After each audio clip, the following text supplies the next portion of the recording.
Good morning. Good morning, good morning, good morning. How's everybody doing? I am almost pulling out here.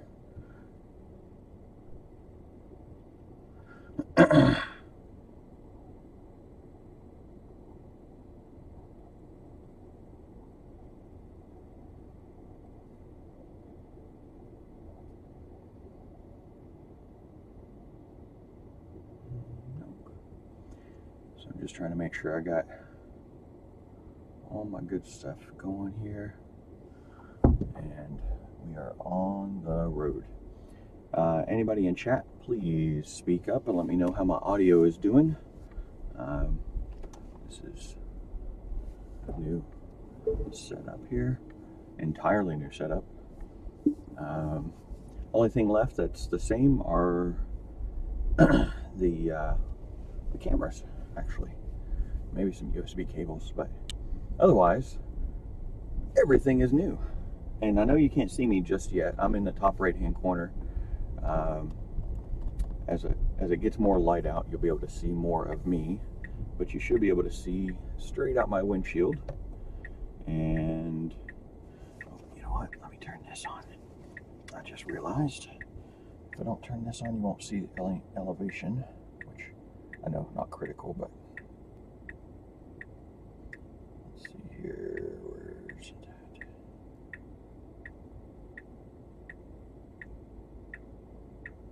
Oh, it's not running. That would be why.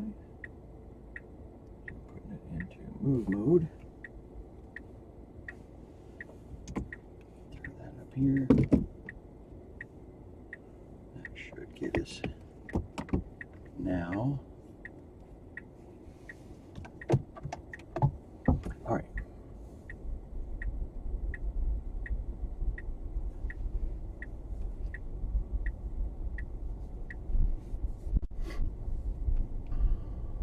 So, you know, hey, what would a turtle herding live stream be if it weren't delayed? You'd think something was wrong and somebody kidnapped and replaced us or something.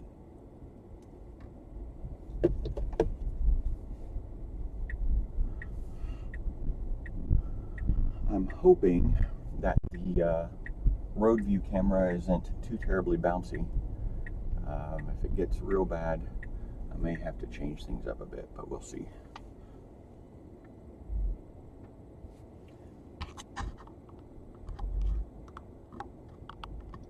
Just adjusting that camera angle there. So is there anybody out there? Can anybody hear me?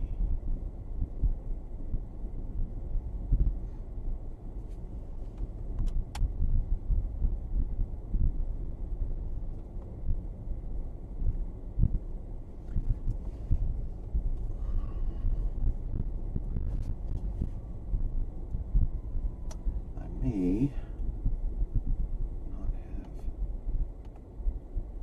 all my stuff.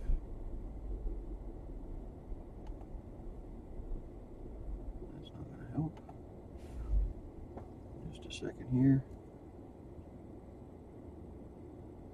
Okay. So it looks like we have 6 viewers. So anybody out there mind piping up and letting me know how my audio's doing? And just testing my chat system here a little bit.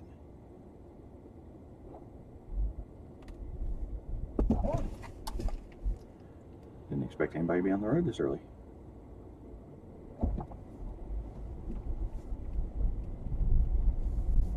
I think somebody's in the passenger seat. So I guess I get to buckle that seatbelt.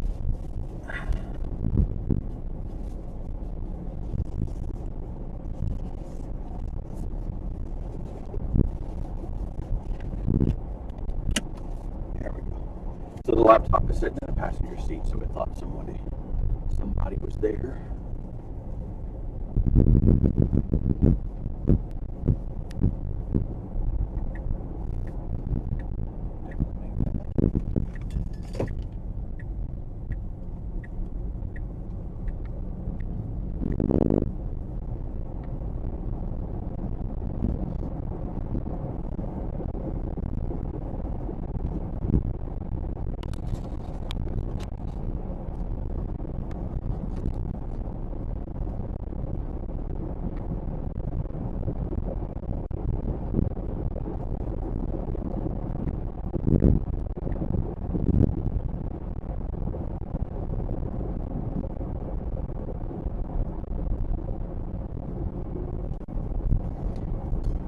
I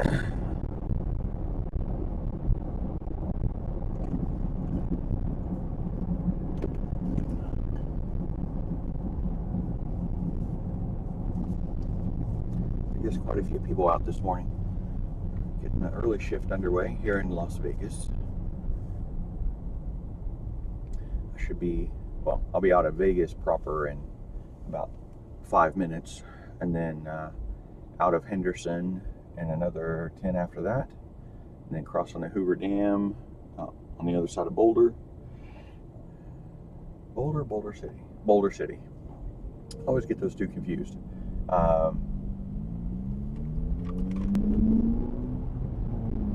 So I am on a road trip down to, the address is Animas, New Mexico, but it's technically Cotton City. Or Cotton, yeah, Cotton City, I think. Anyway, it is way early in the morning here. I haven't had any coffee yet, so I'll take a minute back here in just a moment as soon as I get to the interstate.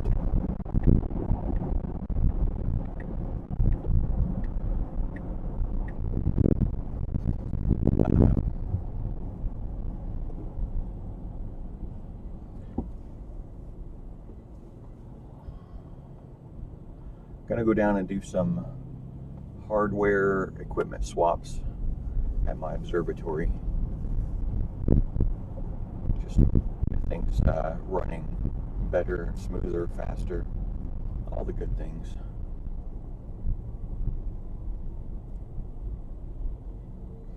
I will be using autopilot on the trip. I do not have full self-driving. I did not pay for it on this vehicle. So I probably should start from the beginning. I said it's all new equipment. So the biggest of the new equipment is a new vehicle. We traded our Tesla Model X in for a Model S. It was a 2017 Model X. The initial 4-year warranty was up, and while there's no risk, it just seemed to make sense to jump into something that had full warranty if possible. We looked at extending the warranty on the X, and it was about $5,000. Memory serves for $5,000, and then on top of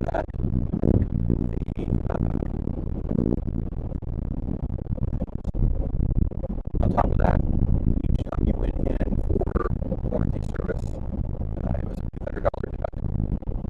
So instead of doing that, we ordered a new Model S, and at the time of the order, it was predicted that with our trade-in of the Model X, we would only owe about $8,000. But the trade value is reevaluated every 30 days. So since we ordered in July, and the vehicle, the new S wasn't delivered until November, it got reevaluated a couple of times. And we got about, we paid $1,800 to move from our used Model X into our brand new Model S. And so no $200 deductible for anything.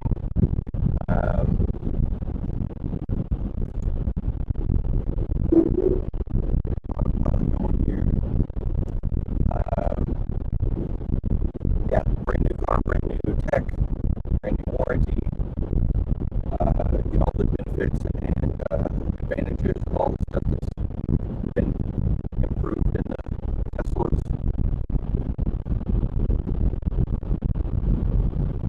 And generally good awesome car for $1,800.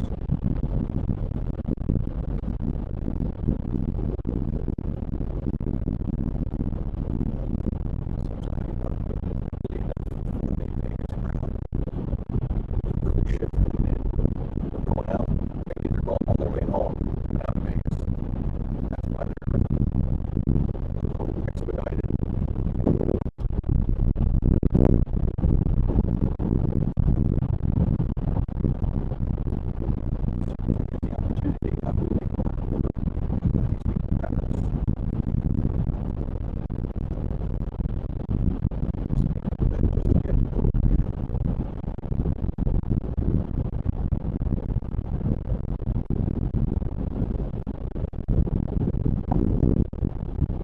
There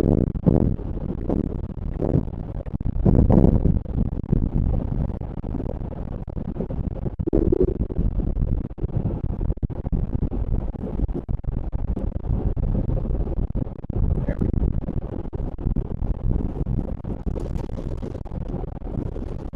Coffee this morning is brought to me by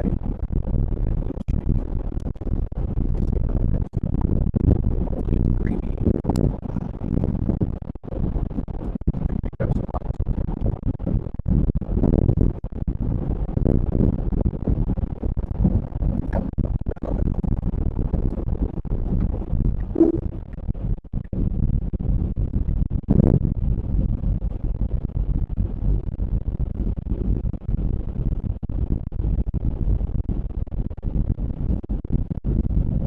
I will say, not terribly thrilled with the yoke steering wheel.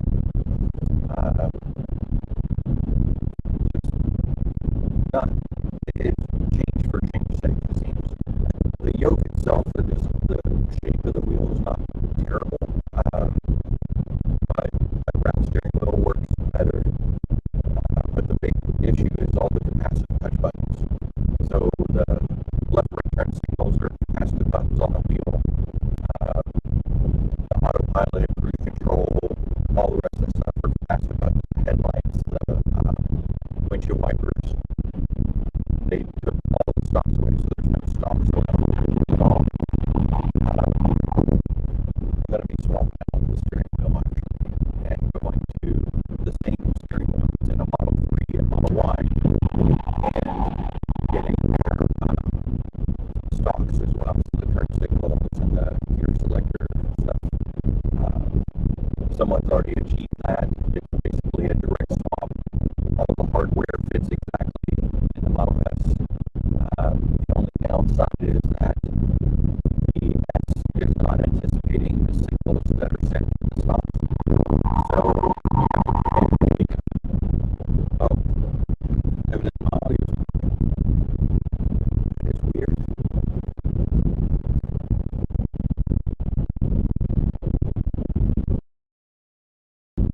Test, test.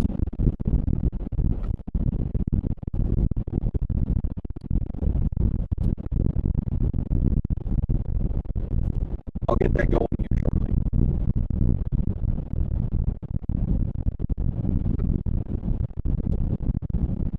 Interesting. It is not white noise, probably just interference here on this. I know exactly what the issue is. Using the wrong mic.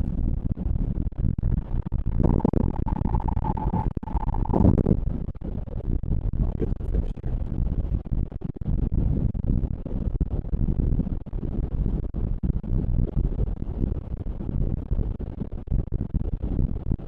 Yeah, it's using the wrong mic. Okay, audio should be a lot better now.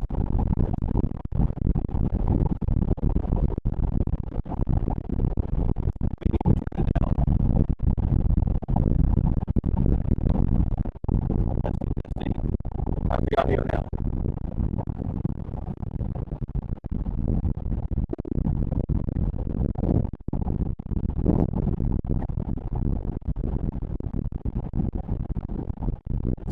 It was using the mic on the webcam, which it pointed out the windshield, so that's why it wasn't doing too well.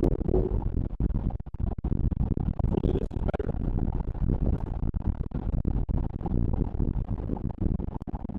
Testing, testing.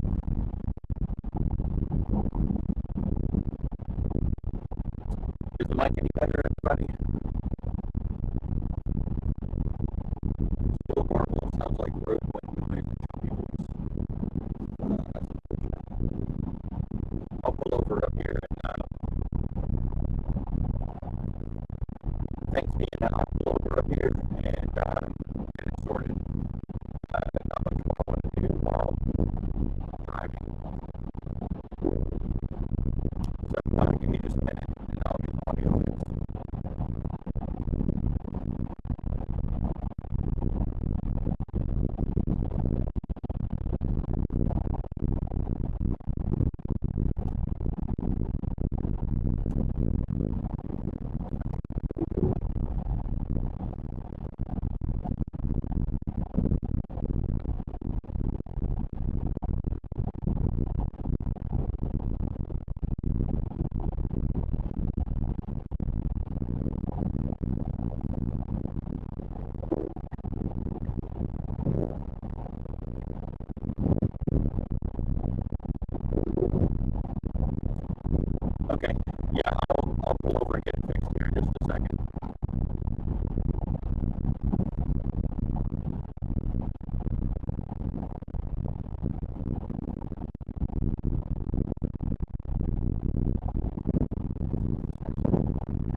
Let me get the audio fixed.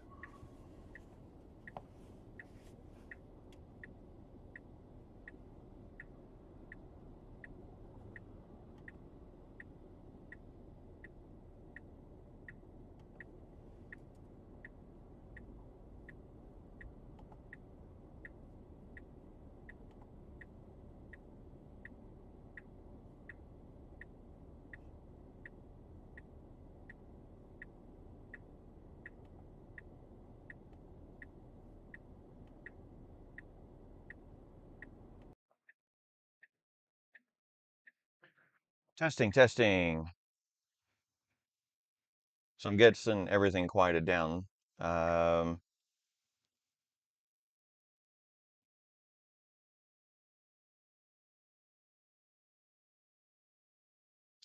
let's see if I can turn off the audio on the other stuff. Voice sounds good. Dash cam audio, it was interfering, yes, for sure. I believe I've got that muted now. Yep, that should be muted. Maybe. We'll see. Oh. Can't hear the turn signal anymore. That's good. All right. So, gonna get back on the road here.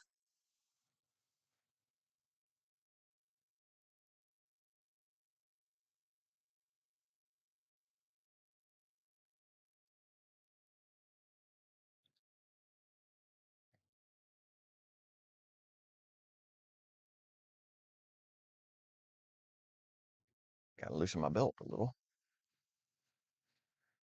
Built for comfort and for speed.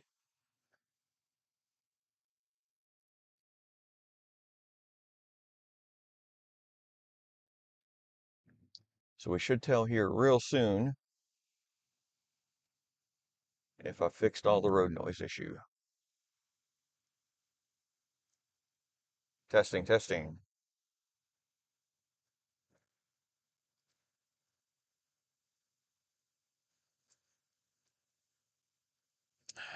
Yay! I can tell from the audio meter too that it is way better.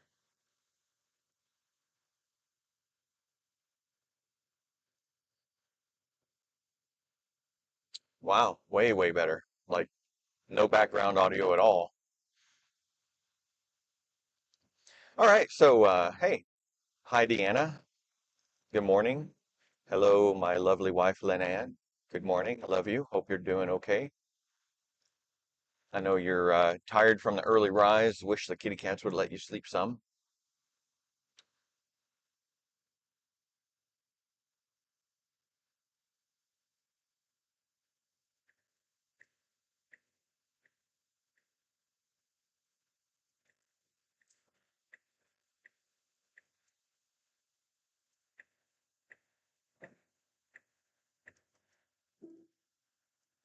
Looks like the kiddos are getting picked up in the school buses.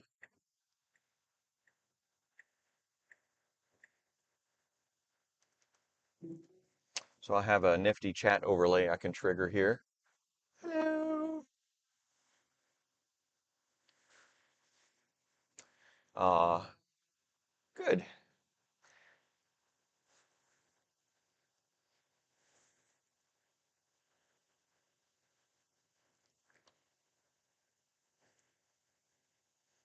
Hey, thanks for confirming, Deanna. I'm glad to hear the sound is good on your end as well. Sorry about all that extra noise earlier. I saw Robert something or other, Robert B dropped off. Hopefully he comes back and checks in on me.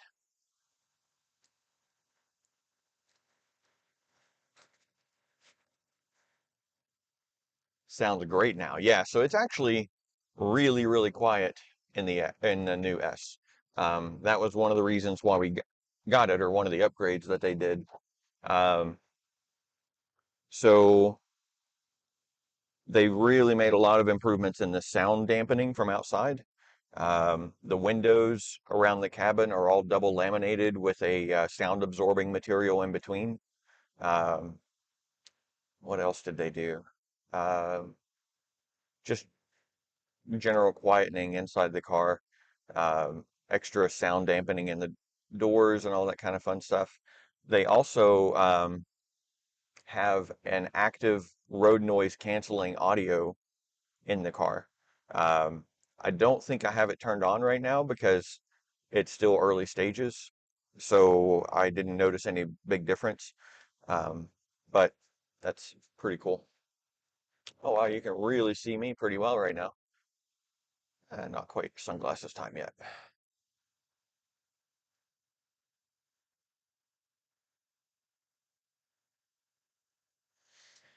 Ah, smooth road, smooth ride, very smooth, very nice.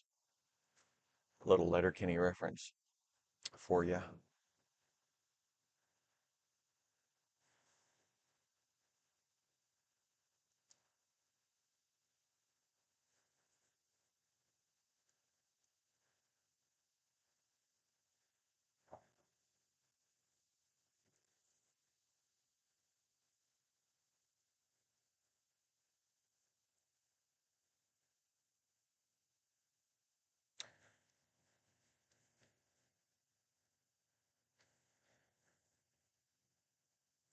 Oh, so you didn't get to hear about the car? Yeah, okay.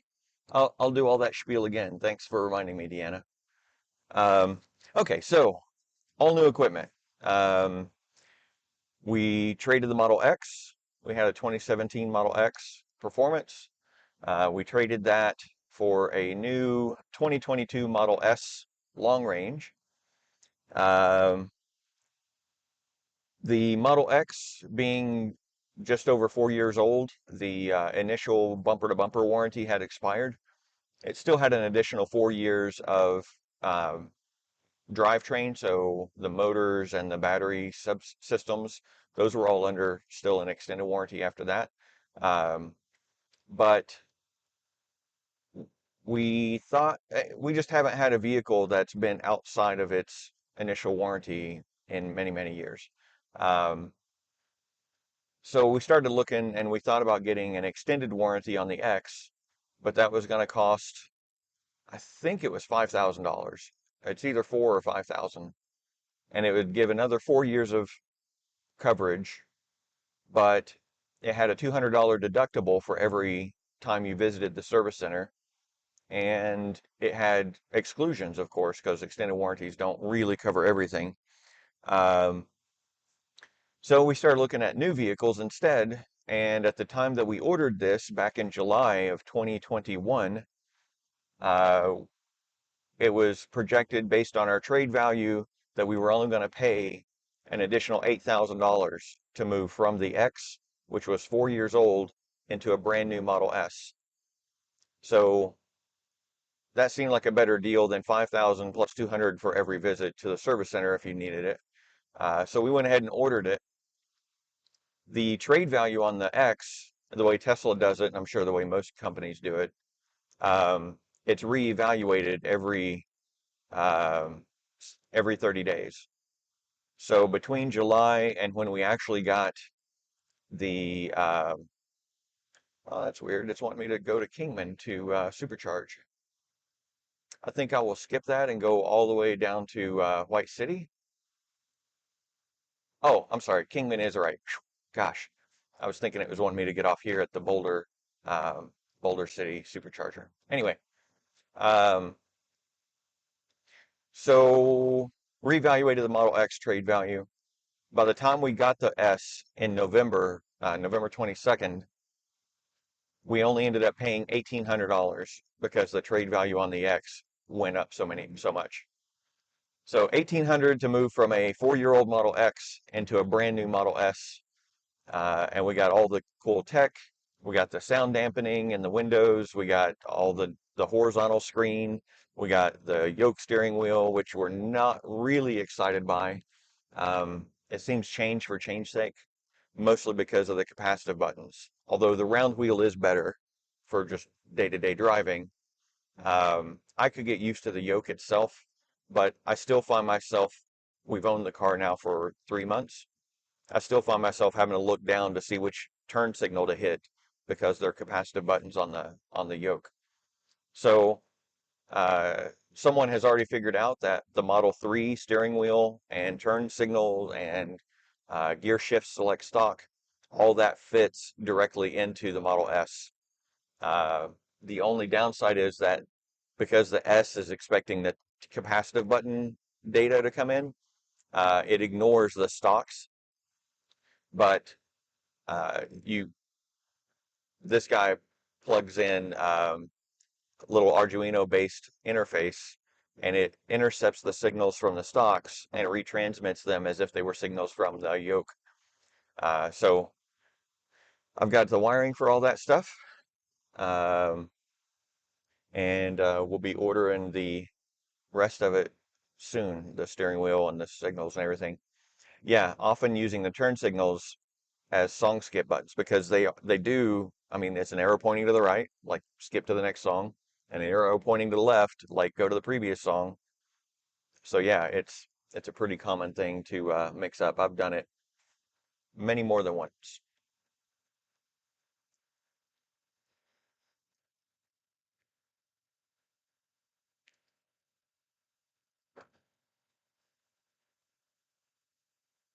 It's getting fairly bright out.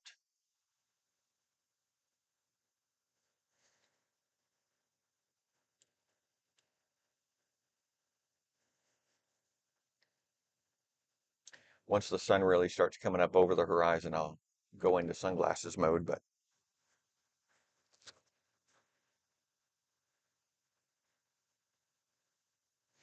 and then the other new tech, got a new laptop because my motherboard on my old one died, so I got a new laptop, just a newer generation of the same laptop. It's an HP Spectre X13 and 4K OLED screen, 11th gen i7, blah, blah, blah. Um, then I found a new motherboard for my old laptop and replaced that. So Lenan is using that currently while we wait for her new laptop to come in. It was delayed because of all the part shortages. It was supposed to be here, well, it was supposed to ship on the 14th of February, so Valentine's Day.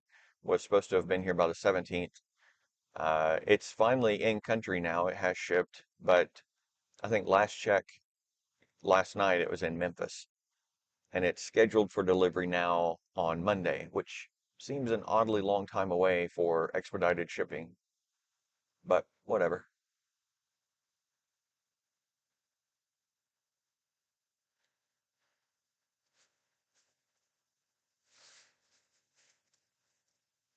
I had to buckle the seatbelt earlier. The car registered what little weight was in the seat, which is just the laptop and a couple of wires, as an occupant, and it was complaining that the seatbelt was not buckled.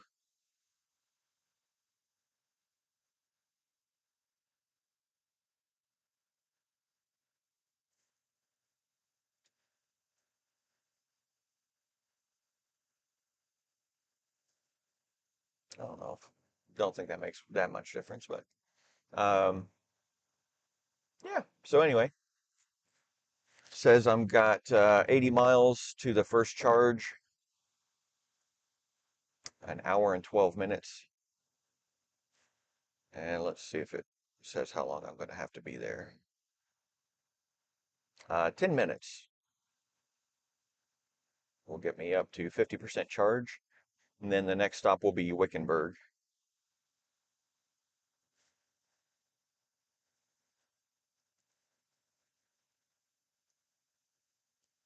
So seems like I got a great deal on getting a new car. Still trying to first Tesla, too expensive for my husband's blood. Yeah, so you, I certainly understand that. Um, However, if you can get over the initial sticker shock, especially the Model 3 and a little less so the Model Y, but the Model 3, for example, total cost of ownership. So the purchase price, the electricity and maintenance is cheaper inside of, I think it was 5 years compared to a Toyota Camry. So this trip actually if I were paying for the charging that I'm doing, which I'm not right now because I'm still inside the first 1,000 miles of free supercharging I got, because I referred myself, so I got 1,000 miles supercharging. But you only have 6 months after you get the car to use that 1,000 miles. But back to the point. If I were paying for the electricity for this trip, it's 8 hour, almost 9 hour trip there and back. I can't remember how many miles. Anyway, it's about $11 for the electricity supercharging to get one way there. So it'd be $22 round trip.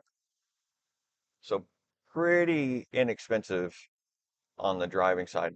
It's even less expensive when you're charging at home or like we do with the coach while we're at a campground. Um, like here in Las Vegas, we own our lot here in Vegas, so we have uh, had our electricity switched over to time of use billing with the EV rider, which means through the winter time up until between May and September, we only pay 5 or 6 cents a kilowatt hour. So 400 miles of driving would cost us $6. In the summertime, peak time is only between 1 p.m. and 7 p.m.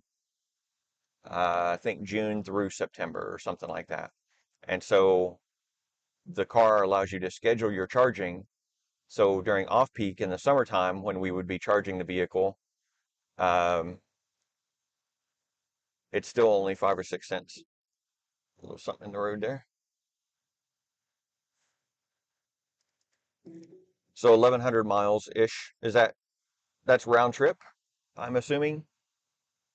Maybe it's not round trip. Maybe it's one way. No, it's got to be round trip. Otherwise, I'd be driving a lot longer. So 1,100 miles, $22 in electricity for supercharging. So, and there's no oil changes. And my lovely assistant remotely confirms it is round trip. Um, so there's no oil changes. There's no, um, you know, no engine knocking about with all the inherent maintenance stuff that comes up on that. The motors that are in this are rated for 1,000,000 miles. So generally, unless you get a bad one right out of the gate and they swap it out, which is exceedingly rare now, it used to be something that happened a lot in the early days of Tesla. So like the very earliest 2012 through 2013, 2014 Model S's had a few motor swaps. But they've got all that ironed out. So yeah. And the batteries, so, well, it looks like my bandwidth is getting low. The batteries would last about 8 years before they were below 80% of their initial capacity. But now they're finding that even at 400,000 miles on the pack, most people are still well above 90% on their pack capacity.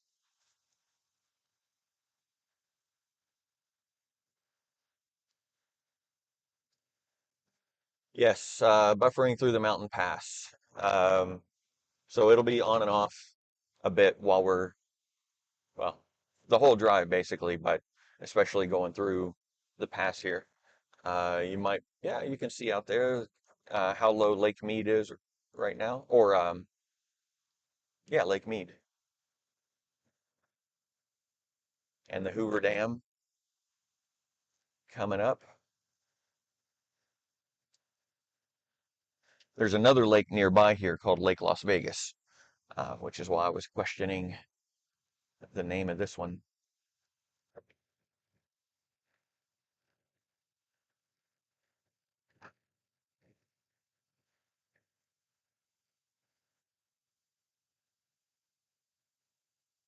So I have 3 internet connections right now.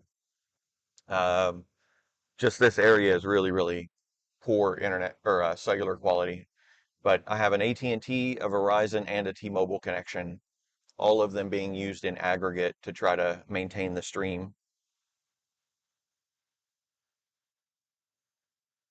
I'm using a service called Speedify for that connection bonding. Um, it does pretty well, but it's really, really dependent upon which server you connect to in Speedify's networks. So they have servers all over the country and all over the world actually too. You can use it as a geolocation switching service in some ways, but usually you want to go to whatever's the fastest server. But what I found is that the auto selecting service seems to optimize for latency and not throughput. So you may be on the quickest responding server, but your bandwidth may be crap until you switch to a different one. Luckily, their software lets you intentionally select servers and lock on to a specific server if you're finding that that is your best option.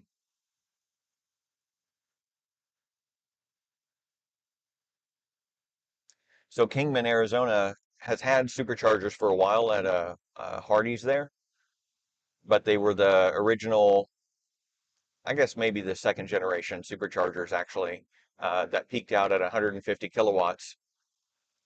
The They just got a new set of superchargers installed, which are the third or fourth generation, which peak at 250 kilowatts. So it's actually charging at a rate of about at peak. I think it peaks out over like right at 1,000 miles of range per hour of charge.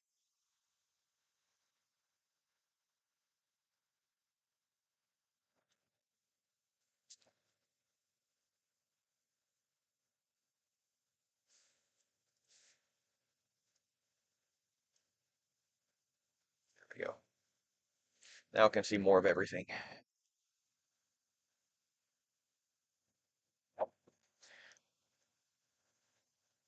So looking like we're still doing all right on bandwidth right now. It's interesting, the front-facing camera is auto-exposing more for the sky than it is for the surroundings. Um, it's actually visually, optically, with my eyeballs, it's actually way lighter than what it's showing on the screen. Although my screen is dimmed down, so maybe, oh yeah, okay, if I brighten up the screen, it looks way better.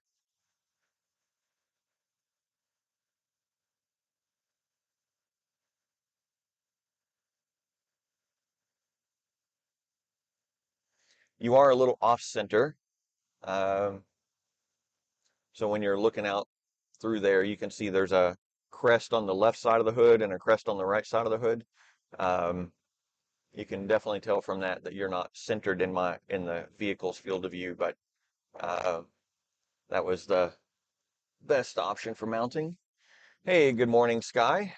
Thank you very much. Thanks for jumping in, and hope the team's doing well this morning and caseload's not too crazy. I know that's a tall ask these days. Seems caseload is generally pretty high right now, but uh, I'll see you guys on Monday.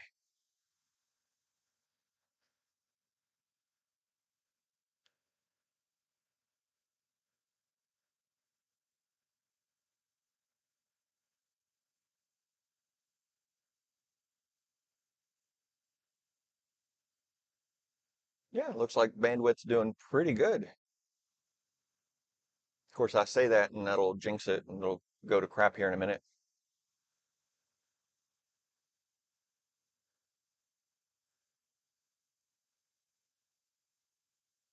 Oh, another thing they did on the new refresh Model S and Model X is they went to and it also means that it saves it per driver. So when the driver gets in, the dash stuff is all reconfigured. Deanna, oh, you have a Chevy Bolt. Cool. Yeah, that's actually a nice vehicle. A buddy of mine in DC, um, I think he has a Chevy Bolt as well. I know he had the Volt initially, and then I think he moved to the Bolt.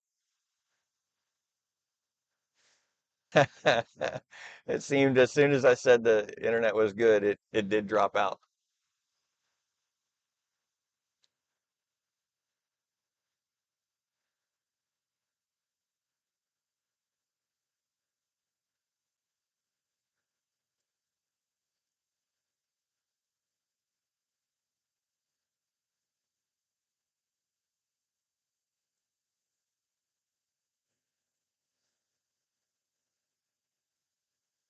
getting a little spurt of data every now and then.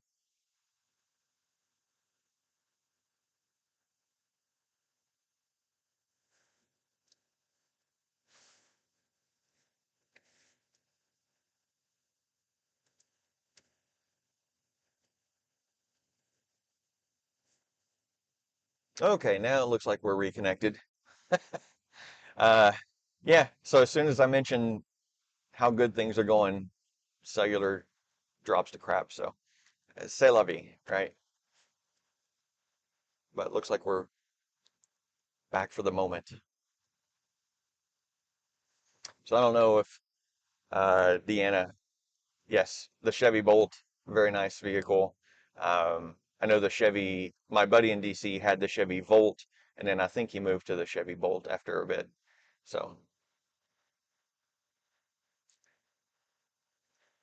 Linan, if you are still online and capable, would you mind going to the blog, going into the admin dashboard, into Appearance and edit the settings for the theme?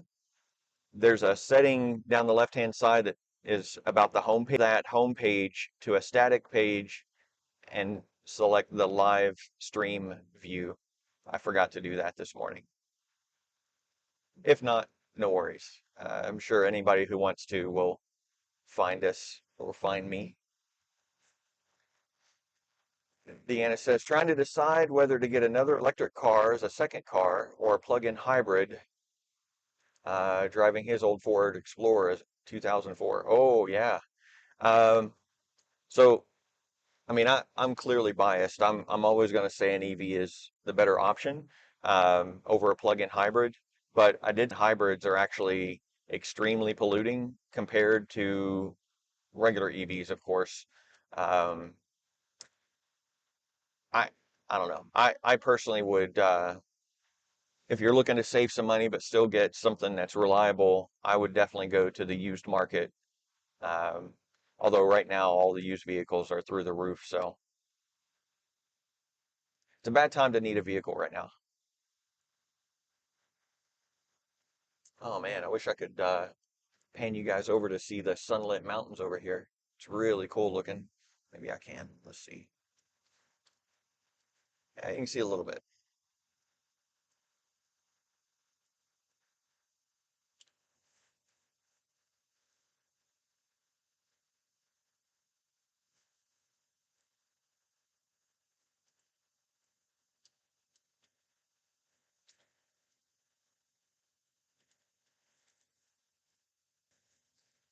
Well, maybe you can see. The bandwidth is not optimal right now.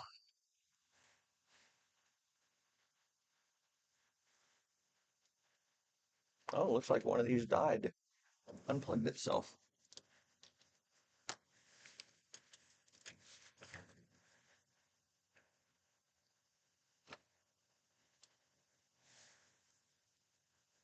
That's weird.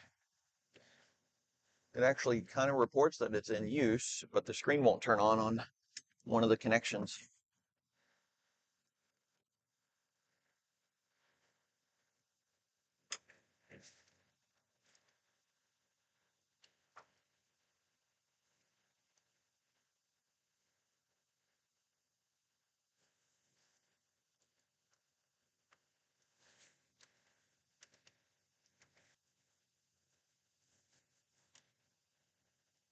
Doing too well. Yeah, it's down to one bar. Oh well, we'll get some visibility once we get out of this pass area here, or some data.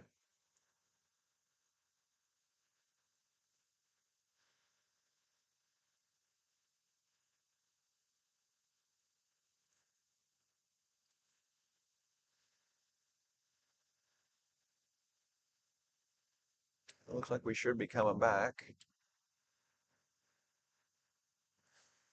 See if I can switch it to streaming mode. I don't know if that's going to help.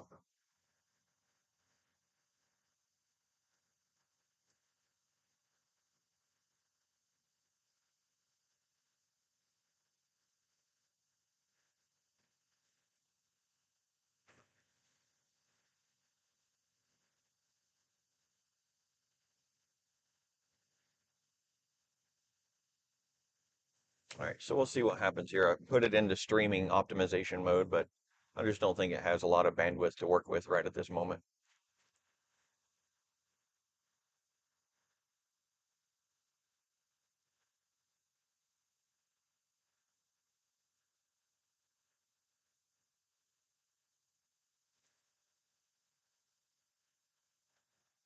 Bandwidth back.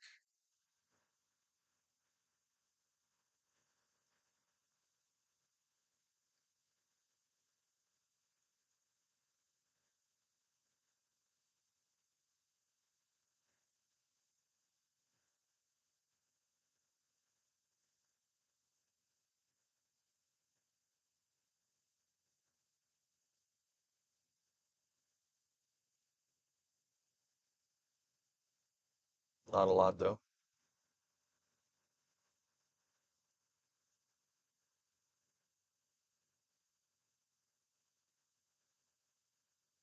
Ooh, there's the sunlight. Glad I had the sunglasses on.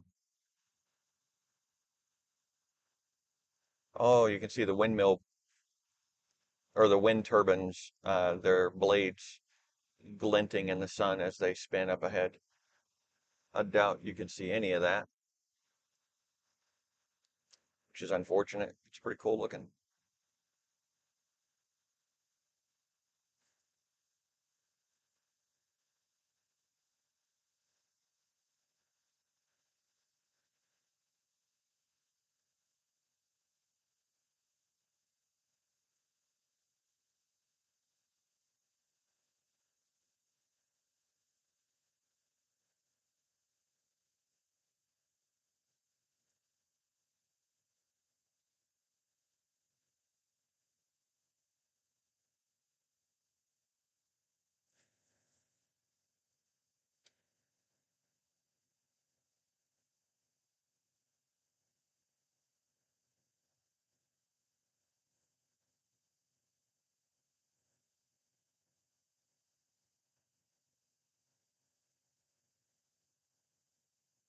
Just deleting all the chat history in my little interface here so it's clean.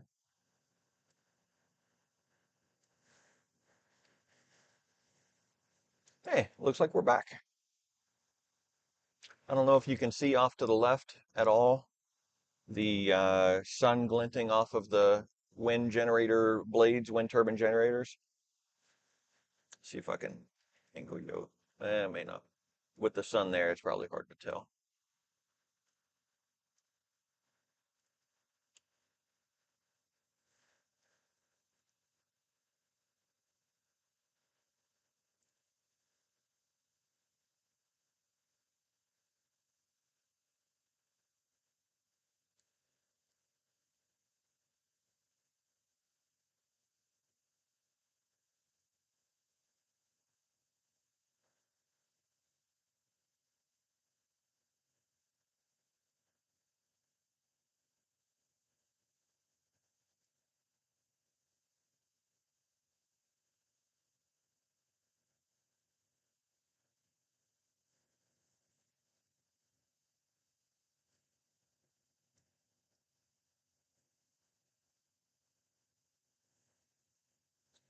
That's actually worse, it seems.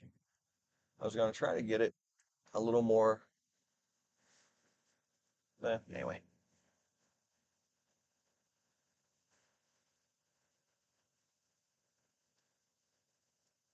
none of that's really helping, is it? I guess that's all right. Anyway,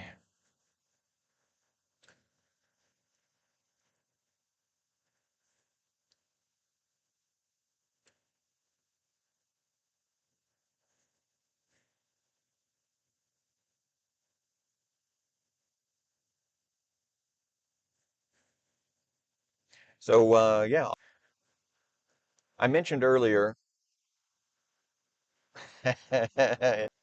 We'll see if makes sense. The fog hasn't blown off.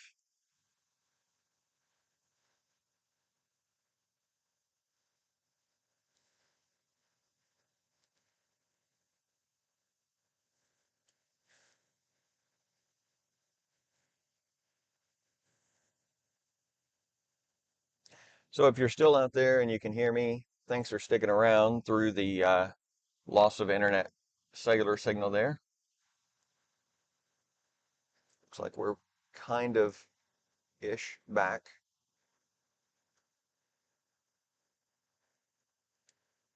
I wonder if I can rename these interfaces so I know which one is which. Because in Speedify, it's showing me which connections are coming and going, but it's Ethernet 2, Ethernet 3. I can tell the Wi-Fi one, which is going to the AT&T in the PEP wave in the back.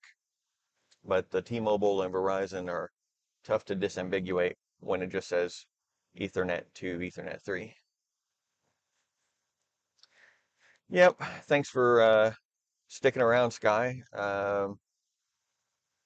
It's definitely going to do that through this area. Um, from Hoover Dam down to Kingman, Arizona, there are quite a few spots with very, very poor coverage. It makes sense though. I mean, it's not a lot of people live out here, so they don't invest in the cellular infrastructure, even though it's a major artery. I'm sure it's enough to make phone calls, but not too concerned about high-speed data through here, I guess. Okay, so looks like we have some signal back for a bit. I did not buy full self-driving. We did not buy full self-driving on the S. We have paid for it on the previous S, our first Tesla. We paid for it on our Model X, but I didn't on the S. And there's a couple of reasons. One is, even though they're closer than ever to having full self-driving actually working, they're still not that close. I'm guessing next year sometime maybe. Uh, and by full self-driving, I mean putting in an address, not having to touch the wheel. It drives there, drops you off, and then parks itself. Like feature complete, level 5 autonomous driving. Um, what they do have that works pretty well is level 2 autonomous driving. And most of those features are available on the vehicle without paying for full self-driving. So there's two different levels right now in Tesla's purchasing of a new vehicle for this type of technology. The first level is called autopilot, which is what this vehicle has, and that is lane keep. So it'll stay within the lane. It'll steer, it'll slow down and speed up if traffic ahead of you slows down, speeds up. Um, but if you want to change lanes, you take over and you change the lane and then you re-engage autopilot. Full self-driving will auto lane change. So if you come up on someone who's going too slow, it'll watch for the other lane to open up, then it'll turn on the indicator, change lanes, turn off the indicator, pass whoever it was, and then if you're in the far left lane, it'll automatically move back out of the far left lane for you. So all that's pretty cool. Um, the full self-driving also now has the ability to recognize stoplights and stop signs, and so it will stop on a stoplight. If there's a car in front of you at the stoplight, it will proceed when the light turns green if that car proceeds. If it's the first car and the light turns green, you have to do something, right? Like touch the throttle, or on the earlier vehicles with actual stocks, you can indicate with one of the stocks on the Model S and Model X that yes, you want to proceed.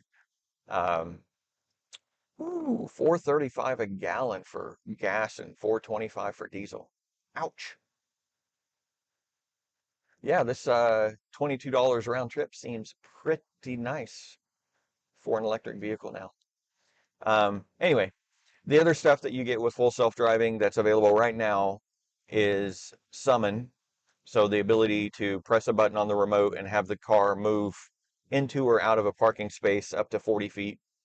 And then there's also advanced summon, which will up to 200 feet, I think. Can't remember now. Some distance.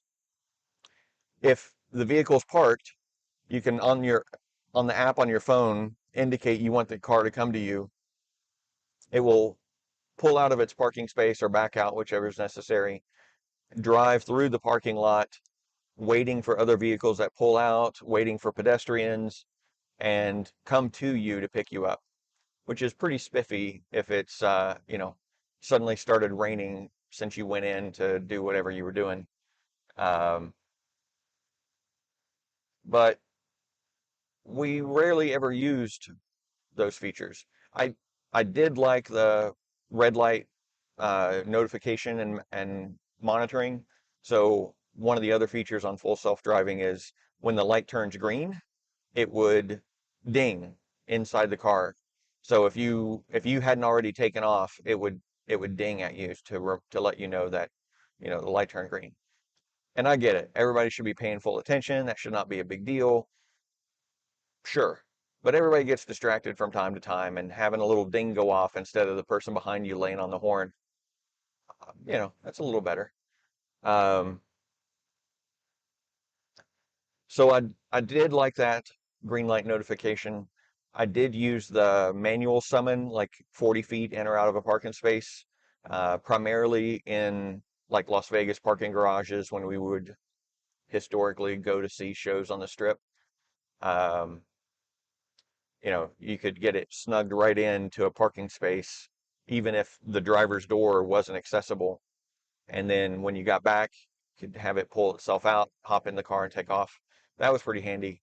Um,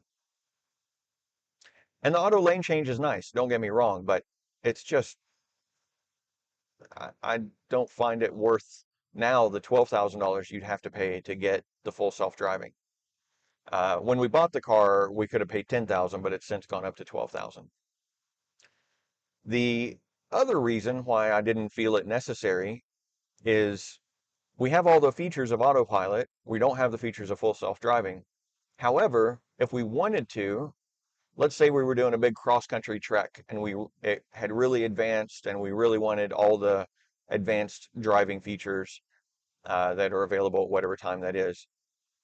They now offer a monthly subscription that you can start and stop as you need it. So we could, um, that's interesting. Anyway, um, we could pay for a month of service. Right now it's $199, I think. I think it's $200. Use it that month for that trip and then cancel it. So you'd have to have the month-to-month service for beyond 4 years at the time that, we bought this before you had paid up the difference or up to the 10,000 or $12,000. So it just didn't make sense to pay for it up front, knowing how little we use it, how little we're driving with the pandemic, what features we get with autopilot without having to pay for full self-driving. It just made a lot of sense just to not do it this time.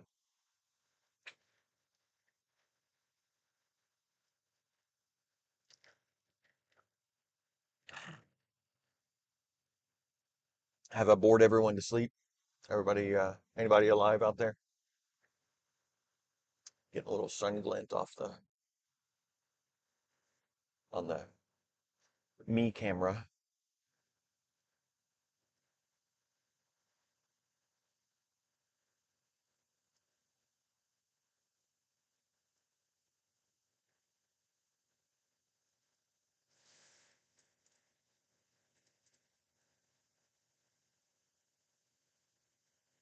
It's like we have 5 viewers out there right now and a like. Well, thank you for the like.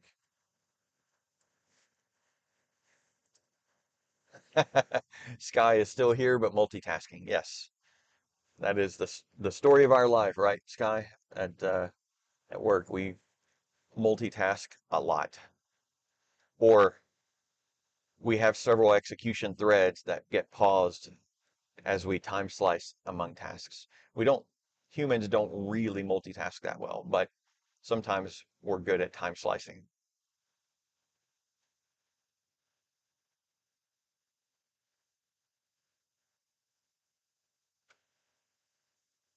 And Sky and I both work for Red Hat in the same section, so um, he is making sure the team is taking care of all the stuff that I am not doing since I'm driving.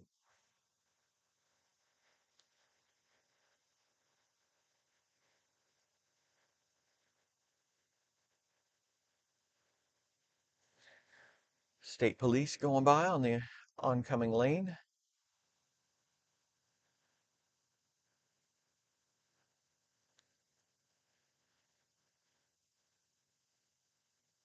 Ooh, bright light.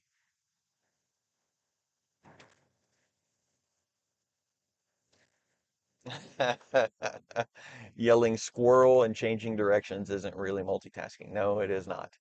Uh, my day job is highly interrupt driven, so squirrel is very apropos.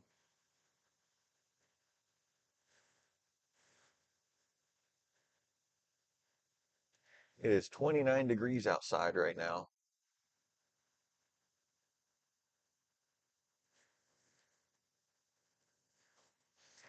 So Deanna, you heard us say that we have our site in Las Vegas. Is it the same site we owned before?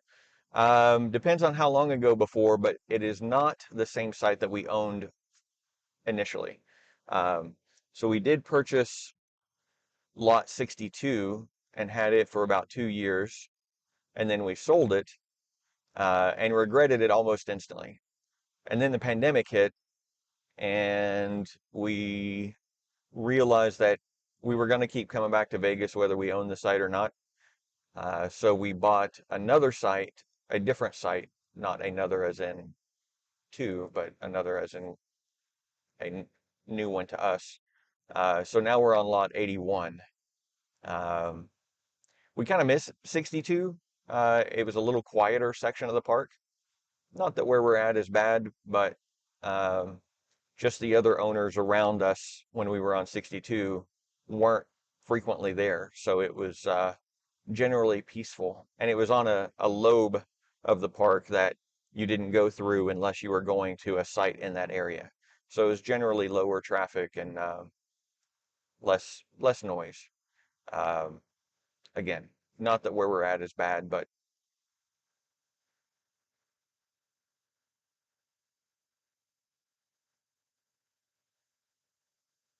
oh, we have another purchase that we made recently. Um, we got a golf cart for use around the resort. It is street legal, the golf cart. So we could, like, while I'm away with the car, Lenan could run over to Target or Pet Smart, no, Petco. I don't know. One of those two pet stores is there. There's an Office Depot, Kohl's, um, some restaurants, including In-N-Out, all kinds of stuff that she could just pop right across the street and go to with the golf cart and then come back. Now, being Vegas, you can have damn near anything you want delivered, uh, in, including, well, I won't say it, medicinal goods. I'll leave it at that. So the need for actually leaving the RV is pretty low.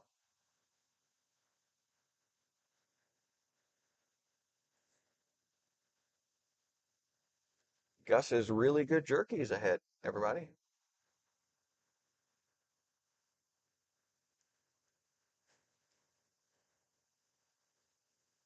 We have done some modifications to the site. Right after this new one that we bought, right after we bought it, we took up all the grass so that we could get rid of all the sprinklers, and we put in pavers and some artificial grass and some rock, doing, xeriscaping basically. There actually is a video on the YouTube channel I think I posted the walkthrough of the site. I think. I know I posted an intro where we're sitting there on the site and you can kind of see, but I think I posted a walkthrough as well. Anyway, So we have some outdoor furniture and uh, a cantilevered umbrella so we can block the sun. Um, we have some outdoor heaters and a little fire pit table.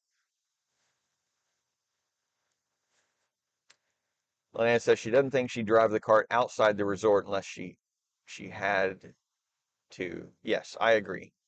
In Vegas, drivers typically drive 10 under on the main roads and 20 over in parking lots. Yes, that seems to be very true. And I agree.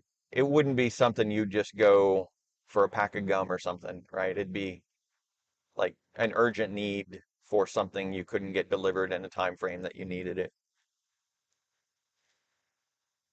Ooh, that smiley face was huge.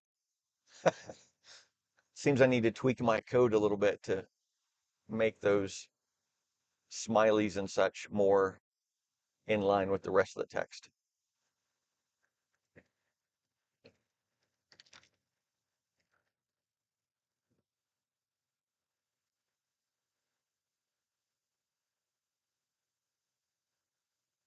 Man, it seems it really does get super quiet when I stop talking, huh? There's like no background noise whatsoever.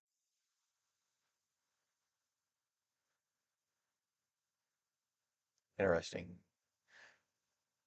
I mean, that's good. It is really quiet in here. There's some noise. I mean, I can hear like the fan on my laptop running, or maybe it's just the fan for the blower.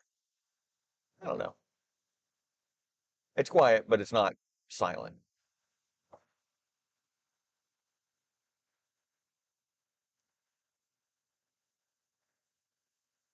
Looks like they had some heavy frost here. That one is defrosting and casting off some moisture.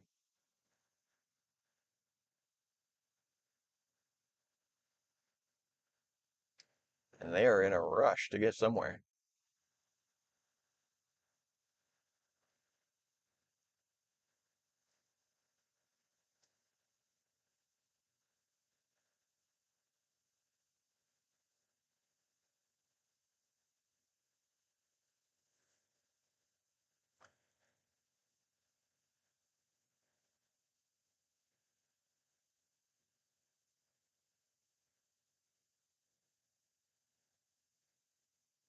So the car is saying it's 8 o'clock.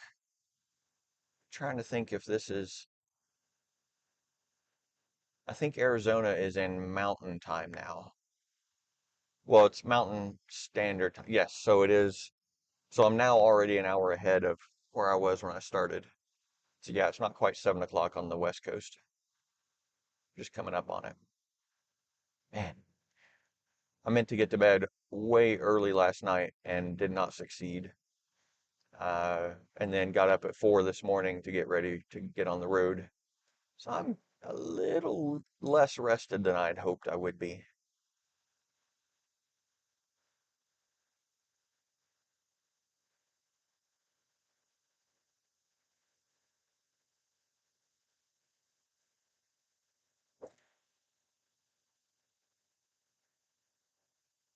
Says I have 25 minutes and 25 miles to the supercharger. It looks like it's trying to have me go to the old one. I'm going to go to the new one instead because it's faster. Um, Tesla is really good on the navigation side. It routes you through superchargers automatically if you need to be going through superchargers. Um, and it'll tell you how long you need to stay at each one and what your battery will be. So right now it's predicting I need 3 stops. One in Kingman, one in Wickenburg, Arizona, and one on the outskirts of Tucson. And then I'll arrive, and I'll actually update this destination address because it's not quite where I'm going to be, but I'll arrive at Phantom Fireworks in Road Forks, New Mexico, which is basically right off the exit that I need to take uh, at 4 o'clock with 16% battery if I follow these 3 charge stops. So it's saying I need to charge for 15 minutes in Kingman, 35 minutes at Wickenburg, and then 30 minutes on the outskirts of Tucson. But like I said, in Kingman, I'm actually going to go to the new high-speed superchargers, the 250 kilowatt one. So that 15 minutes will probably not be nearly that long.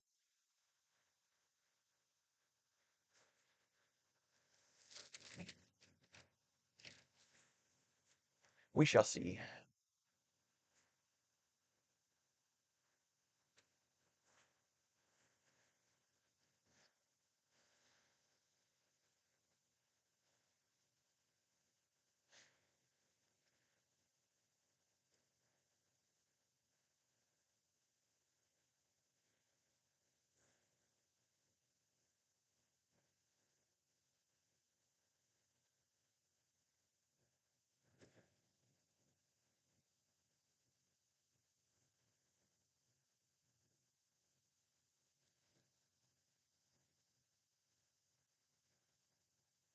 Looks like we're doing pretty good on the cellular connectivity.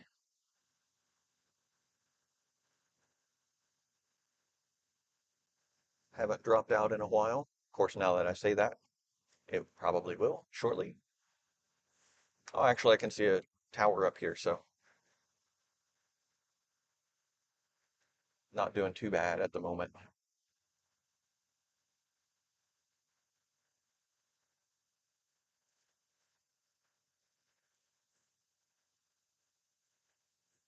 I think at this supercharger, I will do a quick bio break as well.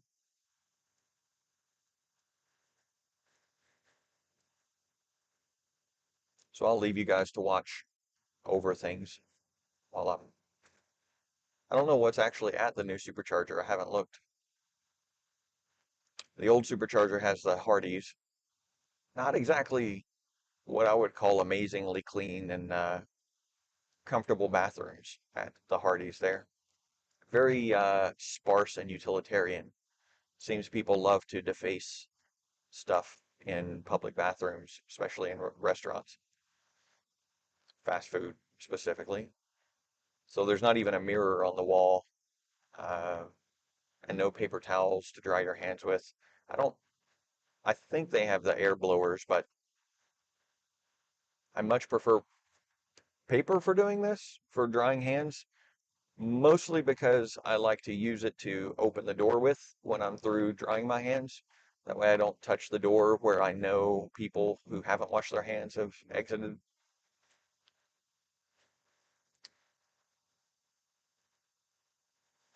Hey, good morning, Augusto.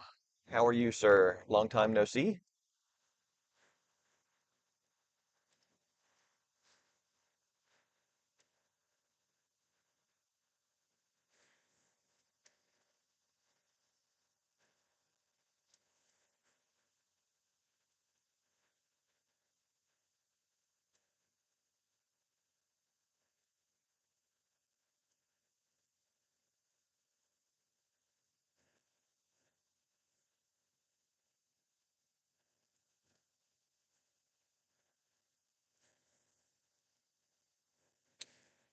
Not much at the new supercharger, according to Google Maps. That's unfortunate. Ooh, a Route 66 museum. Hmm. Is that's the only place for a facility? I don't know if that's even going to be open by the time I get there. Says I've got another 19 minutes. Maybe Hardee's after all.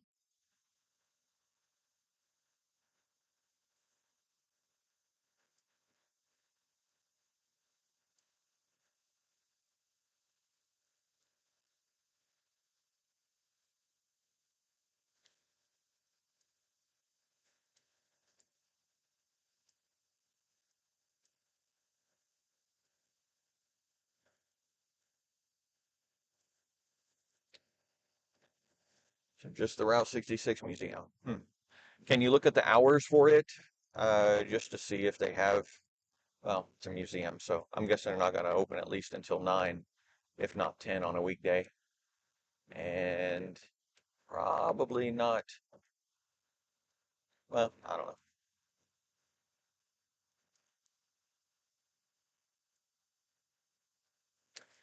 There's a diner across the highway and a juvenile detention center. Okay, great. How can I tell how far you've gone? So arguably on the map at the top left corner of the stream, um, although when I'm out in the middle of nowhere, it's a little sparse. But I'm about 17 miles north of Kingman, Arizona. Well, north of the interstate and at Kingman, Arizona. So I got a little bit of a later start than I had intended, Mark, uh, which is pretty typical for me on these drive days like this. So the Route 66 Museum opens at 9. Yeah, so I'll be gone before then. So sounds like I will be going to Hardee's instead. Mike snowed there last night. So Mike is actually in the astronomy community where I'm going, where my observatory is. Um, Interesting. Glad I wasn't there last night then, but we'll see how it goes for, hopefully it'll melt off today.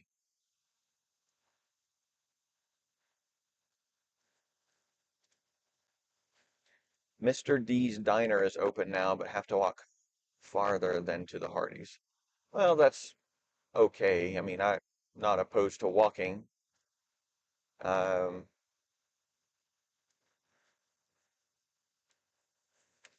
so Augusto, how are we enjoying the new Tesla? Like it a lot. We are not crazy about the yoke steering wheel. So I'm going to be swapping that out to a round steering wheel with the regular turn stocks and gear selector. Um, with the yoke steering wheel, the yoke itself is okay-ish, but a round wheel is better for everything else. Um, but the yoke, they did away with the turn signal stock and the gear selector, so everything is touch sensitive buttons on the steering wheel. Not even clicky buttons, but touch capacitive buttons.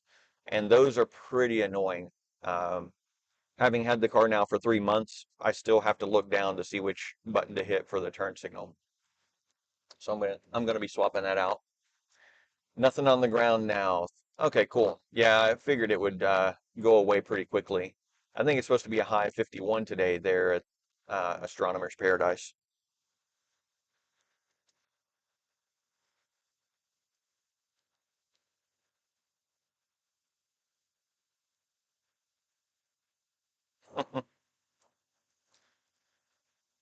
Looks like yeah,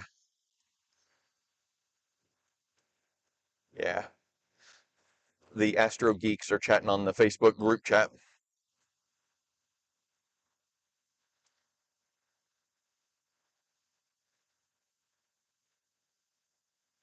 Looks like we're going in and out of signal a little bit.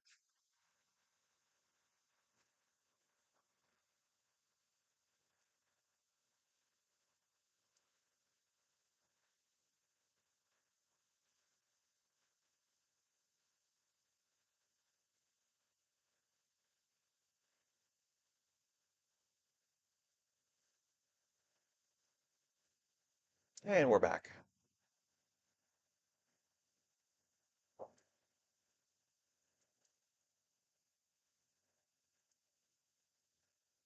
So, Linan, does Mr. D's Diner look like it's going to be a cleaner place than Hardee's? I'm guessing so.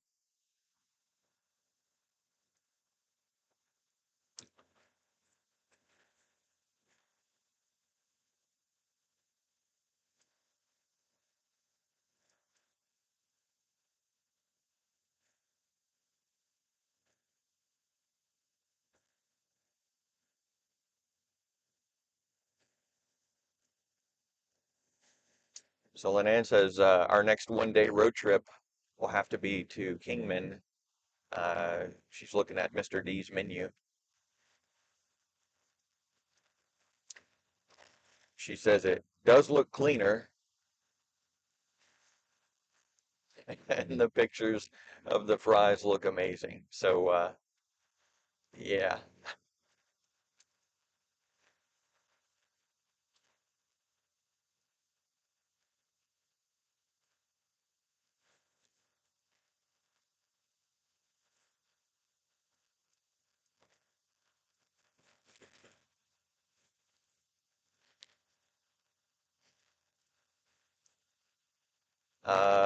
Mike's asking, do I need a set of LRGB Astrodon 31 millimeters mounted? It's talking about astronomy, astrophotography filters. No, I don't have a use for those. Um, yeah, if they were 2-inch mounted, I'd be more interested, but I just bought a whole set of astronomics when I set up the new camera down there last year. So, but thanks for thinking about it.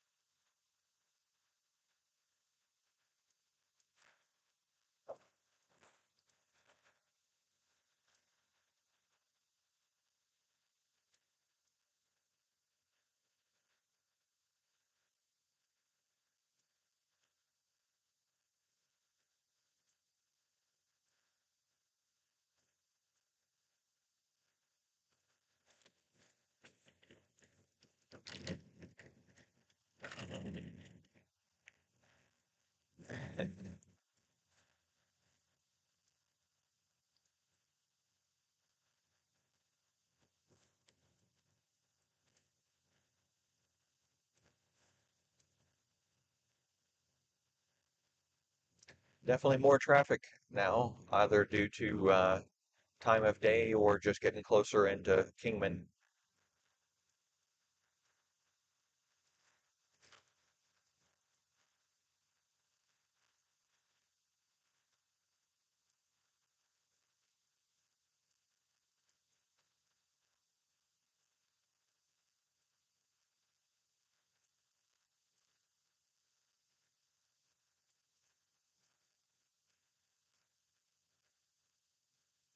Have 9.4 miles or 10 minutes to the Hardy supercharger. The other supercharger is just down the way a little bit more and on the right, so uh, might be a half mile further, but I don't think so. I think it's probably only a quarter mile.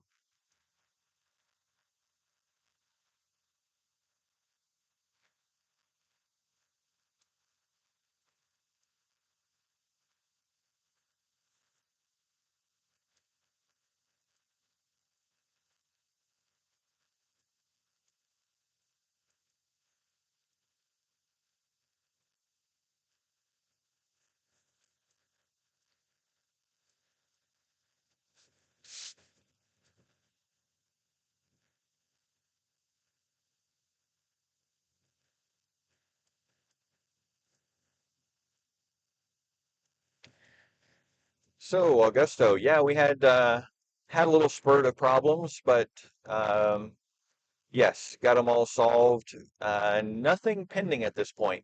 The only thing left that happens with a little bit of regularity, like once, twice a month, is some of our original LED lighting throughout the coach will start flickering. But I bought like 30 replacement LED lights.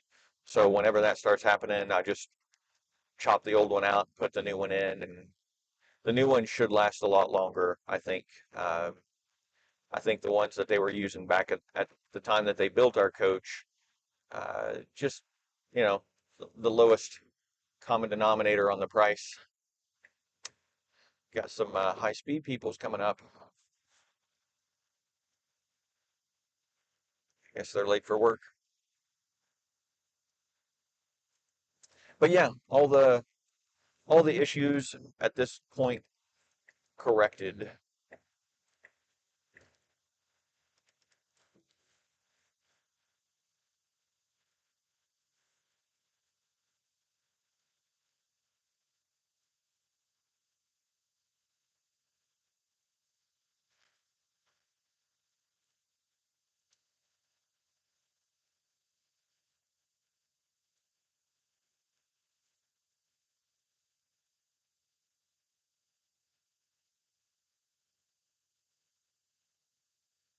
Been trying to catch up on blog posts. We hadn't put much up in a while. Had a little spurt there of activity, about 4 or 5 posts, and now haven't posted again for a few weeks.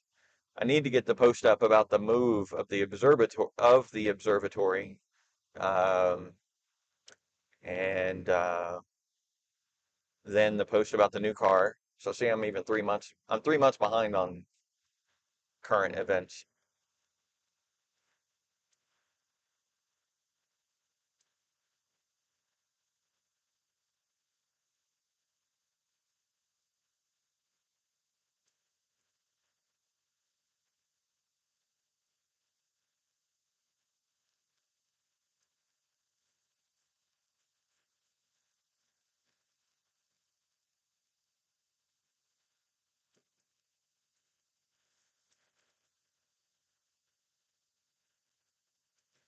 Phoenix, 196 minutes.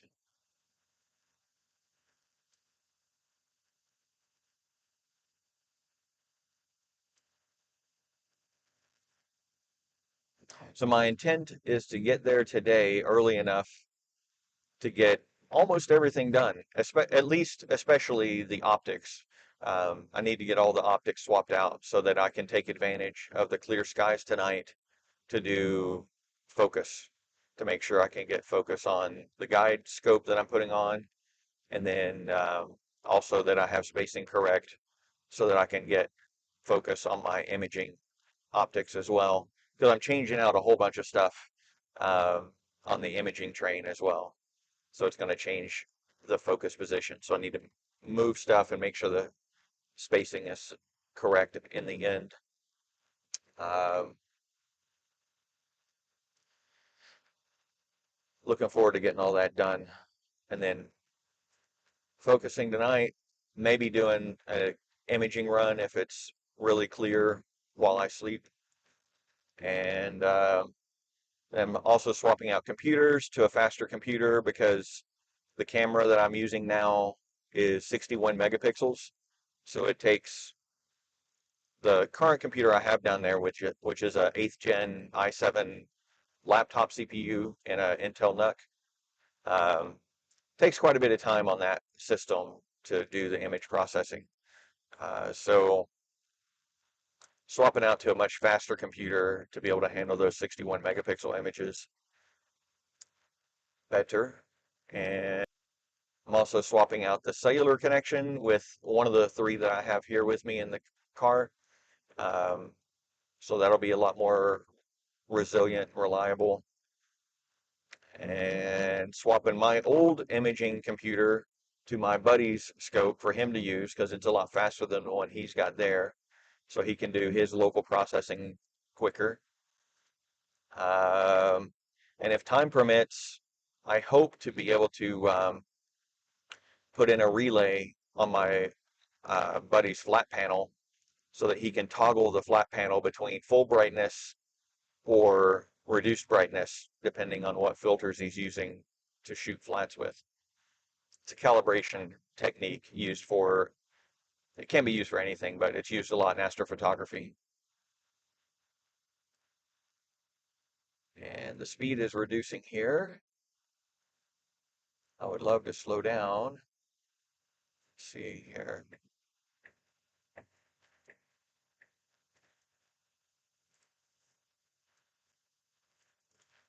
Speed is really reducing.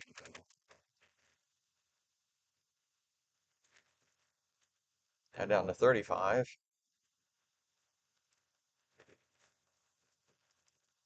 It's not to take over at this point.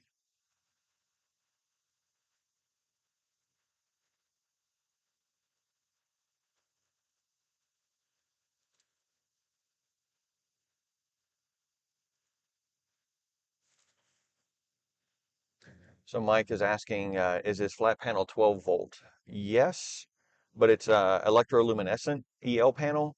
So the panel itself is actually, the control box for it is 12 volt, but the panel operates at a lot higher. Mark said something about rain spots. We did get some rain uh, in Vegas the other day. I had the car cover on, but it looks like I might have gotten a little bit of frost or something last night that has spoiled my perfect finish.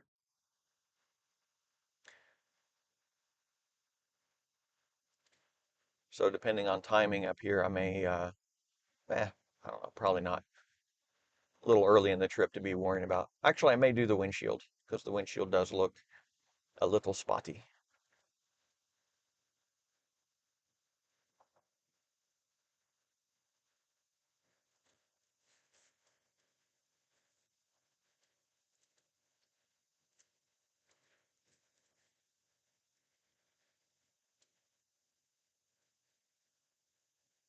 Now I gotta find the other supercharger.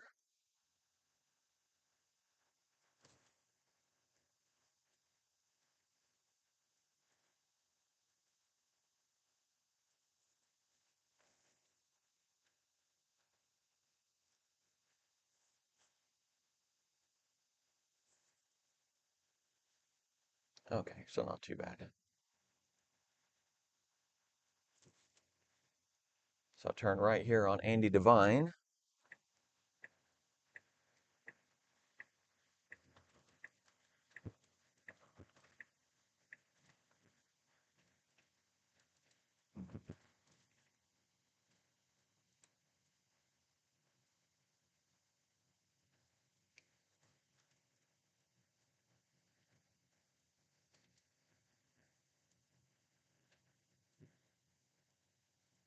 Ah, there they are. Have to go on up a little ways.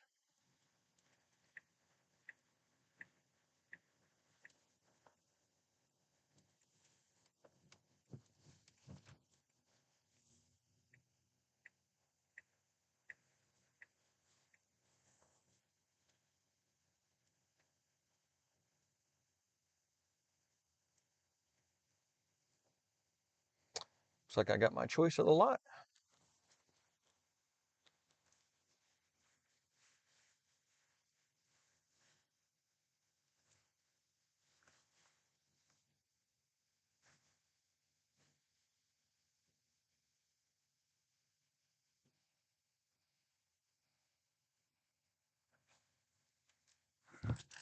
All right, so on that note, I'm going to plug in the supercharger. You'll be able to see the charging statistics on the information stuff at the top middle of the screen. And then I'm going to try to walk to wherever the diner is. Oh, I see the diner. Okay, so it's just across the street over here. Um, and I will be back. So I'm just going to leave everything running so you guys can keep an eye on things. Um, I'll leave the mic sitting here hot. So yeah, text me if something is going crazy.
How's everybody doing? Still charging a bit, but I'm going to wipe the windshield down real quick since Mark noticed my water spots. I got plenty of charge to go on from here. Let me go ahead and punch in the right address. Let me see if I can find, because the address is really kind of...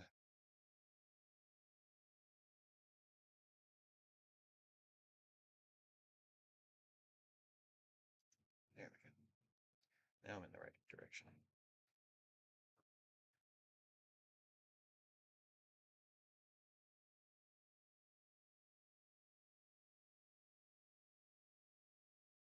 Yeah, so 364 miles.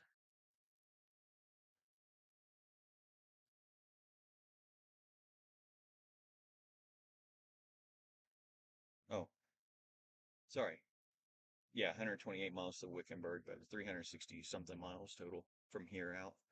So, gonna clean the windshield and then get back on the road. So, I'll be right back.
It's always really tough for me not to overdo it with the cleaning. I generally like a very clean vehicle. And, oh, actually, I need to unplug first. So I saw Mark said something about a tutorial on supercharging. Basically, you back in, you hit the button on the handle, it'll pop your charge door open. Actually, yours will open up. You plug it in, you're charging. Then when you're ready to leave, you press the button on the handle, it stops the charging, unlocks the handle, you pull the handle out, hang it back up on the supercharger, and your charge flap will close automatically and you drive off. Nothing to it.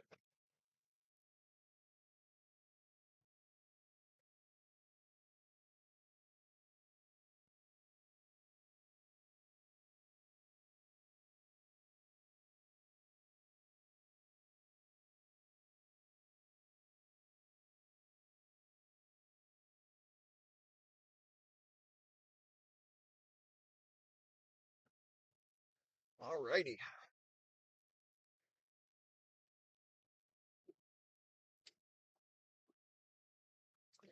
Oh, I need to adjust the page on blog.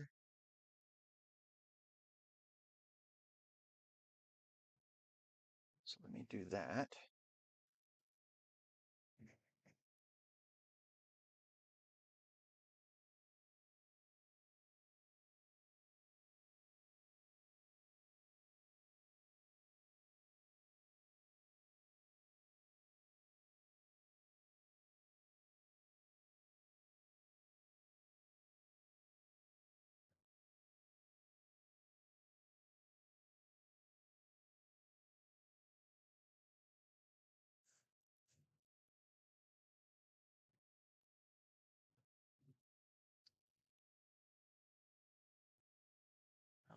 plugin upgrade on the blog, so I'll do that real quick first. Got to keep WordPress updated, otherwise we're at a high risk of getting hacked or compromised.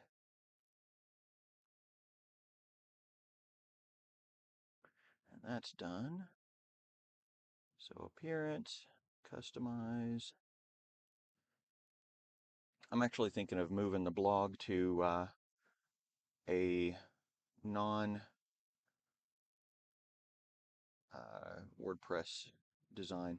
Actually, basically a no-code design. It's going to be template-based and generates HTML,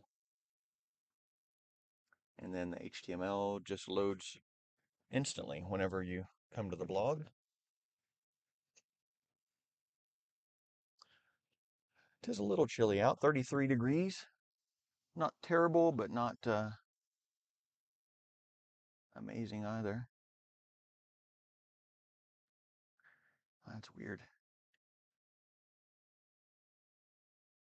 Says I got plenty of bandwidth, but boy, are things slow to load.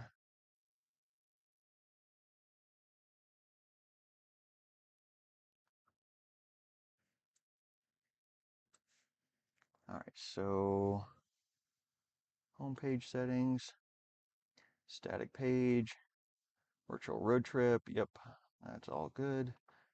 Publish.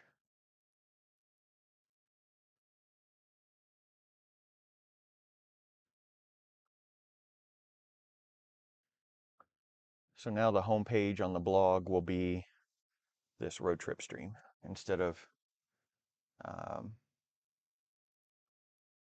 the normal blog content.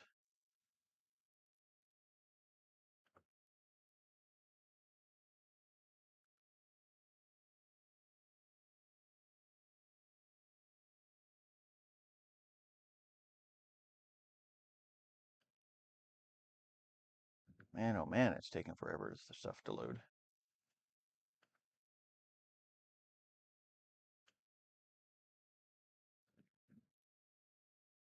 There, it's loaded. Okay, we publish that change. Now we're good.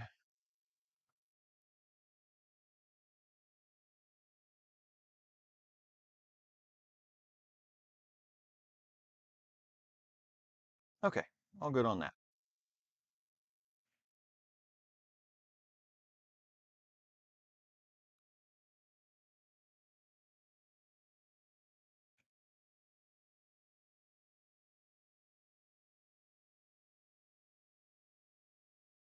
So, hello party peoples. I see we got 12 viewers right now. Welcome to the stream. Just finished supercharging here in Kingman, Arizona, and a quick bio break, and I am now getting ready to get back on the road and just getting my screen set up here so I can see everything I want to see without having to move windows around.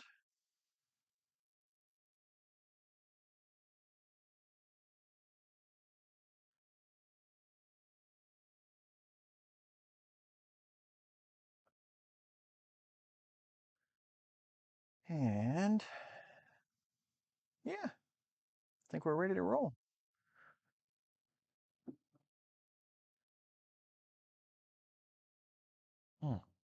Part of me thinks I should park the car in that Route 66 Kingman sign and take a picture, but nah, I can do that anytime. Need to get down the highway here.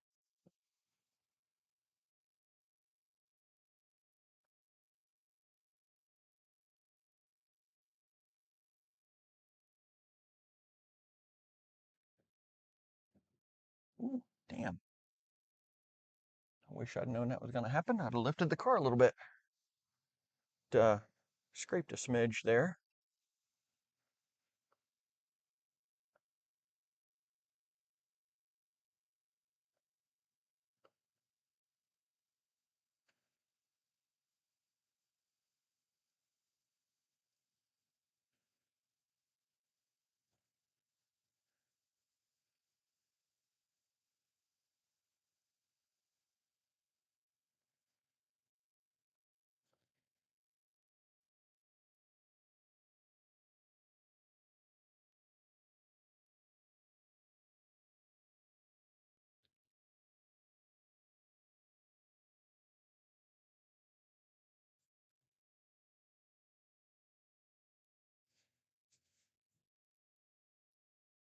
Party people.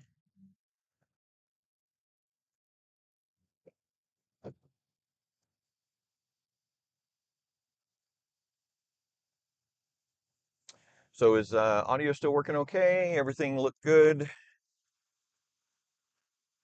Just checking in with everyone.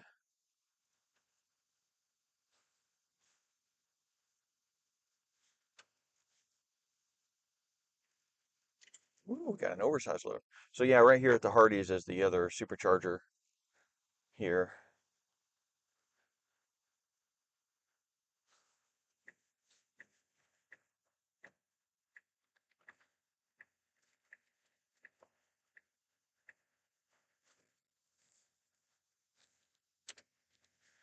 This guy says it's all good. Thank you, sir. Appreciate it.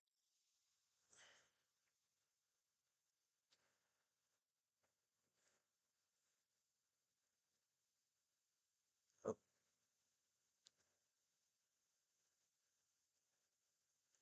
little state trooper sitting there.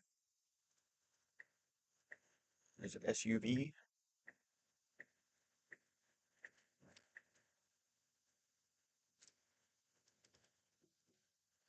Let me get over your lane.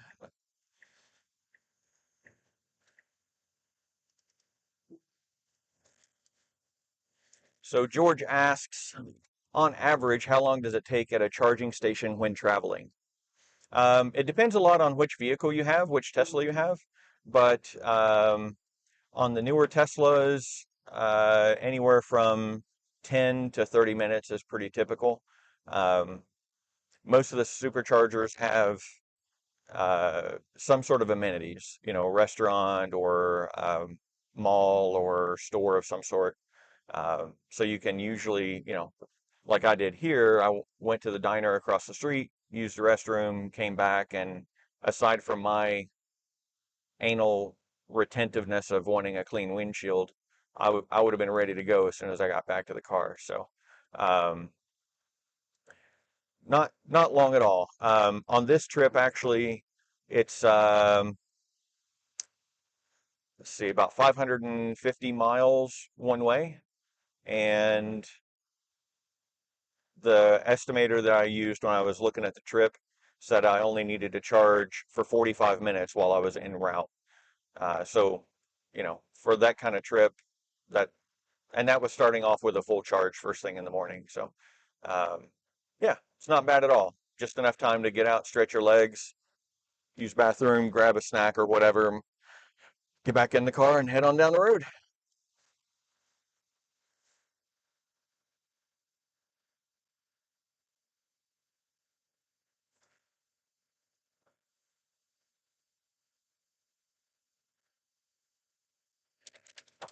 Dang, got to get away from that guy.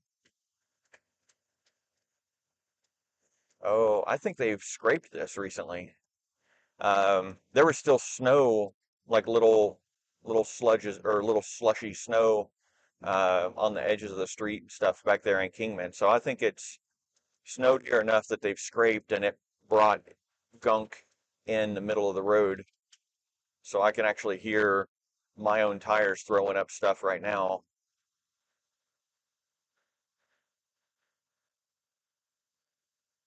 I know Mike said it snowed down at the observatory last night, but it was all gone by 8 a.m. when he was chatting with me.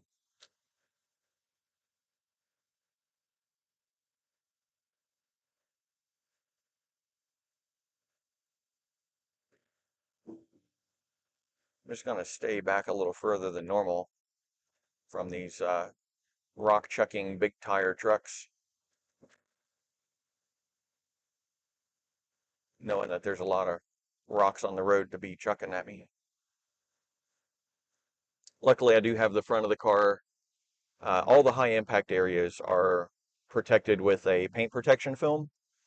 So the front bumper, the hood, the A-pillars, the front of the mirrors, um, the rocker panel, and then the rear bumper all the way around for loading and unloading. All that is protected with paint protection film. And then I have ceramic coating over the whole car. So what dirty it gets, it cleans really easily. and the paint protection film helps keep it from getting rock chips. Um, but anything that's big that impacts with enough force is still going to create a divot, unfortunately.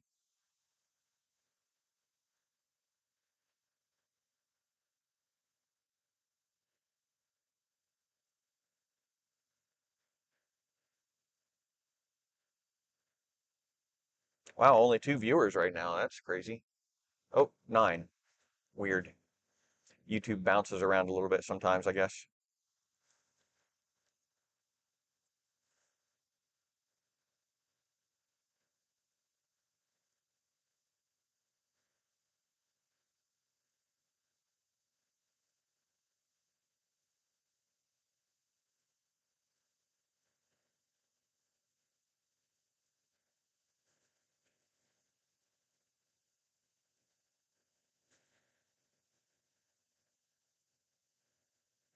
So I've got 15 miles to the exit to get onto 71, or to get onto 93 south towards Wickenburg, and 122 miles to the Wickenburg supercharger, which is my next stop.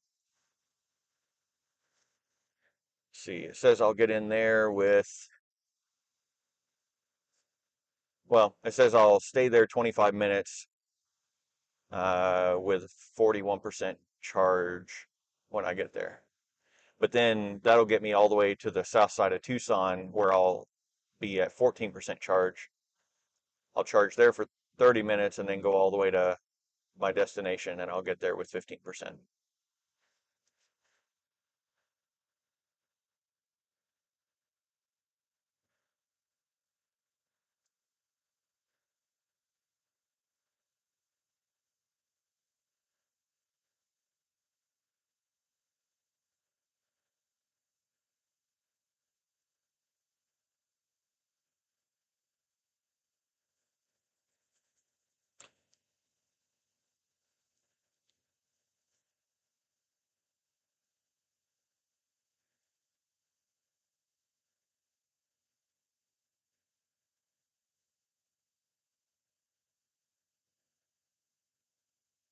Hmm. Interesting.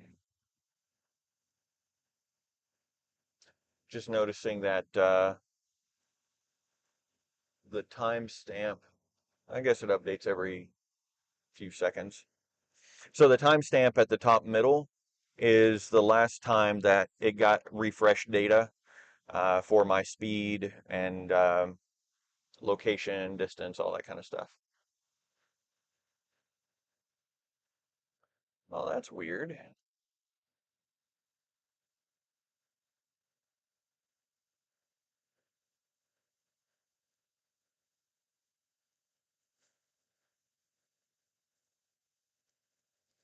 Evidently, so that little weird fan pattern it's drawing on the map, that's because for some reason the car data that's get coming through a roundabout way evidently is still reporting all the way back at the supercharger. It hasn't updated yet. But my phone, which is also reporting in information, is giving the current location and speed. Well, it'll get it figured out.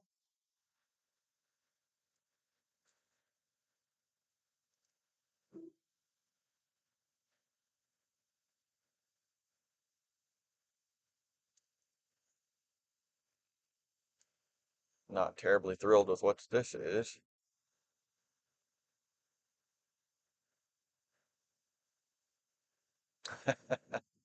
Yep, it's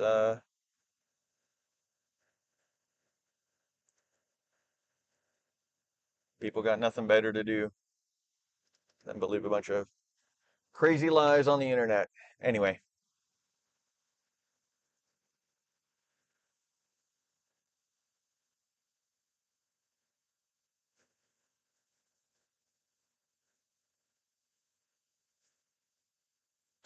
how's everybody doing? Everybody's awful quiet this morning.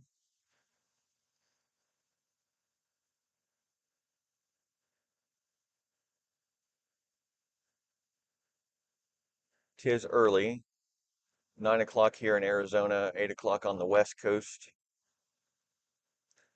But 11 o'clock on the East Coast, so you East Coast people should be all chatty by now.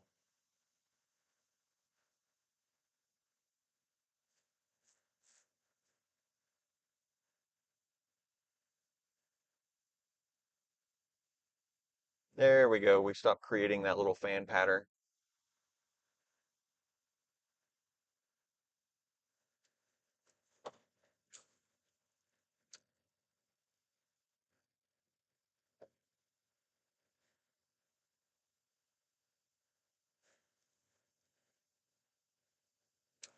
This guy says he's doing the usual firefighting. Uh, you should talk to Kevin about that. He was a firefighter before he came to join our team. 1,300 hours there in Brazil. Yeah, because in the winter time, in the summertime, our time zones, the East Coast time zone in Brazil are, I think, the same time. But in the wintertime, the northern hemisphere, East Coast specifically, US specifically, falls an hour back, and Brazil goes to summertime, which is an hour forward. So it takes two parts of the world that usually are on the same time zone in the summer and makes them 2 hours apart in the wintertime.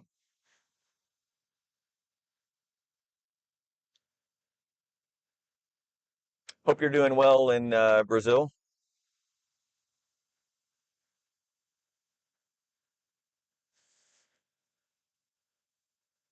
Looks like we have a spammer. I don't know if my lovely remote assistant will be getting that one, but I can kick it here.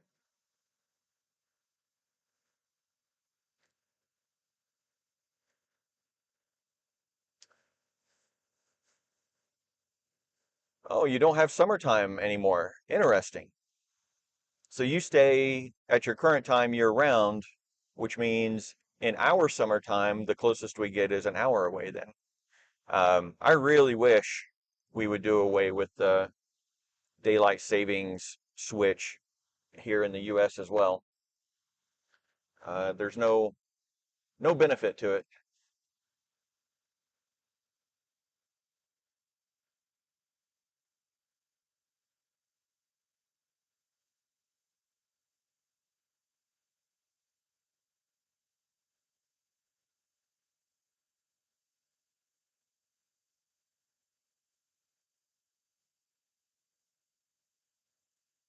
You know what? I should turn on my navigation audio. I normally do not have that on when I'm in an area I know, so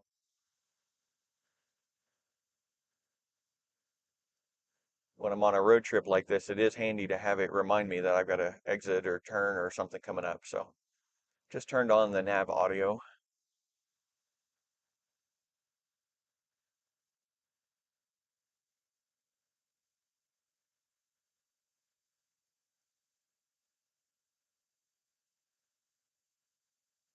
Yep, clear skies right now, Mark. Um, Chris Fellows down in the rodeo area, he said that looked like it was going to be good enough to do some imaging tonight. So that's a positive sign. I anticipate having all my optics swapped out and ready for initial focus runs tonight, and then I'll do an imaging run just to test out the gear.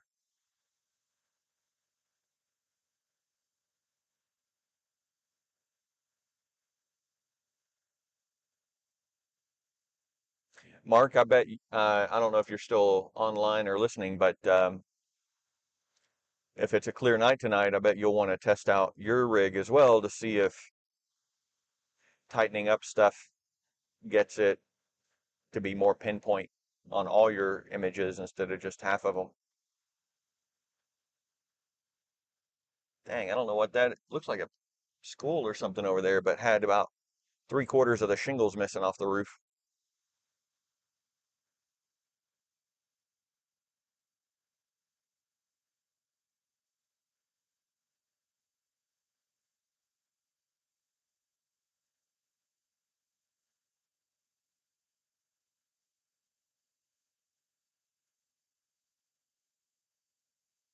So, Augusto, when did Brazil do away with the summertime shift? I think it's been at least probably in the most recent couple of years, right? Or has it been longer than that?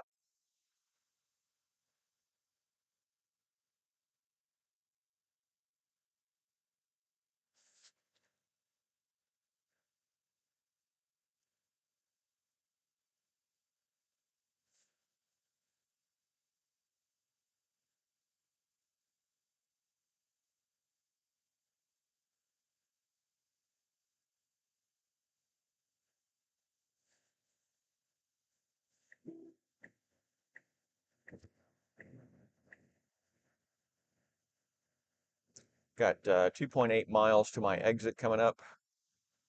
Just gonna get past these few trucks. Expect snow and ice. Slow down. It's 34 outside, so I think we're relatively safe right now, but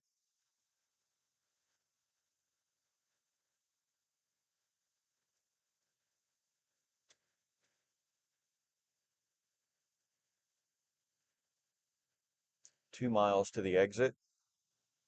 Hope these trucks move out of the way a little bit here. There we go. Oh yeah.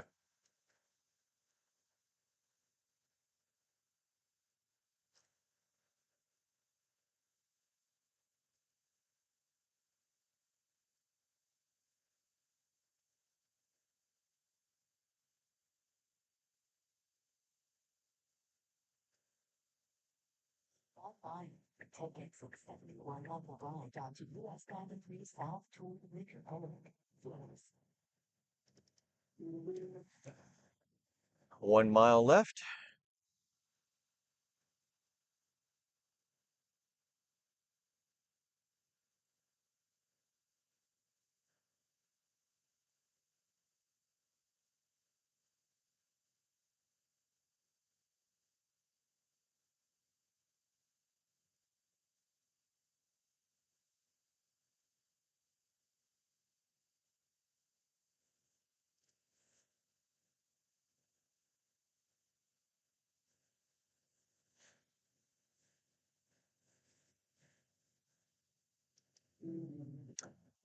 Looks like a police vehicle Exit or 7. something.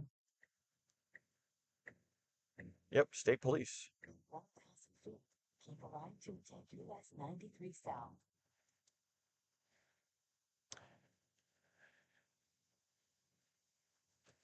So if I were following a vehicle as closely as that cop is, I would be pulled over and cited for tailgating. But the cops do that to try to incite you into doing something dumb, like speeding to get away from the person that's tailgating you, or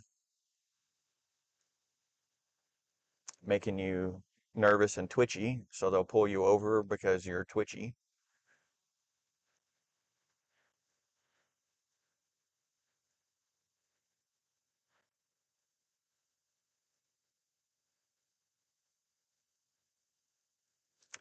I'm gonna adjust my follow distance here.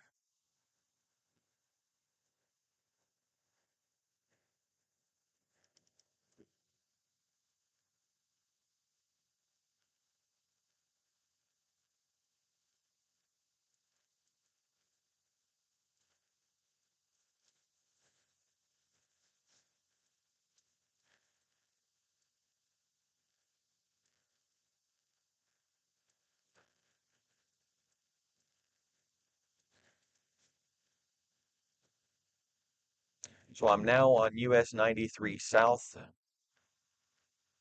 I won't hit another interstate until I get to the outskirts of Phoenix.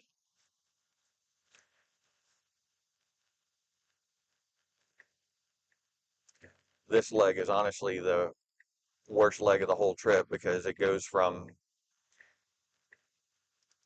limited access, 2 lane or 4 lane down to 2 lane back and forth a couple of times. they're supposed to be converting this into Interstate 21, connecting 40 there near Kingman all the way down to Phoenix. They're also going to be changing 93 from the Las Vegas area where it crosses the Hoover Dam. That's going to be an Interstate 21. So it's going to be this corridor for getting from Las Vegas down to Phoenix. At that point, it'll be a lot better once it's all limited access, 4-lane. But until that time, this section is no fun.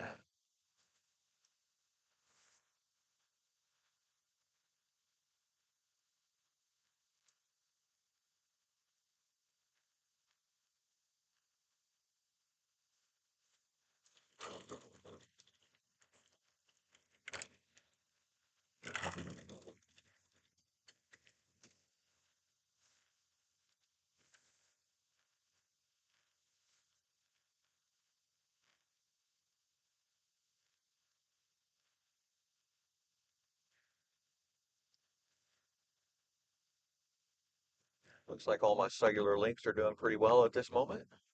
Oh, definitely have some snow over on the mountains. Wonder if I can. I got it now, kind of a berm between us and the mountains, but see if I can get you a view of that. No, not right. Kind of right there, but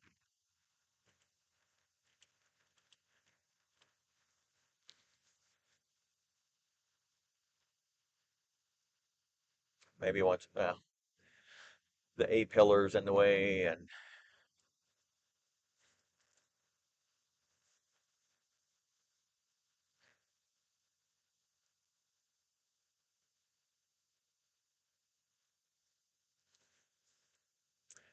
I wish this guy would move over. He might be mistaking my increased follow distance for appreciation of his traveling right at the speed limit.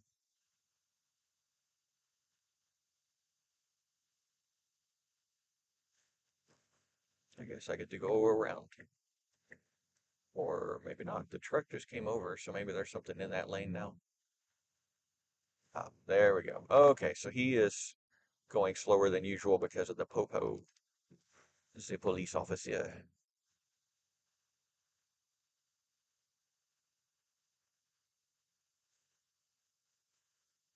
So,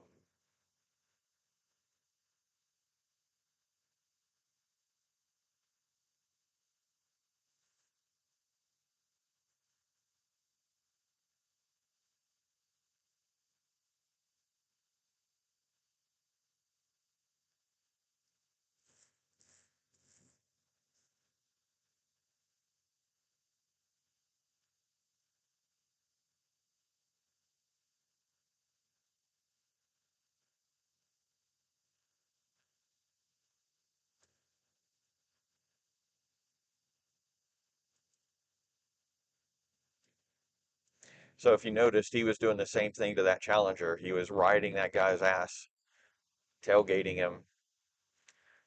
Both, I, I will admit, it's easier to read the license plate when you're up that close. But once you get the license plate read off for checking it, there's really no reason to continue being right up on the guy. It's just intimidation.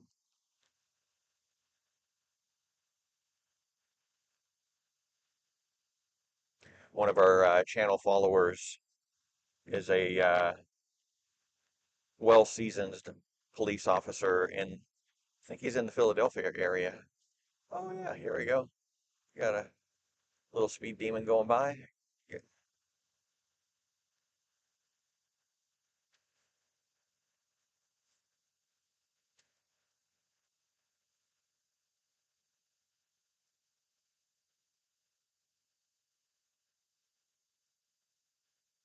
I don't operate with any radar detectors or anything. Um, I'm well past the age where I'm doing high speed driving, but I am curious at this point if he's shooting radar back this direction or laser.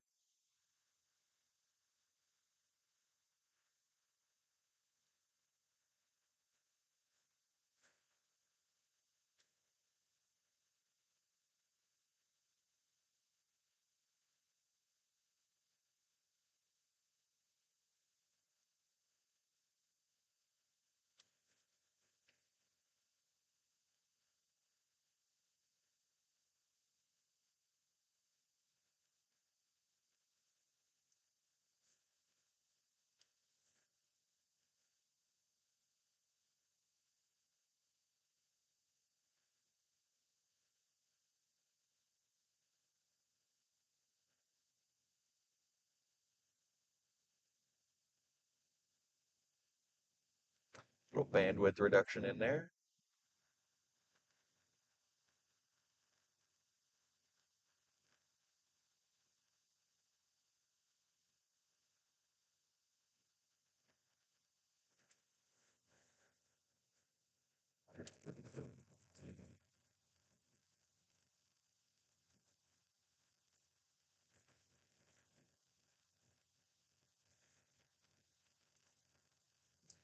I can see I need to add a button to delete all history to my interface.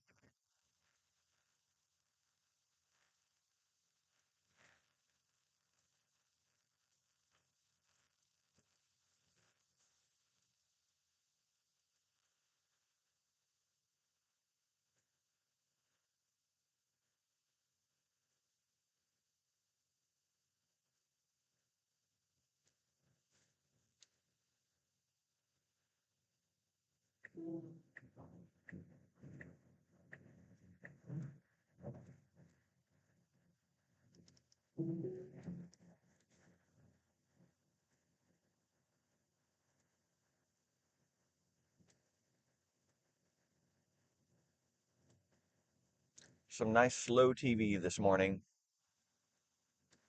Pretty desert hill landscape here in Arizona. Got 81 miles, well, 96 miles to the supercharger. Next stop.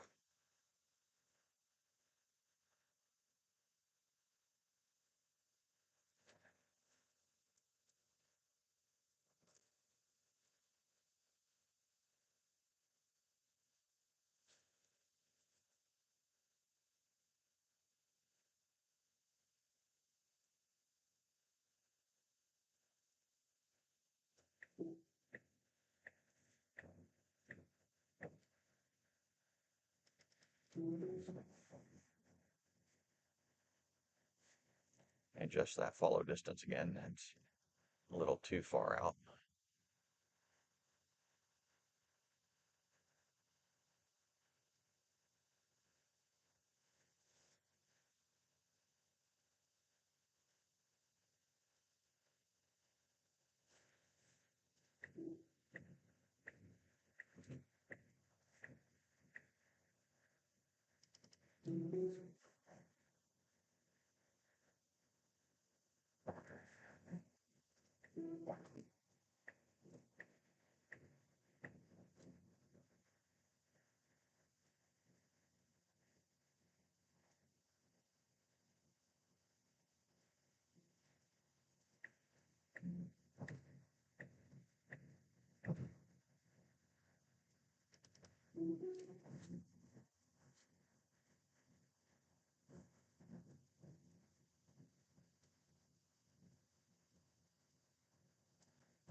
My last trip down like this, I ended up getting caught in a traffic jam on this stretch of road. It was a little closer to Wickenburg or Phoenix, but it was a nice standstill for a while. I think there was an accident or something.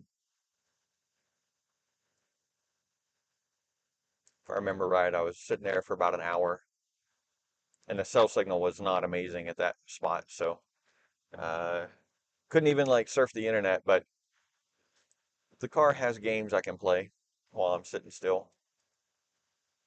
And here we go, dropping from that 4-lane divided down to 2-lane with opposing traffic, no center division. So that's one of the other things, Tesla's autopilot or full self-driving right now. If you're not on a divided highway, and if it knows that you're not on a divided highway, or if it thinks you're not on a divided highway, then it will limit your speed in autopilot to 5 over the speed limit, which isn't a huge deal, except sometimes it is divided and it doesn't know, or worse still, sometimes it's not divided, but the car thinks the speed limit is way, way, way lower than what it really is for that stretch of road. So in that circumstance, you end up not being able to use the self-driving part of it. You can still use cruise control and you can adjust the speed up from there, but the self-driving feature requires you to be 5 over the speed limit, whatever it thinks it is. So that can be a little annoying. But as you can see right now, it dropped me down to 70 because it realized that this is not divided, and the speed limit is 65. So here we are. Not a huge deal. Just a little inconvenient sometimes.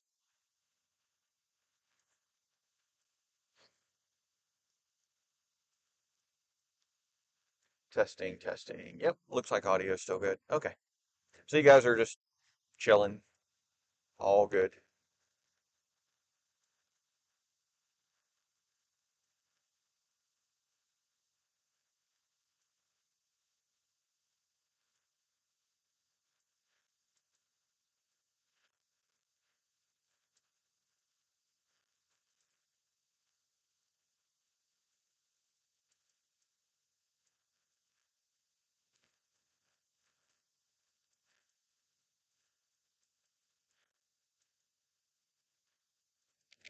I know. It also sometimes gets a little freaked out. Like right there, it thought I was getting ready to hit something, but there was nothing anywhere. Um, those are relatively infrequent unless you're in area where the hills are um, really quite like roller coaster-ish. And in that circumstance, then sometimes when you crest one little knoll and you start pointing down toward the road of the next knoll, sometimes it'll think there's something, you're getting ready to hit something. That happens actually in the area where I'm going to. There's a road, um, I think it's a State Route 9, New Mexico 9, that goes between Animas and New Mexico 80, which is over to the west, right along the Arizona border. Um, oh, good, it'll let me go faster now. Um, it's very small hill oriented through that section of land, and I counted one day when I was riding with Mark. Now this was with the X. This is the first time I've had the S down there, so it may be different, better, worse, who knows. But when I had the X, I think I counted 4 times in about a 9-mile stretch that it gave the collision warning.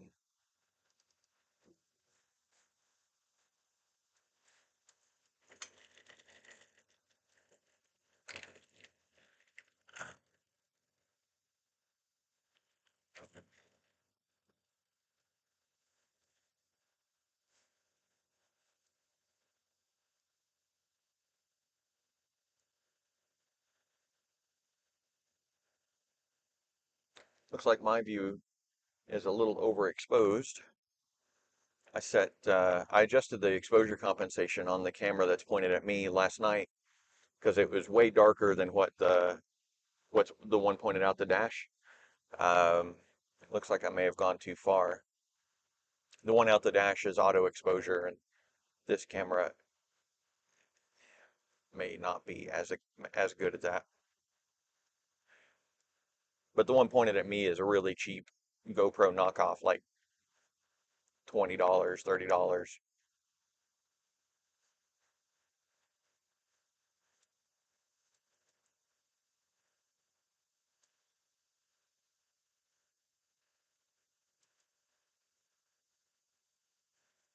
Little bump here.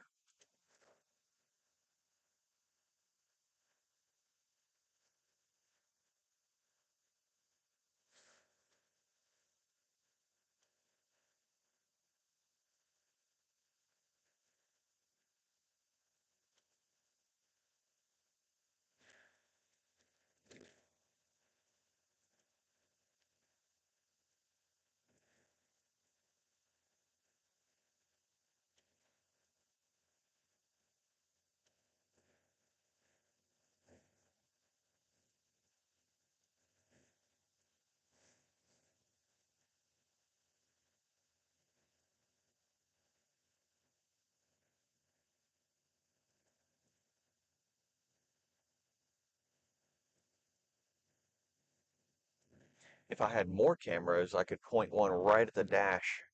I could overlay that at the bottom. Be pretty cool.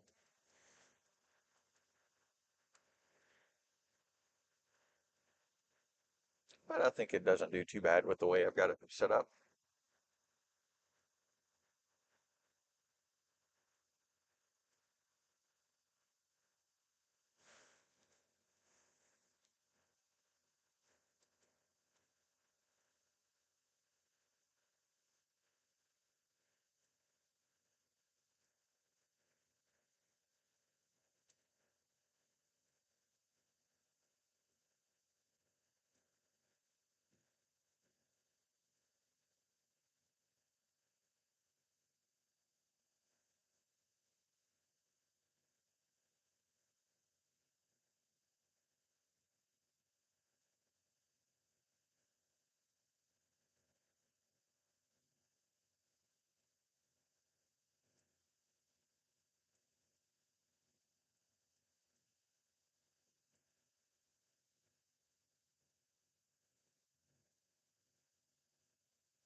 Shows a map.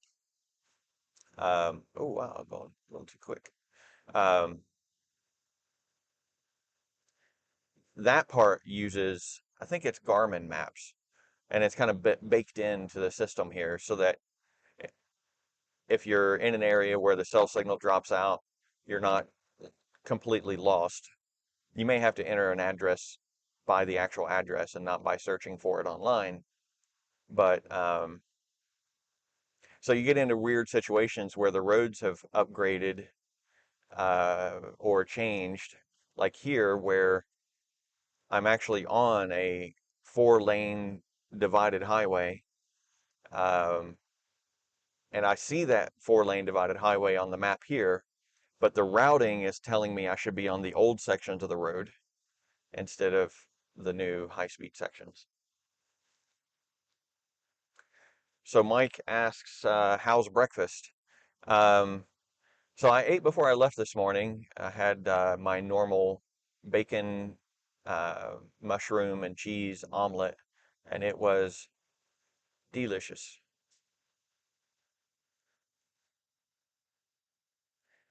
The diner back there, I only made use of the facilities, did not partake of their food stuffs. There were several people in there. A lot. It was actually fairly full from a eatery perspective,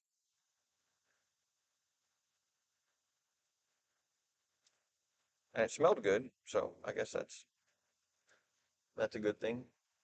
I could smell it through the mask.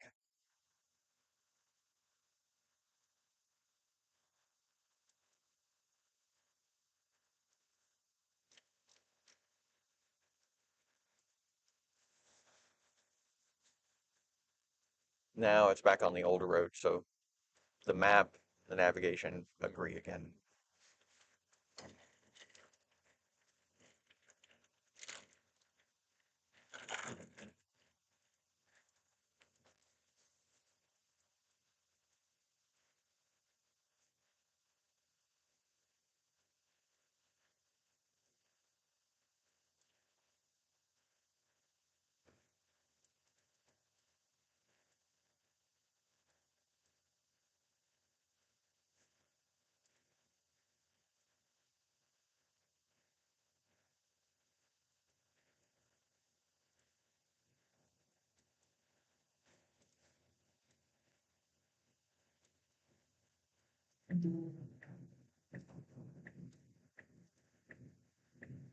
No, I guess I'm not actually changing lanes.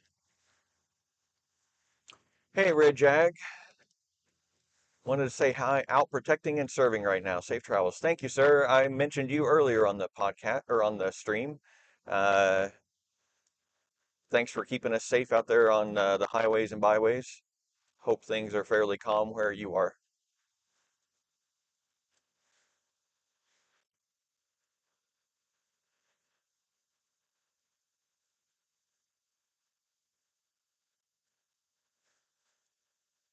Increase my follow distance a little bit on these big trucks. I don't like to be that close.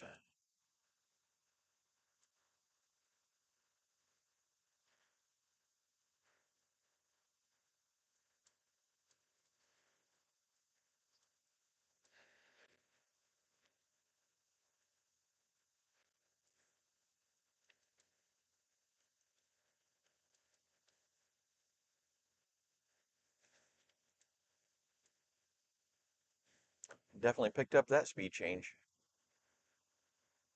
So now I'm down to 60 that it won't let me go over with autopilot, which is fine. Getting into a more congested area. I think there's a few fuel stops up here and such. Wiki up. Yeah, that's right. 45. So the car will drop me down again.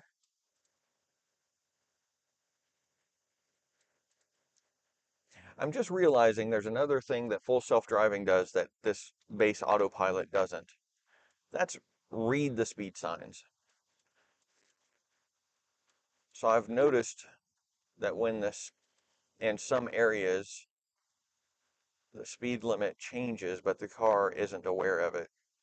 And I know in the Model X where I had full self-driving, um, it would read that speed sign and pick up the change, even if it wasn't on its internal map database. So that's a little frustrating. Again, not the end of the world, just inconvenient sometimes.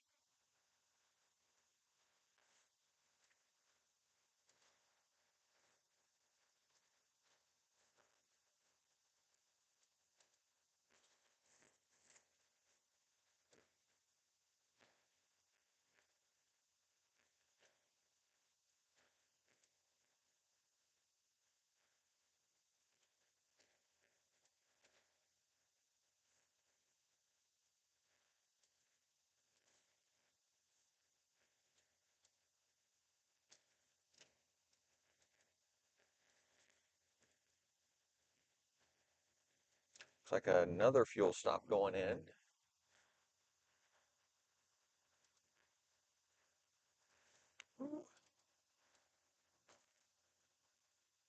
Lots of dust and dirt get kicked up here.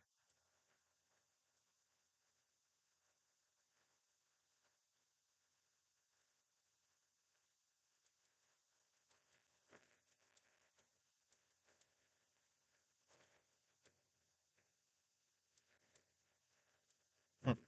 That was interesting. That RV coming at me, evidently there was a mirror on a wall back that I could see through the windshield. So it almost looked like I was looking through the RV out a back window, but there was no back window. So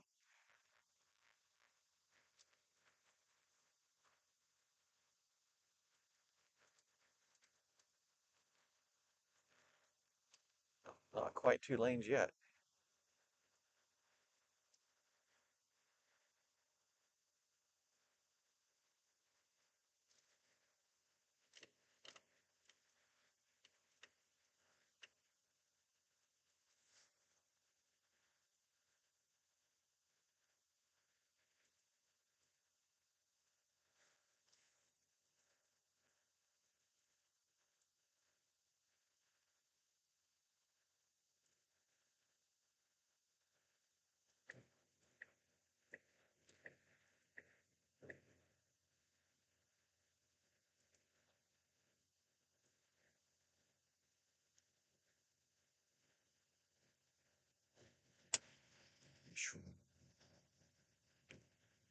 The windshield does not have paint protection on it, so every time a rock hits the windshield, I wince a little bit.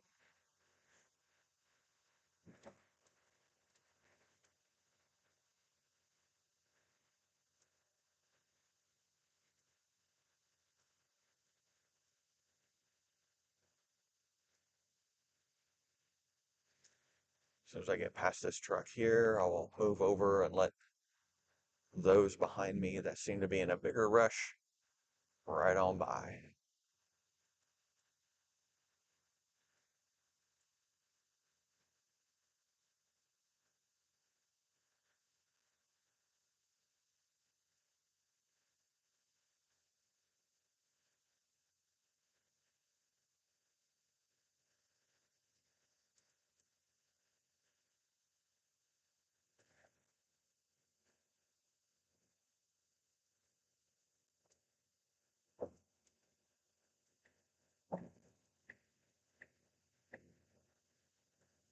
There you go.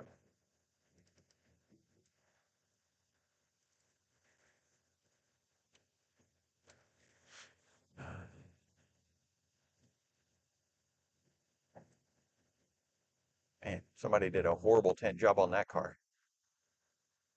Bubbles everywhere, and then half peeled off and half not on the passenger side window.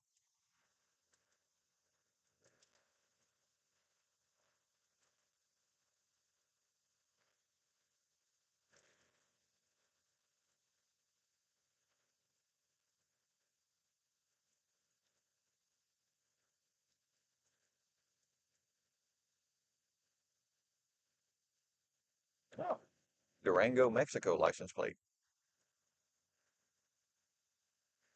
That's interesting. As much as I've been in the desert Southwest, I think that might be the first Mexico license plate I've seen. I've seen loads and loads of Canadian license plates.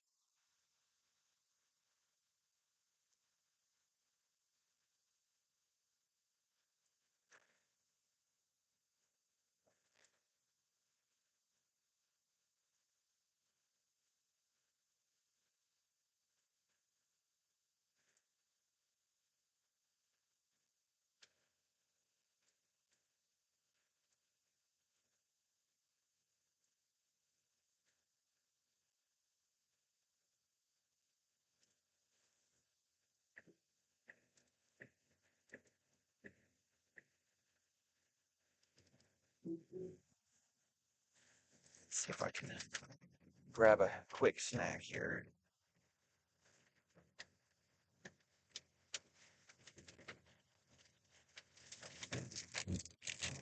That'll do. Nutrition Wholesome Nut Mix. nutrition from planters. Raising suspension to improve ride quality, the car just said.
Lots of saguaro cactus in this area. I think it's the only area in the country you can see them.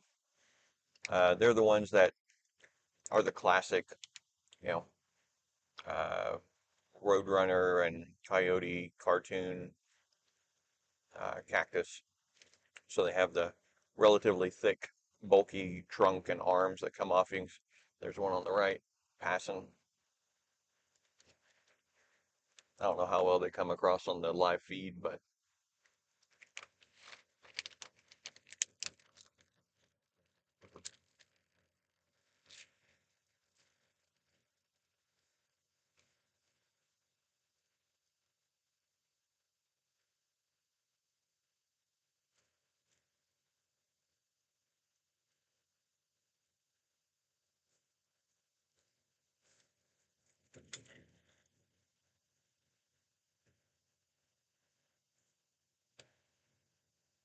1 hour to the next supercharger.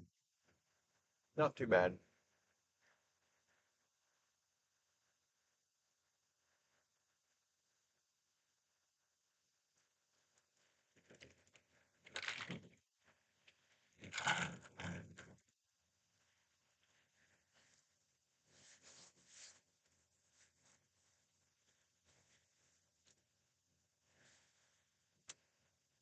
If you get to Douglas, you see a lot of Sonora plates.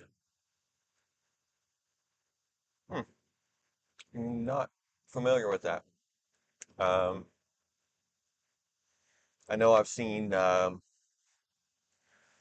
like on the New Mexico-Arizona border, um, as you're going through there, there's a lot of hoodoos, which are rock formations where the wind has went in between the rocks and worn them down.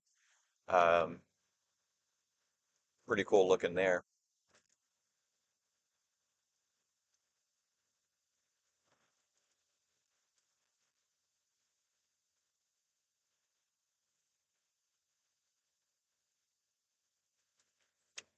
I'll have to look up what a Sonora plate is.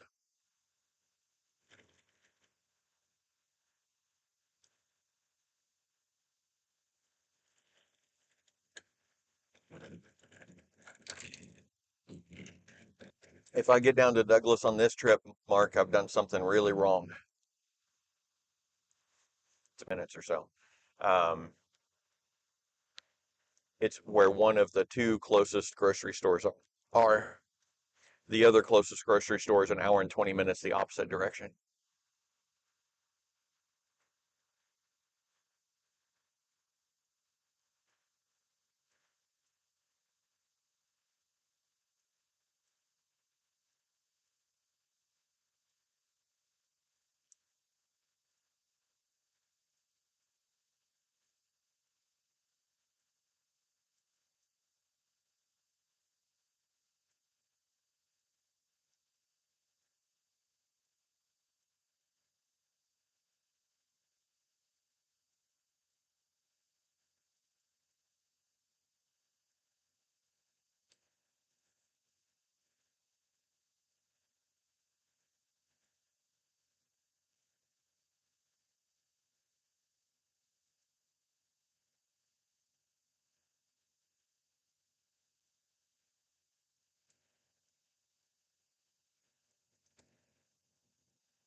Now it looks like our internet is holding out, but two of the three links are down right now. See which one's holding on. I'm betting it's going to be, no, it's T-Mobile. So T-Mobile is holding us right now. Verizon and AT&T are both offline at the moment. It's pretty impressive.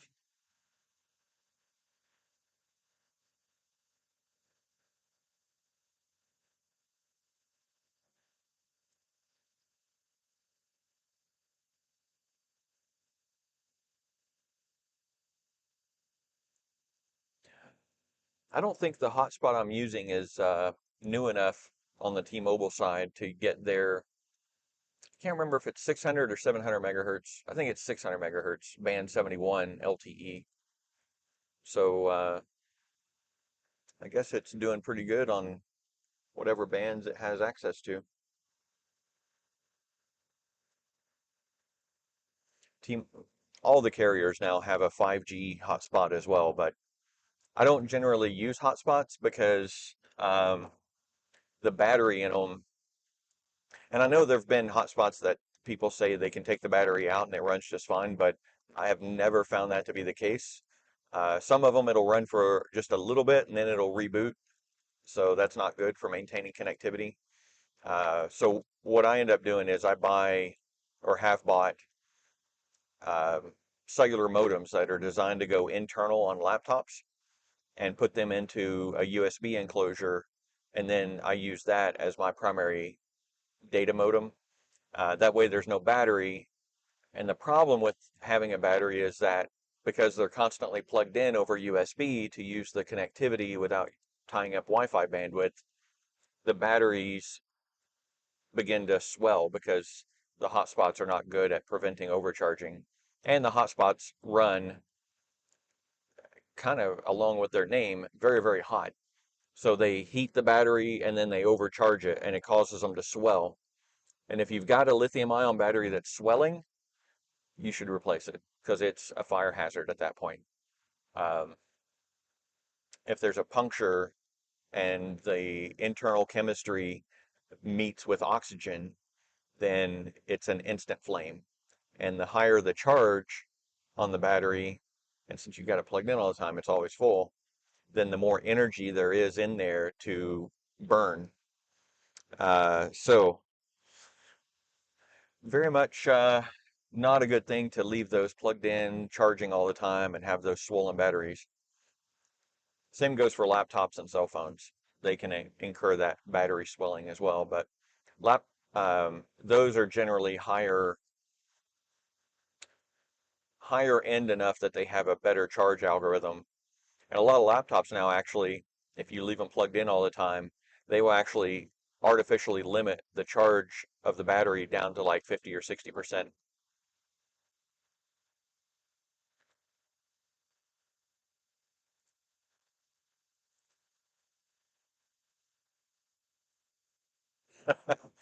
Mark, I'm not sure why you're calling out to Linan. Oh, interesting. So my chat wasn't online for the first time you said hi, Linan, and then I guess you just corrected it.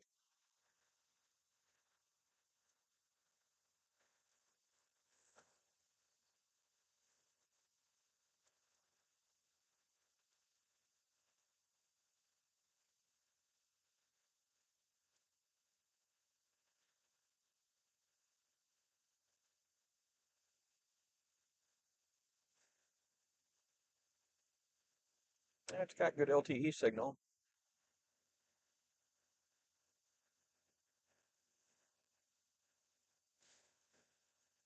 Interesting.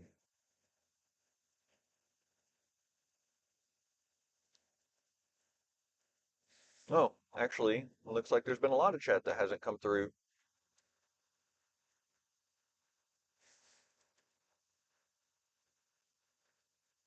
Oh, Sonora license plates. That makes sense. Uh,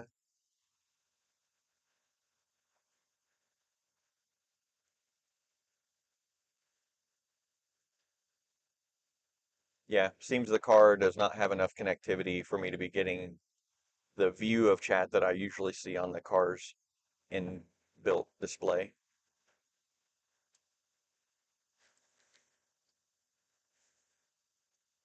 There we go. Now I got them all.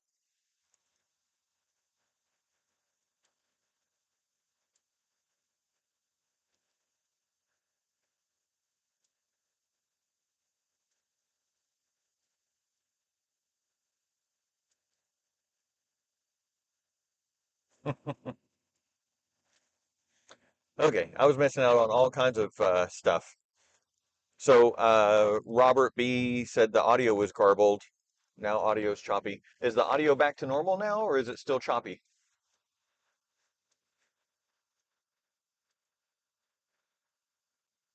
I guess it comes and goes with the bandwidth a little bit.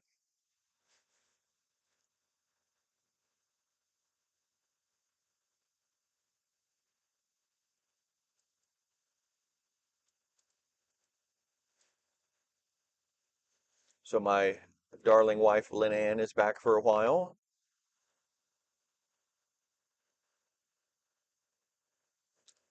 She says she had to get some breakfast and working on her choring because picking stones and pulling teats is better than, I don't know, some other Letterkenny reference.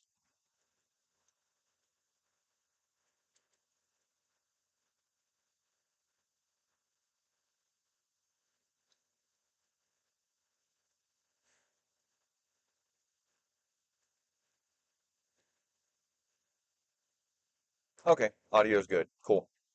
Thank you, thank you. I guess it just went through a little garbled phase when I was having some signal issues earlier.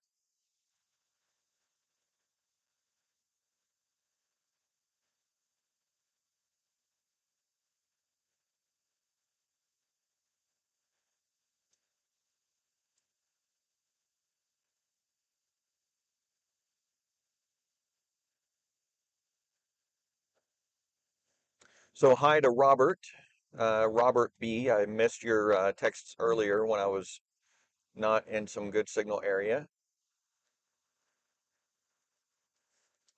Hope you're still around and tolerating the intermittent signal losses. And for those that weren't on earlier, I do have three cellular connections going simultaneously. One on Verizon, one on AT&T, and one on T-Mobile. And I have software running that links all those three together and uses the best ones to maintain connectivity. So if I drop out, it's because there's no data on any of the three carriers.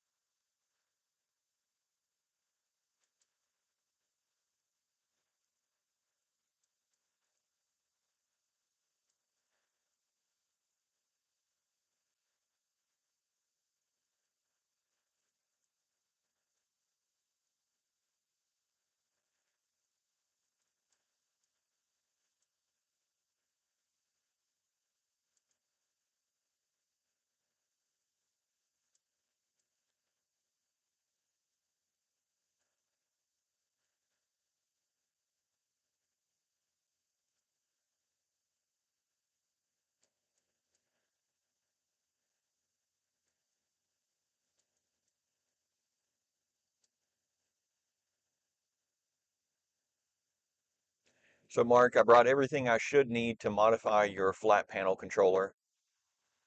I won't know how hard or easy it's going to be to achieve until I get into it, but we shall see.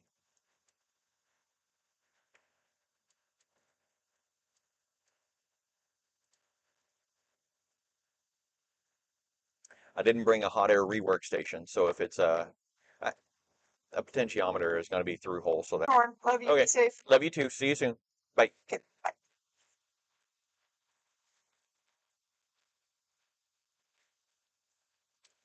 The car isn't updating its position. That's odd.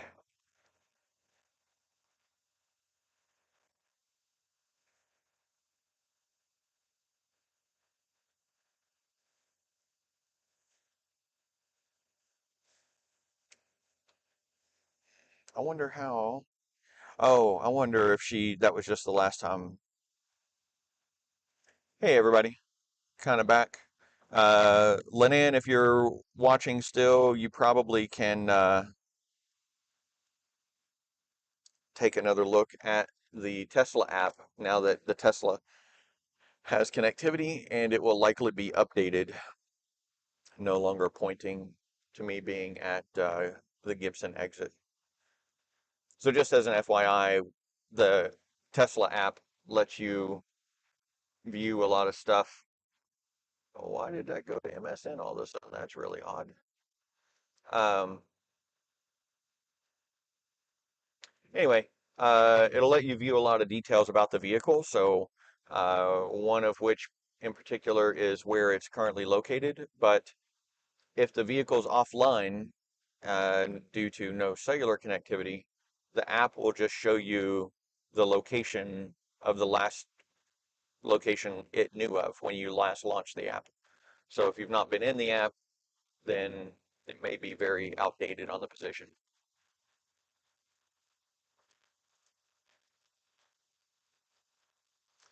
To all those that are still with me, thank you for sticking around, or welcome back, one or the other.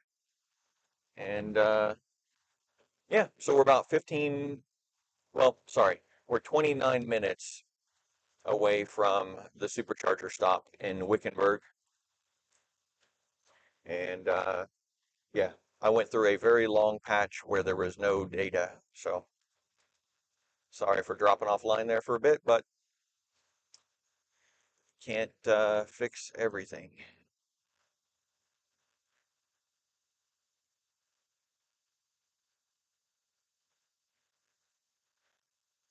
And Mark, if you're still online, you mentioned that there's quite a bit of time difference between the phone and the TV. Whichever one is farthest behind, maybe even both of them at this point, uh, just stop and restart the stream. You may need to refresh the web page or back out of the video on YouTube and then go back into it. And then that should bring you up to current.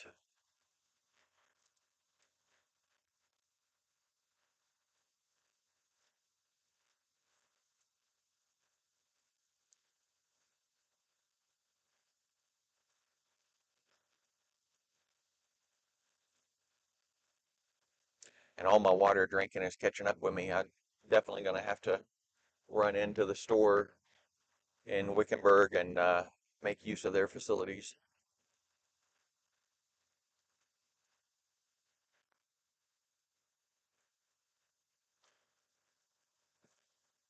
How's everybody doing?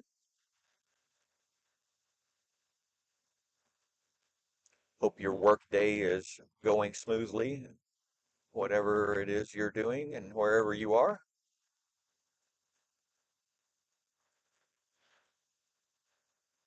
Hope you're healthy, happy, and prosperous.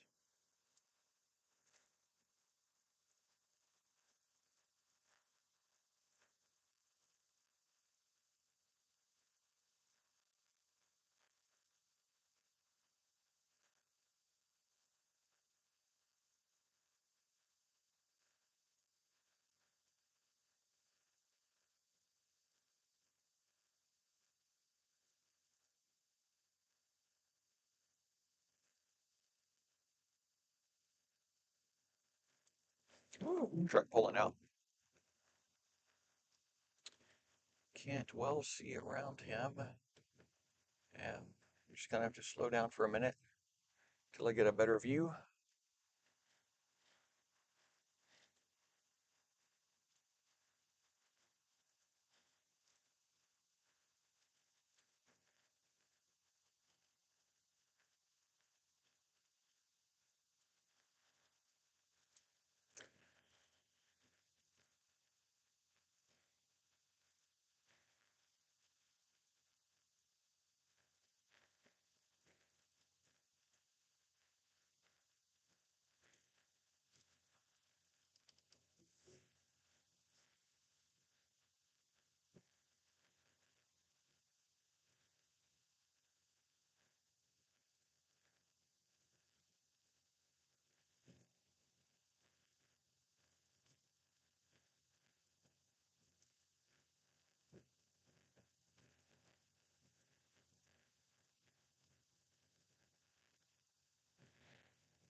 Yay, patching lane.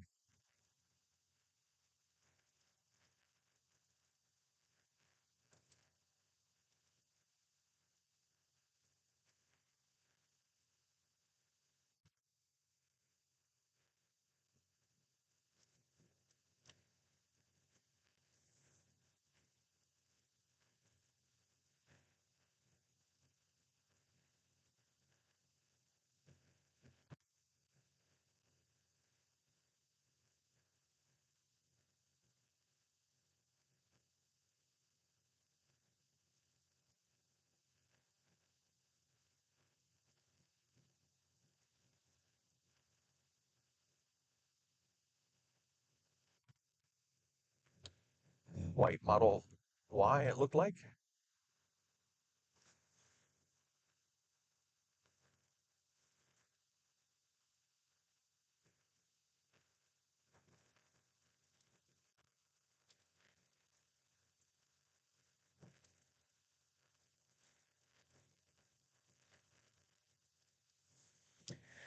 Okay. Looks like we're back in the land of cell signal.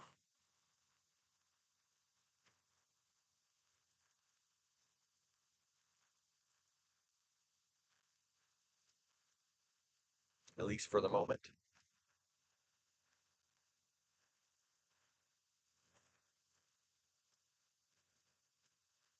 Yeah, this whole section of road will be a lot better when it's all 4-lane limited access, maybe 70 miles an hour, 75 miles an hour speed limit. That would be tremendous.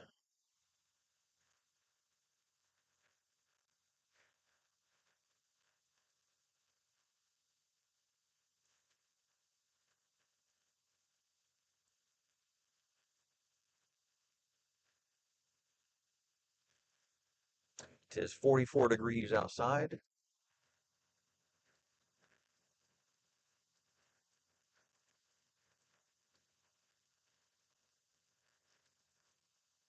Speed 0 miles an hour.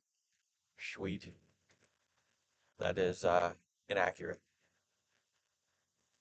When did that up? Oh, there we go. 70 points, pretty much spot on.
So my first real long road trip in the car.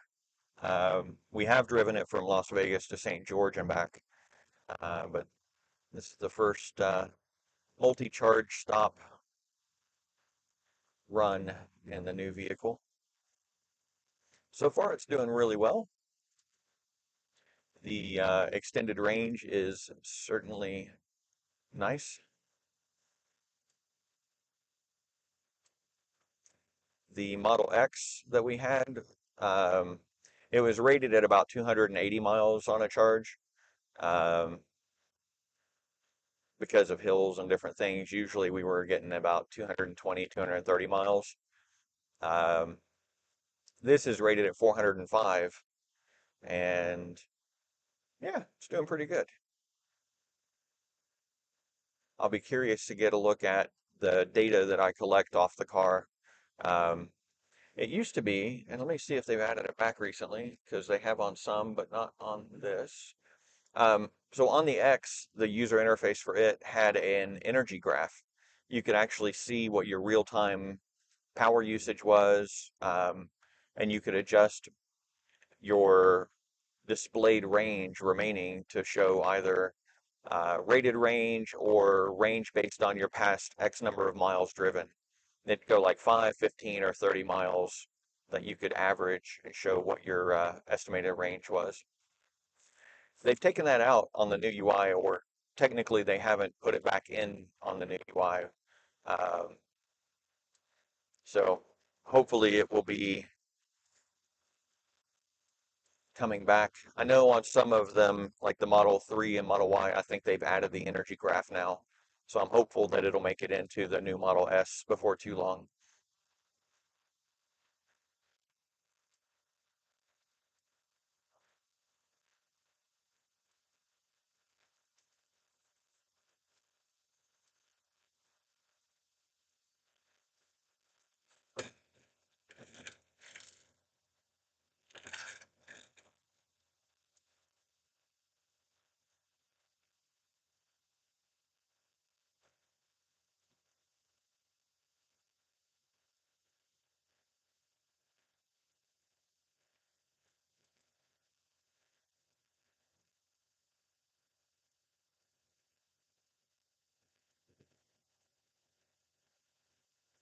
Coming up on Prescott,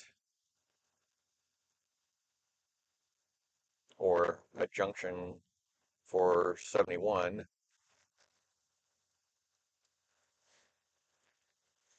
where the trail leads. Good day to you. And yes, it is a beautiful day for a trip. Um, it was a little questionable because it snowed throughout this area last night. Matter of fact, there's still some snow. Yeah, still some snow on the ground here on the desert. But yeah, the roads are clear, beautiful, clear skies, and I think that so there's some snow on the mountains for sure, on the left especially, here in this area. But yeah, it's looking real good. I'm hoping to get in to the observatory today with plenty of time to be able to do all the optic swaps that I need to do, and then I'll be able to run an initial focus confirmation tonight, get everything pin sharp, and should be good to go.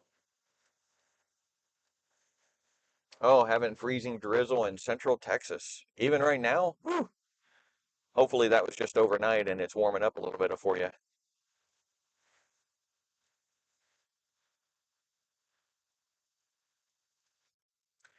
Our friends, the bots, are in the Dallas-Fort Worth area, so I know they've had some interesting weather the past few days as well,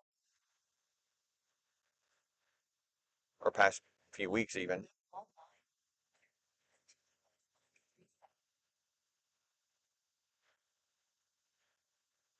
17 minutes to the supercharger stop here in Wickenburg, which is good because my bladder runneth over.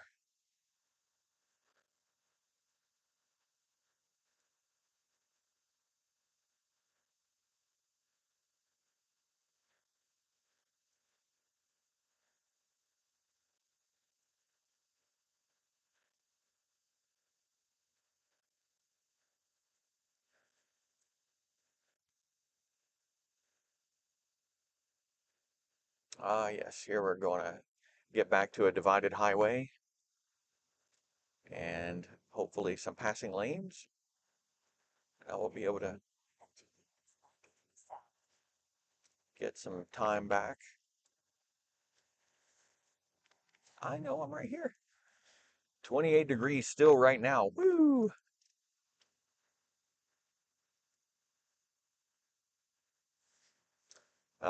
Sure they are further north from us. Okay. Yeah, I'm guessing they're still quite cold as well. If you're cold and that far south or south of them.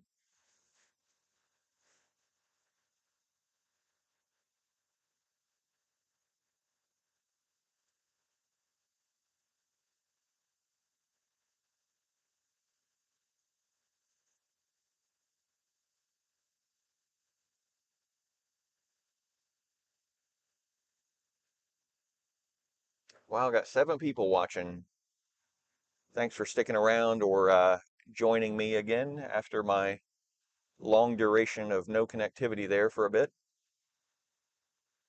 The funny thing is if you're supremely bored and ever go back and rewatch one of the live drive videos, YouTube chops out those dead sections. So you get video nonstop, even though it's like hard cuts at some points where the signal dropped out.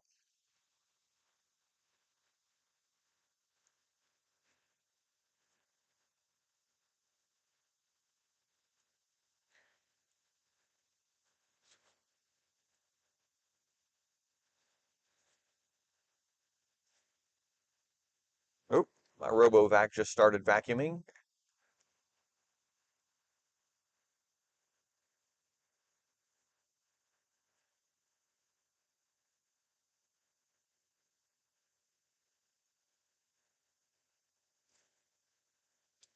Got a police officer on the side of the road here. I'm guessing he's got somebody pulled over, or he could be helping someone who's in distress, maybe helping them change a tire. Good Samaritans. No, I'm gonna guess he's getting a ticket.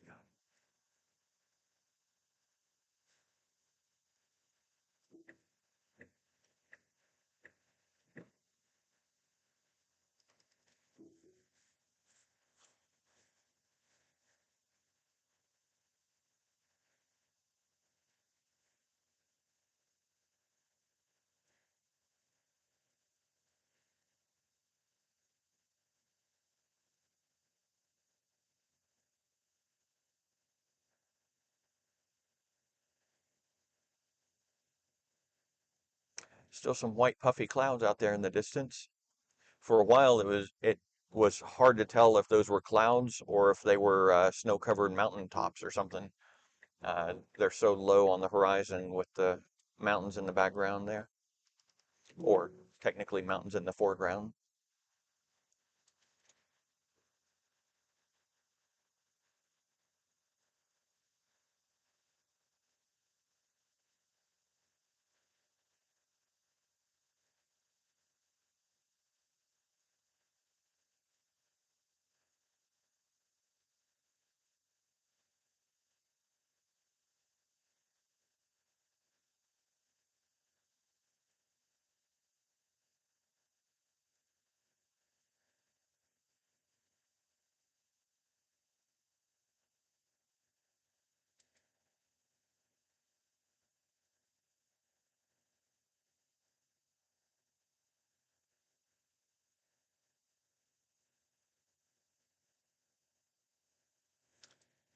It gets a little squirrely on these merges,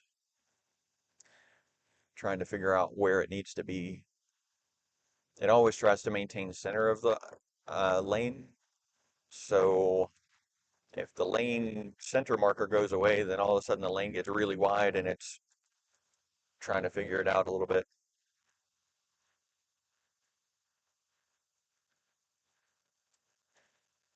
Nope, now I figured out I'm not on divided highway anymore. So dropping me back to 70 or 5 over the speed limit.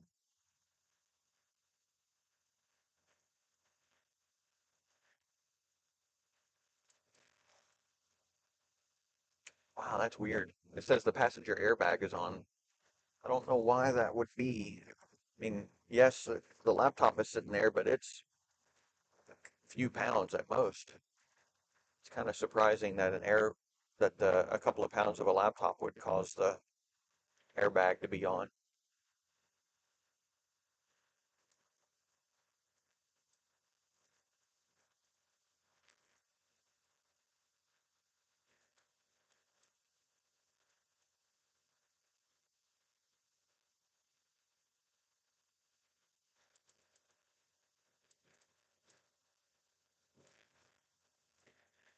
Ten minutes to the supercharger. We're kind of going through the outskirts of Wickenburg now, I guess.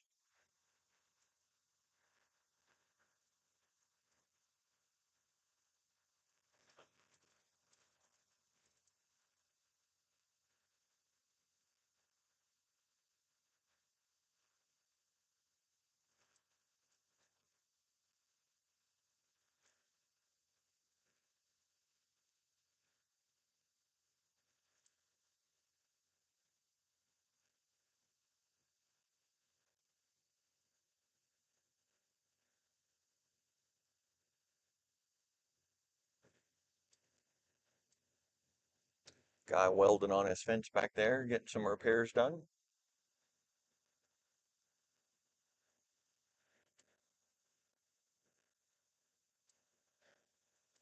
Speed limit dropping.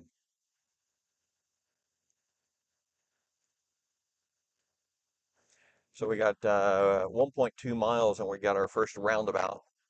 There's at least two that we'll go through.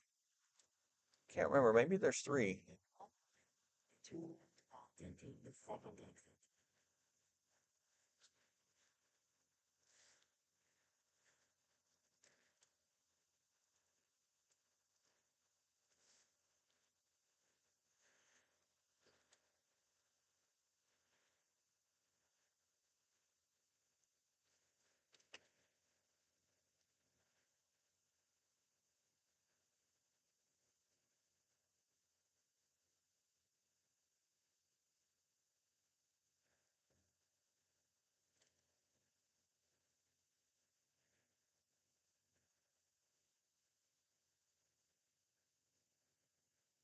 So I am using slightly more energy per mile than I would normally in a long range Model S because I've taken the covers, the hubcap covers off of the long range rims. Uh, I like the bare rim a lot better than I like the hubcap, so.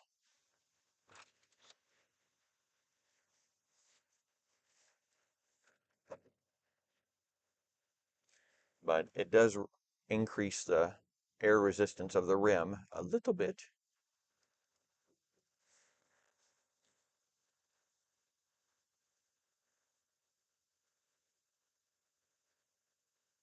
.8 miles to our next roundabout,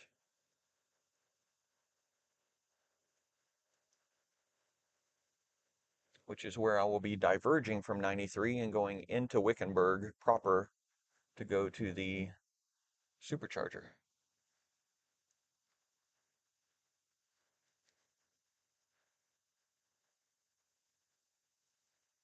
If I remember right, it's like a courthouse or something there in Wickenburg.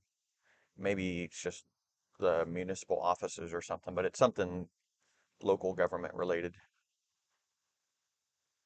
I can see there are 6 open stalls at that supercharger, and I think it's an 8 charger location. So 2 are seemingly occupied.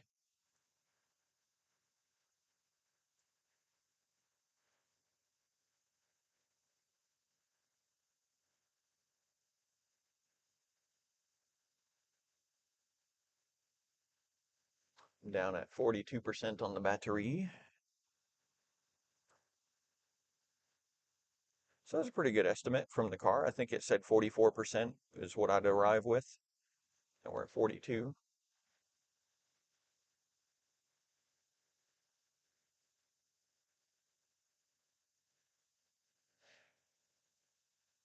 This guy has a brake light out.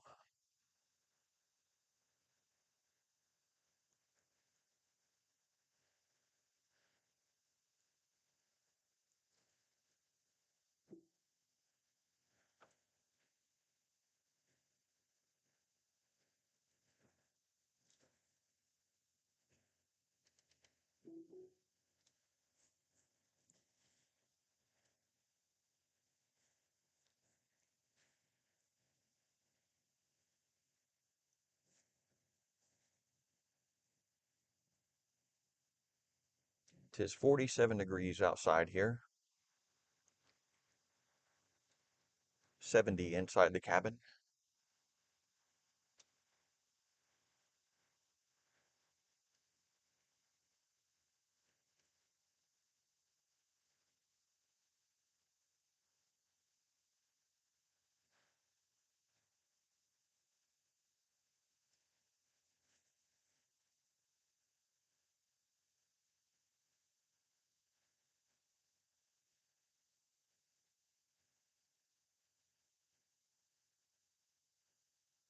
So after this, I'll go all the way through Phoenix and Tucson, and then I'll supercharge at the other side of Tucson.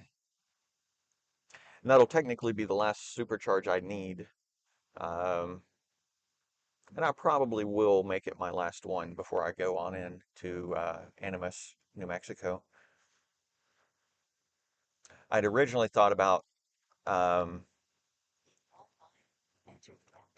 staying longer at that last charger to top way on up, and I might stay a little longer, but I remembered that where I'm going, they have RV power hookups, so I'll be able to charge the Tesla there and not worry about not having enough range to make it back out to the Wilcox supercharger, which is the closest one to that area on the way back this direction.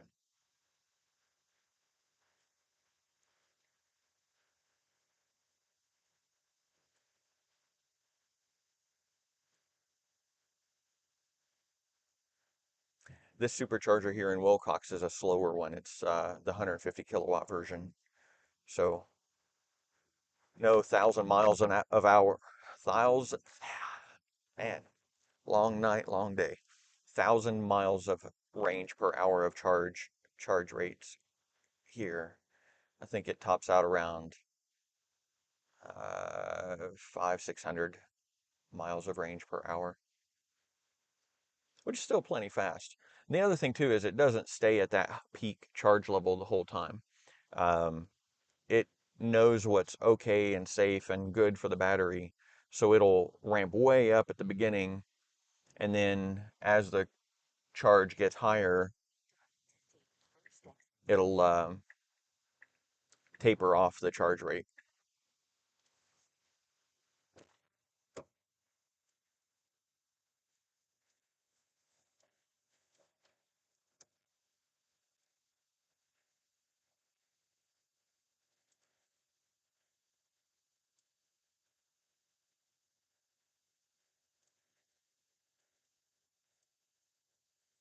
RV park there. Didn't know where that was here. Oh, going a little too fast. A little too fast. Sorry about that.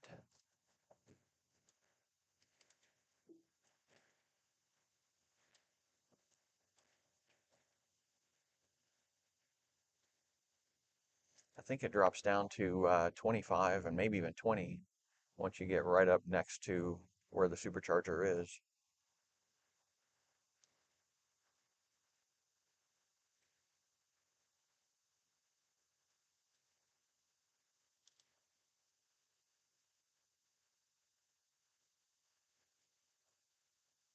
Yep, there's 20.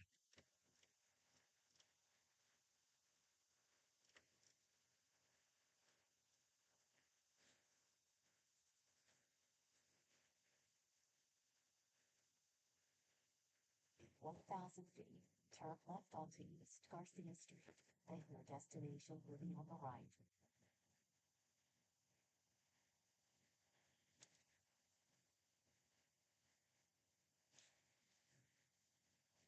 I'm coming up here real quick turning onto Garcia Street here at the Bashes Frontier Center. Right there where that truck just came out. Garcia Street.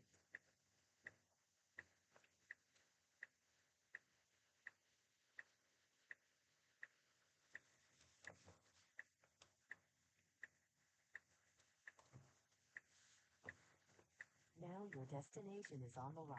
Oh, that's a first generation Model S, like the first one we had. 1A, 2A, 3A. Okay, so I'm going to go to 2A here. Actually, I'm going to go to 1A.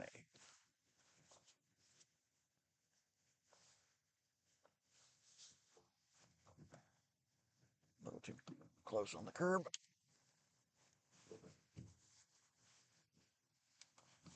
Actually, it was too close to the bush. All right. Same drill as last time for those who are here.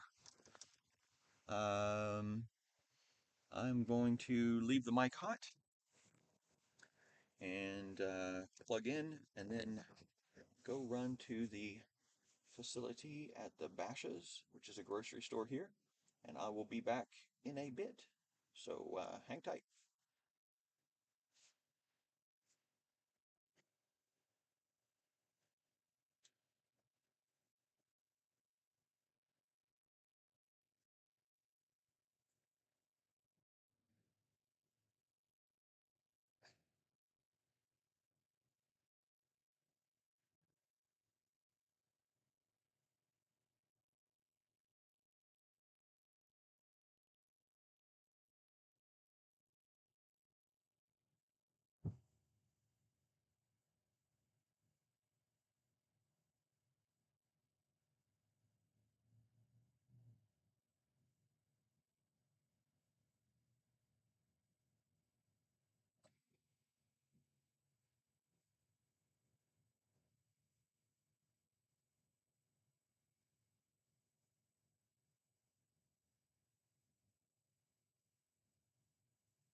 Hello, hello, I am back.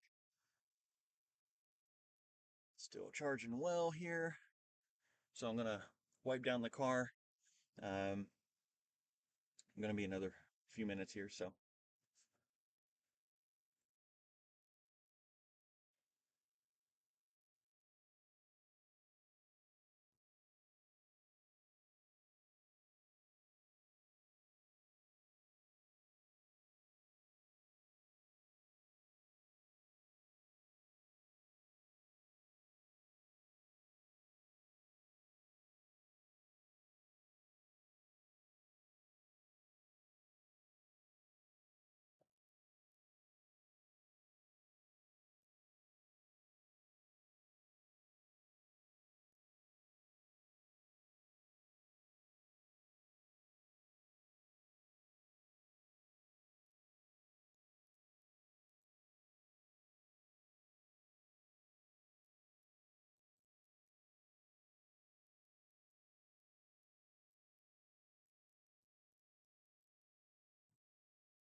So I had a slight casualty.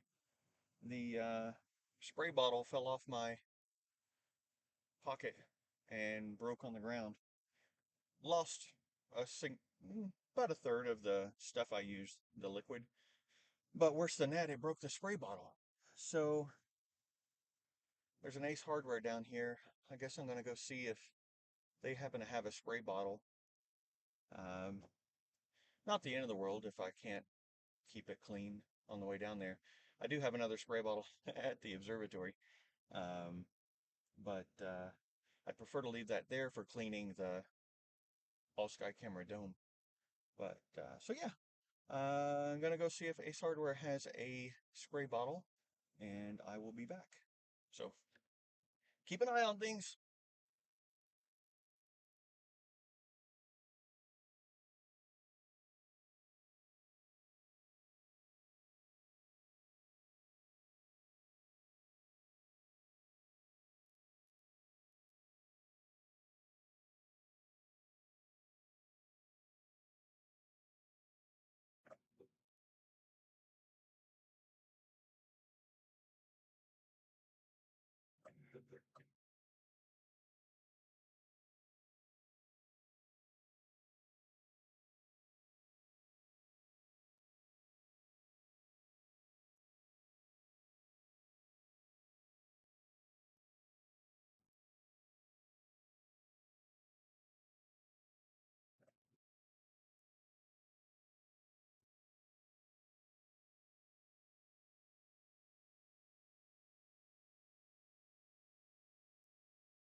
one.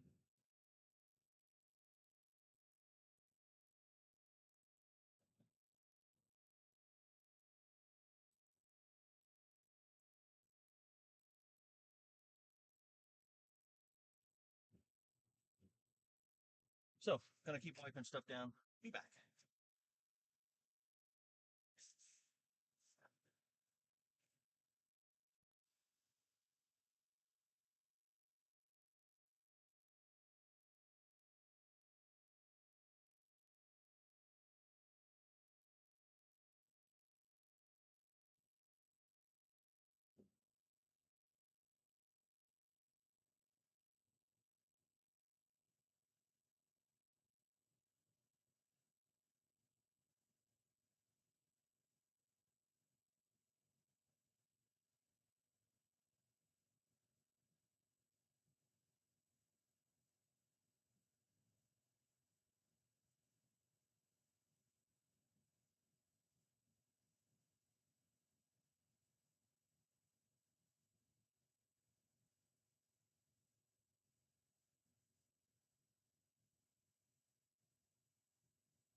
Alrighty.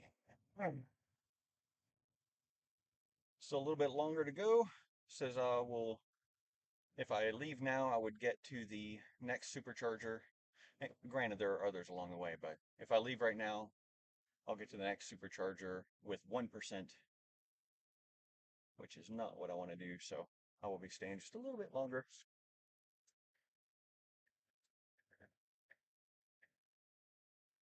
And get it topped up some more.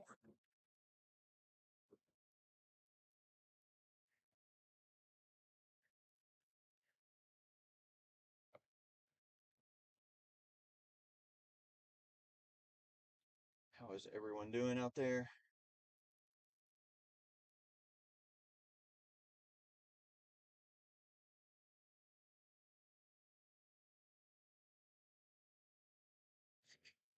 All right, so I had a few questions.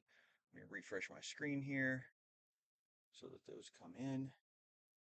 Maybe they won't.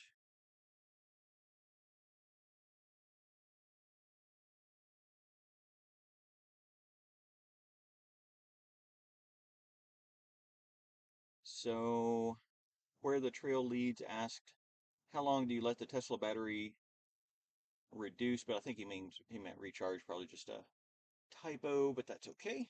Am I live at all? It looks like I'm live, kind of. Yeah, anyway. So it depends on how far you've got to go to the next one, or if you're close to your destination or whatever. Um, right now, if I left right now, I'd only have 3% battery when I get to the next supercharger in Tucson. I want to have more. I want to have more tolerance than that. So I will stay here a wee bit longer. But most supercharging stops in the newer vehicles, especially, and the Model 3 and Model Y, especially, um, most charge stops are between 10 and 30 minutes, is what the recommendation is, or what usually you need before you go on. Here, right now, it says I have another 15 minutes left to charge, and then I'll be able to depart, which is fine by me. It also depends on the speed of the supercharger you're at. So this is one of the older chargers. So it only has 150 kilowatt charge capacity. The newer ones have 250, and they will charge much, much faster, as you would imagine. Hello, Augusto. Welcome back.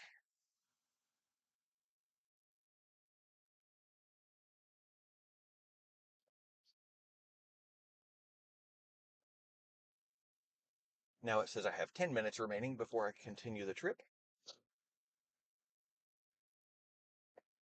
which is giving me enough time to refill my water.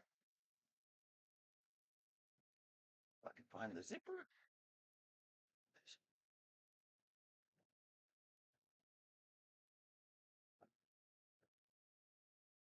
That's not what I was aiming for.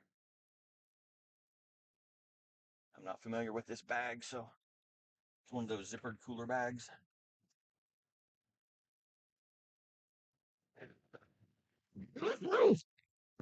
There we go.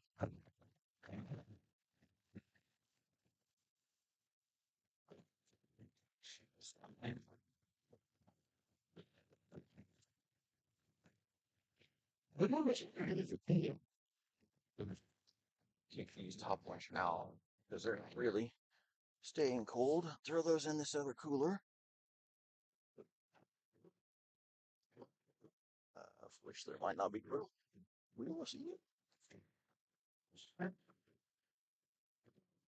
Nope, not room. Okay.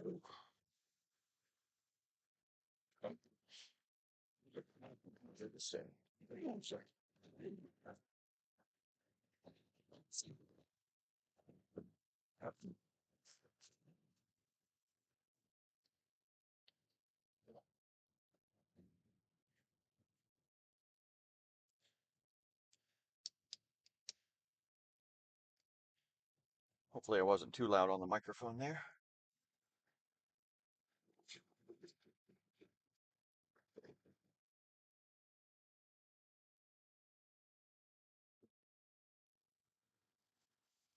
What else I can do is fix the overexposure of this camera.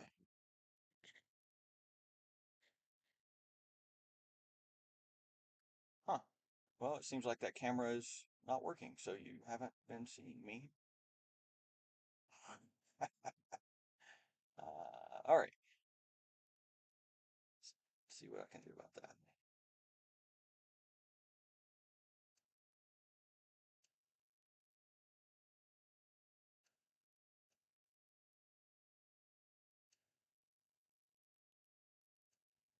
Okay, so I'm going to fix this camera.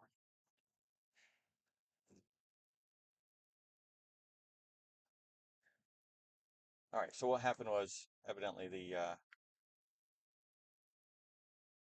car probably shut off the power, which means the other camera is disconnected. Is that one live still? No, that one's not even live still. So you've not been able to see me this whole time. We'll get that fixed. And now I'll know for the next time how that's going to work. There we go. Hi.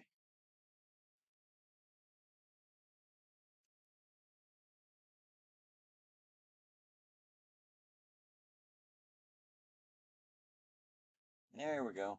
Now we're live again. Hi, everybody. You've just been hearing a disembodied voice while I'm rummaging around here inside the car.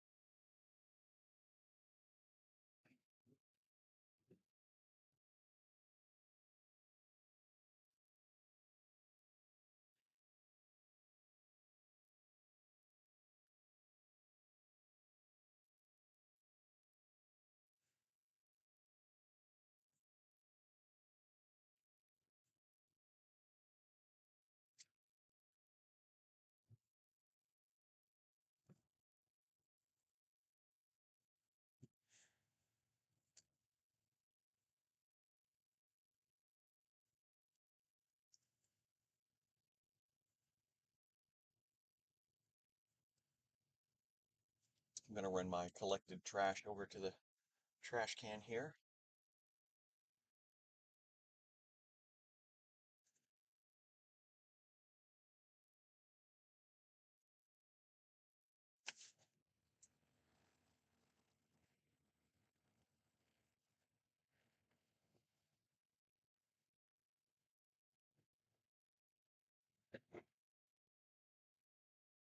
Be right back.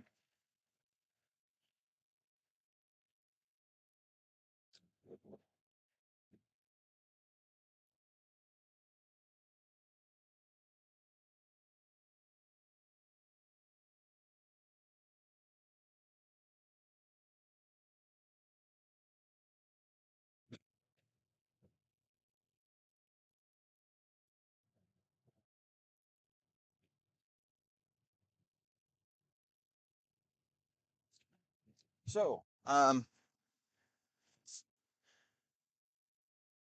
Mark, probably not online right now. He asked earlier about uh, a charger tutorial.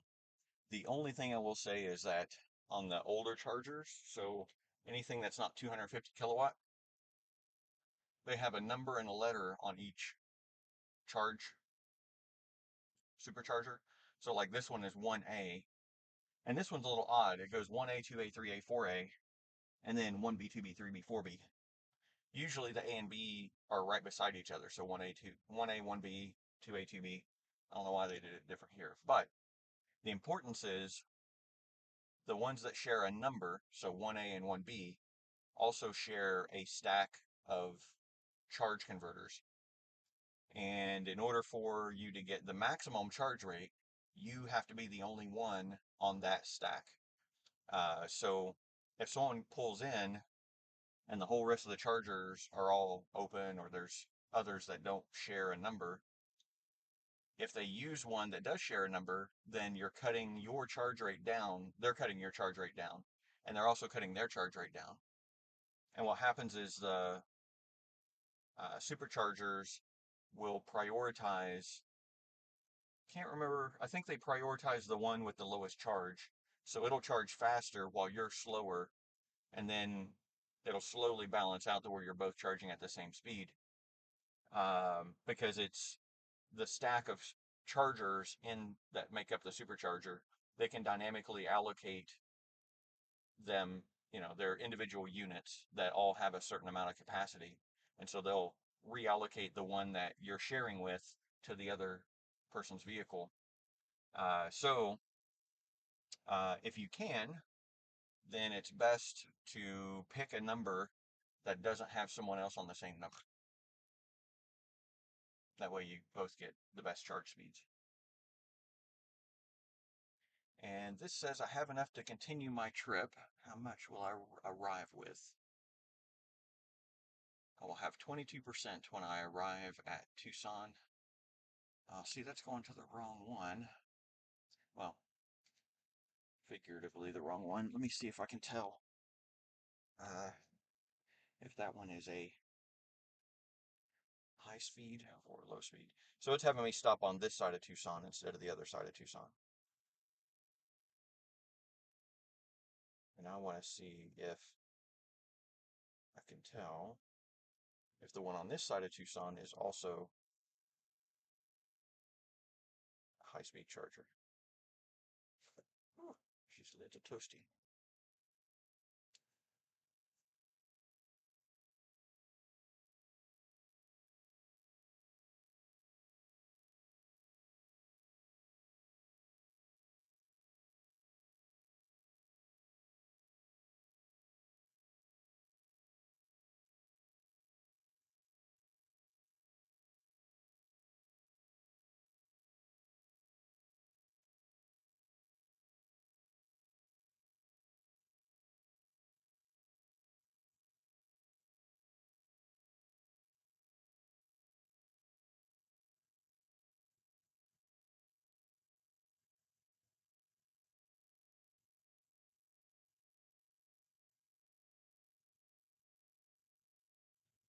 They are indeed high speed, 250 kilowatts. So I'll go ahead and make use of that.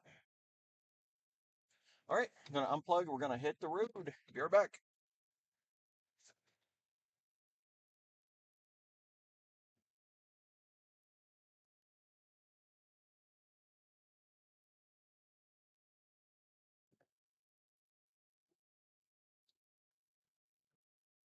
Oh, I didn't fix the auto exposure or the exposure.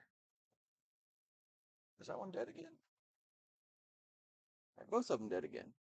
Yeah, they're both dead again. What the hell?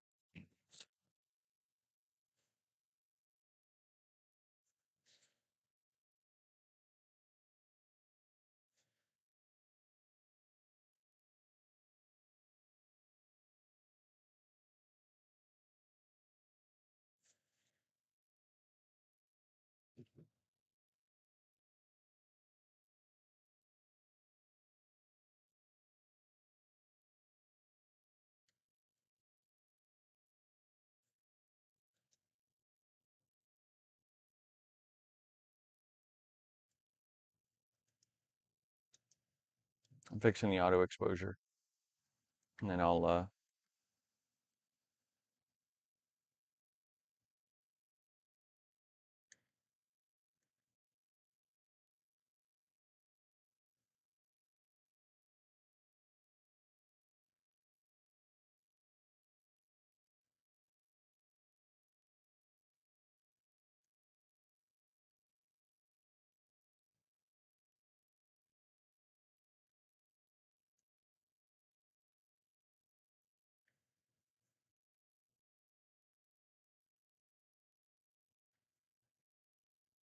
These cameras are a little odd in that they really try to be minimalistic with their interface.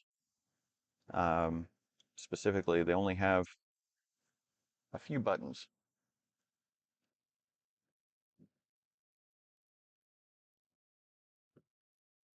All right, so let me bring that one back now. Hey, there we go. Hello.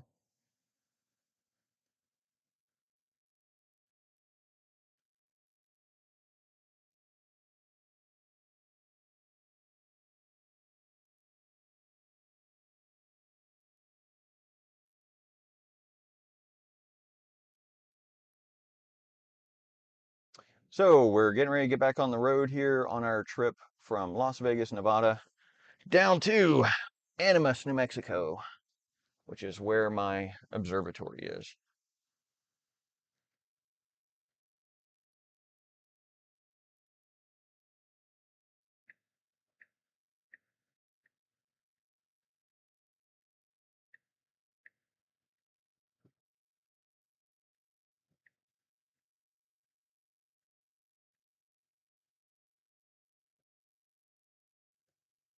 Turn left onto North. Oh, I'm glad I didn't do that.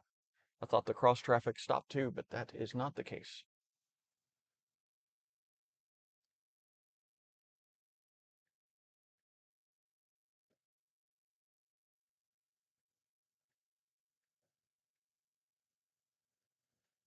All 100 feet. Turn Washington Street.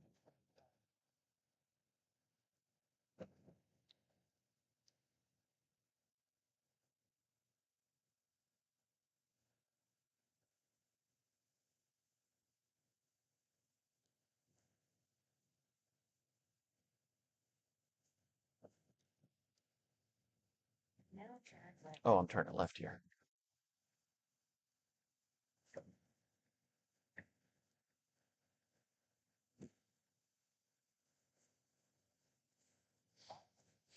Where are to stay on this road?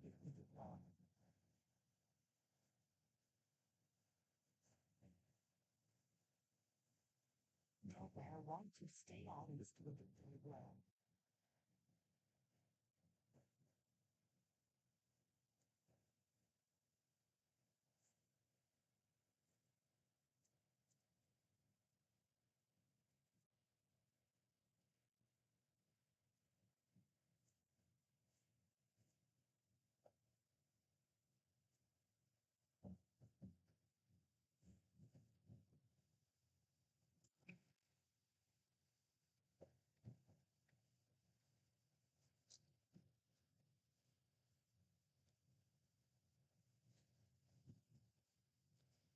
A little too quick. There we go. Graham says, hello from wintry Scotland. I didn't get notifications of this live, but glad stumbled upon you. Good to see you again. Safe journey. Hey, thanks, Graham, for stopping in. Really appreciate it. Highland Ann, hope you're doing well. Yes, we're both doing well. She is back at the RV, taking care of the fur babies while I make a solo trip down to my observatory to do some hardware swaps. Wintry Scotland. Whew. It's they actually got snow here last night. You couldn't tell it by now, but it definitely did snow.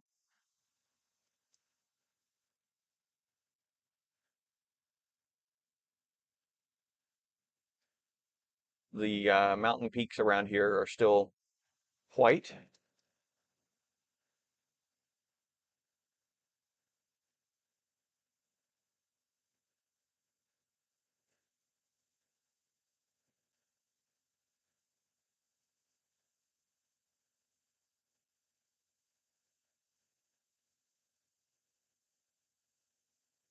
Sorry, I'm focusing a little bit more on the road through here because the truck behind me was right up on my bumper, so I'm trying to do all I can to not agitate anybody but still be safe.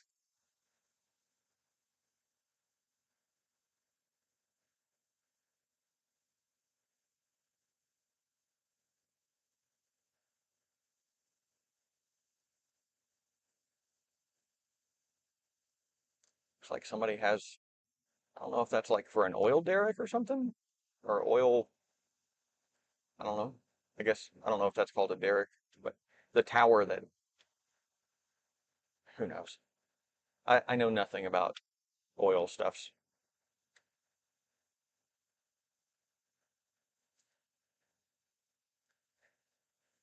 Yes, Augusto, it's definitely way less expensive to drive the Tesla than it is the whole motor coach. Especially for only doing, a really quick trip there and back. It wouldn't make any sense to take the whole coach. Oh, it looks like that's some sort of a crane, the end of a crane mechanism. So transporting a crane in multiple pieces. Get out of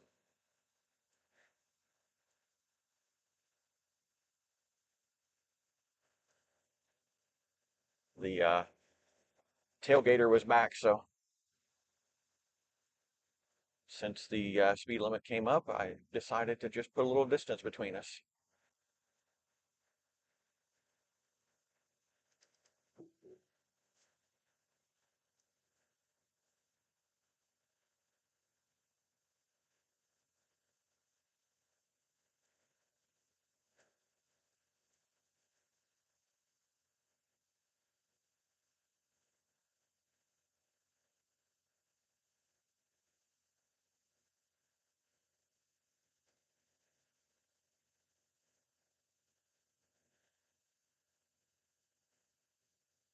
Looks like we're already having some bandwidth issues on the stream here, as this area is prone to do. So apologies, but as our cellular signal comes back, we will be back and forth.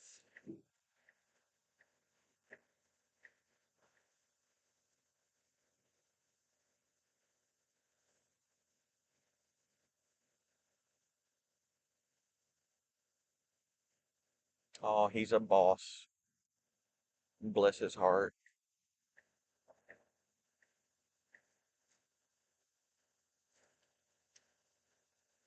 That was the tailgater, by the way. That's what I was getting a little chuckle in.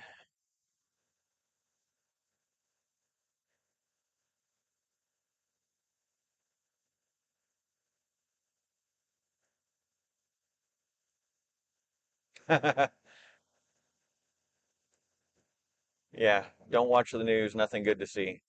You are absolutely right. It's nothing good on the news these days. Uh-oh. Okay, there we go.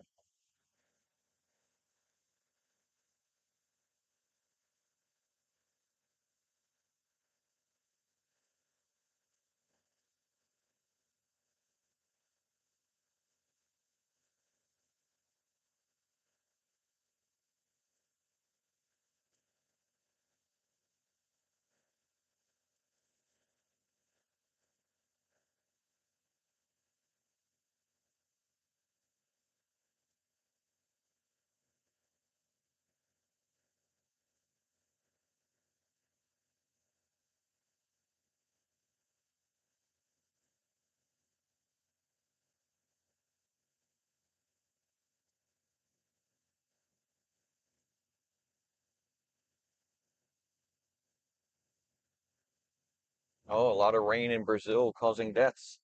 That's uh that's sad to hear.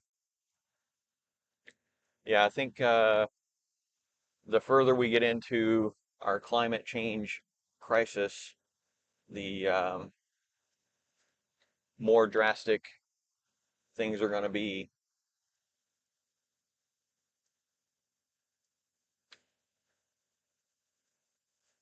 I'm going to have to refresh. There we go. Okay. So I have a little bit of an interesting setup that handles the chat and everything. So I wrote the system that I'm using that puts the chat on the windows, um, and it works really good. The fun part is The interface that I'm seeing here, where I see all the chats and I can hit a button and have it show up on the stream, this is directly off my server out across the internet from the car. So the car has its own LTE connection. I think it's on the AT&T network.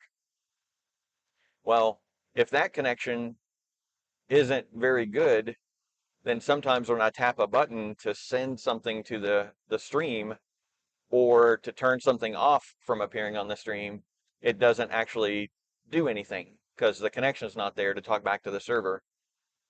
Even though my streaming computer has 3 different carriers working at the same time and is, making use of that, so it maintains connectivity a lot more than the car can. Um, so sometimes I get stuff stuck on the screen that I can't get rid of until the car catches up from an internet connection perspective.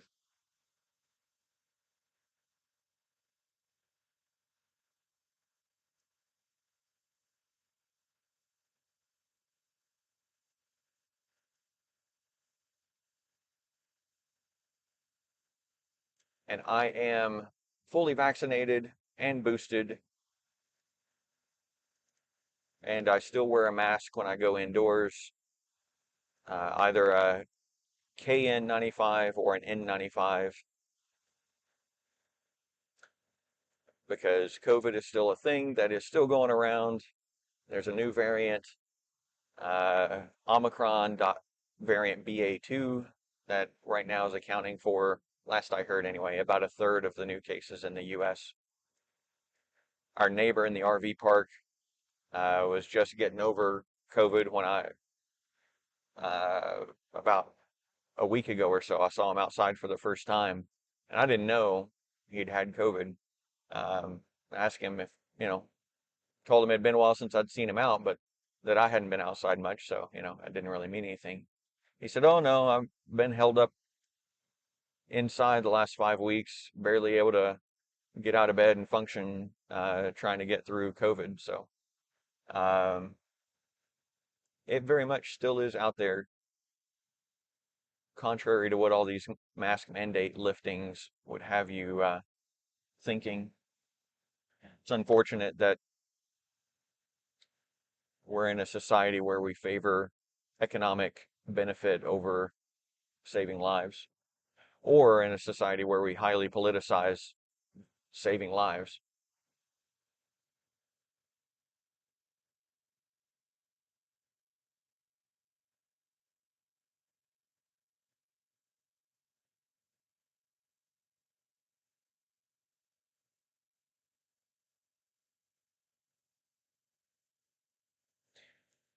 This country and the world in general used to hold scientists in high regard. Nikola Tesla and Albert Einstein would get rushed up to on the streets to get their autograph back in their day. Nowadays, our scientists are getting death threats. It's pretty abysmal.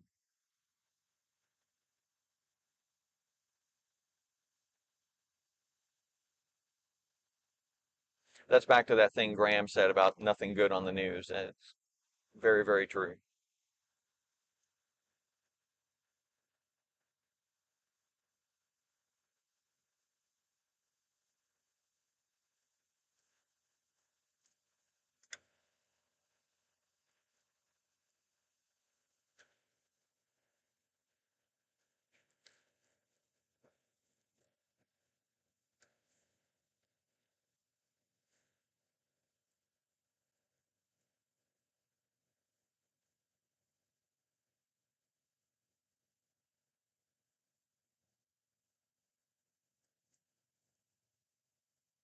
Yep, still alive. Okay, making sure.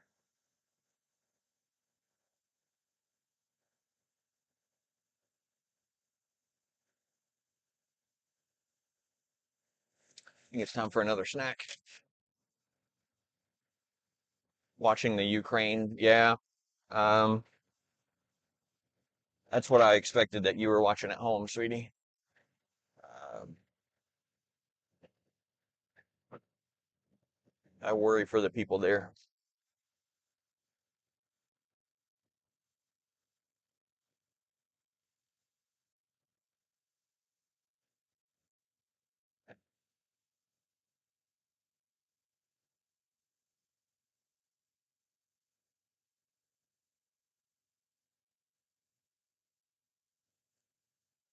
Well, Steve, I'm glad you've not caught COVID, but from your characterization of it, I think you're not going to be a positive influence on the channel.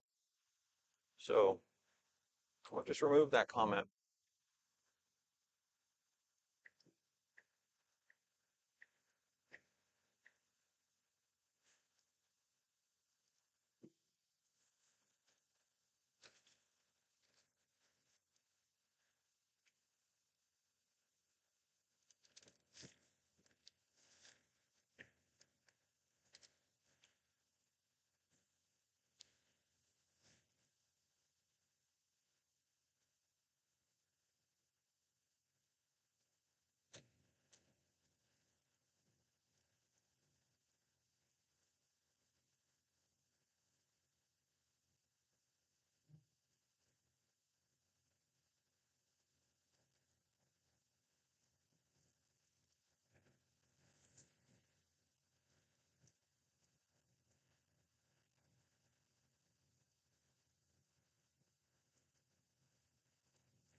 Yeah. Um,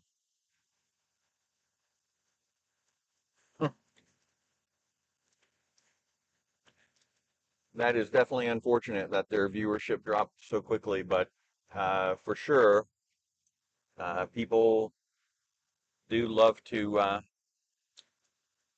see their blood and, if it bleeds, it leads kind of stuff.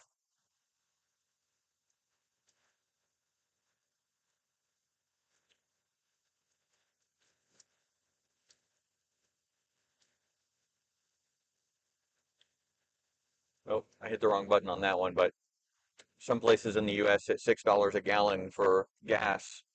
The previous comment was, glad we have an EV. And yes, I agree.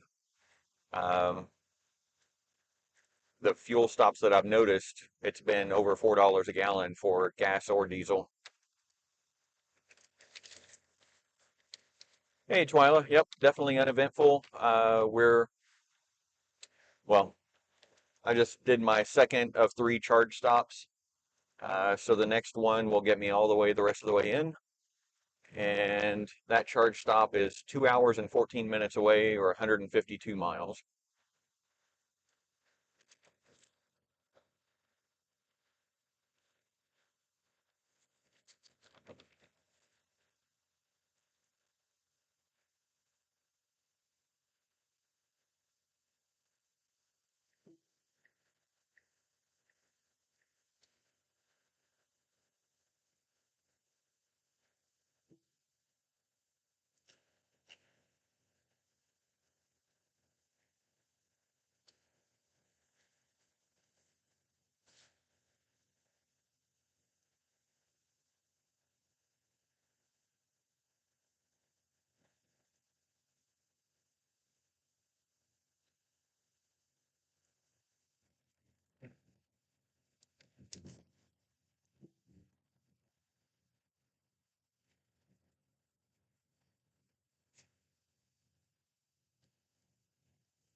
Test, test.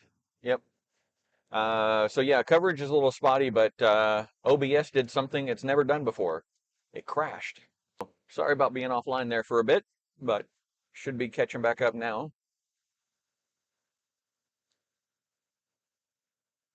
Plus or minus.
And I'm back.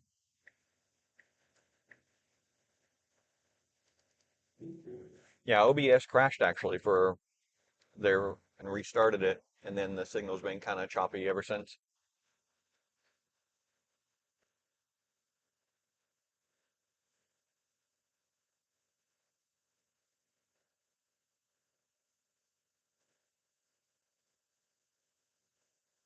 Have 5 miles till I hit Arizona 303 loop south. Thank you, my sweet. I appreciate the warm welcome.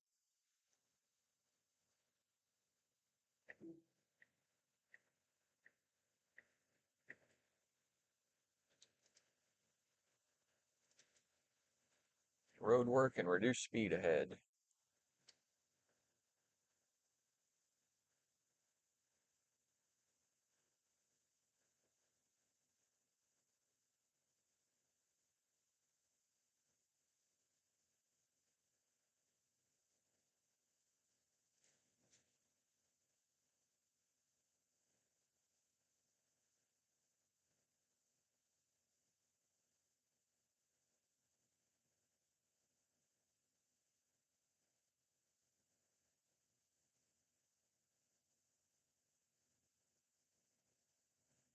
Yep. It's still bad right now, but yeah, as soon as I get to 303, the signal should be a lot more consistent.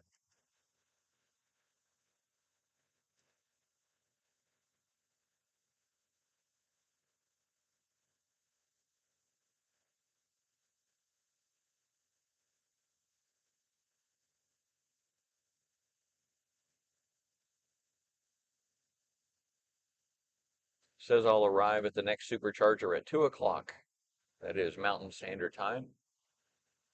So that'd be 1 o'clock Pacific and 4 o'clock Eastern Time.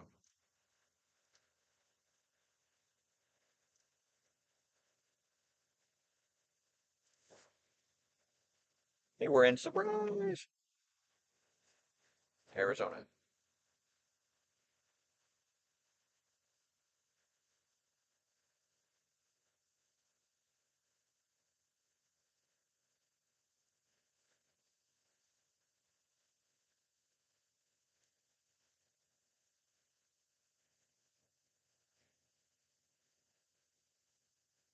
I believe that overpass up in the distance is where I'll actually be turning 2.5 miles.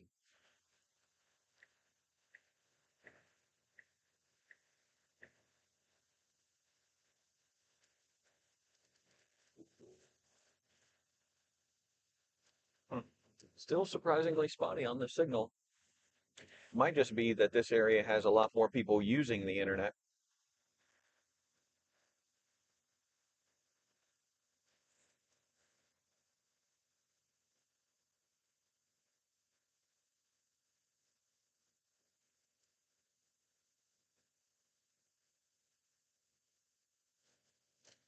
Looks like we have a emergency services vehicle on approach on the oncoming lane, but well over there, so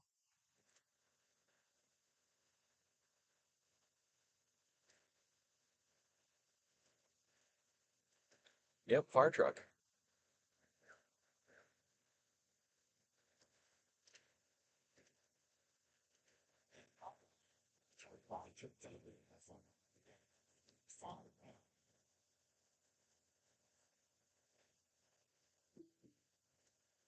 Lots of brake lights.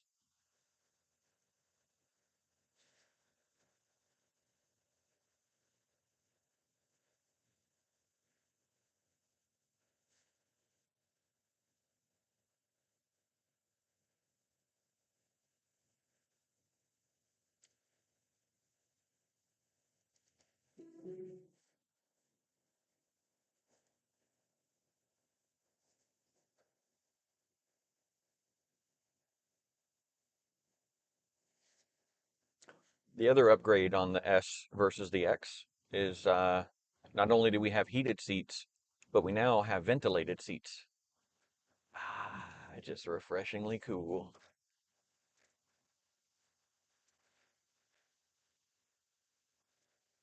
Ooh, maybe a little too cold. Can I slow that down a little bit?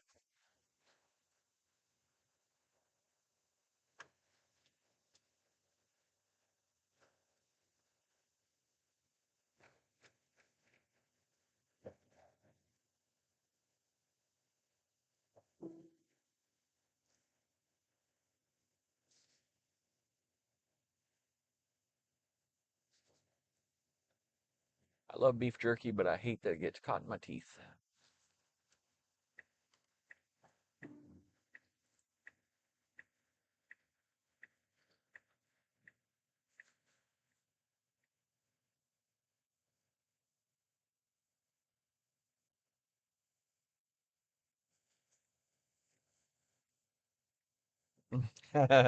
Fart fluffers. Yeah.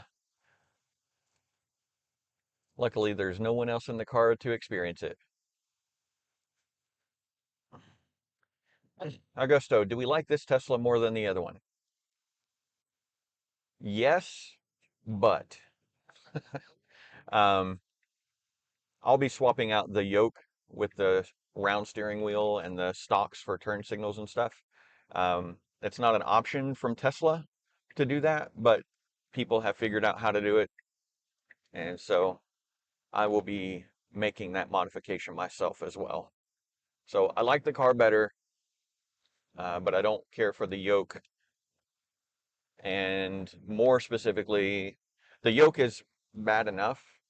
Not, round steering wheel works just fine. But the capacitive touch buttons for like the turn signals and the wiper washer and or windshield washers and all that kinds of stuff. I'm gonna get right on by this guy. Um, it's unnecessary and it's inconvenient because you have to end up looking down to hit buttons. Like there's a big thing here where the horn is typically and where the airbag is on this one, but that's not the horn. You can't press on it and get a horn sound. The horn is a little touch button right beside it. So it doesn't make any sense to me why they would go that route. Seems change for change's sake when it should be looked at more for safety. So I'll be swapping this stuff out once uh, either the guy that's already done it releases the information on how he did it, or um, I just do it myself and figure it out.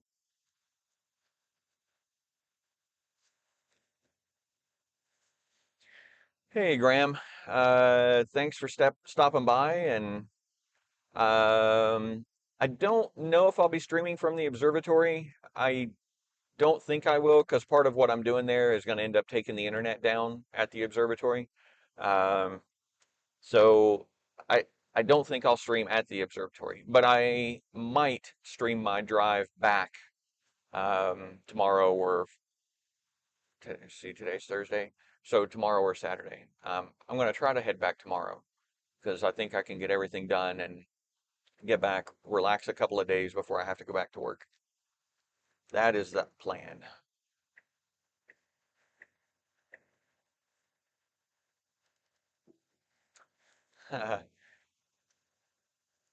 Yep. Uh, My wife is encouraging me to do the stream, but maybe I'll set it up on a temporary connection or something while I mess with the one in the observatory. I don't know. It seems like a lot of hassle while I'm just monkeying around with optics, but we'll see.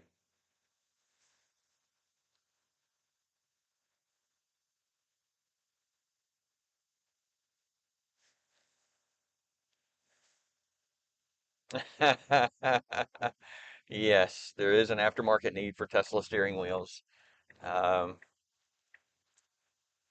it's it's funny that way.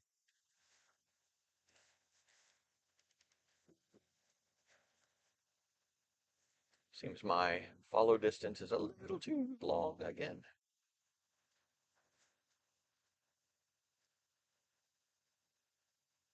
And seems my internet is not as stable as I'd hoped once I got to this part of town.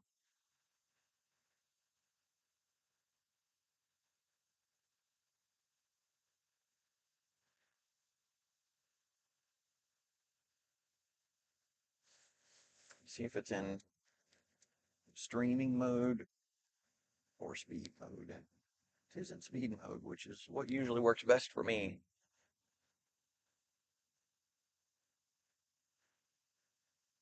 Man, some people are in a rush to get around Phoenix.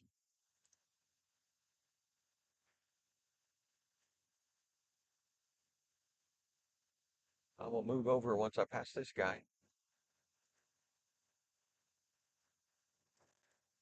I thought I was leading the pack. Seems I'm holding them up.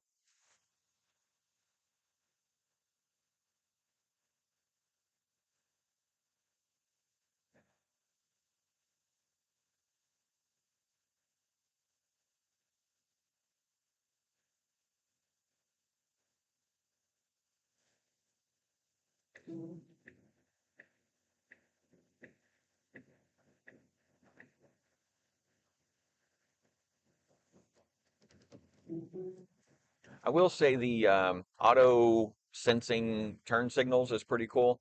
You have to initiate the turn signal, but then it will only run it um, for as long as it thinks it's needed to be on. So, like for me changing lanes, I hit the button to turn on the turn signal, change lanes, and it automatically turns it off when I get to the other lane. Um, it generally works pretty well. And to turn off the turn signal, you just bump the button again and it turns it off. So if it's not smart enough to catch what you're doing, then you can still manually turn it back off.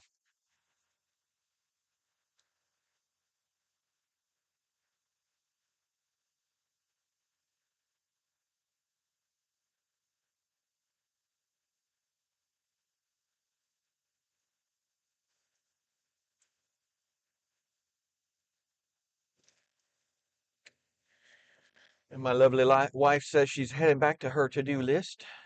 Thank you, my sweet. I will see you soon.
water in the lawn.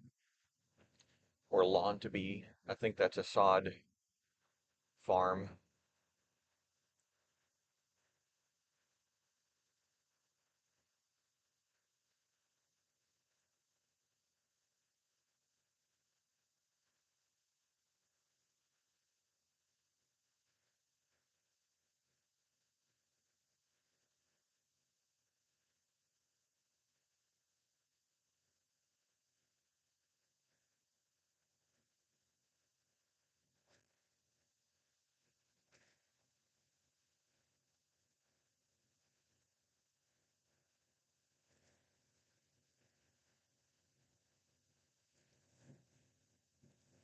Augusto, Ford launched an electric F-150. Have you heard about it? Yes, I have.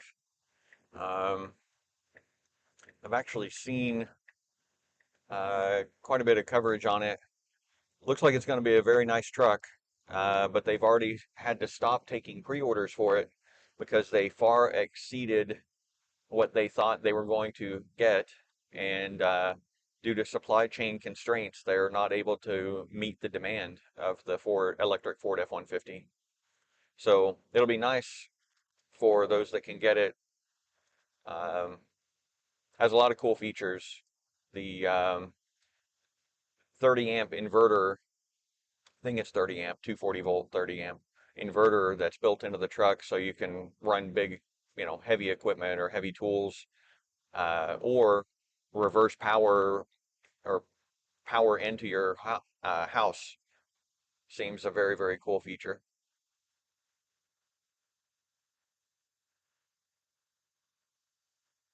We actually have put down a deposit for a Rivian R1T, which is a startup company that is getting ready or is building and delivering electric trucks and electric SUVs. Uh, the Rivian R1T is very similar in size to maybe like a Ford Ranger, so it's a smaller truck, but that's fine for our needs.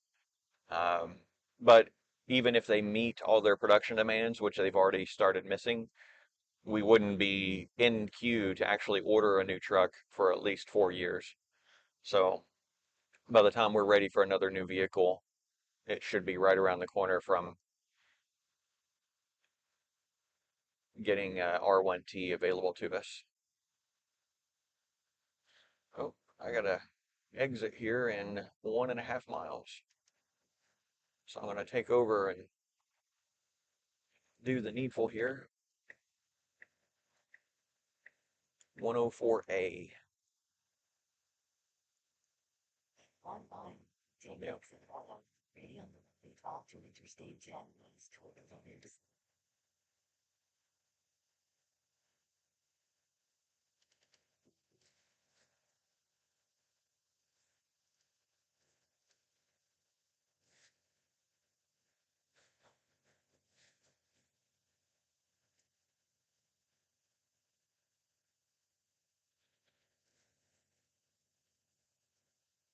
Twyla, that's pretty funny considering you guys don't use them anymore.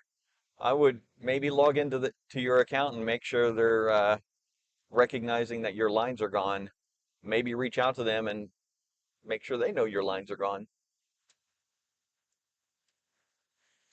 Said car manufacturing is almost stopped due to lack of transmitters or sensors.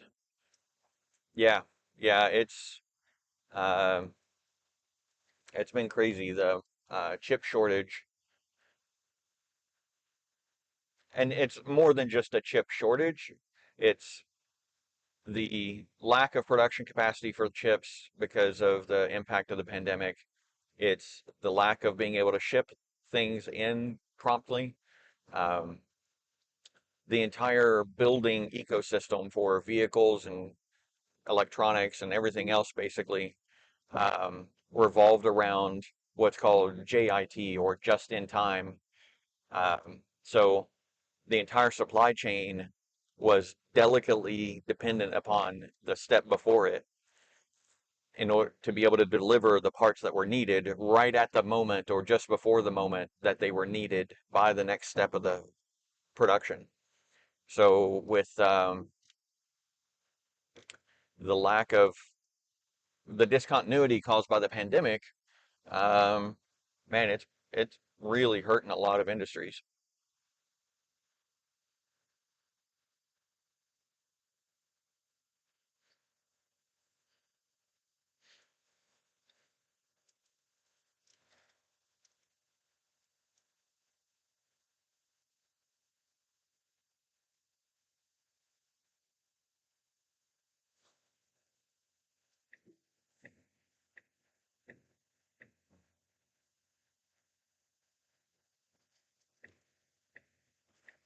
So we got 12 miles till we hit Arizona 202 loop north. We're on 30, well, we just came off of 303 loop south. We're on I-10 right now. I guess I-10 merges with 202 loop.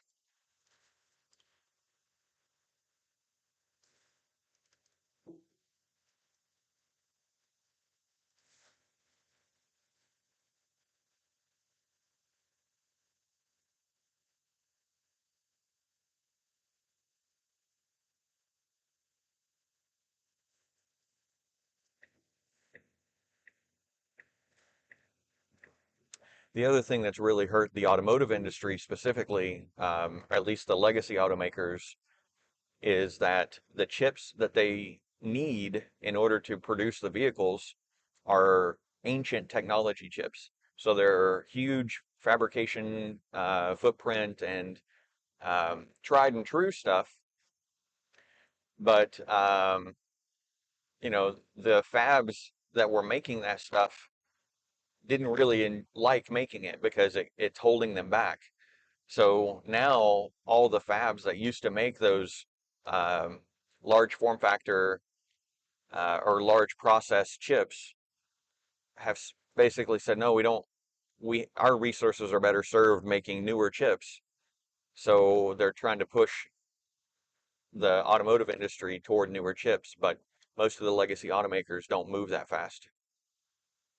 Twyla logged in, says in the process of discontinuing. Okay, well, that's good to hear. At least they got the memo. Lack of sensors, a lot to do with trade war between US and China and Brazil. The average waiting time for delivery of new cars 6 months. Yeah, there's definitely some trade issues going on that are certainly impacting it. It's multifaceted. There's a whole bunch of stuff going into the lack of production continuity. Um, we waited 4 months for this Tesla. We ordered in July and didn't get it till November. So like August, September, October, November. Yeah, 4 months. Um, I'm glad I didn't run out of fingers. Um, a buddy of mine just ordered Performance Model Y, and I think he's going to end up waiting just 2 months for his. So some of it, Tesla in general is much less impacted by a lot of the shortages because they do use the newer chips.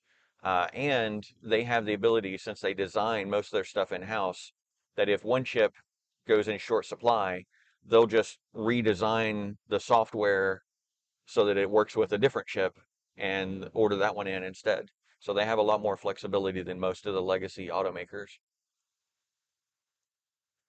But they're still a wait for Tesla.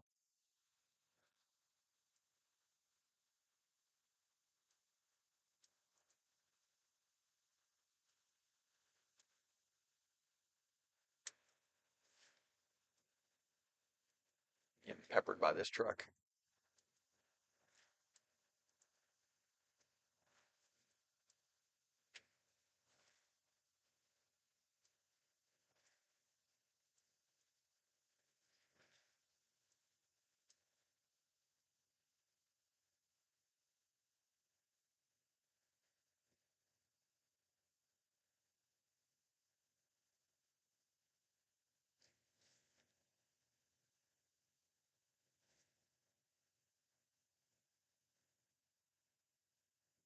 No, everything's looking good on the stream, it seems.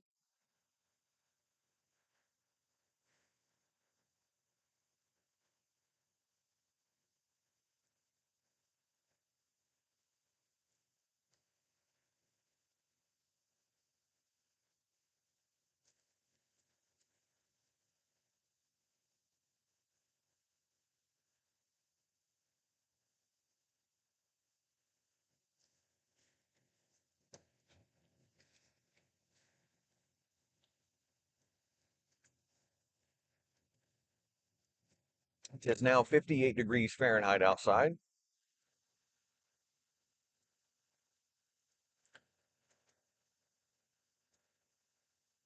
So warming up a bit.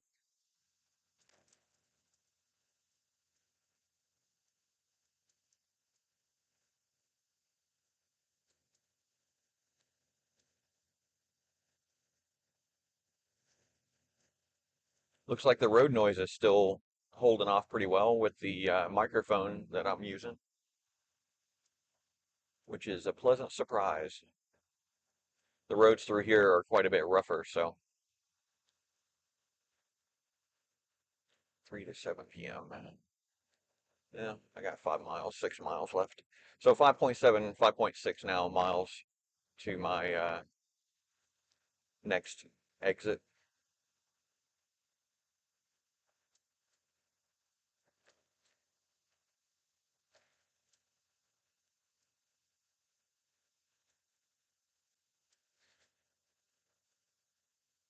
Seems I'm gaining a little time. Now it says I'll be at the next supercharger at 13:59. It was 1400 before.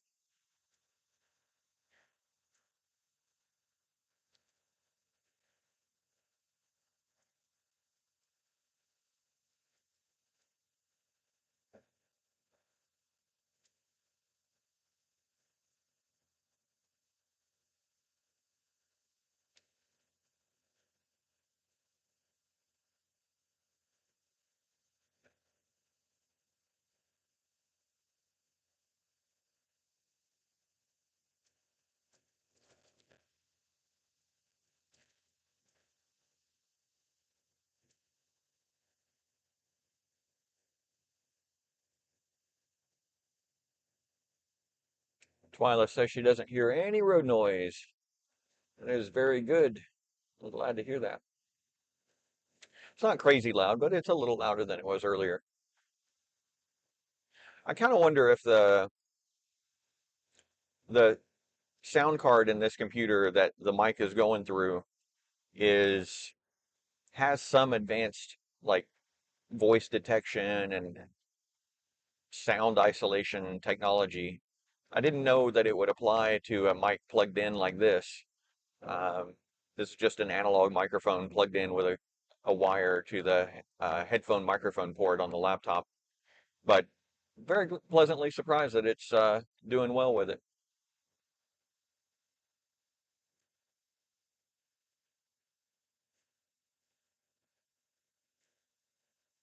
Looks like the cameras are staying on, so I do believe the reason they were getting cut off earlier was just that the car was turning off the power that goes to the USB hub that makes them work.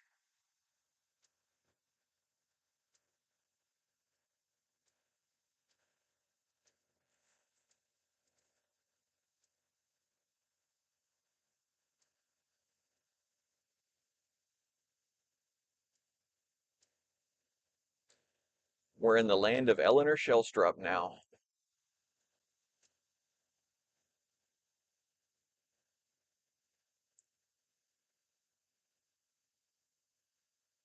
Two miles to my exit. I think this is just going to be a, like, don't leave the interstate thing. I don't think it's actually an exit. Ooh.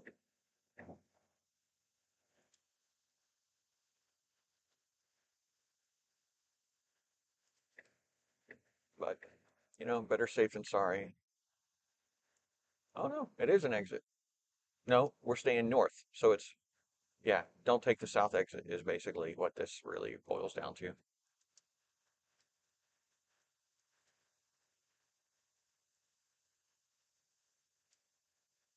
Well, maybe there's another exit.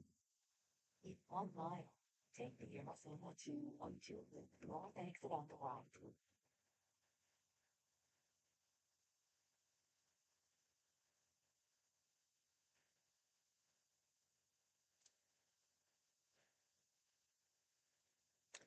202 loop south.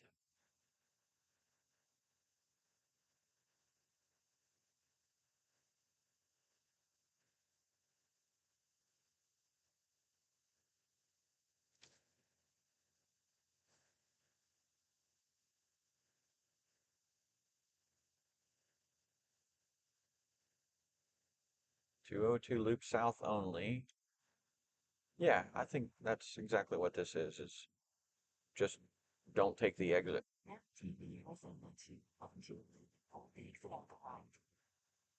Nope. Not doing it, staying on 10. I know 10 goes all the way through, so.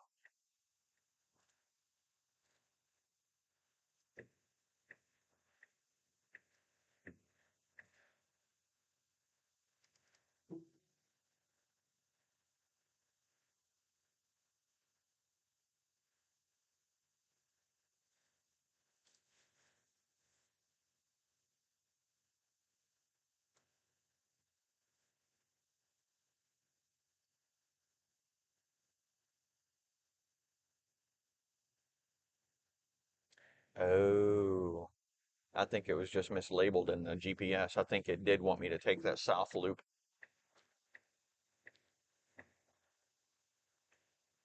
The interstates through Phoenix are a little odd. There's different down and over passes, and so I did not take that down and over pass. So I'm going to take this one, which likely means the reason it was going to have me do that before was because this one is possibly more congested. And if it had called it south, I would have taken it, but it was saying north, and there was no north exit.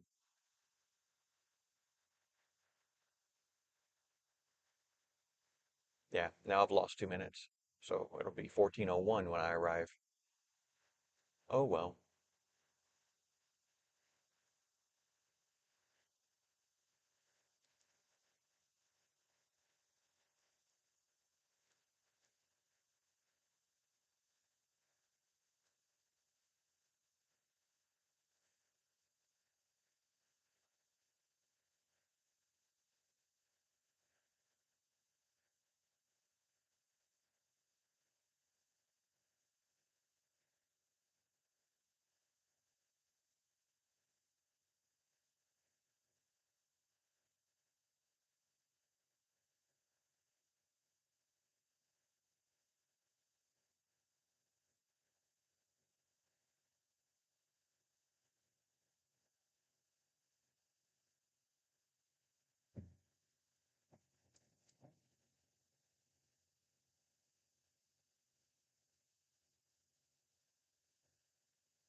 Ooh, I made up a minute already. Back to 1400 for arrival time.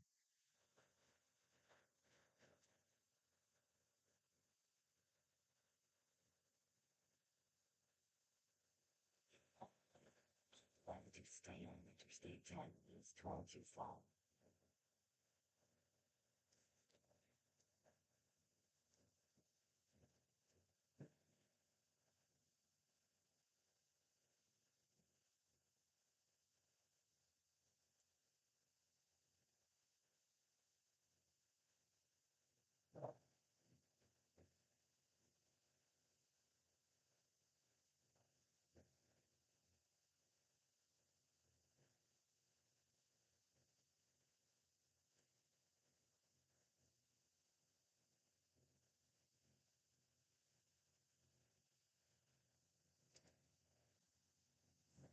And keep allowed to stay on Interstate 10 East.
Honestly, the car drives so smooth and so well, quiet, that it's really easy if you're actually the one applying the throttle to get a little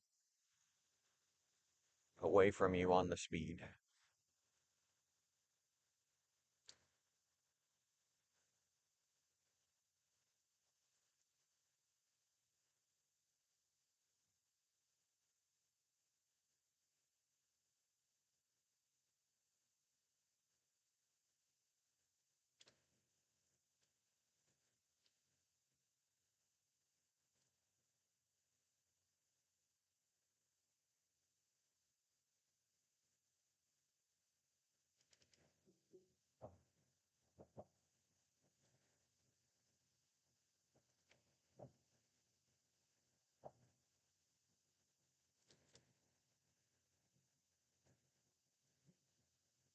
Offline. Keep left to stay on Interstate 10 east of Tucson.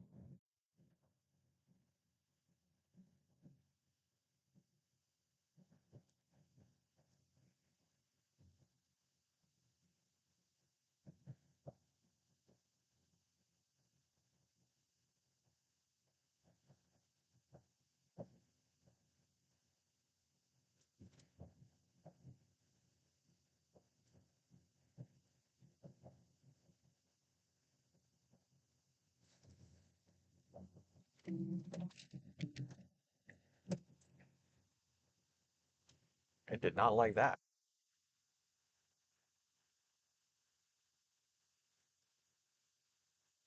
Man, that car was going way too slow for this traffic.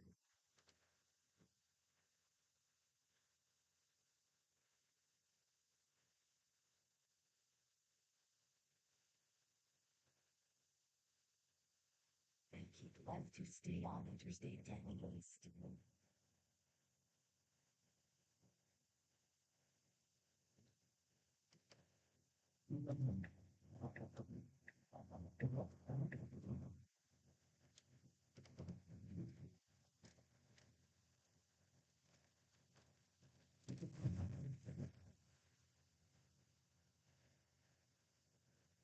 It's like we're having a little bit of buffering issues. Well, hello, David. Yes.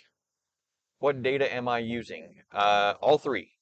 I have AT&T, T-Mobile, and Verizon running in parallel. Augusto asks, do I think that someday they will make planes powered by electricity? Likely, but we have a lot. I mean, they're already in prototypes and short hop type stuff. Um, but we need to get more advanced on the electricity production and storage technology before it's going to be viable for like a transatlantic flight or something like that. That's just my opinion. I They may surprise me and knock it out of the park tomorrow. But as of right now, I think it's just short hop stuff that I've seen.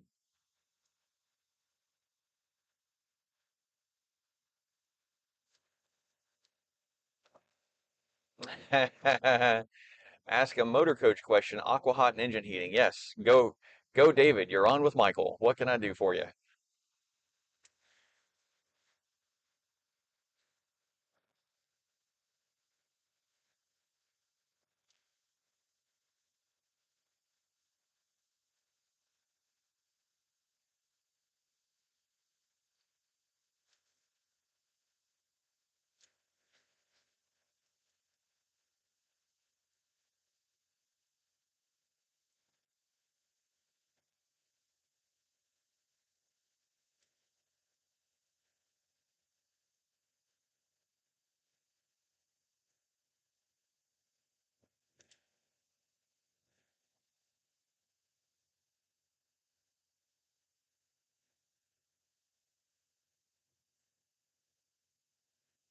Did you have a specific question about the aqua hot and engine heating?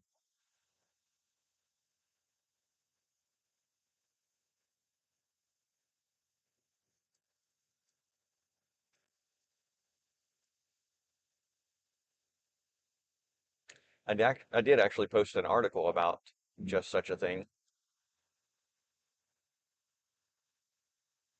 Does it always cycle through the engine, or is the engine antifreeze that runs through the aqua hot?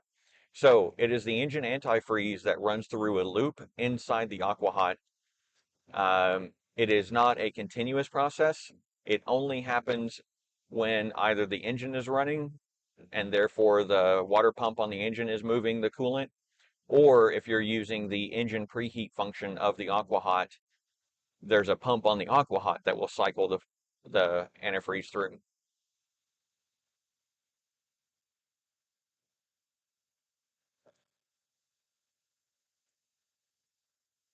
Otherwise, it does not flow.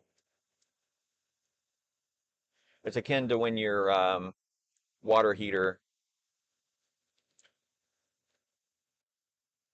sorry, I should have put that up on screen. It's akin to when you are not using any hot water.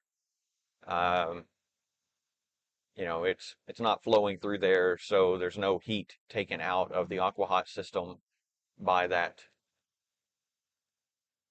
So it is the engine antifreeze. Yes, it is the engine antifreeze.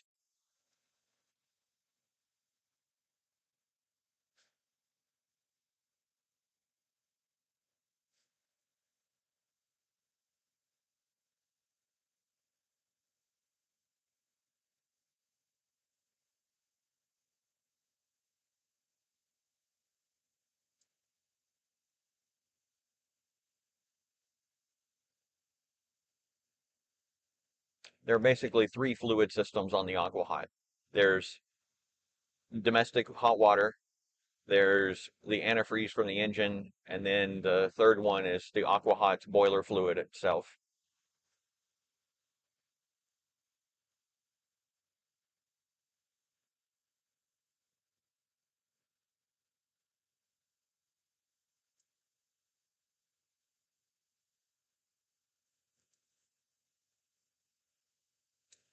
I ask because when you get a flush out service on your antifreeze, how can you be sure that line is also flushed? He has no idea how they flush it. And be going to a new type of antifreeze. Okay, so part of the engine coolant flush is to actually be running the engine. So it's actually cycling water plus a cleaner solution that you put in um, as part of the engine flush or the coolant system flush. So it's running this water with the cleaner through the entire system. And since the engine is running to do that circulation, then it's also circulating that through the line that goes to the aqua hot and through the heat exchanger inside the aqua hot. It also, therefore, will run all the way to the front of the coach through the heat exchanger that's up front for your dash heat, because that too is the antifreeze from the engine. So the engine's going to be running, so it'll circulate that cleaner and flush process throughout the entire coolant system.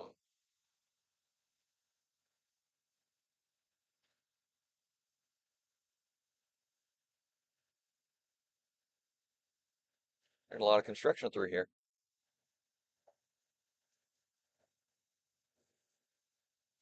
Bay Diesel booking 1.5 months out. Woo! Oh, wow.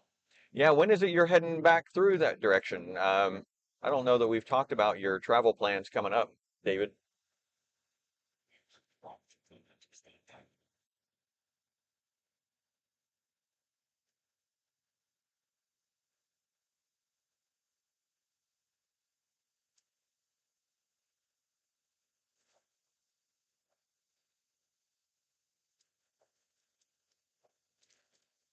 I mean, you guys are still getting snow and freezing rain and such there in Texas, so I definitely would not want to go back toward New York this early.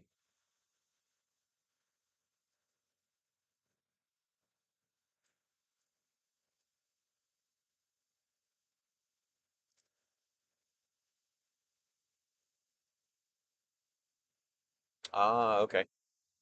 So you were gonna hold up in Red Bay for a little bit to get work done and then uh, go to Tennessee for a bit. So now you're just staying in Burleson for a bit more.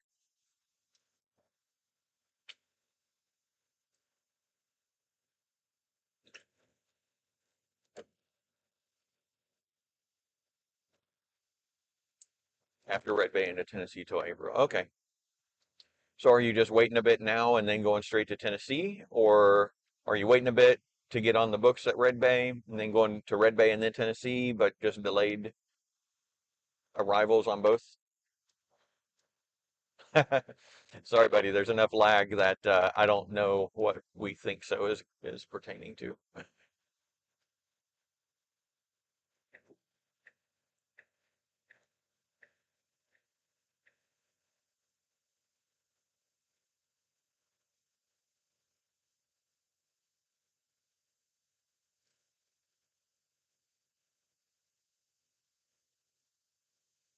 Feel I might be going a little too fast for this area.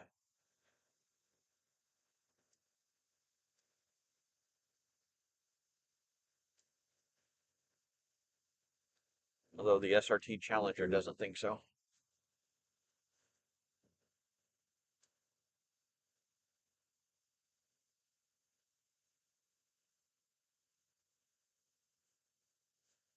Oh, it's a Super Bee.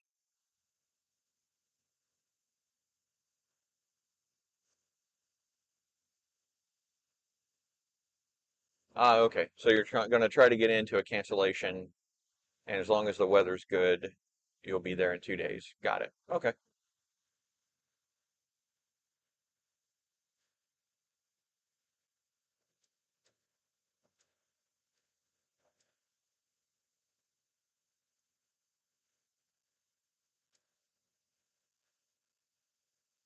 Now I'm going too slow.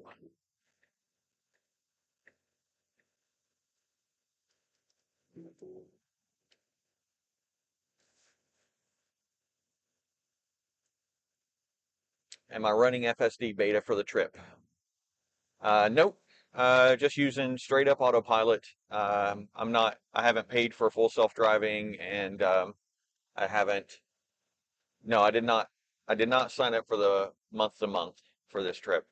Um, Kind of wanted to see how it'd go without it. I know how it performs with the non-beta, which is what they still use on the interstates, even with the beta software. Um, and you know what? It's fine. The only downside is having to change lanes yourself and then having to re-engage autopilot after you're in the new lane. But it's not that big a deal. It'd be a lot better if you didn't have to click this little wheel in the on the steering wheel to engage autopilot and you had your own stock again like it used to be. But c'est la vie.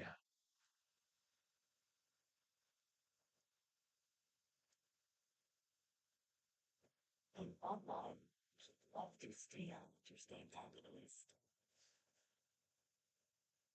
Man, when the clouds roll in, it cools off a little bit.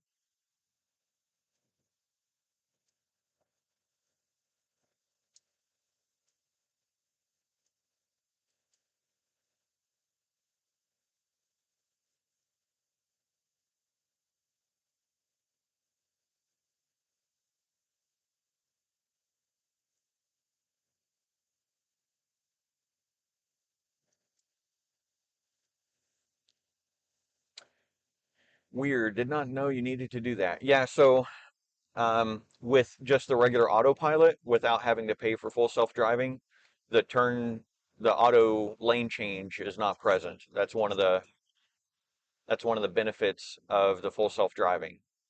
So, you know, they try to make it worth your while. I don't think it's a different nav voice.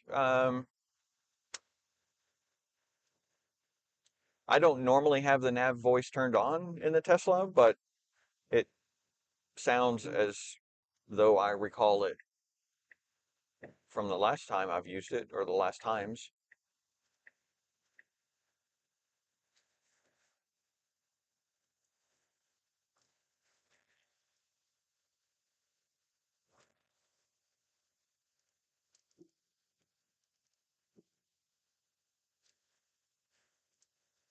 So it might just be the mic.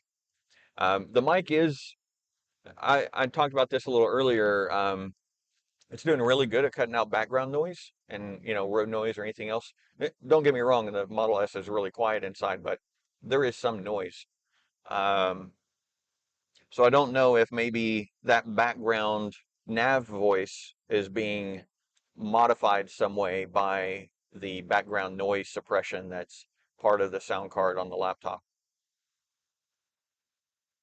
I don't know the answer to that.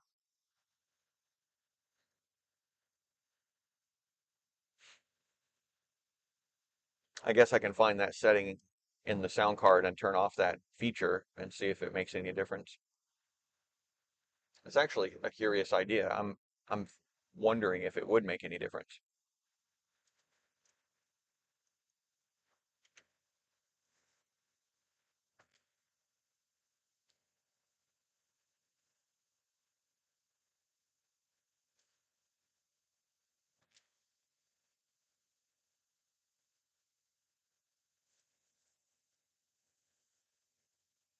Mic is doing very well. I think the mic is cutting the nav. Yeah, that's highly likely because of that feature.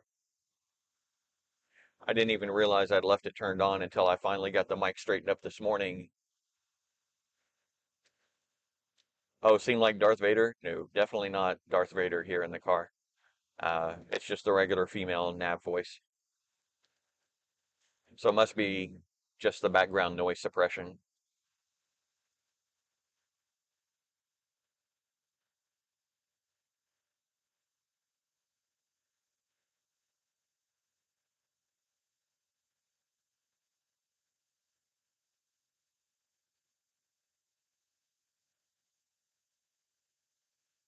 A little bit of a traffic stack up going into Phoenix.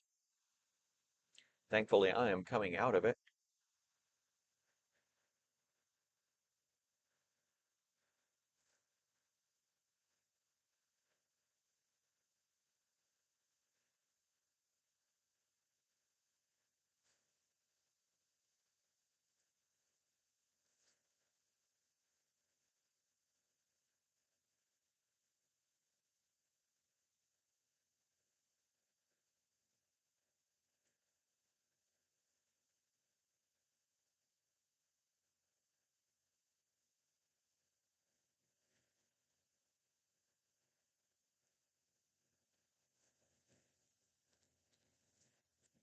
The hurricane that hit Kentucky, was it in your city?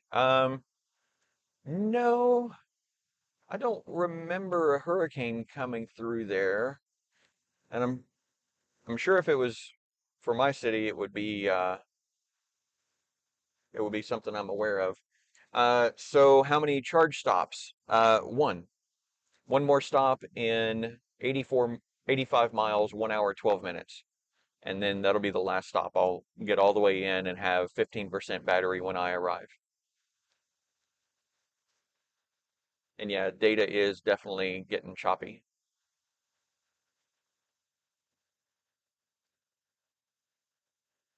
Or there is a Tesla destination charger about 20 miles south of where I'll be. It's not a very good one. It seems like they didn't put a heavy enough um, cabling to supply the power to it because the voltage sags a lot. Um, it's a three-phase AC system at that location, so it's two legs of that Y, which makes it 208 volts to begin with, and then it sags below that down to about 200 volts or so, maybe even into the 190s if I remember right. So it charges, but it's just not as fast as you would expect a destination charger.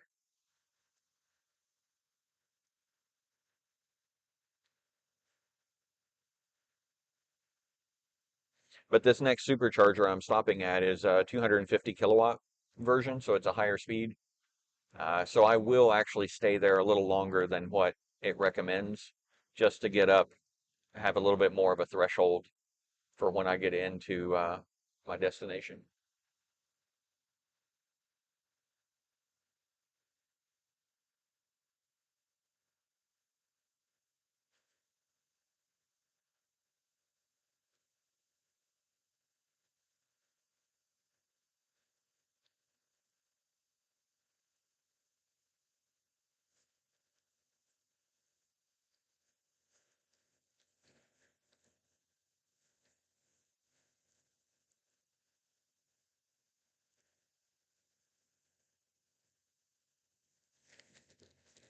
So David, how is your new Aqua Hot burner blower assembly? Is that still doing good? Seems to have done the trick. Oh, bandwidth is really abysmal again.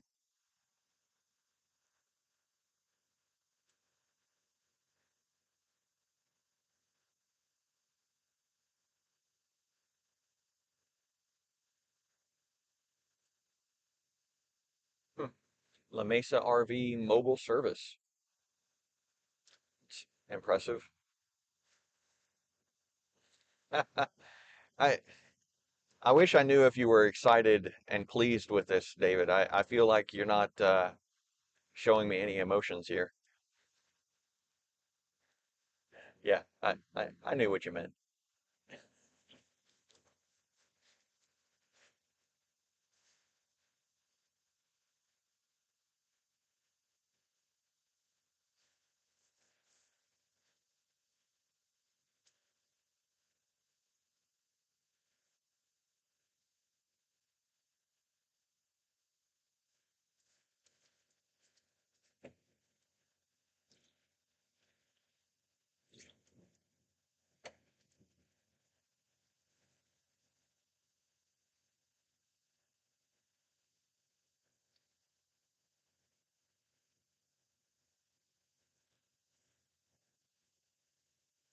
Oh, I think those are saguaro cactus as well. Yeah, they are.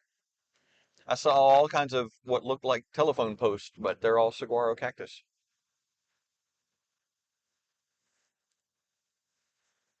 Wow, 50% more heat production than what you had even 2 years ago. That's pretty impressive. I wonder how much of that is the cleaning of the fins inside that flame box. I bet that's a large portion of it. Of course, yours was dying, but uh, I bet the better heat exchange in there without all the carbon buildup is a large portion of what's made it so much better.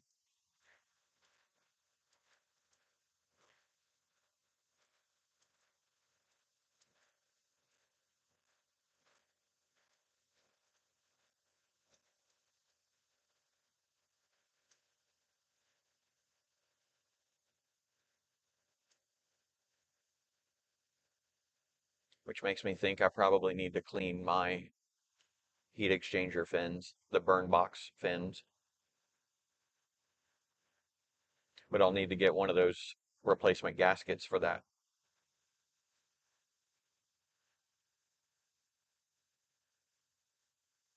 That's a weird looking little. Oh, it's a dumpster transporter. It was like the front end of a heavy duty truck, maybe even a garbage truck, the way the front end looks on that. But then it didn't really have a bed or anything. It was just the truck. And then it had two big steel spikes sticking out the back of it horizontally, kind of up at an angle. So that's what they back into those dumpsters and pick it up, and then they'll transport it out to a job site or something.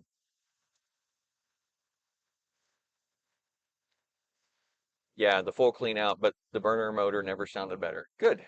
I I have to imagine that they've made some tweaks and improvements on the burner motor. Definitely need a gasket. It will shred coming off. Yeah, that's what I figured. I'll order one at some point. I'm not due for my yearly maintenance till crap. When did I do that? I don't know now when I'm due for the yearly maintenance. I'll have to look again and see when I last ordered stuff to do that. Thankfully, I keep every email I ever get, so I should be able to find that order and get a pretty good idea. A pretty good idea. Now I'm trying to even remember where I was when I did it. Had to be at the site in Las Vegas. Yeah, I'm 95% certain it was at the site in Vegas. So that would be at the latest, like May of last year.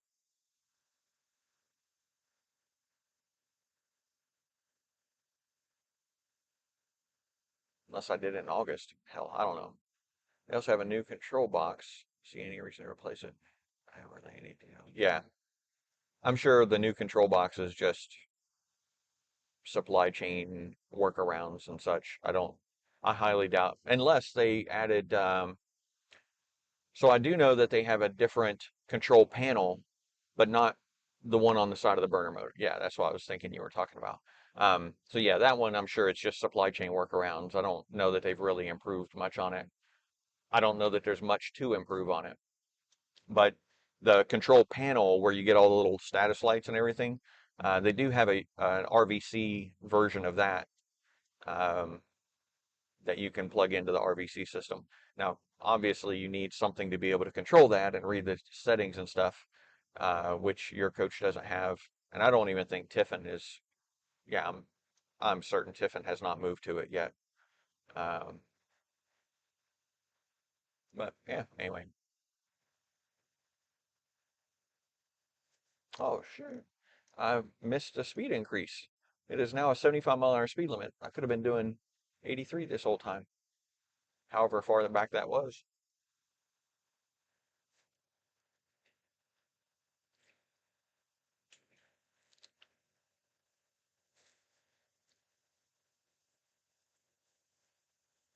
Yeah, 500 bucks. I definitely would have said no as well.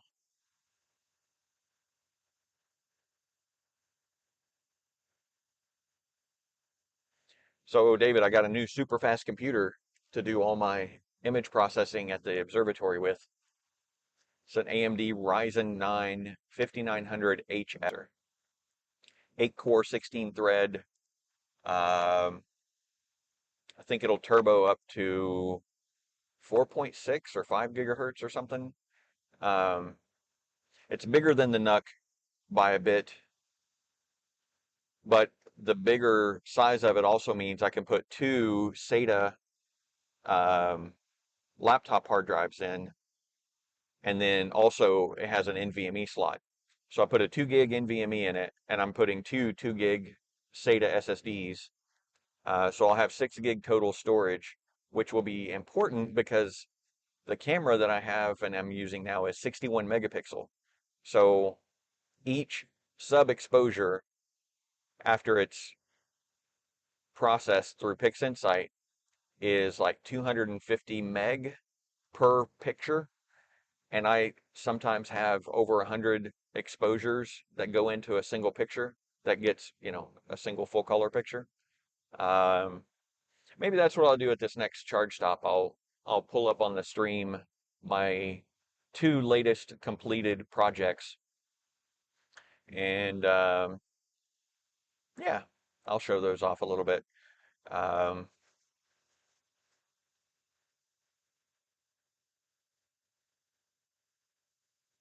so yeah, excited to get the new computer online. And my old computer is going into Mark to run his equipment, who's my ops buddy down there. It's been chatting earlier on the stream. So he's buying my old computer to run his stuff, and then I'm shipping his old computer back to him to put in his local observatory to run his systems there.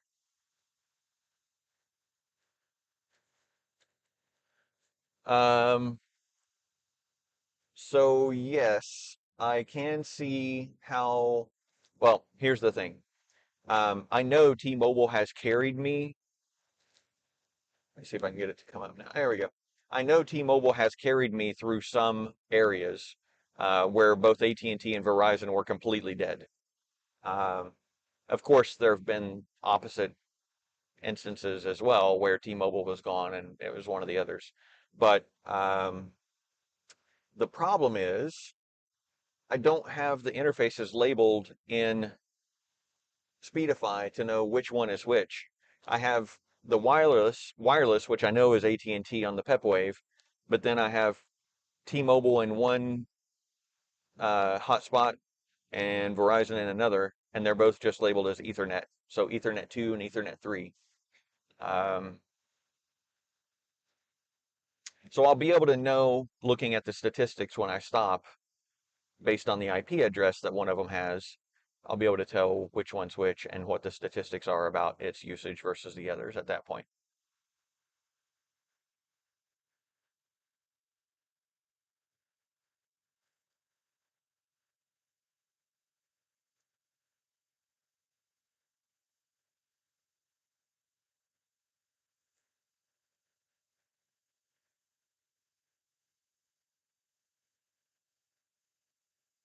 And actually, I'm not going to tell you which server I'm using because I don't want people to jump on it.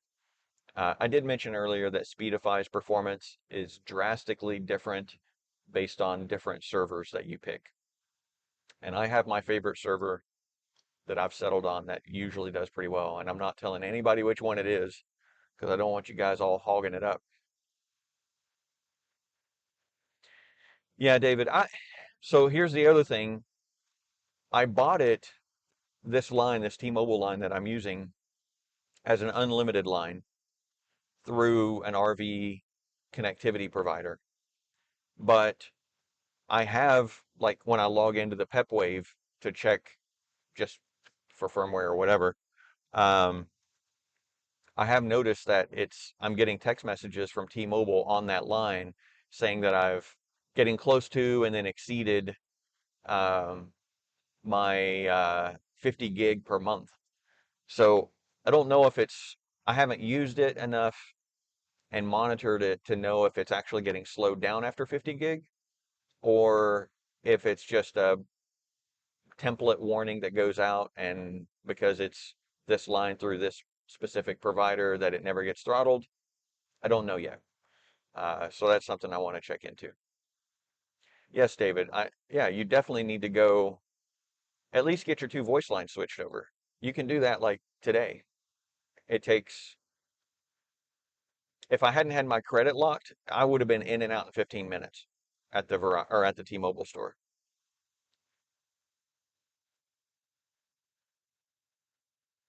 Yeah, 1.5 hours of testing on Speedify. Yeah, yeah, I've been there, so I know exactly what you're talking about. Or more, I've been in the situation where I'm like, why is this so darn slow? And then switch servers and whoop, it's all fast again.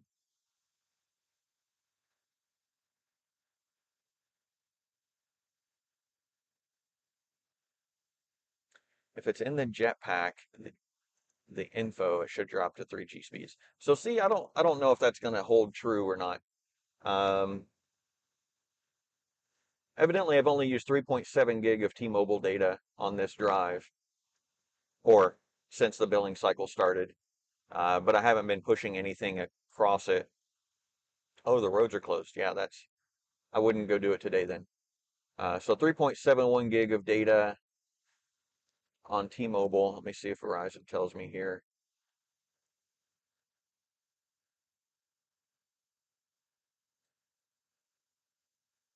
Data usage. So this is only 10 gig on Verizon. Oh, it is 10 gig on Verizon. So I've used 3 times more on Verizon than I have on T-Mobile at this point. Um, I can't look at the AT&T one because it's in the PepLink, which is, by the way, what I'm putting in at the observatory to run the connectivity there. Auto find the best server. Yes, it is. However, it considers the best server the one with the lowest latency, not the one with the highest bandwidth. So you got to play with it to hit your happy buildup or happy medium. 1/4 inch of ice buildup overnight. Whew.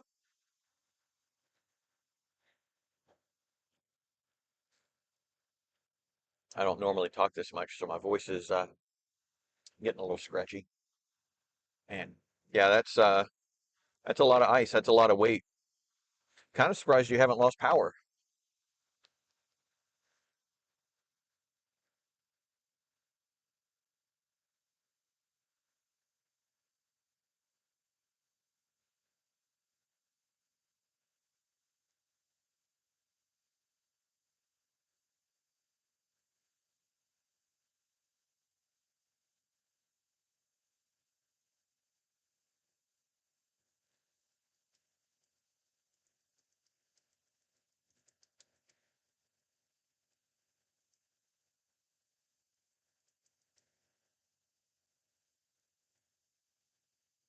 I'm going to look at swapping out my data modems. Right now I'm using the MC7455 and everything, or EM7455, depending on the device. Still the same chipset. Um, but I'm going to look at swapping those out with something else. There is there's 3 operation modes of cellular modems. There's MBIM, QMI, and a third one that I'm not as familiar with. But that third one on devices that, or on these modems that support it, it actually looks like a network interface. So you send it commands to tell it which carrier it's on, and then it just runs, and it looks like a USB network card. And from what I've seen in other people's testing, that mode operates faster, so it gets better throughput, lower latency than the modes that I have access to right now on the modem that I'm using. I think it's Quintec, Quinte something, modems that have this alternate Ether or USB Ethernet mode, and that would actually make things a lot simpler on the configuration side, and it'll allow me to upgrade modems to get something that has more support for newer bands that are out now. So band 71 on T-Mobile, for example. But then I'm also teetering because, well, first off, we're stationary for a while, so I'm going to be using local cable internet instead of cellular, so I don't need to jump on anything right away. And the promise of Starlink, are we close enough that I just hold out with what I have for a bit and then get Starlink, the mobile dish, whenever that's available? That probably seems like a better plan. 26 out, dang, 18 with the wind. It was 21 overnight. Yeah, that is pretty chilly.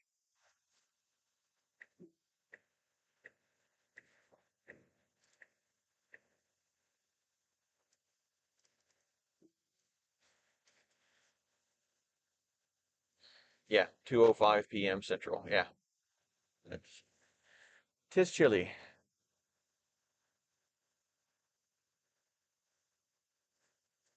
My laptop is still on Pacific time, so. Ooh, I've made up quite a bit of time now. It says I'll be at the supercharger at 13:56 Mountain Standard Time. So that's good. I moved over because there was a truck coming up. And he had some antennas, and I didn't want to risk it being an ossifer. And then as soon as I moved over, he hung way back, and now, yeah, he's not riding me at all. And he changed lanes without a turn signal just now, so I guess that's not meaning that couldn't be a cop, but still. Coming into Casa Grande, which is like a retirement community on steroids. Somebody forgot to tell them that it was a retirement community, and they just kept growing and growing more retirement communities. They do have, I mean, it's not all retirement communities, but it seems that way. Um,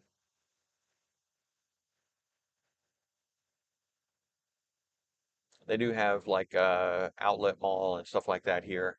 And there was some EV company that was going to be doing something here in Casa Grande, and I can't remember which one or what specifically they were doing. So David is saying, just reminding people they're in Burleson, Texas. So yeah, it's technically considered North Texas, even though it's more central than north, I think. Um, but pretty crazy to have that kind of weather in Texas from a historical perspective. From a future perspective, this is probably the new norm, or it might get crazier still. We actually had, um, there's an app on Android, and it may be on iOS as well, called My Radar. And its big shtick is that they will alert you when rain or precipitation or thunderstorms or whatever are like a few minutes away, like 5 minutes, 20 minutes, whatever. And then it'll not only tell you how far away it is, but um, when it's going to start and then when it's likely to stop. Like, so we kept getting alerts yesterday in Las Vegas that we were going to get snow, like snow starting in 5 minutes, likely to end within an hour. The funny thing about Las Vegas is it evaporates before it hits the ground most of the time. So while on radar you see it is snowing, um, you never see it on the ground.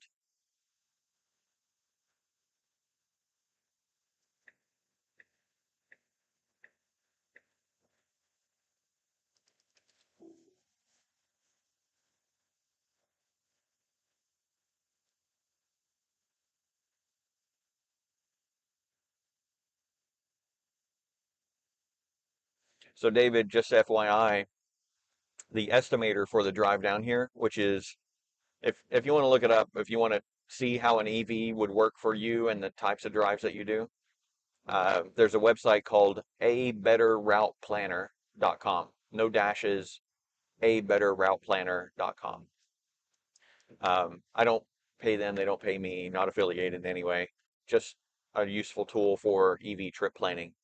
And they have a selector where you can pick what vehicle you have so that it gets an estimation of your watt hours per mile, which is the miles per gallon equivalent thing in electric vehicle speak. So the trip here was estimated to only need 2 charge stops.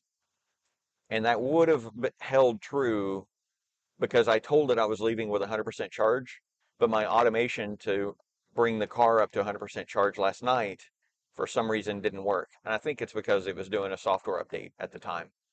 So that kind of explains it. But I'm going to work on my logic for increasing the charge limit so that it checks within like 2 minutes after it sets it to make sure that it's set.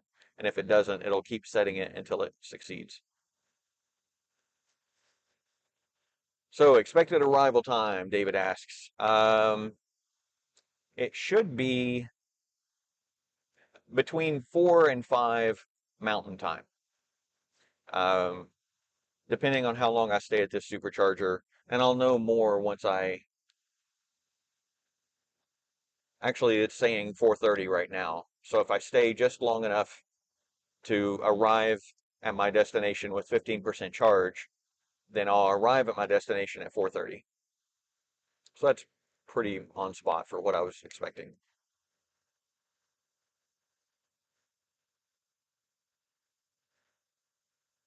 And that should go, there we go.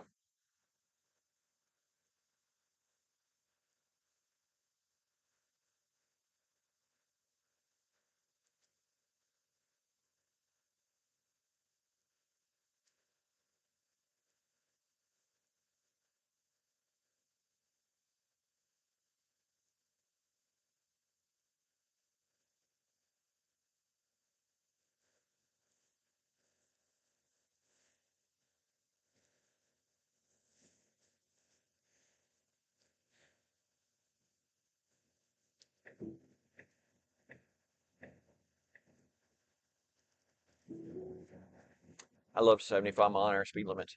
I'd actually prefer 80-mile-an-hour speed limits.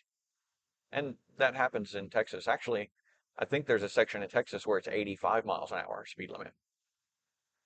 Oh, there's a police officer.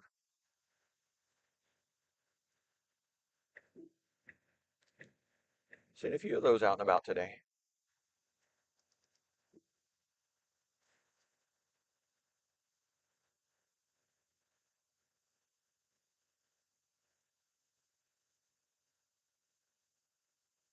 So 41 minutes to the supercharger.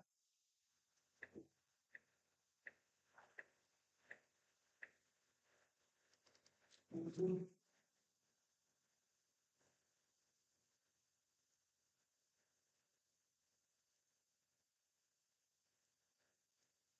think, well, there's Picacho Peak straight ahead and off to the right a little bit. You can see like the 2 little bumps on the top of it. So I think this is still the outskirts of Casa Grande. And then we'll be getting into Picacho area and then Tucson next.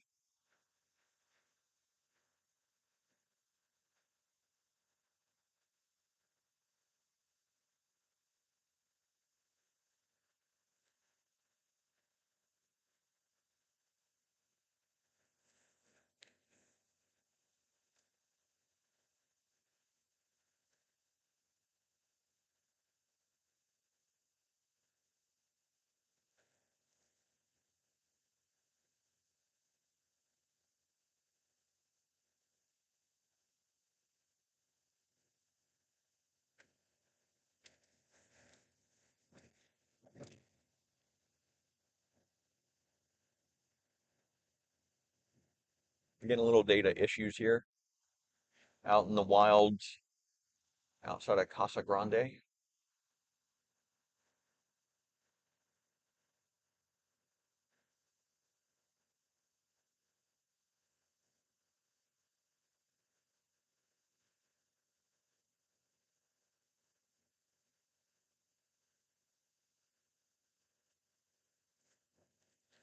I know Picacho Peak area is really historically bad for cell signal, and they absolutely take advantage of it with their wireless internet service provider that services out here. If I remember right, the one time we tried to stay here, they wanted $100 a month. I was already getting 10 megabit on Verizon, so I declined. But still, it's pretty absurd.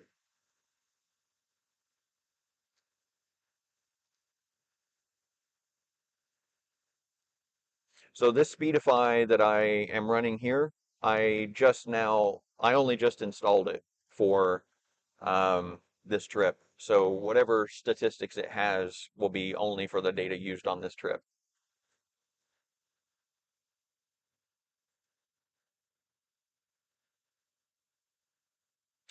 Yep.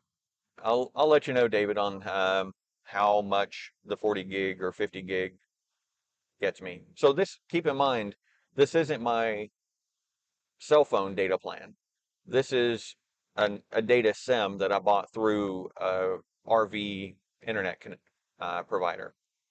So it's supposed to be unlimited, but we'll see.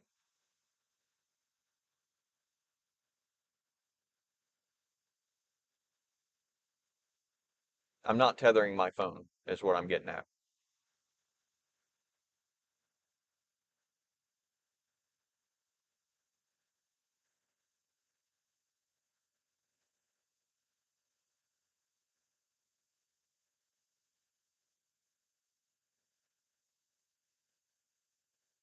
I do plan on doing speed tests from the observatory though, and seeing if T-Mobile or AT&T or Verizon, but that is almost certainly not going to be the quickest one there. But see which is quicker, T-Mobile or AT&T.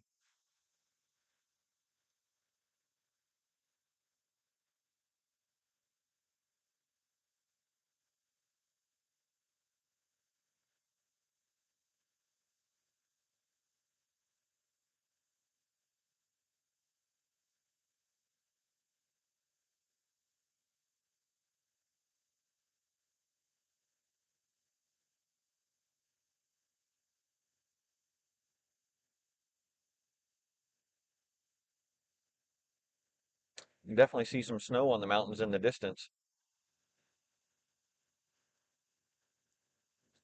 David, there's no reason to think you'll lose the grandfathered unlimited data on your other line that is not part of the family plan that your other two lines are using if you switch those away. I would absolutely switch those at your quickest.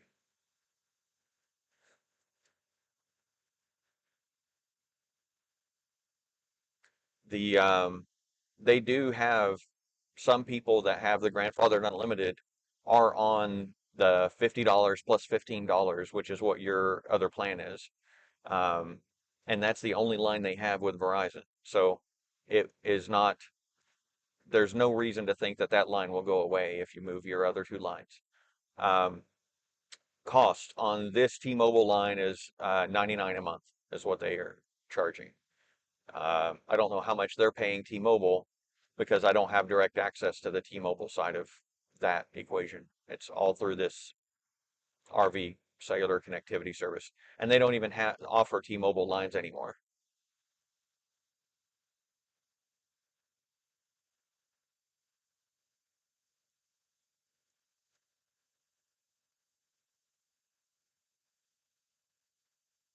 I think you're a little behind on my stream, David. Maybe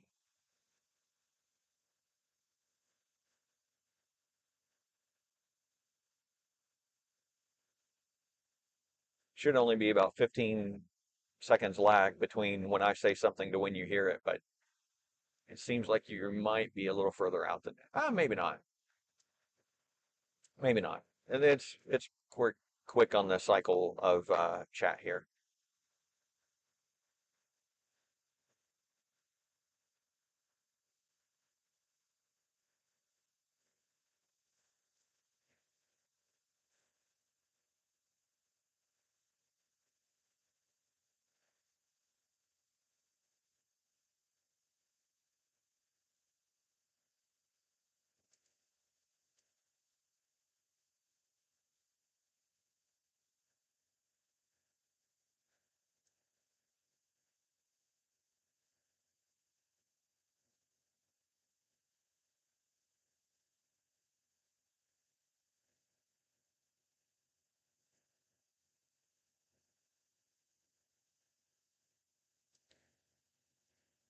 It's like having some data issues again, which is expected. The other thing that's working against me on the data is I'm using nano ceramic tint all the way around, and that tends to diminish radio transmission by a little bit. So all these hot spots are inside the car with me. They're not, there's no external antenna. Well, hello, Eminem and the gang. I don't know if this will actually come through much because my internet is a little on the crappy side. But welcome to the stream. Good to see you.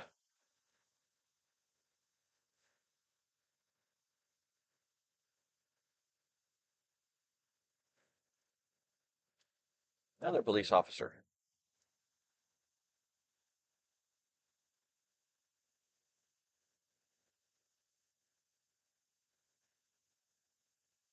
And now it looks like our data is good again. Yay.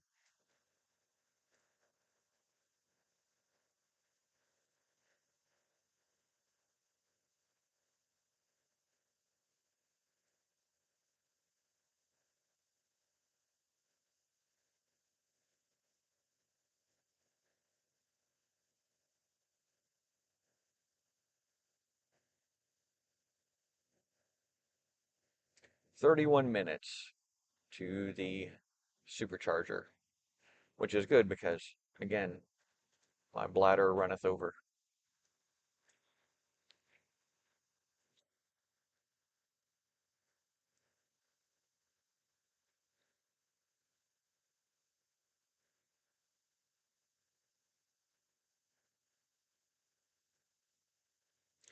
It's a helicopter. It does not look, it looks military in origin.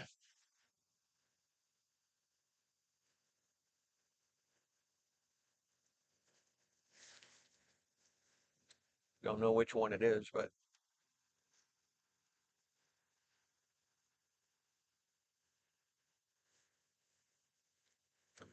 the feed is getting better. Yeah, it's looking better on this end too. The data speeds really picked up for a bit.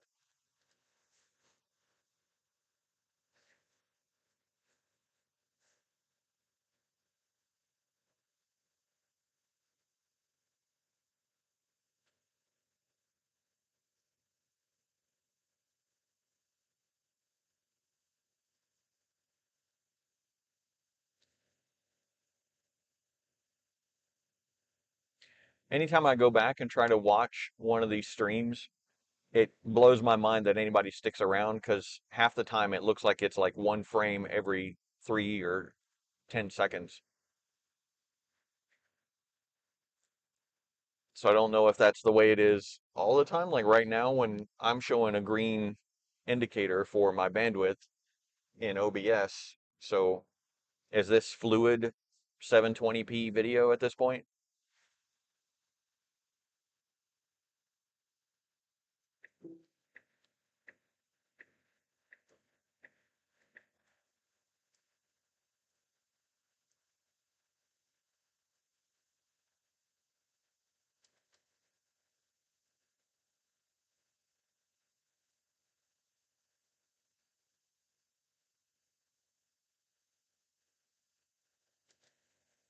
So Eminem and the gang says they drove through the storm that hit Texas and it was a mess in Cali. Yeah, I bet it was.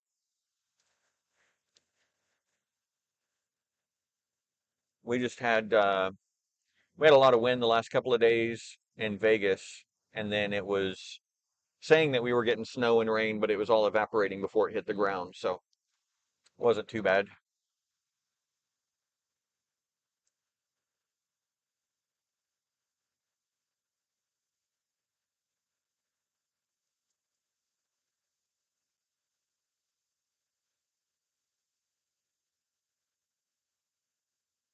Yep, Picacho Peak Road. There's a pair of truck stops off to the north side of the road, and every time we have ever pulled off here, there's the same person sitting with a van that looks like it's broken down, but clearly it's not because they've been there for years, and they're holding a sign, something about needing gas money every single time. And I'm talking across the span of like 5 years. So either they're incredibly unlucky in this location exactly all, every time we come through, or you know, they're scamming people for money. Tend to think it's the latter.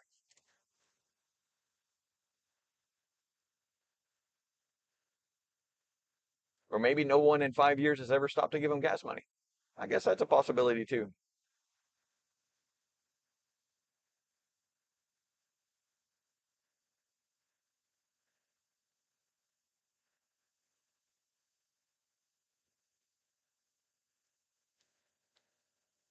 So there's Picacho Peak RV Resort. That's where we stayed or tried to stay for a little while. We were scheduled to be there a month. Then when we pulled in, we found out it was a 55 and over, but they had booked us without asking or telling us that, and it didn't say that on their website. And they were okay with us staying anyway. But in the week that we stayed, we found out you can't get packages delivered. You can only get postal deliveries at the post office.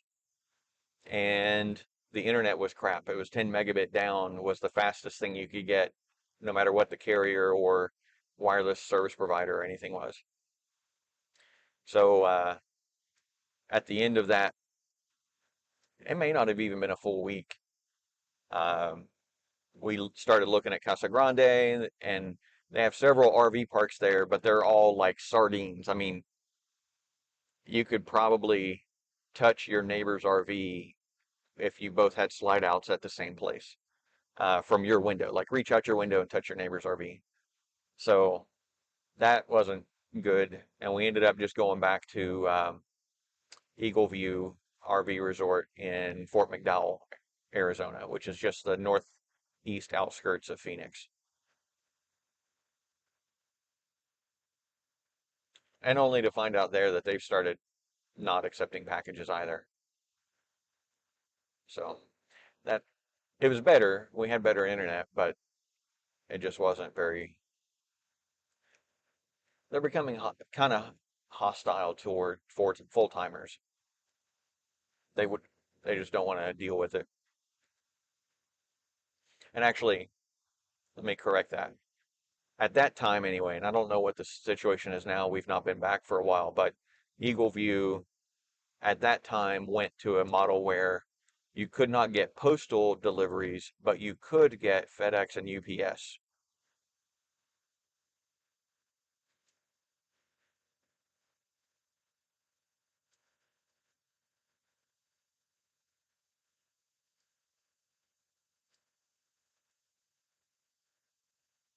But you can't tell Amazon, what carrier to use, what shipping service to use. So it was a little inconvenient.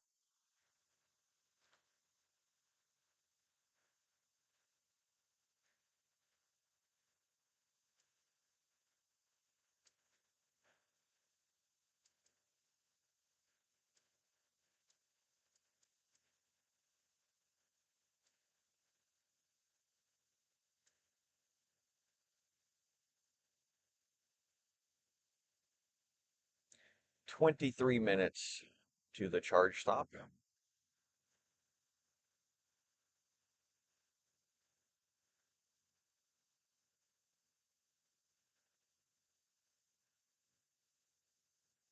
That is a big sleeper truck.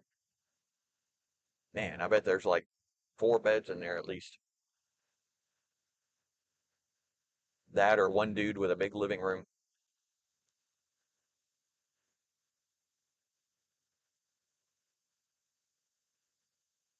Hope nobody had a Volkswagen, Porsche, or Lamborghini or Bentley on order that was supposed to be shipped in the last couple of weeks, because there's a big freight container ship carrying all those types of vehicles on fire in the Atlantic Ocean.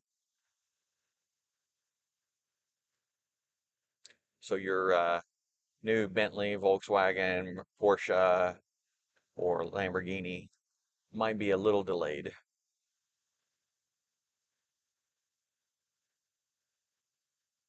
There might be other luxury brands on there too. I don't know. That's just the ones that I heard. All the crew's off safe though, so they rescued the crew and the ship is just burning. I haven't heard yet if they know at all what started the fire. I kind of doubt it because I believe it's still on fire, so it's not like they're going to send people out there risking their lives to just do investigation as to what happened until it's completely out.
Oh, it seems my chat has slacked off. You refresh the page. Oh, well, I guess not. Well, now I don't know. Yeah, it looks like there's some chats that I haven't got here.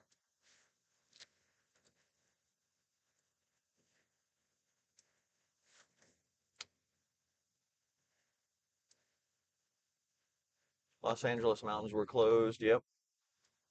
Lenan is back for a moment. Had a spammer. Lenan took care of. Thank you.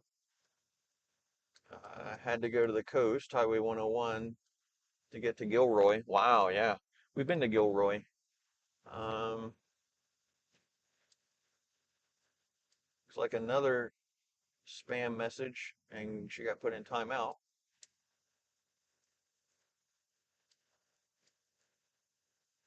Oh, I know what's happened. Dang.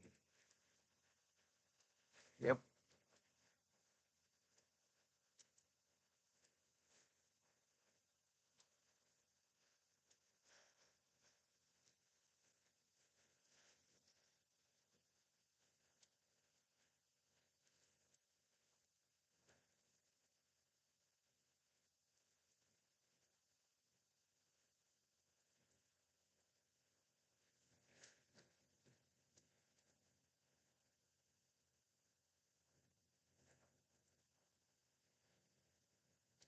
Okay.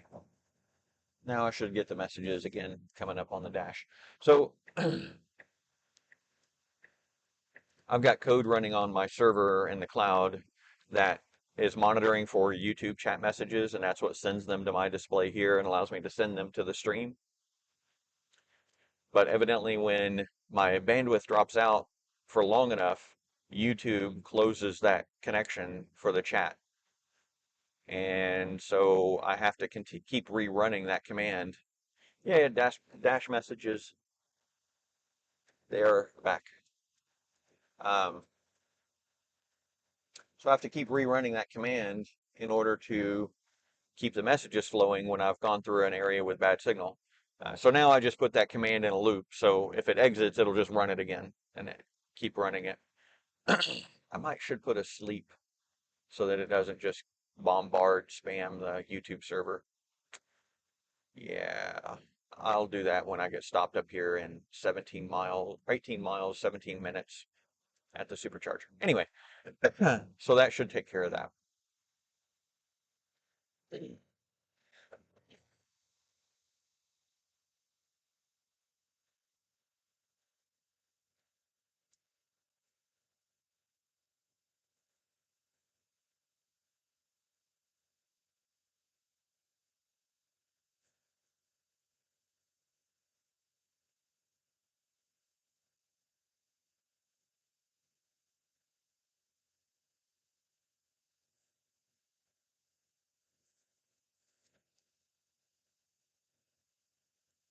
I'm really glad this charge stop's coming up quick because bio brake is absolutely necessary at this point.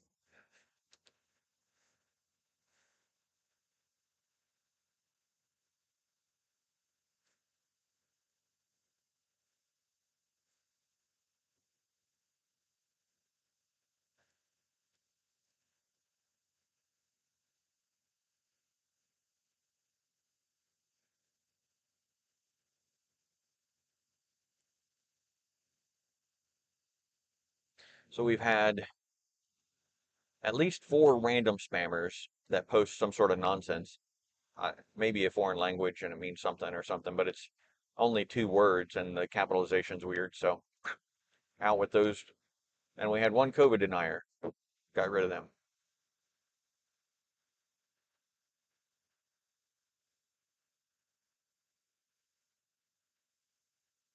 He does not tolerate such shenanigans.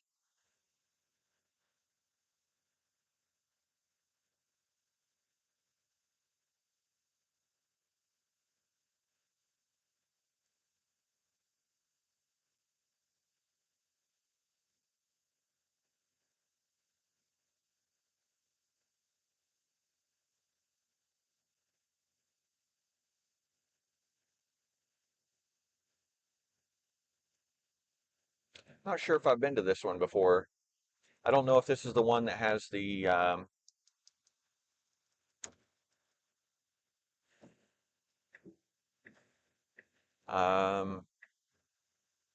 it's not brushes. It's a restaurant, like a fast food thing.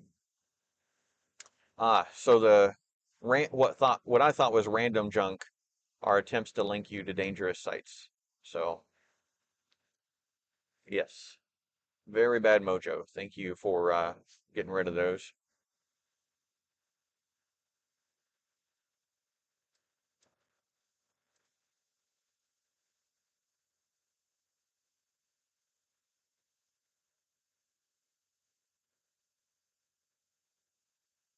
Man, I can't remember what the name of that restaurant is. Anyway, I don't know if this is that one or not.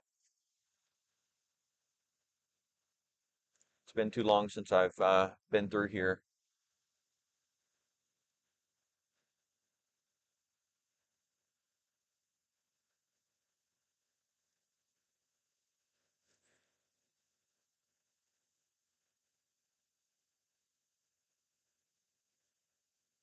There's 15 spots open. It does say there's food and a coffee shop and shopping. Let me switch to satellite. Yep, this is the one that's right at the restaurant, but I still can't remember what the name of the damn restaurant is. Oh, maybe it's a different restaurant.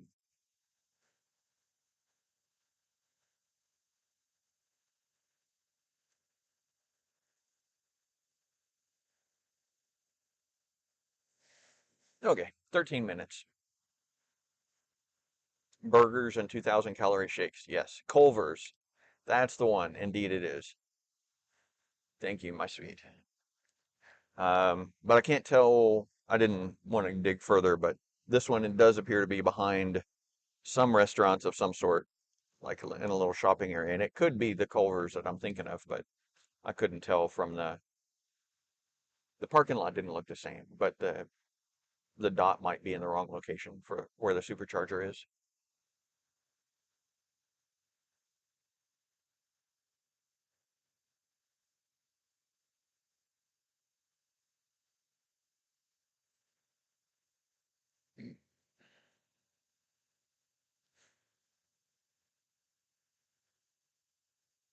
What the spammers don't know is I have an Ace remote assistant and a self-driving car. So either one of us can knock them off, block them from the chat.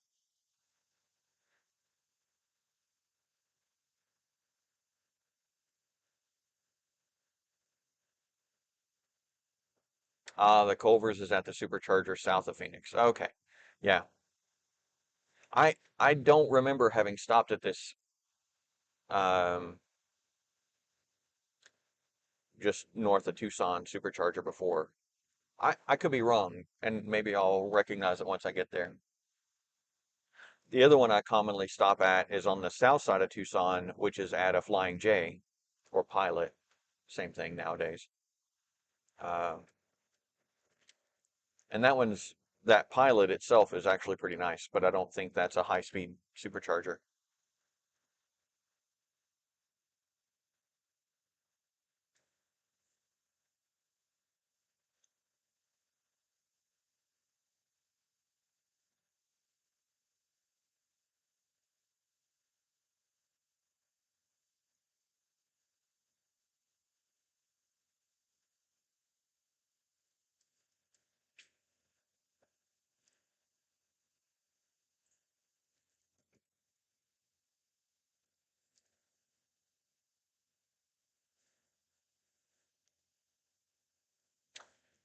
So Vivian, thank you for stopping by. Welcome to the stream. You were thinking of us yesterday. Awesome. Well, I'm glad we're here to check out, help be in contact. Got somebody coming up on me here.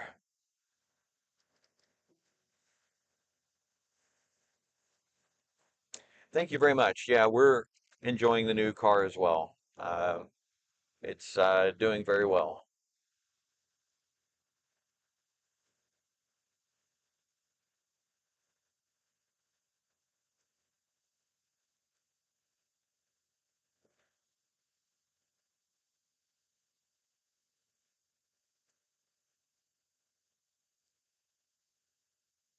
So, Linan, since you were looking up the supercharger amenities, what is there in the way of a bio brake? Is it basically just the Firehouse sub, or is there something else that would be not that it matters that much, but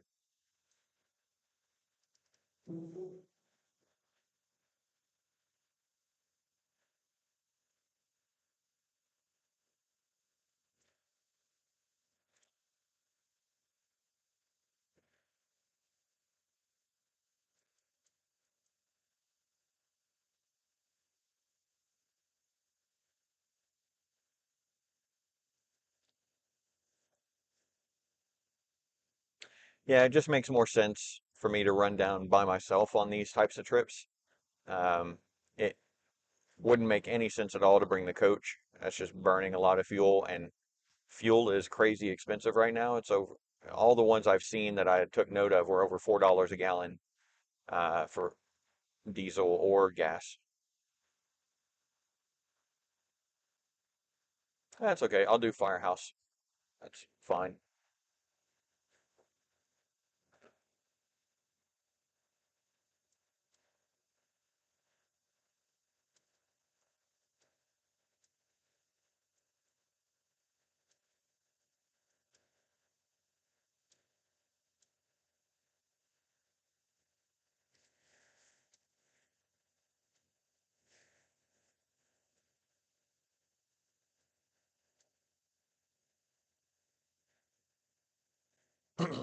I don't need a sit-down restaurant, if you know what I mean.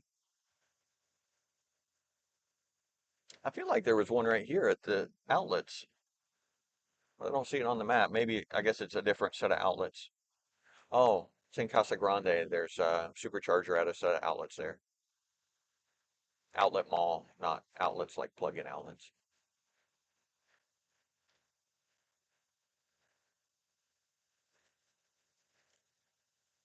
Speed reduced a lot. Not that bad.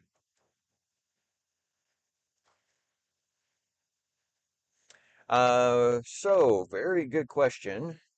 Um, will self-driving that you're driving right now see debris on the road?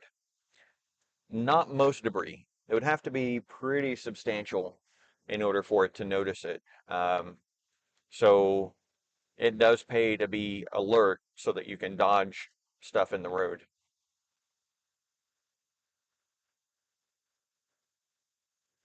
It eventually likely will see and react to most debris, but it's not something they're doing just yet.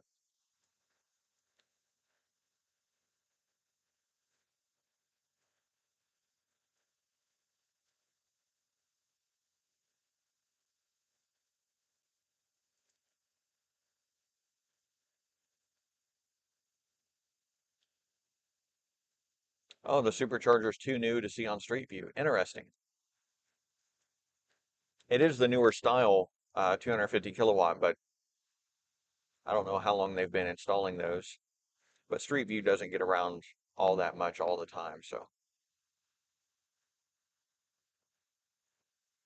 I do have my 360 camera with me. Maybe I'll take some pictures for people to see it, but I don't know. We'll see. Let's see how long it says I need to stay here. 25 minutes.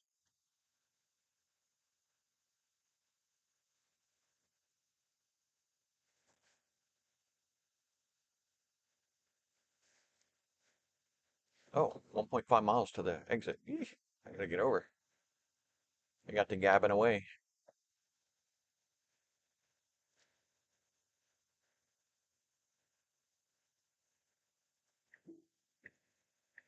Online, take exit 250 on the line toward Orange Grove Road.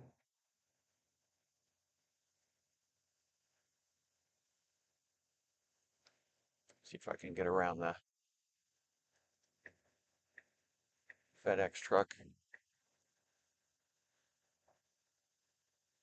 Check my signal. Will do, sweetie.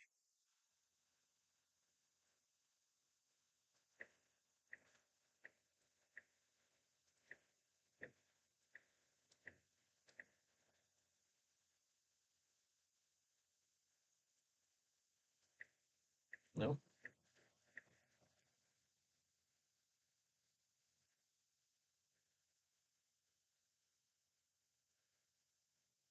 Wow.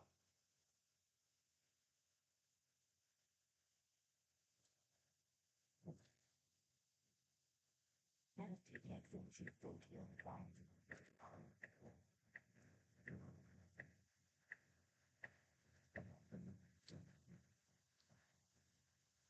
Thousand feet, turn left onto West Orange Grove Road.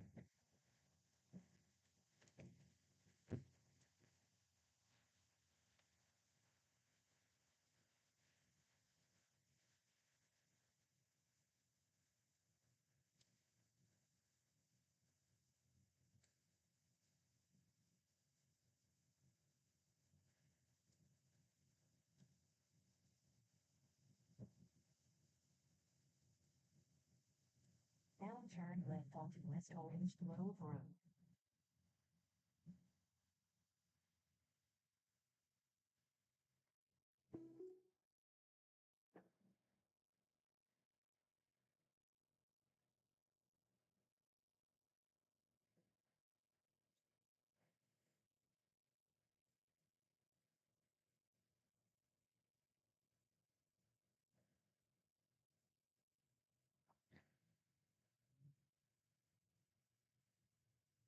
Got your message, sweetie. Lenan, I will do that.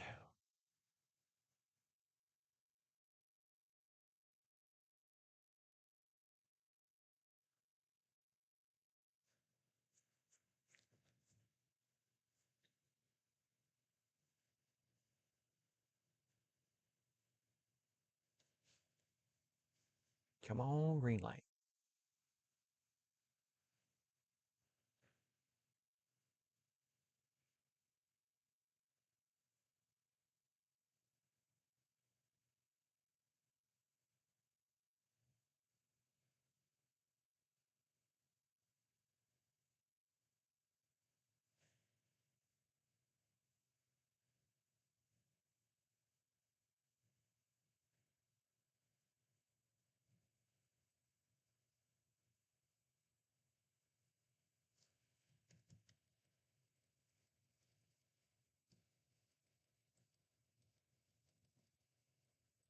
Come on, green light. There we go.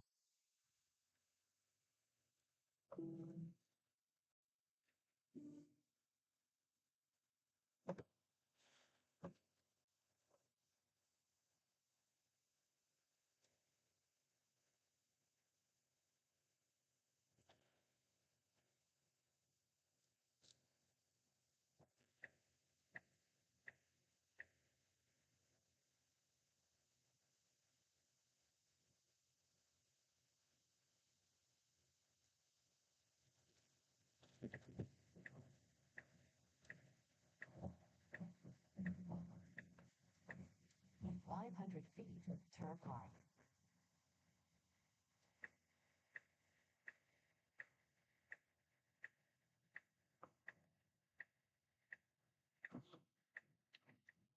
Thank you. I had a green arrow and did not notice it. In 500 feet, turn left. Now turn left.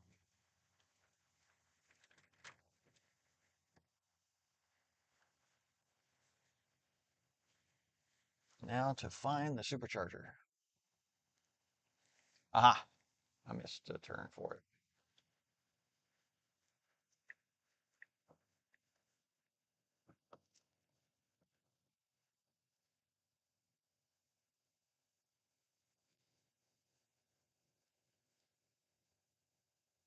Oh, there's a bunch of them. So since these are the new ones, oh, there's a massage envy. I could get a massage. Since these are the new ones, in theory, they do not share the charge stack with each other. So, although it does say, anyway, who knows?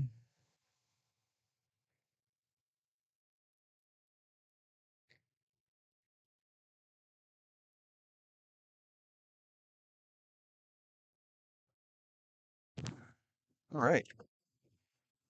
So same deal. I'm gonna go supercharge and bio break. Now we'll be back. We'll let all you watch the car for me. Be back in a bit. Let me turn on camp mode. That is likely gonna be the ticket to keeping this running. Since it's warm, I don't need the jacket, but I do need the mask.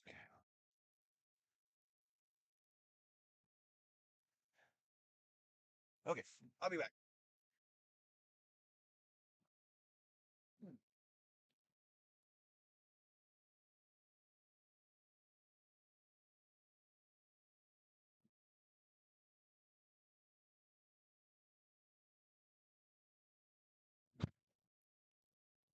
Aha, forgot my phone.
Hello.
Hello, party people. So, I'm going to go ahead and wipe the front of the car down again. It's got a few little bugs and such on it.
Okay, how's everyone doing?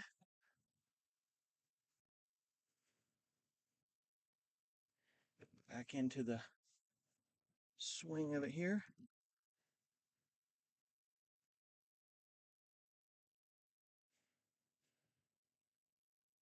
Hey, looks like the cameras are still live. Yay! Okay, so my little camp mode trick worked.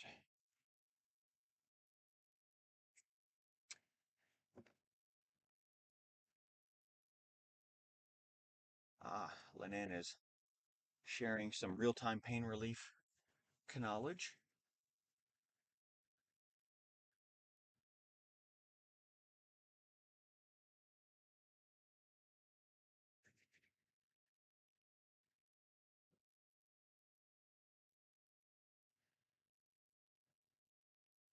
So it says I only have to charge 5 more minutes and then I can continue with the trip.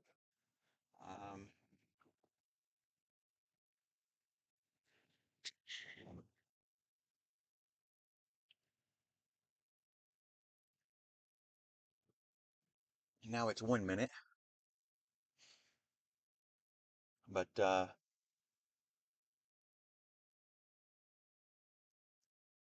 now it says I have enough, but I'm gonna hold off a little bit longer. Just let it top up a smidge more. I'm now 2 hours and 20 minutes or 156 miles away from my destination. I believe I mentioned sharing some astro photos.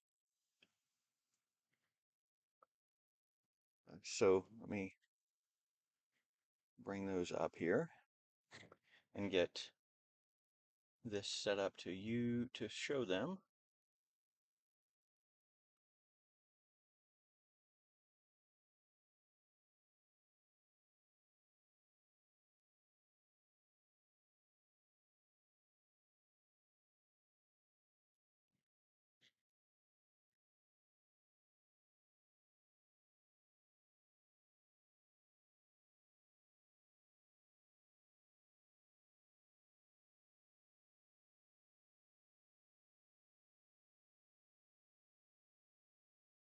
Can everybody hear me okay? Is the audio working all right?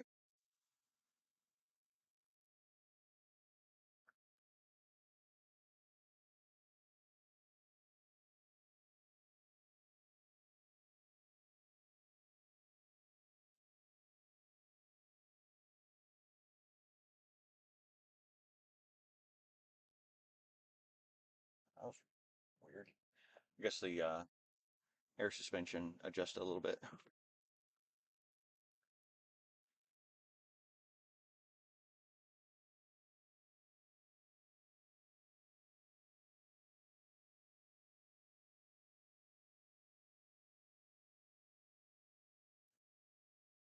Sorry, it takes just a second to get the screen share set up. I hadn't done it before on this laptop, so.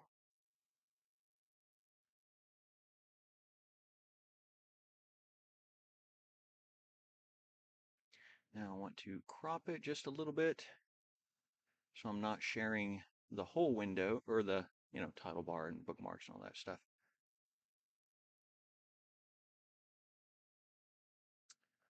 So we're going to crop the top. Let's call it 80 pixels. See what that looks like. Not even close.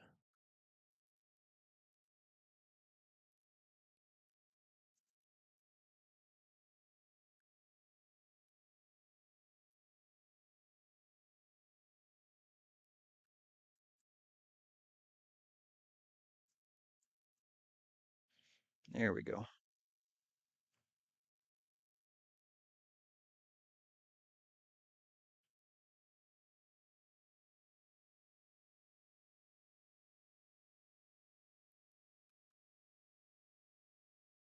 Okay, so here is my latest astrophoto. Okay, good. Audio is good. Thank you. Put this back on here for a second. So this is the Cigar Galaxy. Bring it back into view there. All right. So this galaxy is 12.07 million light years away. So the light that created this picture took 12 million years to come across the galaxy, traveling at the speed of light. So it's something that, to me, just the scale of things always grabs my attention. Um, so I very much like this hobby for this exact reason. Um, just the awe that I feel looking at it, and knowing that this isn't something that, Hubble or somebody else did. This is something I took a picture of. Now, this picture has, if I'm remembering correctly, upwards of 30 hours of data collection in order to make this picture. So it's not just point your telescope at the sky and take a quick snap and you're good to go. It takes a lot of time and patience to get the data and then also to process the data. So not only does it have 30 hours of data in it, but it took me about 20 hours to actually put all the data together and manipulate it to get this picture. So it's definitely a passion. You're not just gonna, like I said, you're not just gonna point a telescope to the sky and snap a picture and be good to go. There are some telescopes that are working on that. One called EV Scope, I think is the name of it. I could be wrong on that. But anyway, it tries to put the computer and camera and everything built into the body of the telescope. And it does a process called live stacking. So it's constantly getting new data and putting it together with the data that it already has in order to try to get something that approximates the type of stuff that amateur astrophotographers do or have been doing for a while. So this is my most recent one. The one right before that is this, and this is Lowers Nebula. Um, no one has really said or it's a relatively new-ish discovery in the astronomy world. Um, I think it was discovered like in the 60s or 70s, but there have not been enough um, scientific observations to determine how far away it is. And therefore, since we don't know how far away, we also don't know how big it is, how much space it takes up in the night sky. So that's my other new one from the new setup at the new location. I have data coming in being collected for about 4 more targets. So as soon as I get this equipment swapped out and we get some clear skies and the moon starts going away, I'll have 4 more targets that I'm going to be processing. This is another galaxy. This is M66. Um, it's a spiral galaxy in Leo, the constellation Leo. This is a globular cluster of stars in the constellation is it Hercules? I don't remember now. Let me make sure this is zoomed. Okay.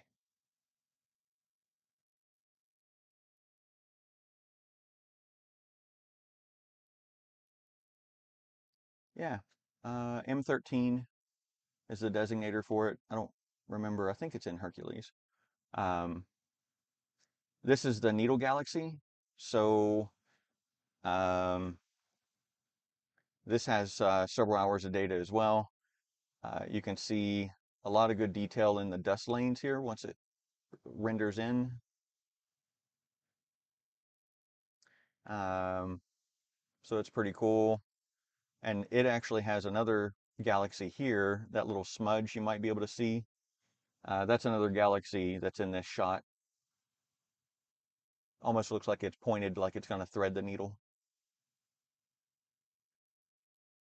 And this one is the Hamburger Galaxy. And this one has a lot of good structure in the dust lanes. You can see a lot of detail in.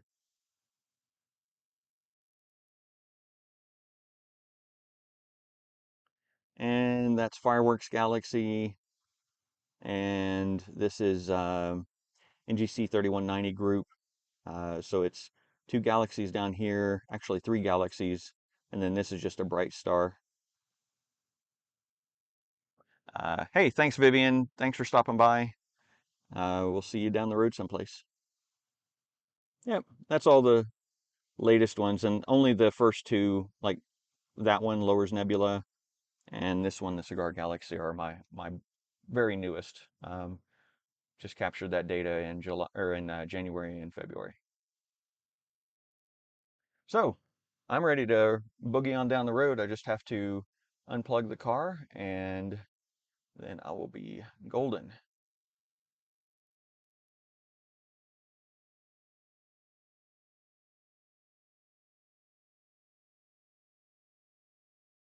Let's get my windows set back up here. All right, gonna unplug and be right back.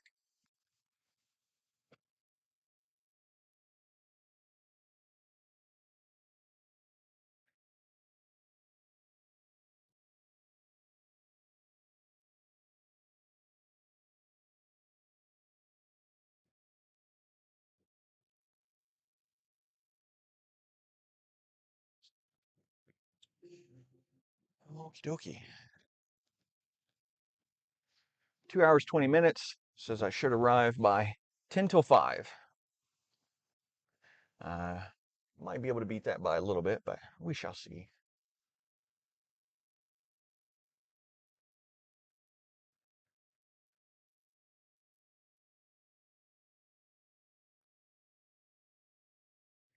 Says I can go left here and then left. Oh.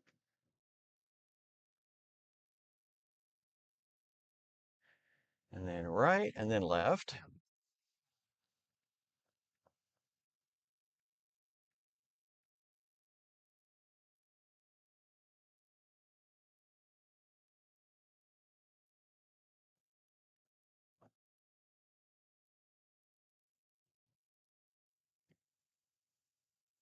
Turn left onto West Orange Road.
Get my wallet out of my pocket.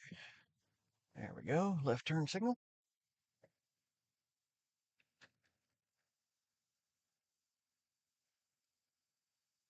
Ooh-wee. This whole area is backed up.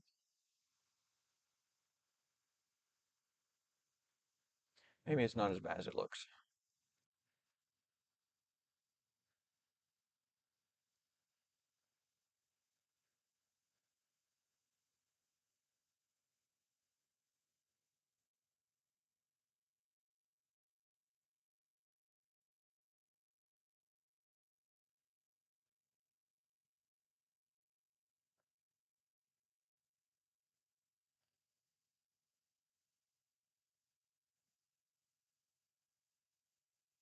In 500 feet, turn left onto North Conde Highway.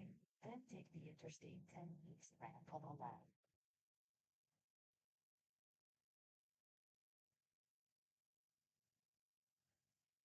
Oh, both of these lanes turn left. That's interesting.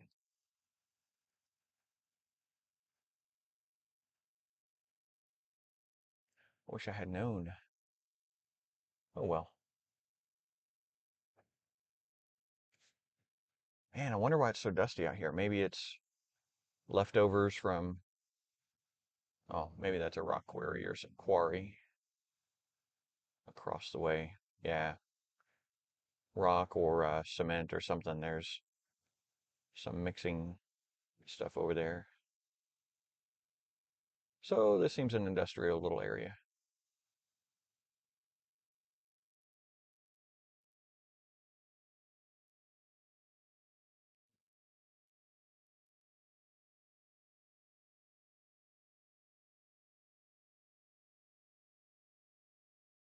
Wow, that's weird getting some dropouts just sitting here.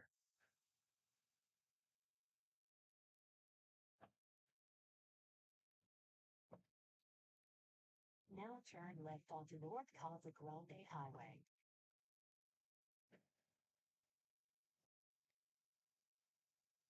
Now take the Interstate 10 eastbound on the left.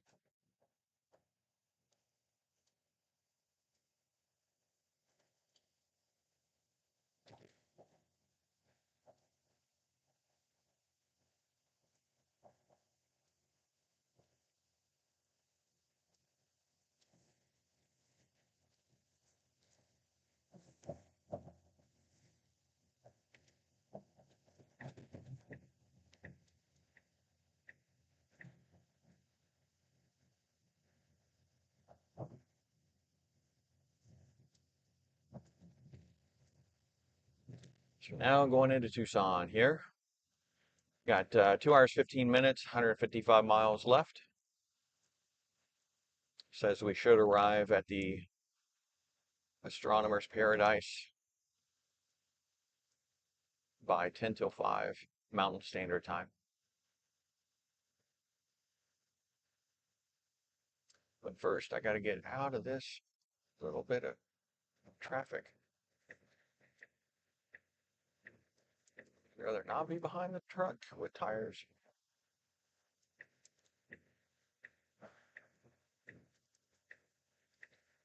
All right. See if we can't make some progress.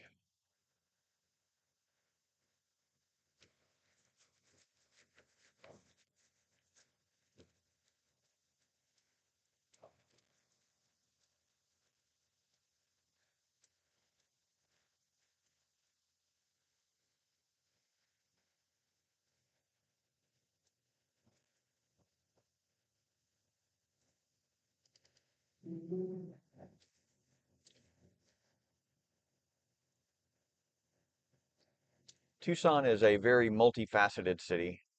Um, in more ways than one, and no pun intended originally, but it's pretty entertaining to me.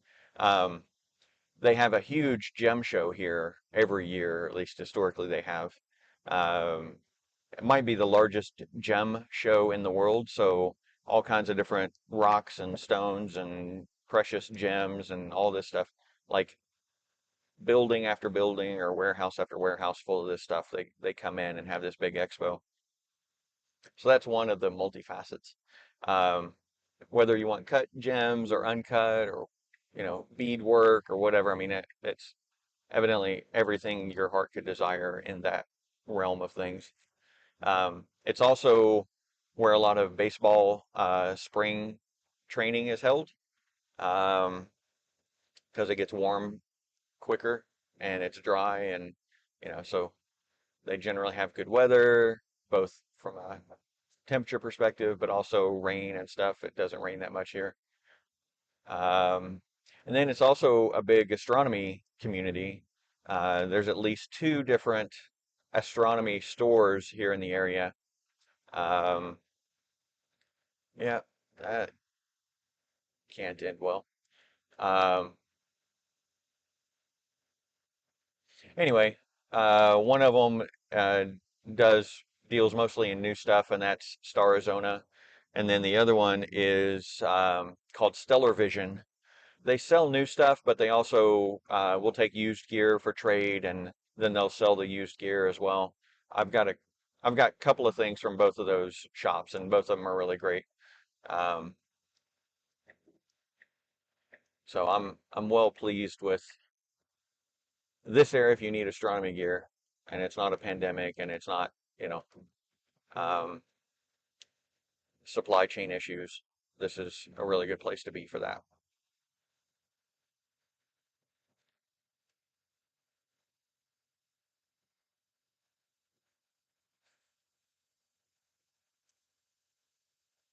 Man, oh man. It's weird because I mean, there's traffic, of course, there's cars on the road, but it's not super packed, but it is very constrictive because people are just hogging up the left lane and such.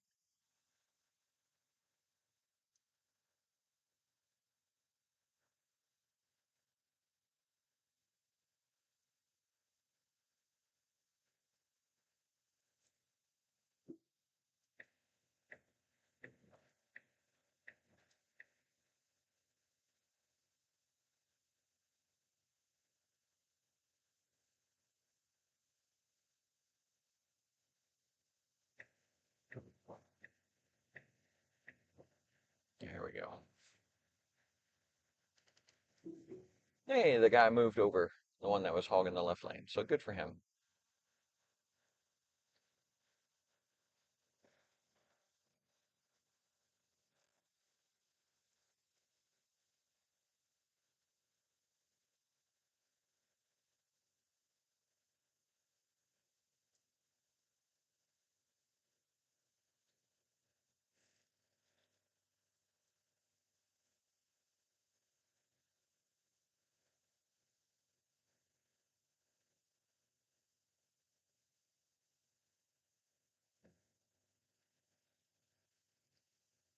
I think he's running straight pipes on that thing.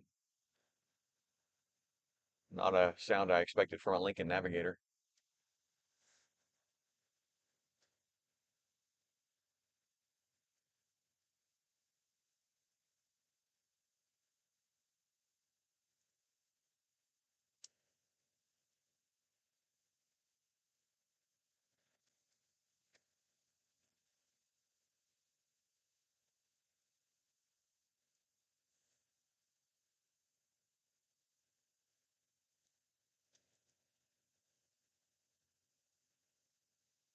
There's, I'm sure, a lot of other stuff to do in Tucson as well, but those are the ones that I'm aware of. And I don't care about baseball, and I don't really care that much about gems, but they are very popular things that occur in this area.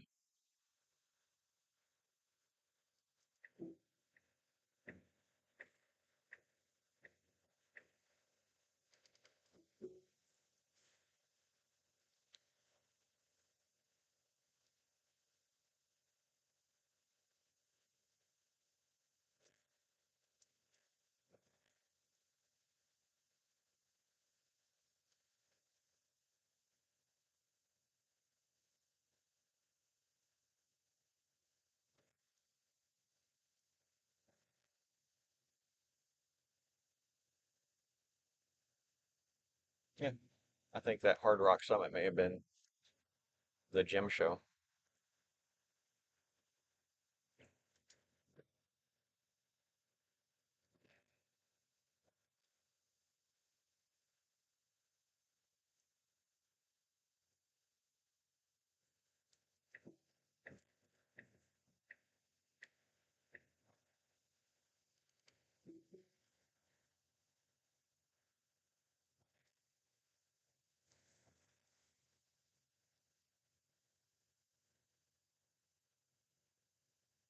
Wow, surprisingly having some data issues.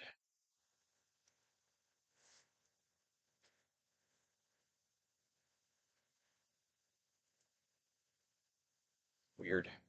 Oh well.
That lane ends, so just moving over here.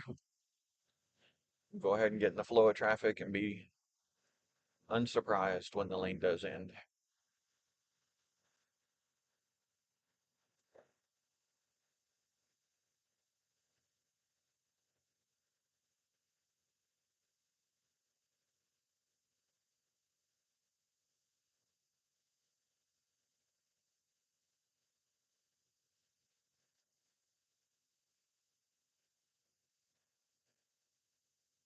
Oh, Rick just arrived. Cool.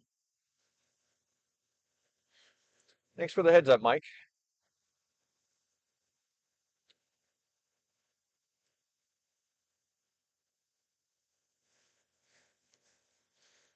He just came from this direction. I can't remember if he's from Tucson or Phoenix. Man, he runs this route like, well, when he was setting up a new piece of gear or something and he had to like run back and forth because he forgot something or something didn't get shipped into the right place or something like that. There was like a week straight where I think every day or every other day he was making a trip back up this direction from Astronomer's Paradise. That, but it'll be good to get to see Rick. Rick is also a former submariner and former nuclear trained person.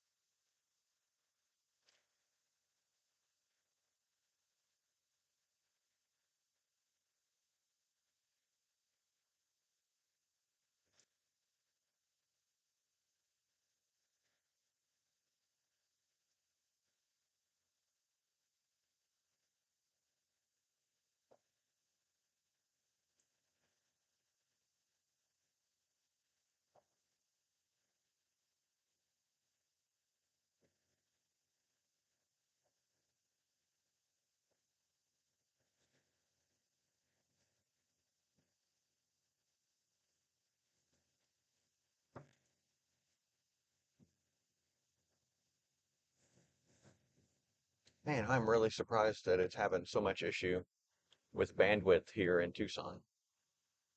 I guess maybe the infrastructure isn't designed to handle how many people are using it, or maybe I'm still just on the outskirts, and so no, I'm kind of in the downtown of it, it seems. I do not know.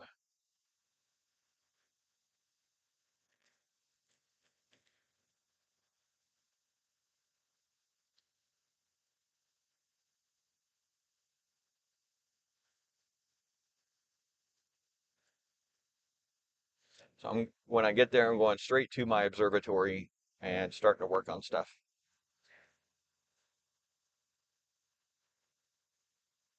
It'll be weird seeing it without the car hauler there.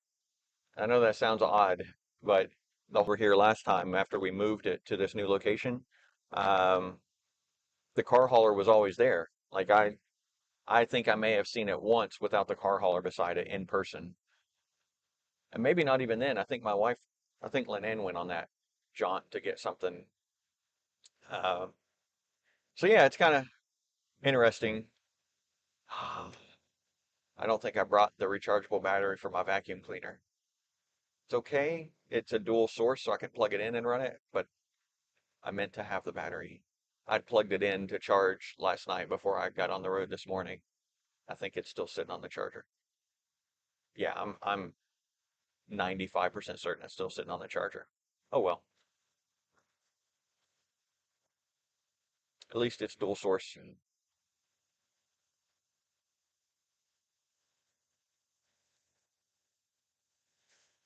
Well, that's interesting. Can you hear me now? I'm talking a little louder. Maybe I was talking too quietly before and I was getting clipped. So let me know if it's better when I'm talking louder.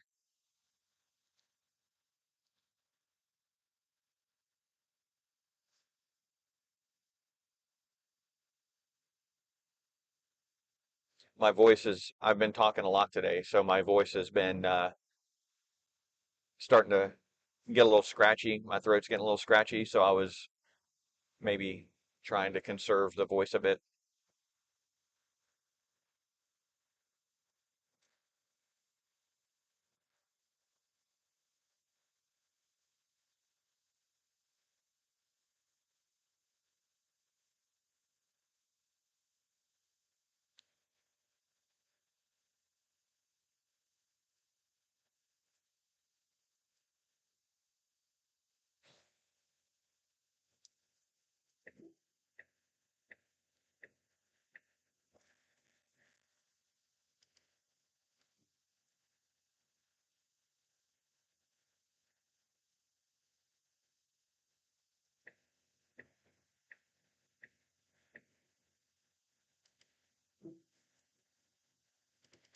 Mhm.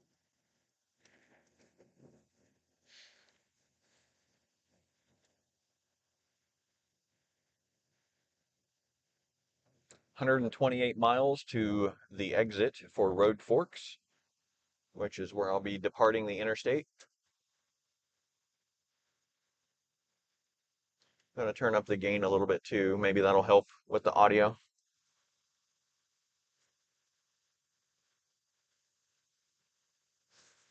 Actually, let me try turning off the advanced stuff if I can see that without too much craziness. Oh, actually, that is off. Enhanced audio is off. So I guess the noise rejection is just the noise rejection. Mike or anyone else, let me know how the audio is doing now. Hopefully, between me talking a little louder and turning up the gain on the mic, maybe that's helped out.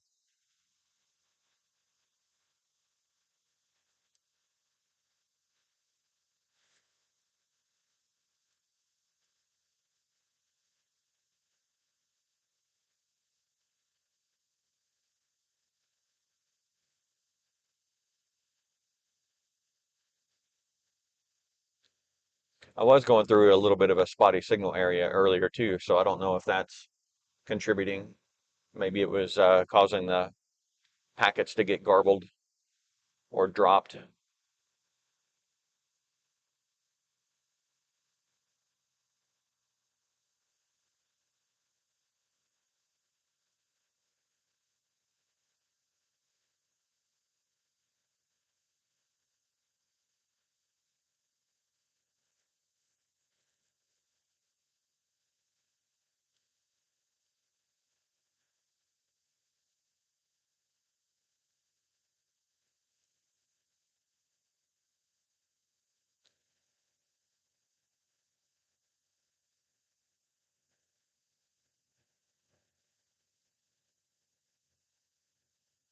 Lots of brake lights.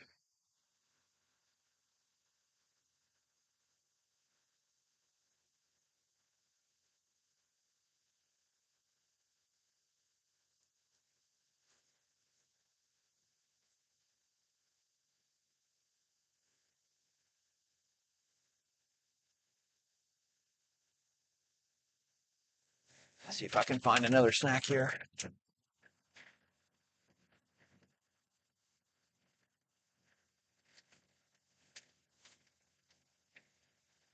I wonder what that is. Oh, chocolate chip cookie. One chocolate chip cookie. And then I will find something more wholesome.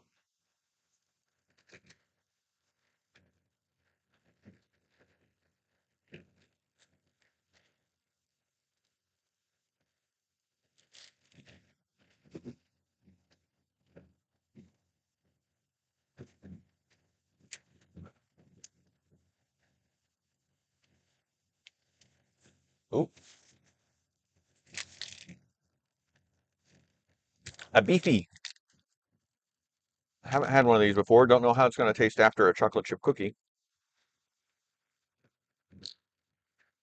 Ooh, boy, that is fragrant. Oh, man. Yeah, I mean, I'm going to eat it, but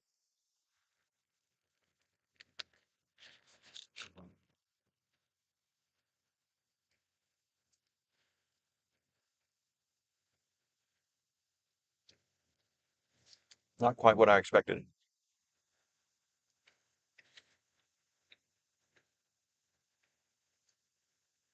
Well, I mean, yes and no.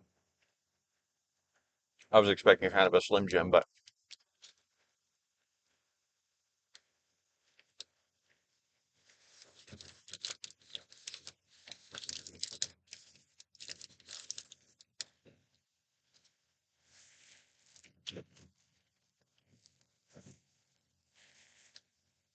I don't think you're supposed to eat the casing. Aha! You're not. It pushes up out of the casing. Good thing I spit that out. Oh, much better now.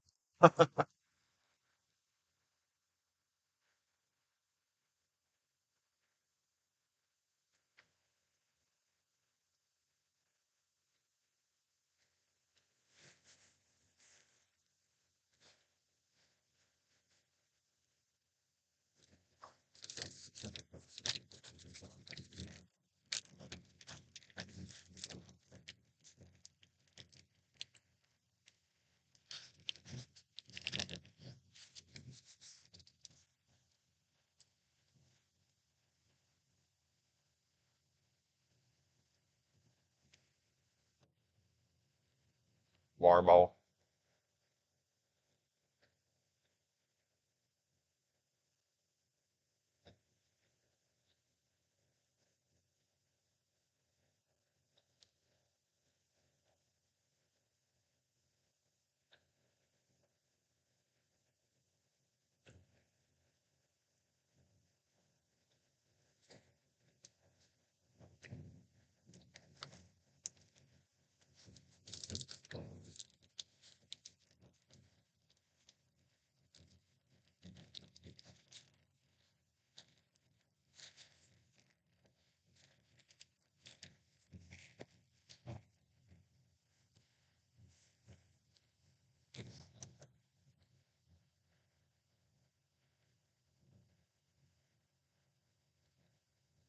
So can anybody hear me?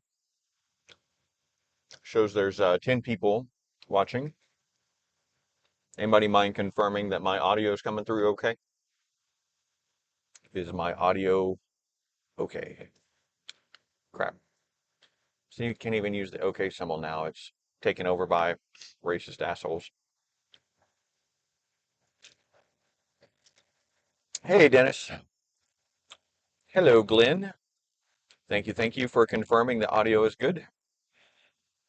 I think we're having a blast. Well, that's not entirely accurate. I don't think I'm having fun chatting with you guys, but um, I would much rather be able to just snap my fingers, be at the shed, take care of things, snap my fingers, and be back home. Oh, Glenn, you're at Red Bay, huh? Nice. Are you there to get some work done or having a coach built or?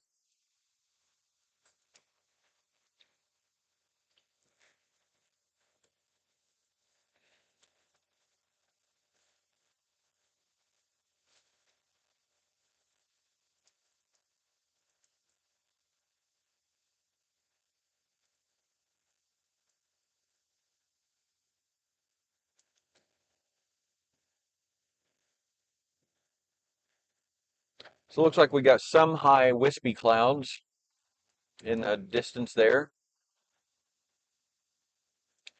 Awaiting your bus 40 IP, you're missing an inverter. Ouch.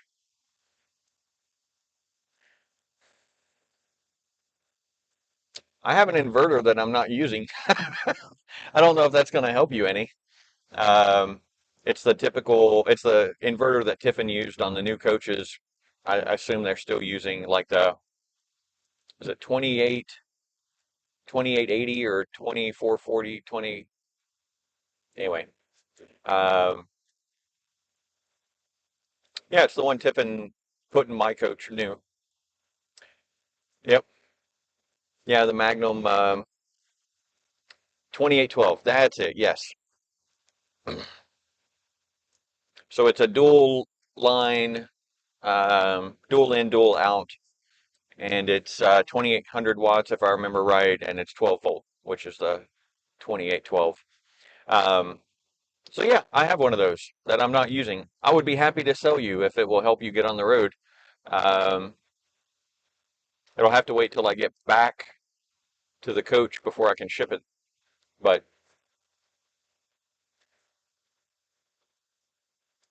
it's not going to be cheap shipping either, I will tell you. Those things are heavy. I think it's in the ballpark of 60 pounds. Oh, nice. Okay. So Glenn was in Red Bay in when we were there one March and filmed snow falling in Red Bay. Yeah, that was crazy.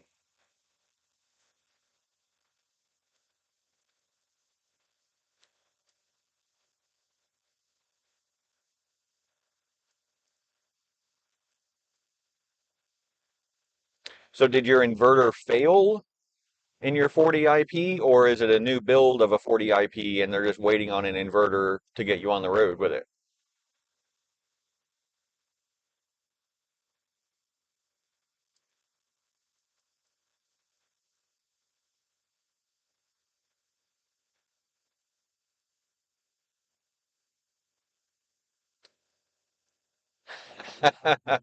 Oh, okay. So yeah, you're moving from the Phaeton to the bus. Okay, cool. Dennis, I am 116 miles from Road Forks exit. Not quite to Benson yet. Cool. Well, congrats on the new bus. I don't think you want my old inverter in your new bus unless it's just something you want to get on the road with. Um, I used it for 2 or 3 years before I swapped out to the lithium ion batteries and went with the 4,000 watt inverters or 4,000 VA inverters. Um, yeah, we used it most recently when we were installing David's lithium ion batteries. We did the initial balance charge and everything using my old inverter because it was handy and it could pump a lot of current into them. Well, relatively a lot of current into them compared to like a standard 12-volt charger. Um, The only thing I'd be worried about on it is maybe it's at that age that a fan may go on it, but those are pretty easy to replace. I know David did a video on his. Yeah, I agree. I don't think Bob would want to put it in either. Glad it'll be in stock soon for you.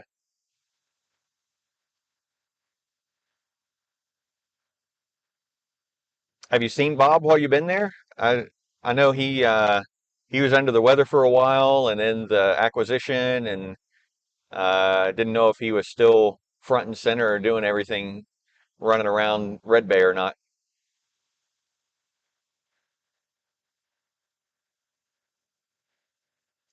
Oh man, it's 75 miles an hour speed limit through here. I want to get around this person and get back up to 83. Oh, he comes out on the tour. Nice. That is very cool.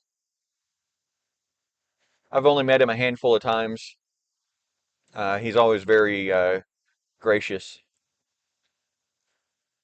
All right, going around. Maybe. Oh, maybe get a little more and then slide over here. Oh, wow, that worked out.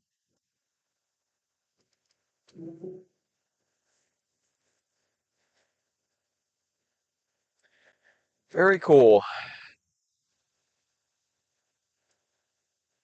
Oh, so Dennis, you're updating computers.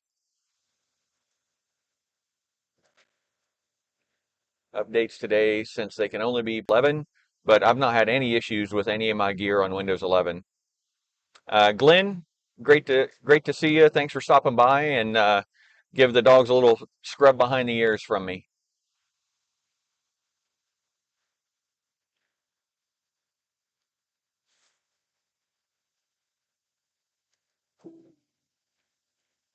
I don't want to do that.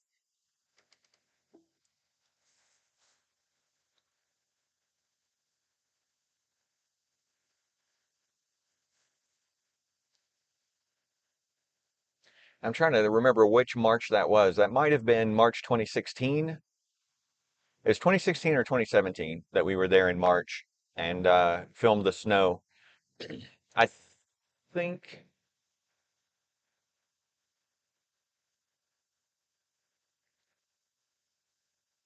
may have been 2017.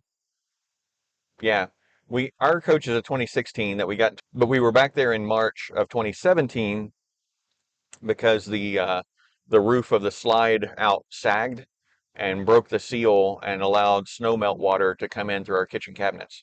So we went back and they corrected that under warranty, even though it wasn't still technically under warranty, but they recognized it as a design flaw basically. And they'd already corrected it in production uh, on their new coaches, so they knew about it or knew it could be an issue. Next one is March 31st, Dennis. Oh, for the postponement of the upgrade, it'll get you to March 31st.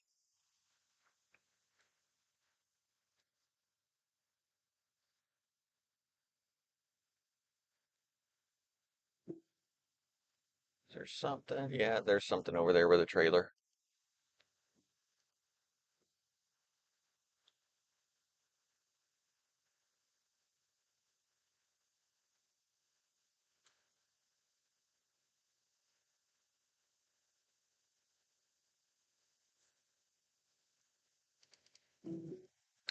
Man, I wish people would. I wish people weren't hogging the left lane when they're going way below the speed limit. Oh, there's some trucks up there too. Okay.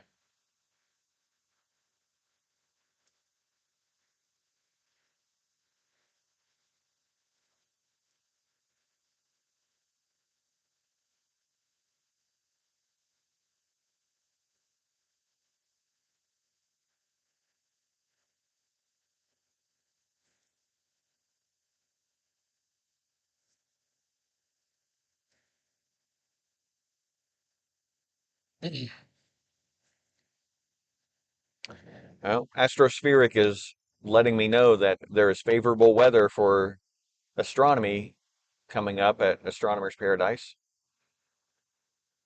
It's almost like it's taunting me, knowing I need to get some maintenance done before I can do anything. But that's okay. I'm hours away from having that maintenance done, so that's good.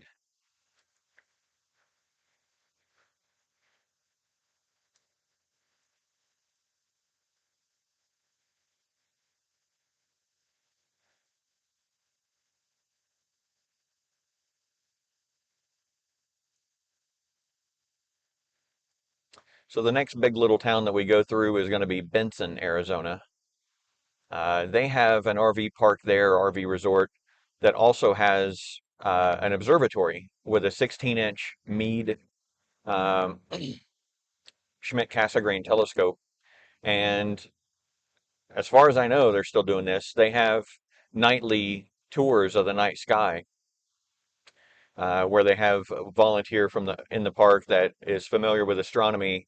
He runs the telescope and points it to different things and goes around the room and lets people look through the telescope.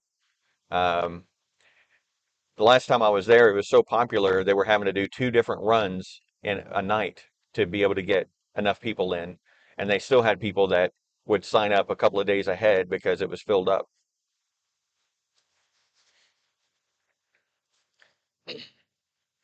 Actually, last time I was there doing that was spring of 2015.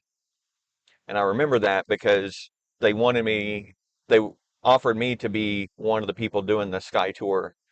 So we would work camp there, but I, we wanted to get back east because our new coach was getting built. So I could not take them up on that offer.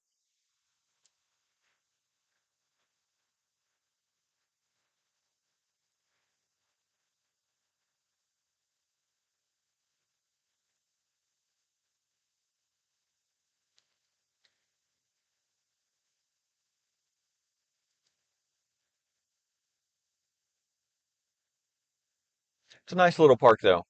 All the roads are paved, and then the sites are gravel. So no grass but they did have some trees and stuff. Um, it was very, very nice little quiet park.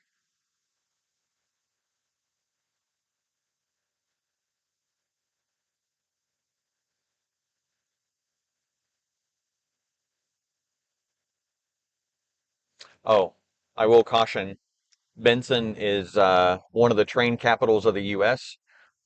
There's a train that rolls through there like on average every 30 or 40 minutes or something.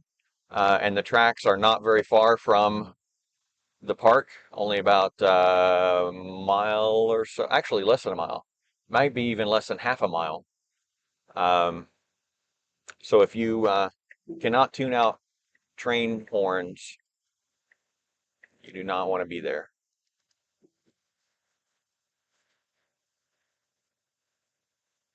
Just as an FYI. But it was a really nice park. We enjoyed it there. And it's not too far from Tucson. Oh, that's a big hole. It looked like a crater. Um, it's not too far from Tucson, so you can run up there and get in more astronomy gear, which is something I did while I was there. I bought my first astronomy camera while we were at Benson for the first time, and that was back at Star Arizona in Tucson. I'd been shooting with a DSLR. Oh, well, that's good. I'm glad, Mike, that you can understand me now. So at least something I did fixed it. Don't know if it was just bandwidth or audio levels on the mic or whatever, but I'm glad it's working now.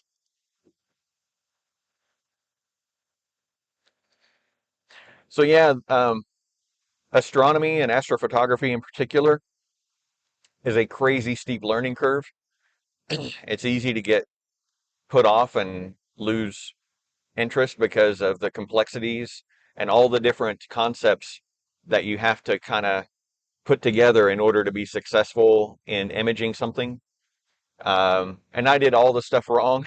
So I did the very wrong things that would make it harder, not realizing I was making it harder. For example, my very first telescope was a very long focal length, relatively speaking. It was an 8-inch SCT, which had a 2032 millimeter focal length.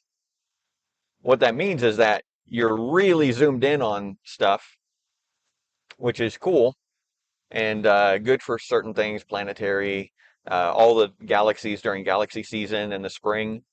Um, but it makes it incredibly difficult because your tracking needs to be very precise. Otherwise, you get blobs instead of stars. And it's just very unforgiving. Long focal length is very unforgiving.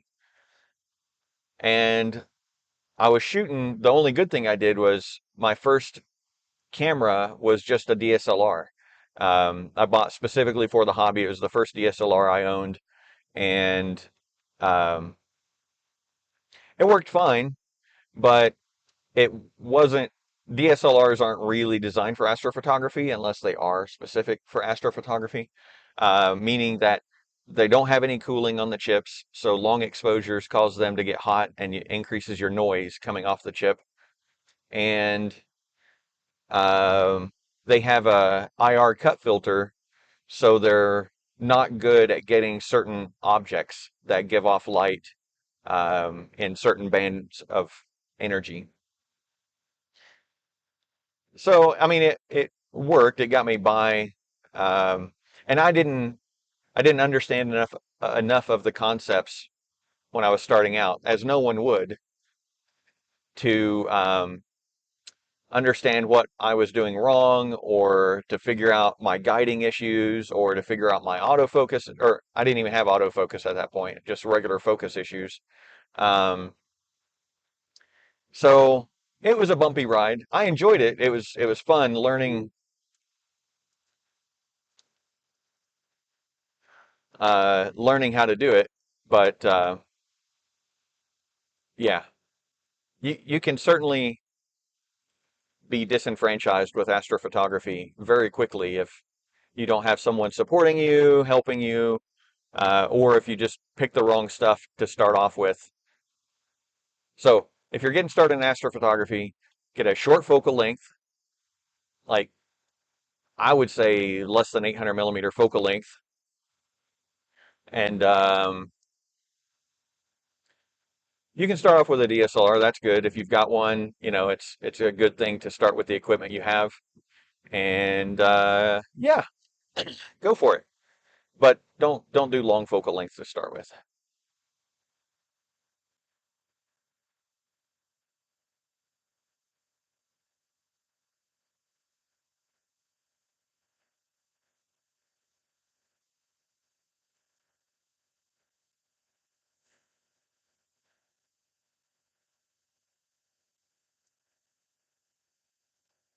And don't buy a telescope that is advertised by its magnification level. That is a telltale sign of a huge disappointment coming your way.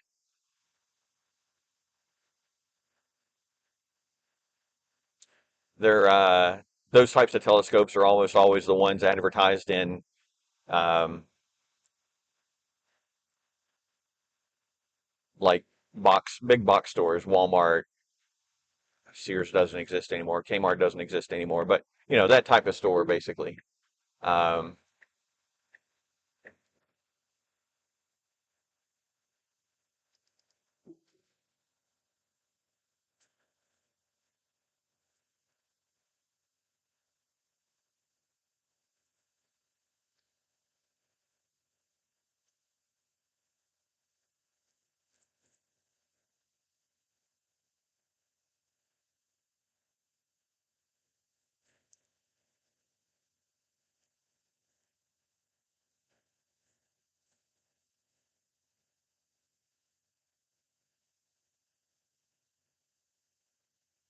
36 miles to Wilcox.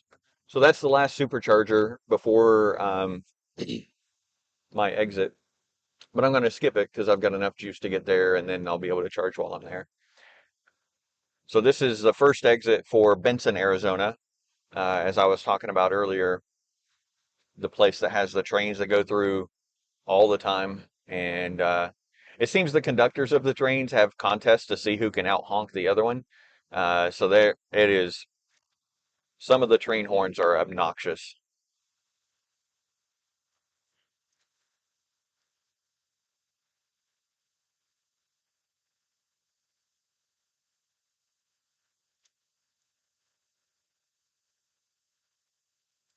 Oh, everybody's getting off to go down to Fort Huachuca, or they're getting fuel at the truck stop, one or the other. Benson has actually grown up quite a bit since we stayed here. Like, I don't think any of this was here. May have been one truck stop, but all the rest of the stuff wasn't here back in those days. Back in my day.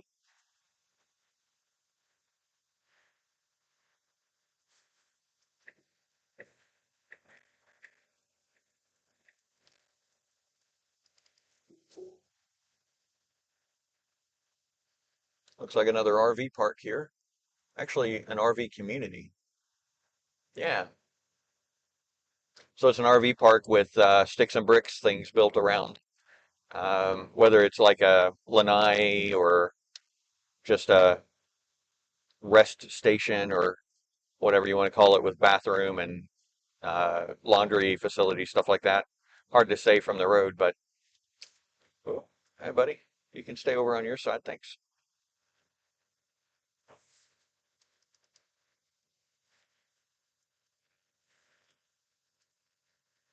If you take this exit, you'll go past the town's Walmart and Mi Casa, which is a excellent Mexican restaurant. Really, really enjoyed it. Matter of fact, it's the only thing I would stop on this drive for if I thought I could make good use of the food.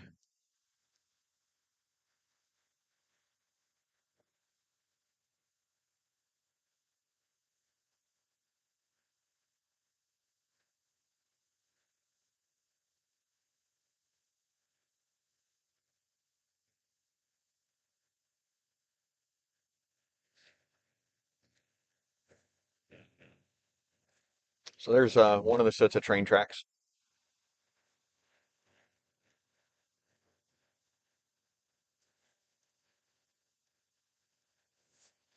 And this Ocotillo Road that I'm passing the exit of now, that is the road that goes down to Benson or to the Butterfield RV Resort. There's also it's not 1,000 Trails. There's another RV park in the area too. That's like one of the big conglomerate RV park chain things. Um, it's not KOA. It's more for retirees. Can't think of the name of it now.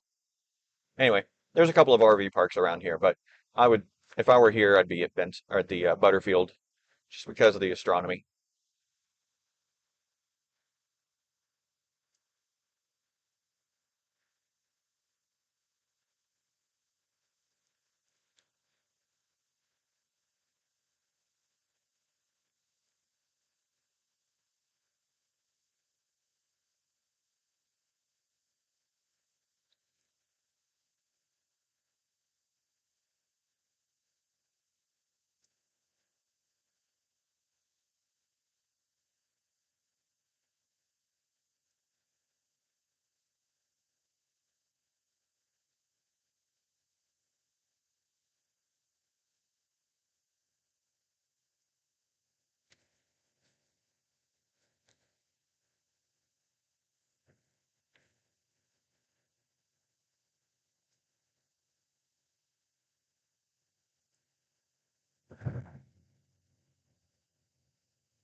Mike, I don't know if you're still watching, but just a heads up, I did not wear cologne today, just for you.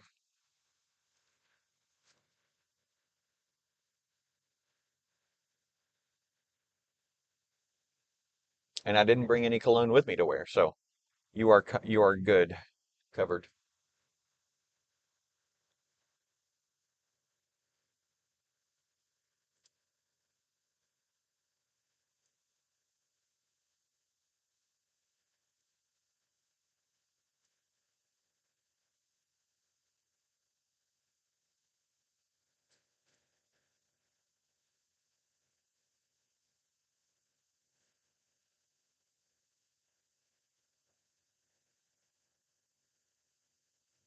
Evidently an RV store dealer of some sort over there.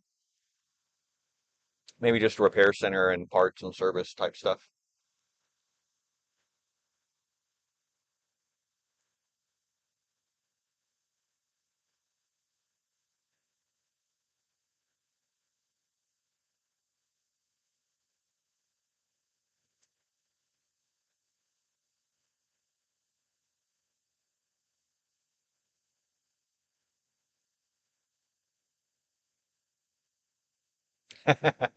You are listening. Yeah, no worries, buddy. Mike says that is much appreciated. And Augusto is having a good laugh here.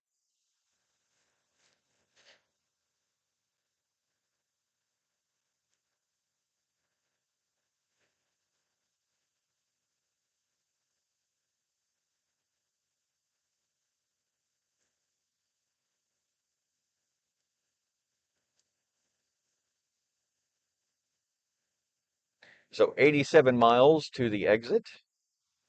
Now it says I'll be there just after 5 at 5:02 p.m. Mountain Standard Time. Actually, yeah, Mountain Standard Time by the time I get there. Um, so all that jumble of trucks and junk back there delayed me.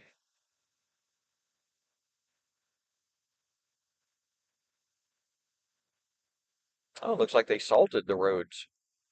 Man, I wasn't planning on having salty car.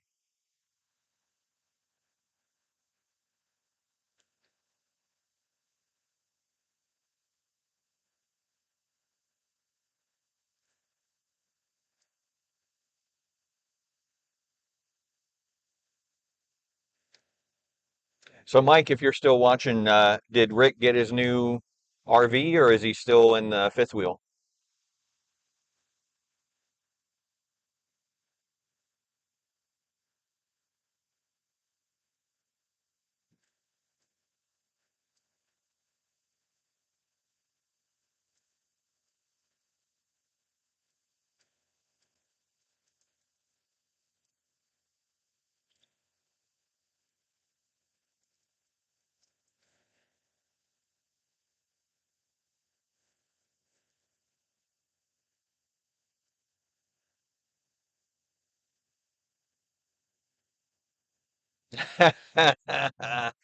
Uh, yeah. Cheap gas at exit 378. That's good to know, buddy. I will keep that in mind.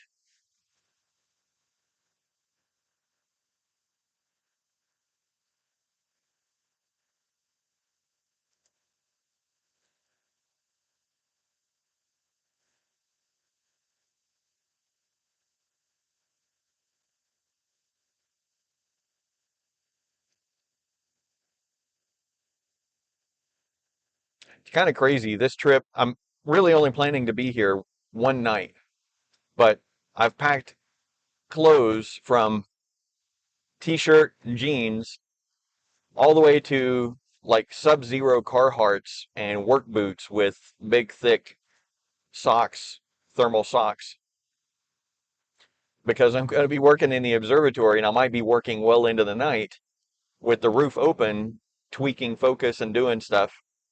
And when you're not moving around a lot, it gets really cold. You get really cold as a person, get really cold. So you got to have really good insulative clothing. So in the front trunk actually is my Carhartts and my boots and a sweatshirt to go along with my hooded zip up sweatshirt or sweater jacket thing that I've already been wearing from this morning.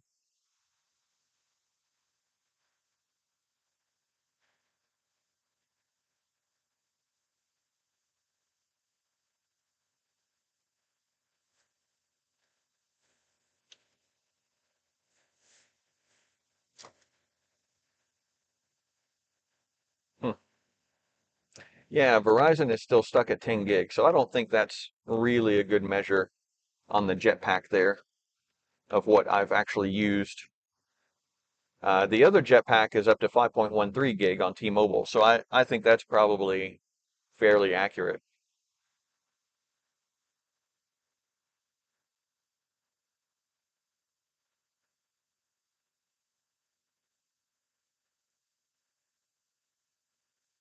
Oh, and this is the hotspot that actually has the network port on it, so an Ethernet jack. So I could conceivably have plugged it into the WAN port on the PepWave and use their Pep Fusion VPN to do the bonding, but it's not worth it to me to do that.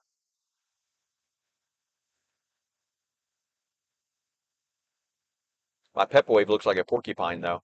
It's got 4 cellular antennas and 2 Wi-Fi antennas, and then it has a spot for a GPS antenna, but I left that back at the coach. I don't I don't need to know the GPS coordinates of my shed. If it's moving, I've got bigger issues.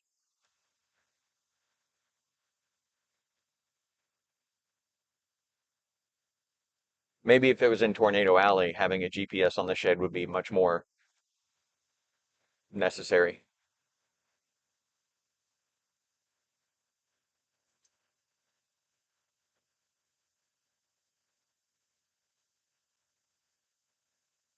Oh, I remember these guys.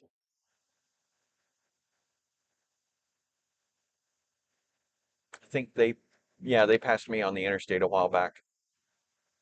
I only recognize them because of the camo luggage on the roof with all the towels flopping around.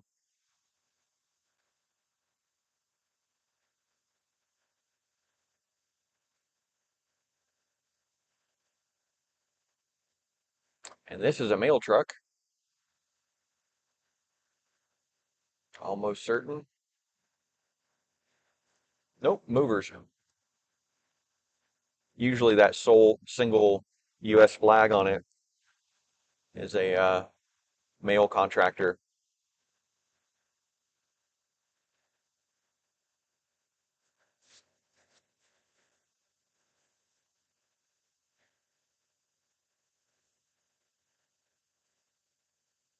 So, Mike, if you're still out there, how close are you to doing some imaging? I know you've been getting stuff set up and moving telescopes around, and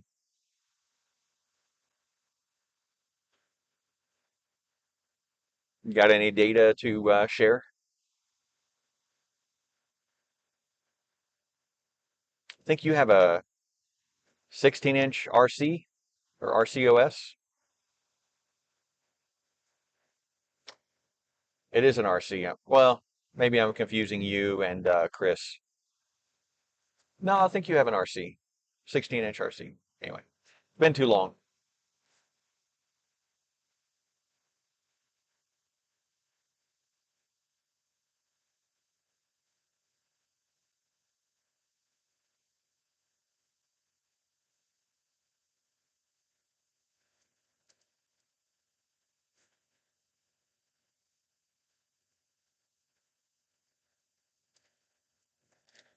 Yeah, they have definitely salted all the bridges. You see those parallel lines where they spray the salt water.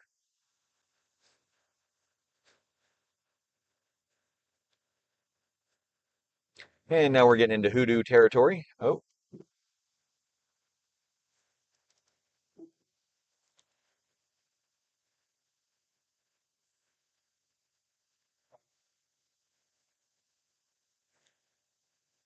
this rest area up here is really cool. It has some really cool views of hoodoos.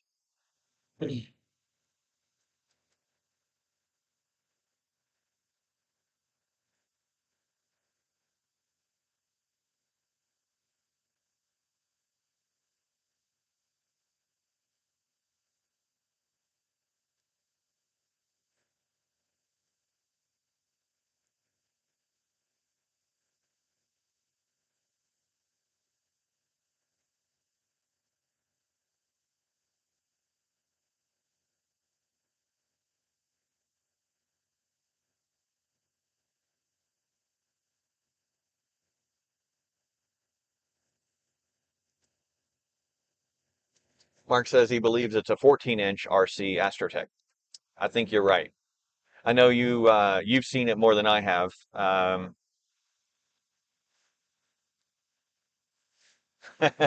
be the last man in. Okay, I'll make sure to lock the gate. Thanks.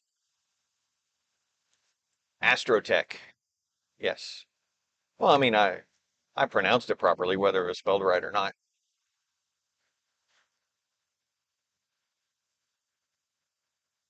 So, Mike, if you're still there, no audio at the moment. It might be back now, by the way, because it looks like I had a little dropout in connectivity. So let me know if it's back now.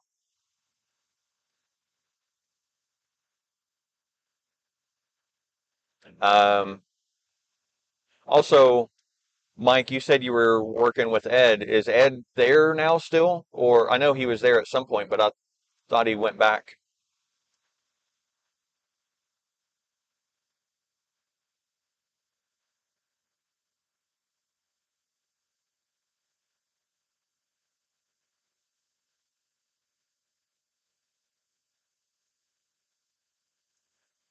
Is my audio working again yet? It looks like I've got audio on this end.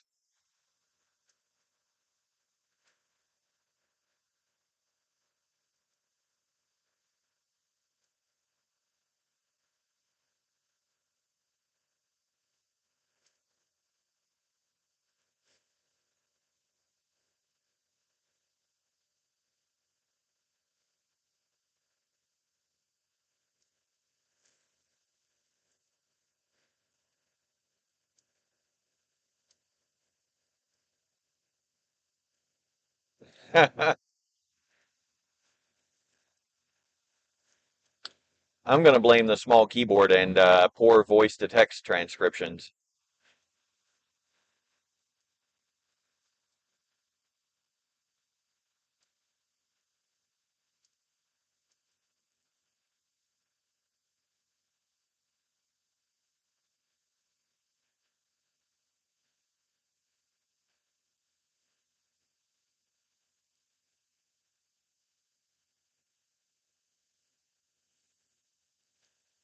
All right. Mark says he can hear me, so that's good. Thank you, Mark, for confirming.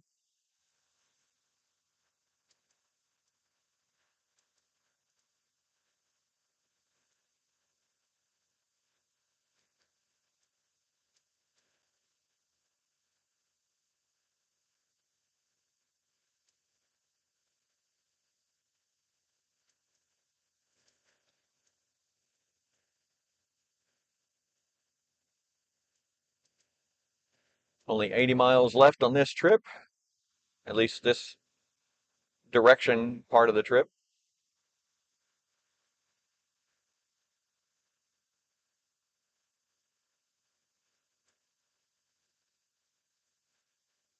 That's weird. So it's saying I have 71 miles to Road Forks, which means it's only 9 miles from the exit down to Astronomer's Paradise. I'm doing 83 miles an hour, but it's saying it's an hour and 42 minutes for me to get to Astronomer's Paradise. I don't think that's accurate, unless there's a big accident up here that I'm not aware of. Let's hope that's not the case.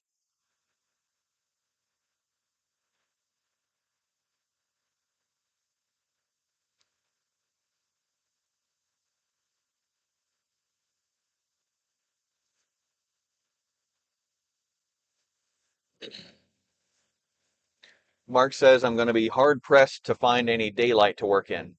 Well, then it's a good thing I brought headlights, like the headlight, headband lights.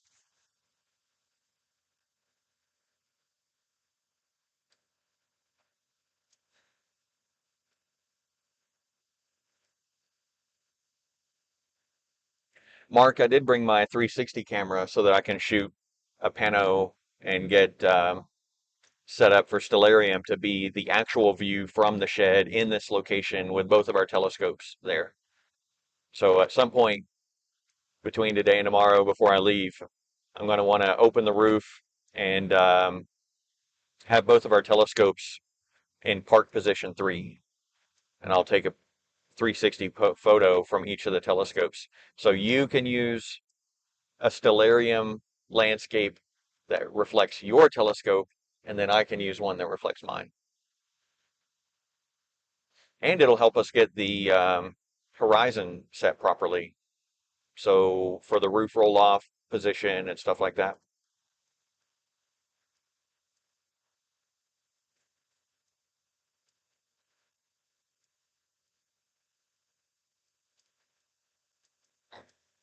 Excuse me.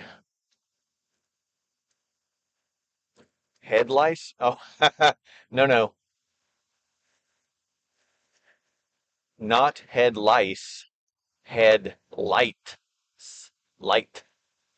So that I can see what I'm doing without daylight.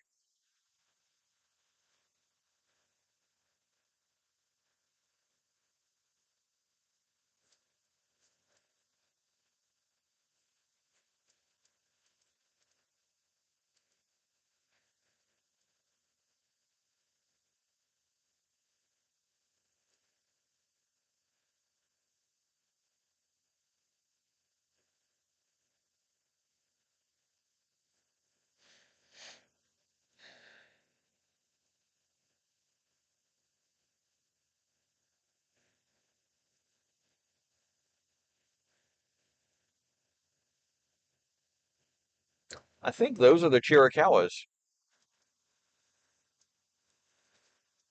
Yes, it will be very much easier with that 360 photo. The only trick to it is I have to tweak the file so that it's viewed properly inside of Stellarium. So it gets, because it can curve more up or down. So if it's curved too far up, then it'll have the horizons too far vertical, up. And if it's curved too far the other way, then they'll be too far down. But um, it's it's a little tedious, but then it works out fine.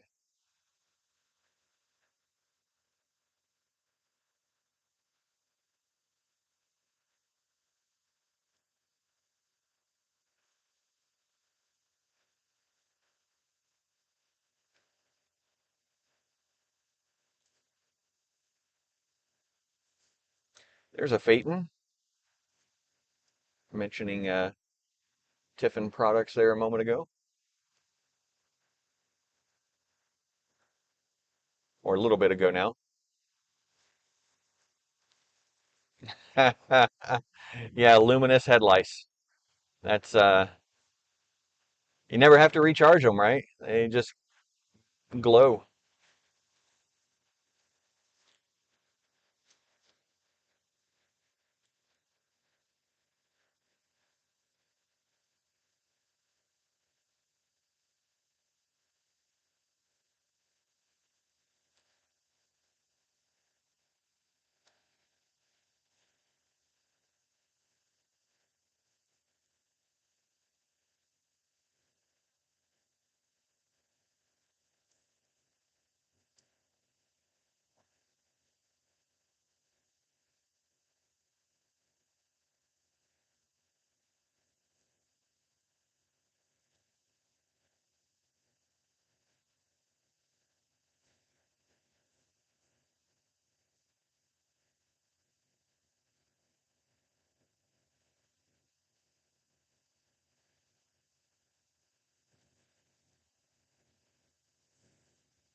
Saves on battery disposal.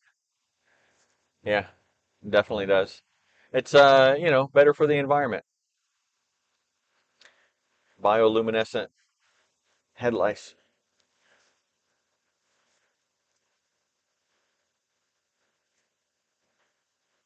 Maybe I could get an anglerfish and just have him hold his little luminescent blob out in front of me.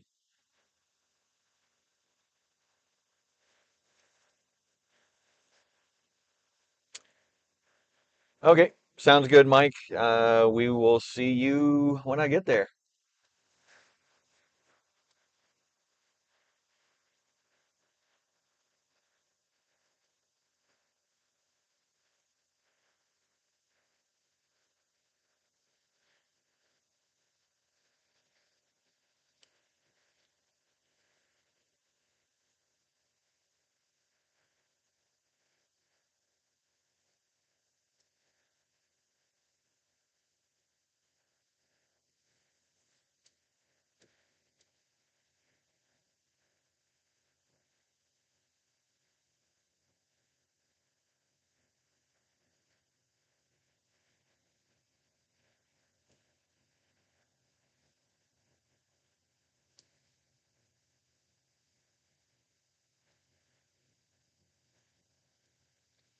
Don't be surprised, Mike, if I don't run right over to where you're at first thing. I really want to try to get this stuff knocked out with my gear.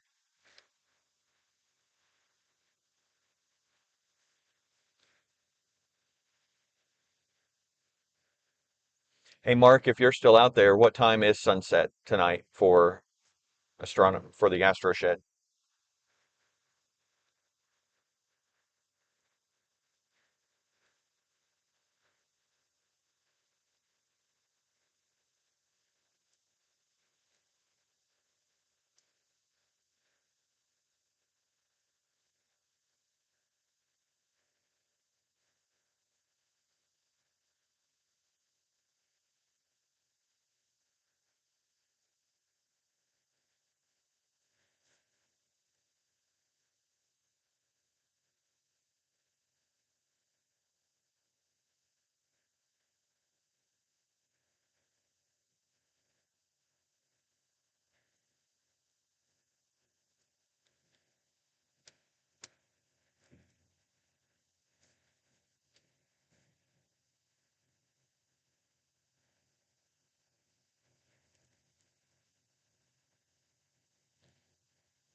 Cool.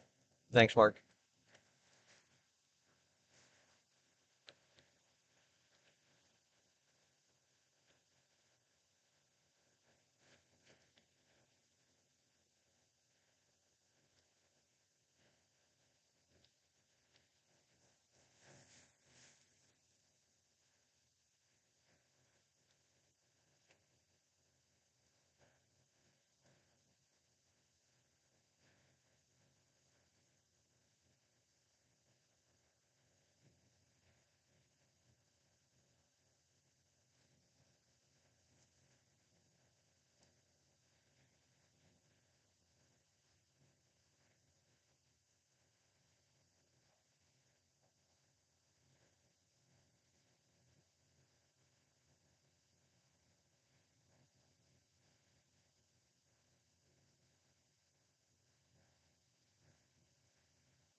I think this is Wilcox coming up here.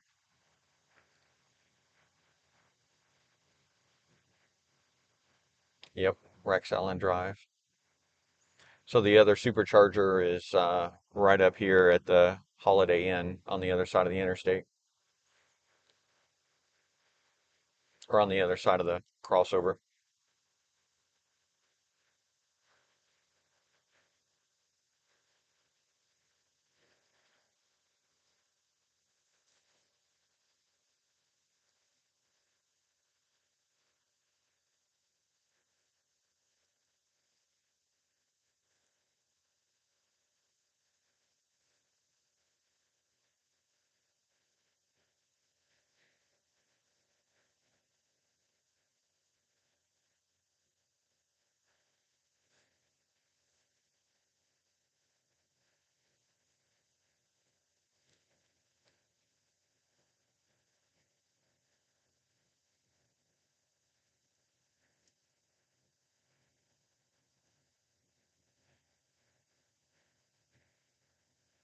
So because I'm arriving a little closer to 5 o'clock, if not a little after, I'm not going to take the time to try to get streaming set up.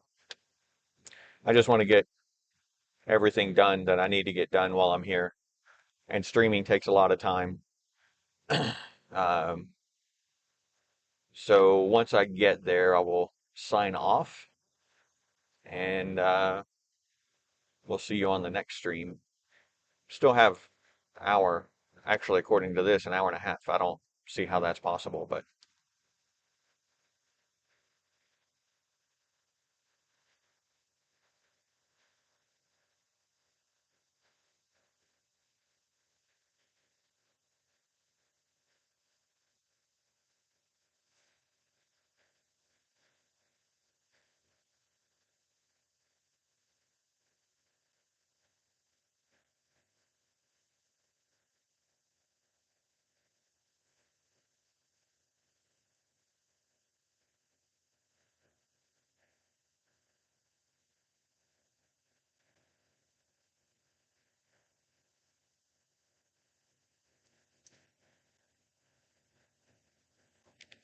I am taking over.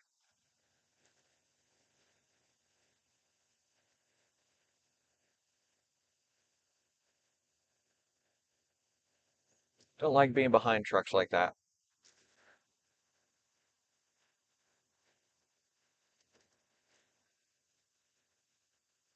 Aw, that's no fun. Because I forgot to kick out auto steer before I did that. It's now locked me out of auto steer because I went too fast. Mark says 6:09 for sunset. Okay, yeah, that sounds about right. So I'll have a little bit of daylight once I get there.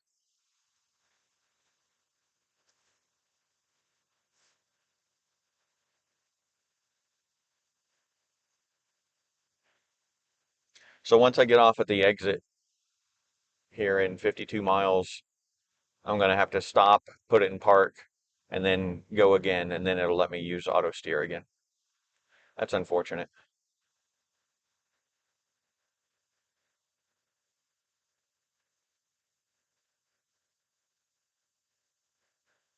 By the way, that magic threshold is 95 miles an hour.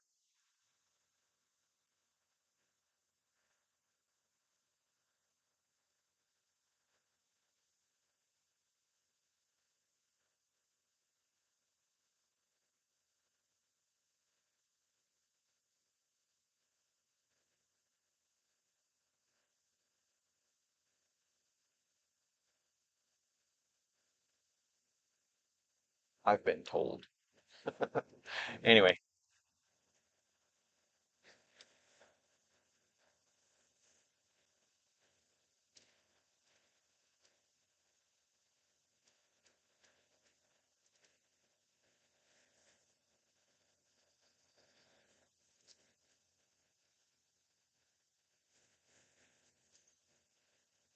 oh, it's the camera bouncing. Whew. I saw the vibration. It looked like the hood was vibrating, so I was really worried for a second that I didn't get it closed all the way. Sun will probably be behind the mountain before that. Yeah, probably a little bit. That's okay though.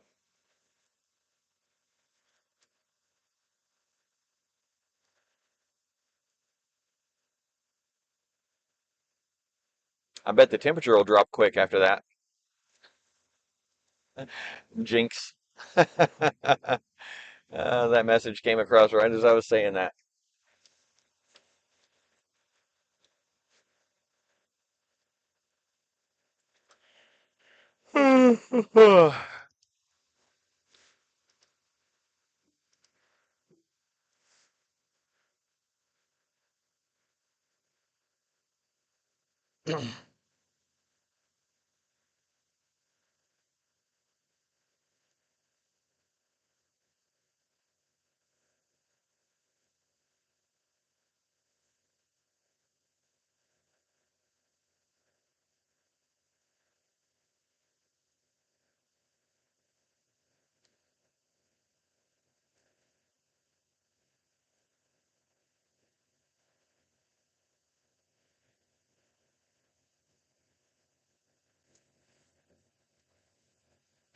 Oh, okay. Yeah, Mike, I was just saying right as you dropped off earlier that don't be too shocked if I don't rush right down when I get there. I'm really going to try to get this stuff knocked out in the shed in my obs before I go do extracurriculars.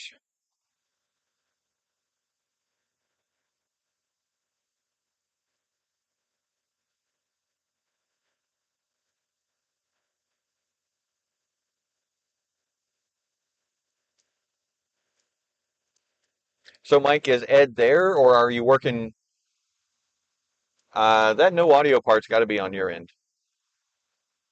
I don't know if you can hear me now. It does me no good to tell you that it's on your end if you can't hear me, but I was asking if Ed is there or if you're working with him remotely.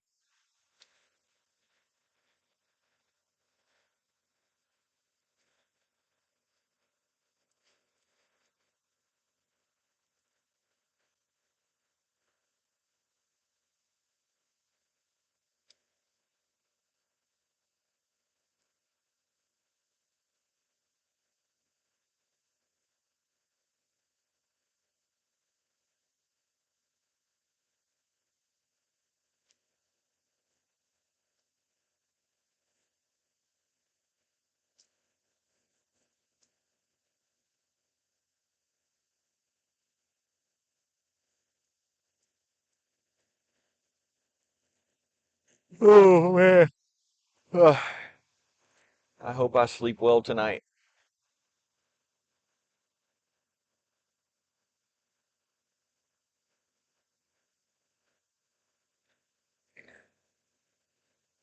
Hey Mark, if you can hear me, if you would go ahead and put your scope in Park 3 so that it's mostly out of the way for when I get there.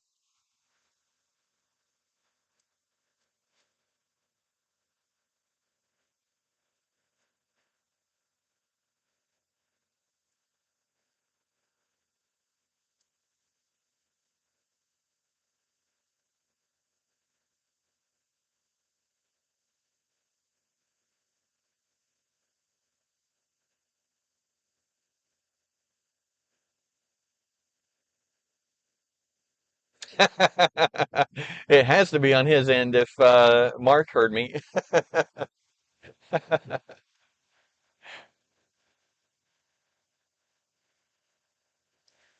Yeah, in case he's not reading chat, maybe he'll see this go across the screen.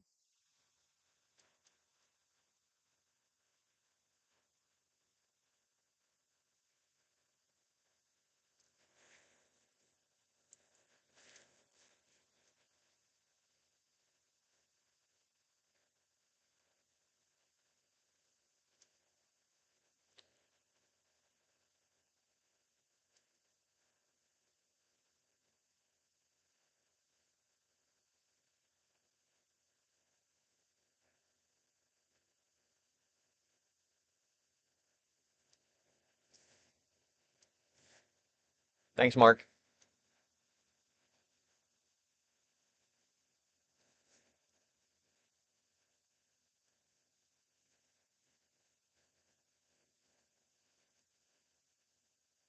So for people that don't know, the types of mount, which is the thing that goes between the pier that's standing still and the telescope that needs to move. So it's the part that moves the telescope around. It's called the mount. The mount that Mark and I use have different positions where you can tell it to park, meaning that stop tracking, go to this position, and just stay there. Um, Park 3 is vertical with the tube pointed due north. So technically at the North Star or at the North Pole.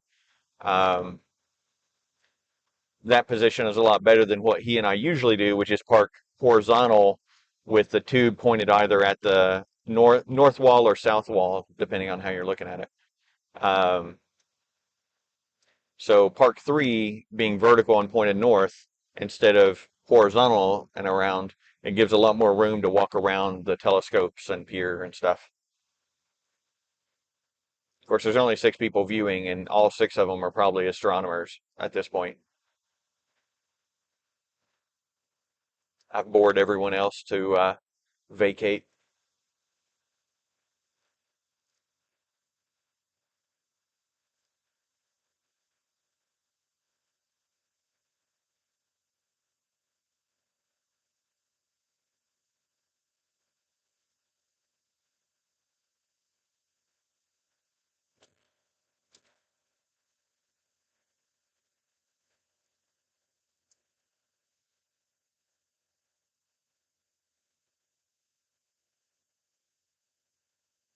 Oh, I was wondering why that truck wanted over.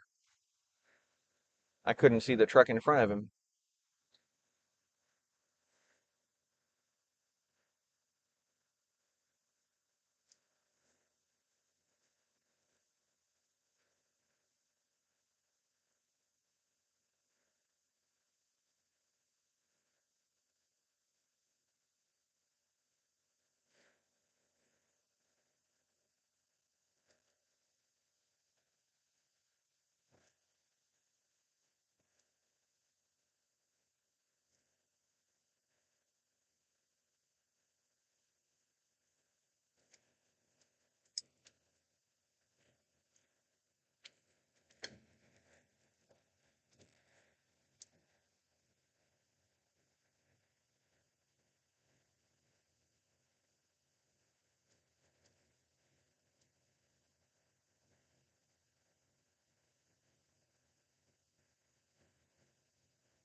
I think last time I looked, it's supposed to be 24 degrees tonight here at the Astronomer's Paradise. That's a little chilly. I don't think I'll be sleeping out under the stars.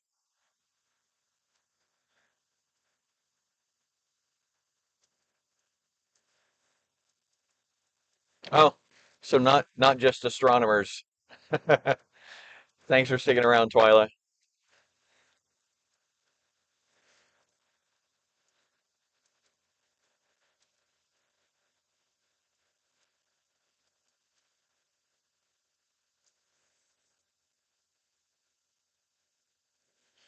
Well, we got another spammer.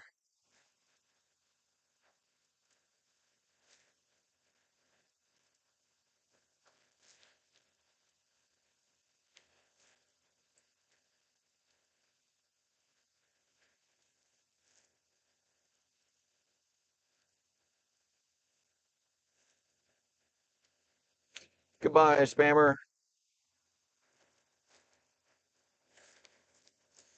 Um, so we got a couple of things here.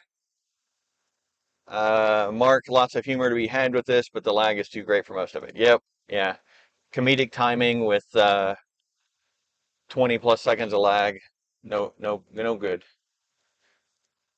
Scott, it says, how much of the travel so far has been using AP? 99% of it, actually. Um, I'm not using it now only because I accelerated too much without kicking it out first, and it got mad at me, and so now I can't use it until I stop and put it in park again. But I don't want to waste the time to stop right now and put it in park. So here I am, just manually steering and using the adaptive cruise control basically at this point.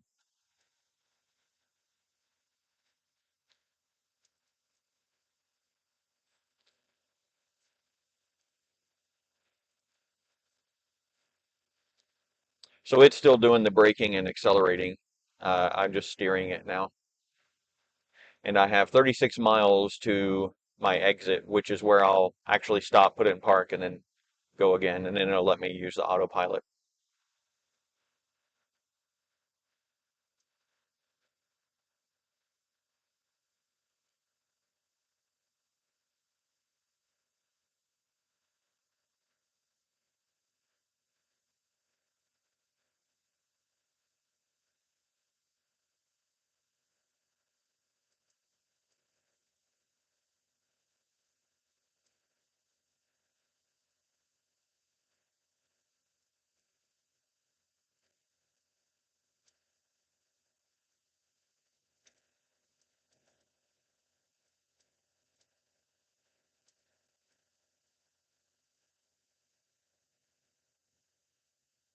Oh, this is Bowie.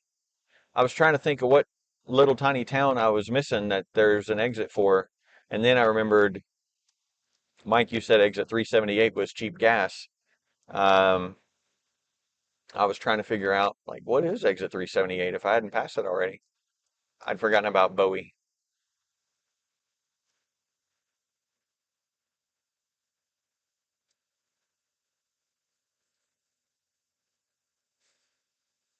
Nice, not surprised, but good to see. I guess there is scrutiny if they allow drivers to do less than some would consider safe. Cough, cough, big brother. Yeah. So, oh, thanks, Mark. Sorry, I didn't mean to pop his up there so quickly. Um, yeah, so there's actually a lot of fear mongering among, I don't know, tech press and naysayers that want to drive stock prices down and, all that fun stuff. Um, there's a real good video. I think his name is Emmett Short, or maybe the YouTube video is or maybe the YouTube channel is Emmett Shorts, like he does short videos or something. I don't know. Anyway, where he talks about the FUD, fear, uncertainty, and doubt that is being cast against autopilot and full self-driving.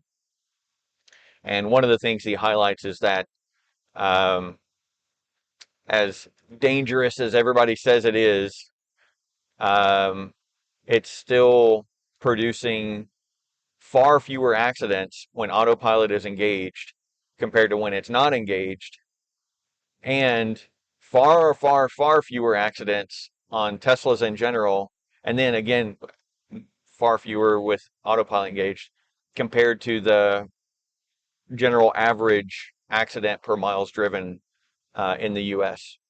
So everybody's screaming about how dangerous it is, but it's having far fewer accidents than when it's not engaged. So, eh, the people that are yelling and screaming about it aren't necessarily going by the numbers on what's actually occurring.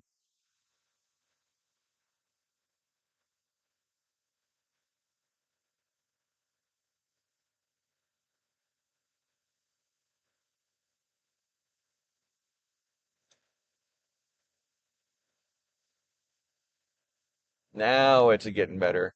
So for some reason, it was estimating like an hour and a half to go 60 miles. Now it's 40 miles and it says in 51 minutes. That's much more believable. Not all the road between the interstate and Astronomer's Paradise is 60 miles an hour plus. Scott says, 1000% agree. If you want geek out on the AI, look at some of the chats between Dave Lee and James Doma. Yeah, yeah. Um, it's crazy impressive stuff. I don't know if you watched um, Tesla's AI Day, where they talked about the computing power that they're using and building themselves for doing the neural net learning. So they're feeding all this autopilot data through these neural net computers in order to learn how to drive in these situations, basically. Um, and they're building their own AI chip. But not only that, but they're putting like dozens of these AI chips, and I don't remember the numbers of scale, but it's massive.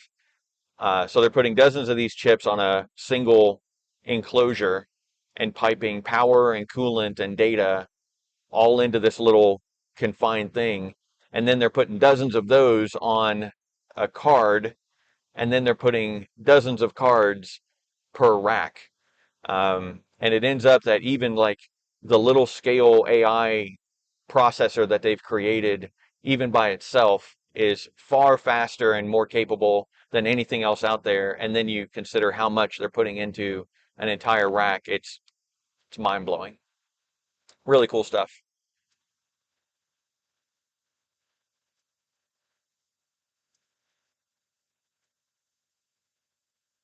I do wish it wouldn't lock you out of autopilot when you go above a certain speed with it yelling at you while you clearly have control of the car.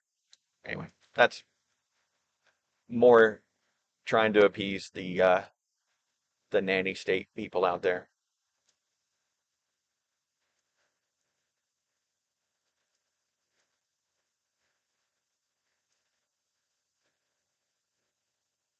Dojo, yes. Game changer, yes. It is absolutely amazing.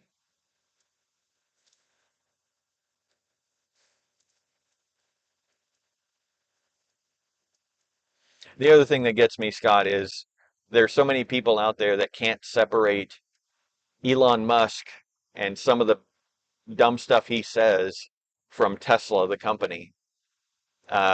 It's like what he's a person. Tesla is a company with lots of genius level people doing this stuff. It's not all coming out of Elon Musk's head. You can't just be mad at him and then dismiss Tesla. Oh, yeah, yeah. I agree. It's maybe not by law you're not supposed to roll through a stop sign, but having eight things constantly watching everything all the way around you versus two eyes and judging what's going on, yeah, I'm with you.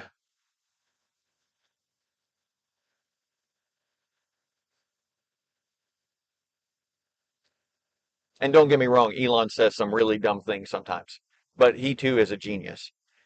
He just says whatever comes to mind, and some of that's maybe not necessarily something you want to say on Twitter.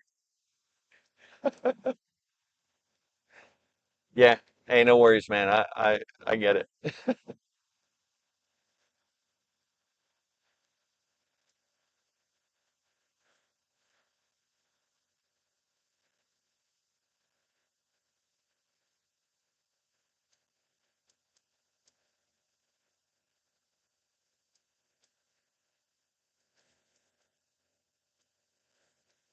Yep.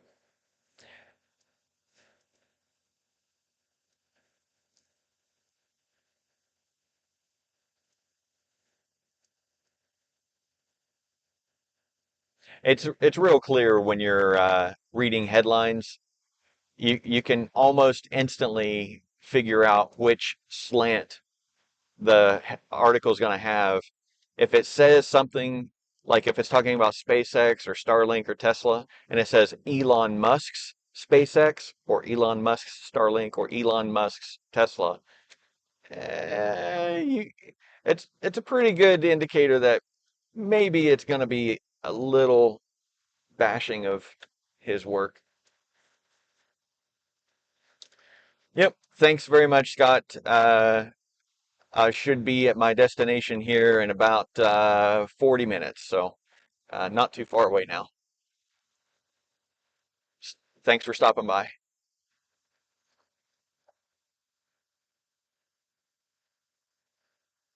Man, I wish this Camaro would not be in the way. I don't know why he's going so slow.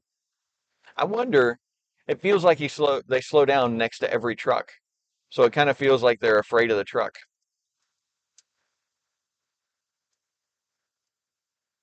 That or they're just texting, so they get distracted and they don't have cruise control on.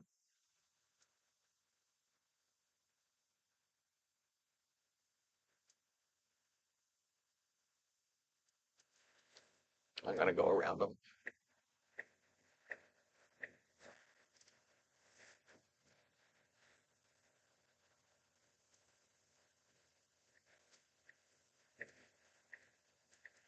Evidently, they didn't want me to pass them.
I might try.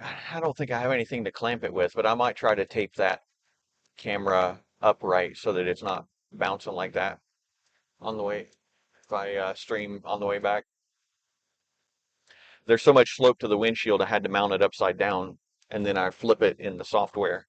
Um, but the camera design, it's a Logitech C230 or something. Anyway, it's got a little clamshell that you can use it to elevate the camera and then adjust the angle and such. So when it's hanging upside down, the clamshell is slowly vibrating open and causing the vibration in the feed. Apologies for that. If I'd thought about it, I'd have put one of those chip bag clips around it before I left, but I don't think I have any of those with me. So,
all right, come on, buddy.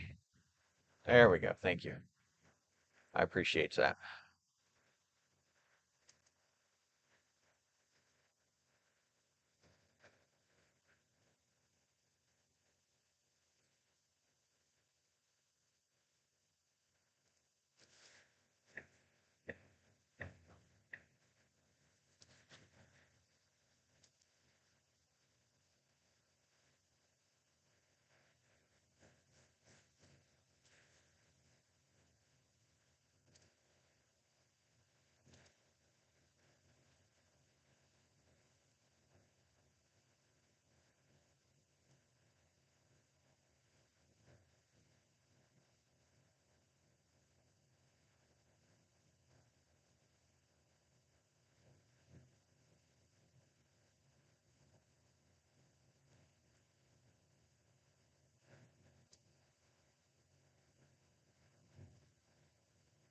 14 miles to my exit.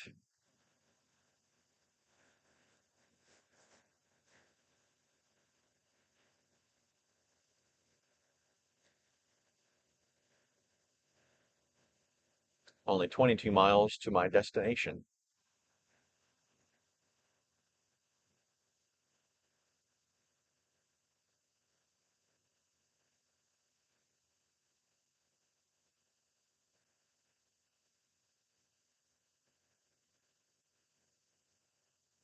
Looking forward to being off the road. Feels like a long drive, especially to do all in one day.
Oh, shit.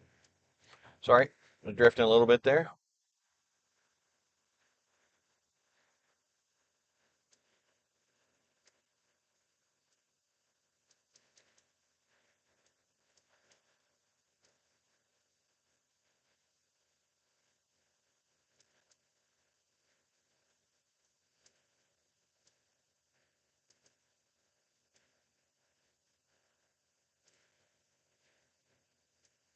Oh, there's a rest area.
I don't know that we've stopped at that one before. Oh, there's some Teslas on that truck. A couple look like used ones.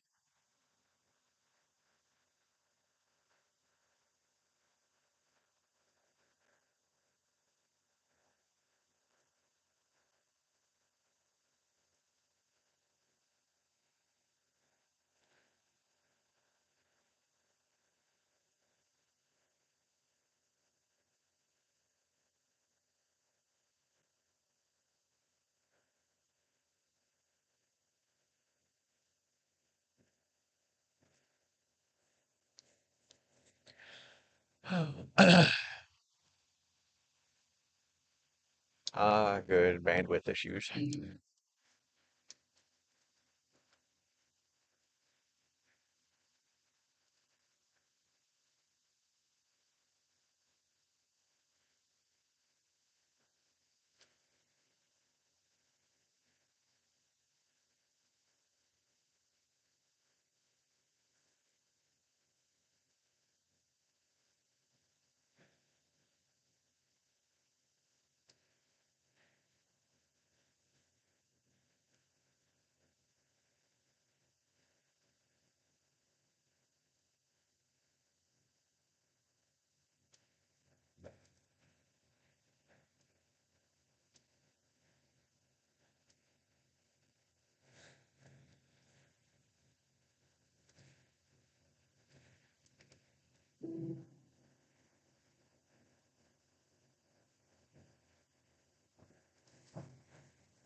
think we might be in New Mexico now.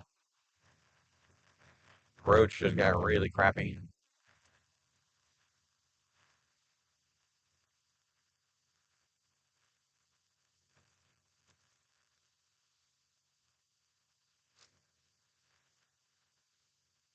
Yep, mile marker 1 right here. –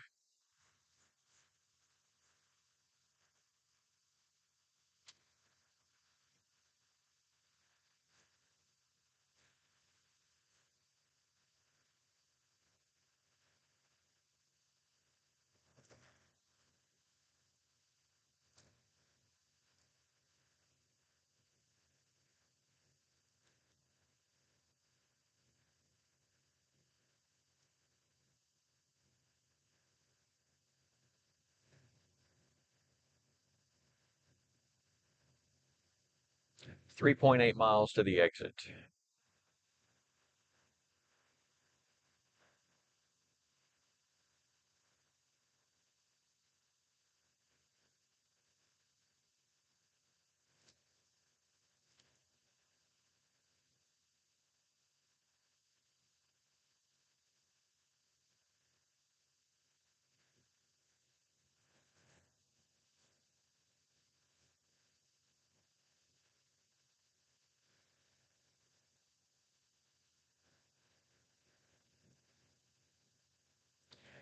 Been a long trip.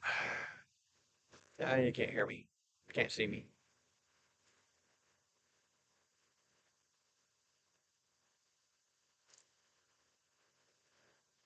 That lane is extremely rough. All the trucks and stuff heading down that direction brake hard right through that area. So it's very, very messed up road.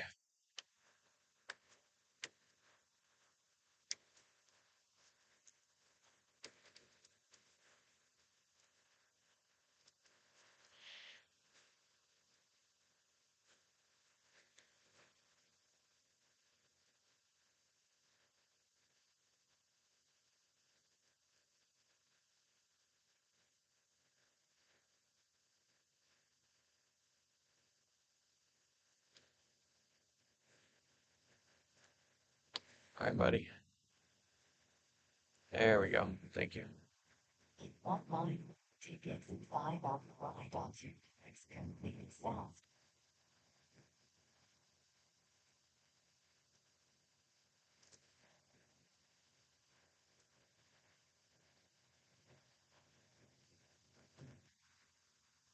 That's nice.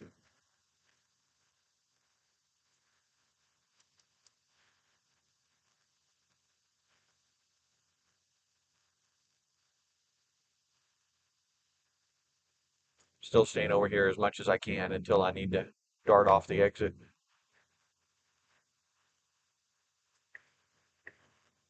You'll get exit 5 on the right. There we go. 500 feet. Keep straight. That's funny. Keep straight at the fork. It's Road Forks is the name of this little area. I just gotta pull off the side real quick, put it in park, put it in drive, and I'll be ready to use autopilot again.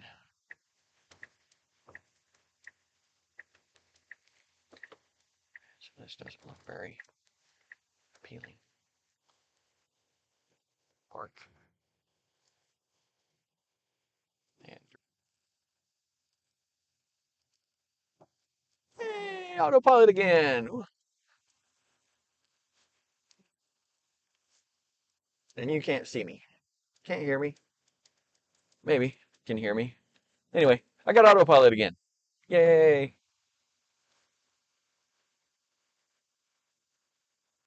Unfortunately, because it's not a limited access road or, sorry, not a divided highway, it limits me to 5 over. But that's okay.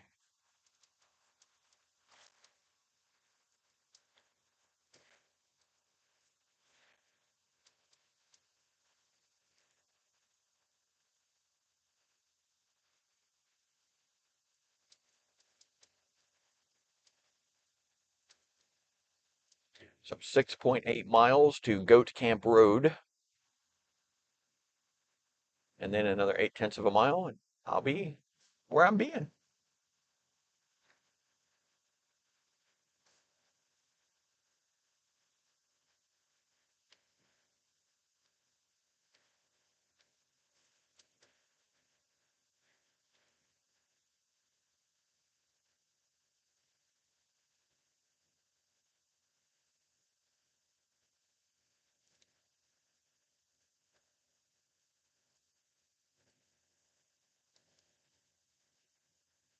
Hey, I'm back.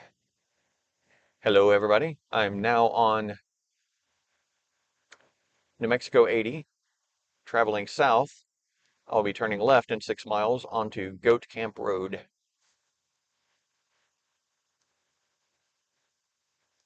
The GPS hasn't updated much, has it? Oh, you know what? That's funny. I don't think I've put this.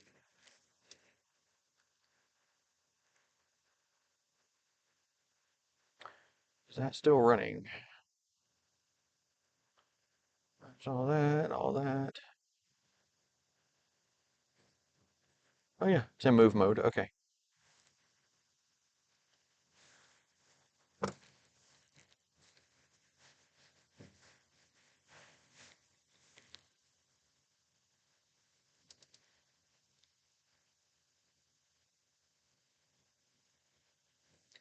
Oh, good. Twyla says she can still hear me. Thank you very much. Looks like I've got some data back now.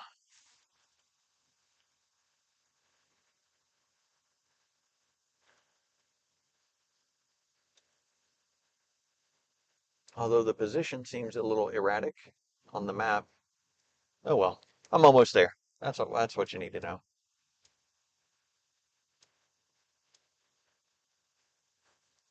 And I think it's right at or right past Go Camp Road, which is where I'm turning, that the speed limit here goes to 60 miles an hour. So right now it's 55 through this area.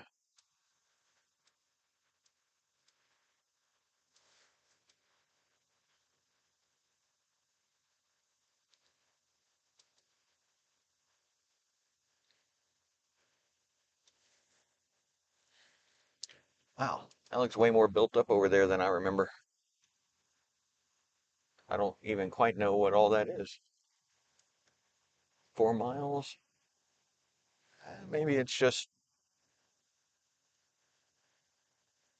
I don't know. Who knows?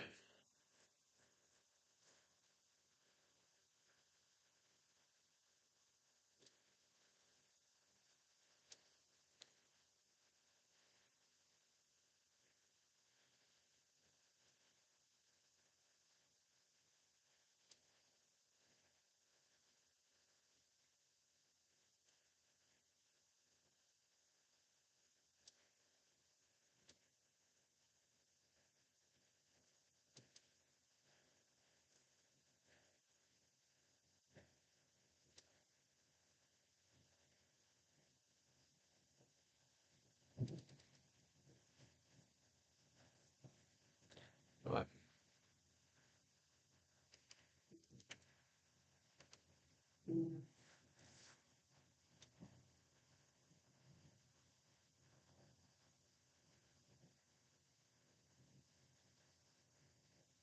Oh, I think that actually might be the clubhouse that I'm seeing over there. Nah, I don't think so. I don't. Ignore me.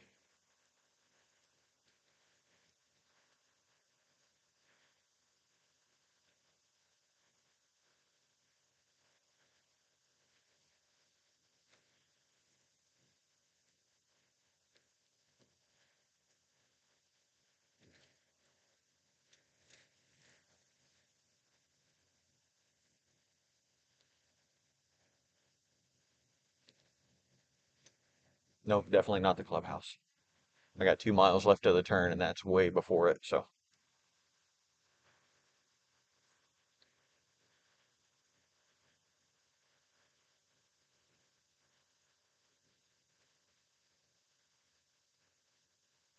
Valley View Road goes out to that house.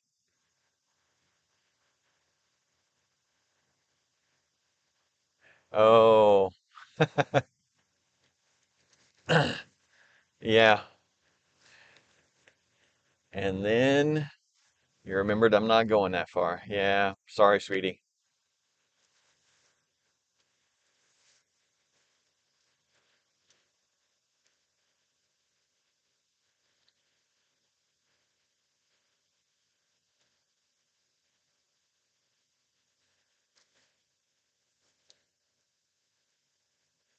Oh, yep, I'm almost there. 1 mile to the turn.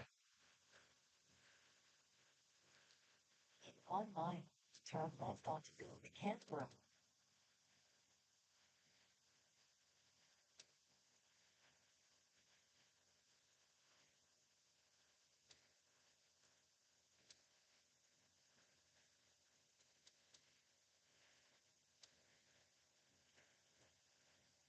Wow, so it's going to be way closer to 4:30 than it was 5:30 when I get there. So that's really good.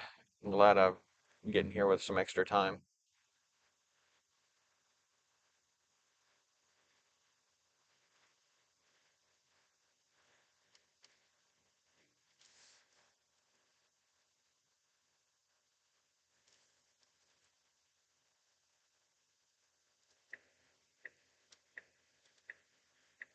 Oh, nope, still 0.2 of a mile. Wrong curve. Now turn left onto Gold Campground. Right curve. Just too far ahead on it. Not used to coming in this way.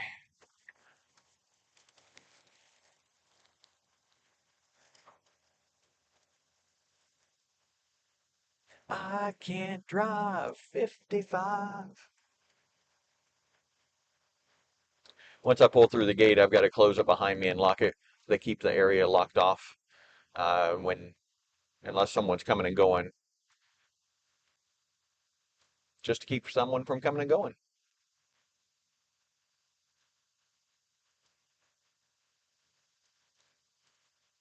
Fast.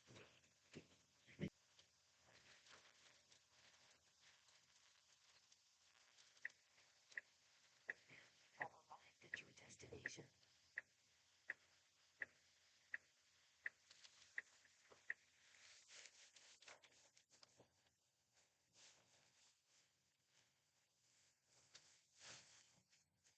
All right, I'll be right back.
Hey, gate's locked.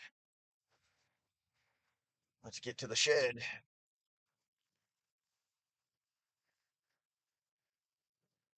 Also, the yoke makes it almost impossible to steer with your knee, which sometimes you need to do, like when you're clipping a microphone on while you're trying to make progress down towards your astronomy shed. And nobody can hear me.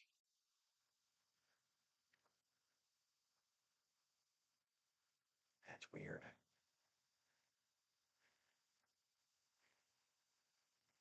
Lift. Let's see. So smidge on, a smidge.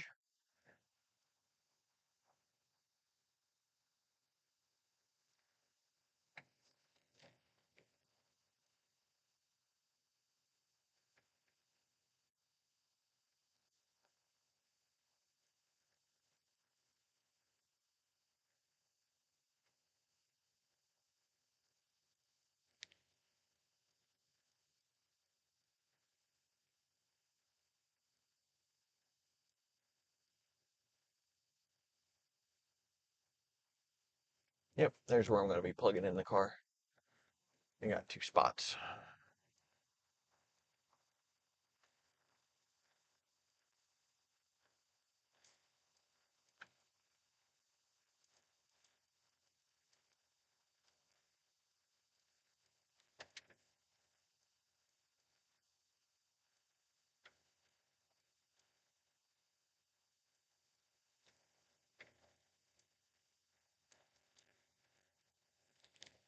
Oh, getting a little signal. Yay! Got data just in time to see the shed and sign off.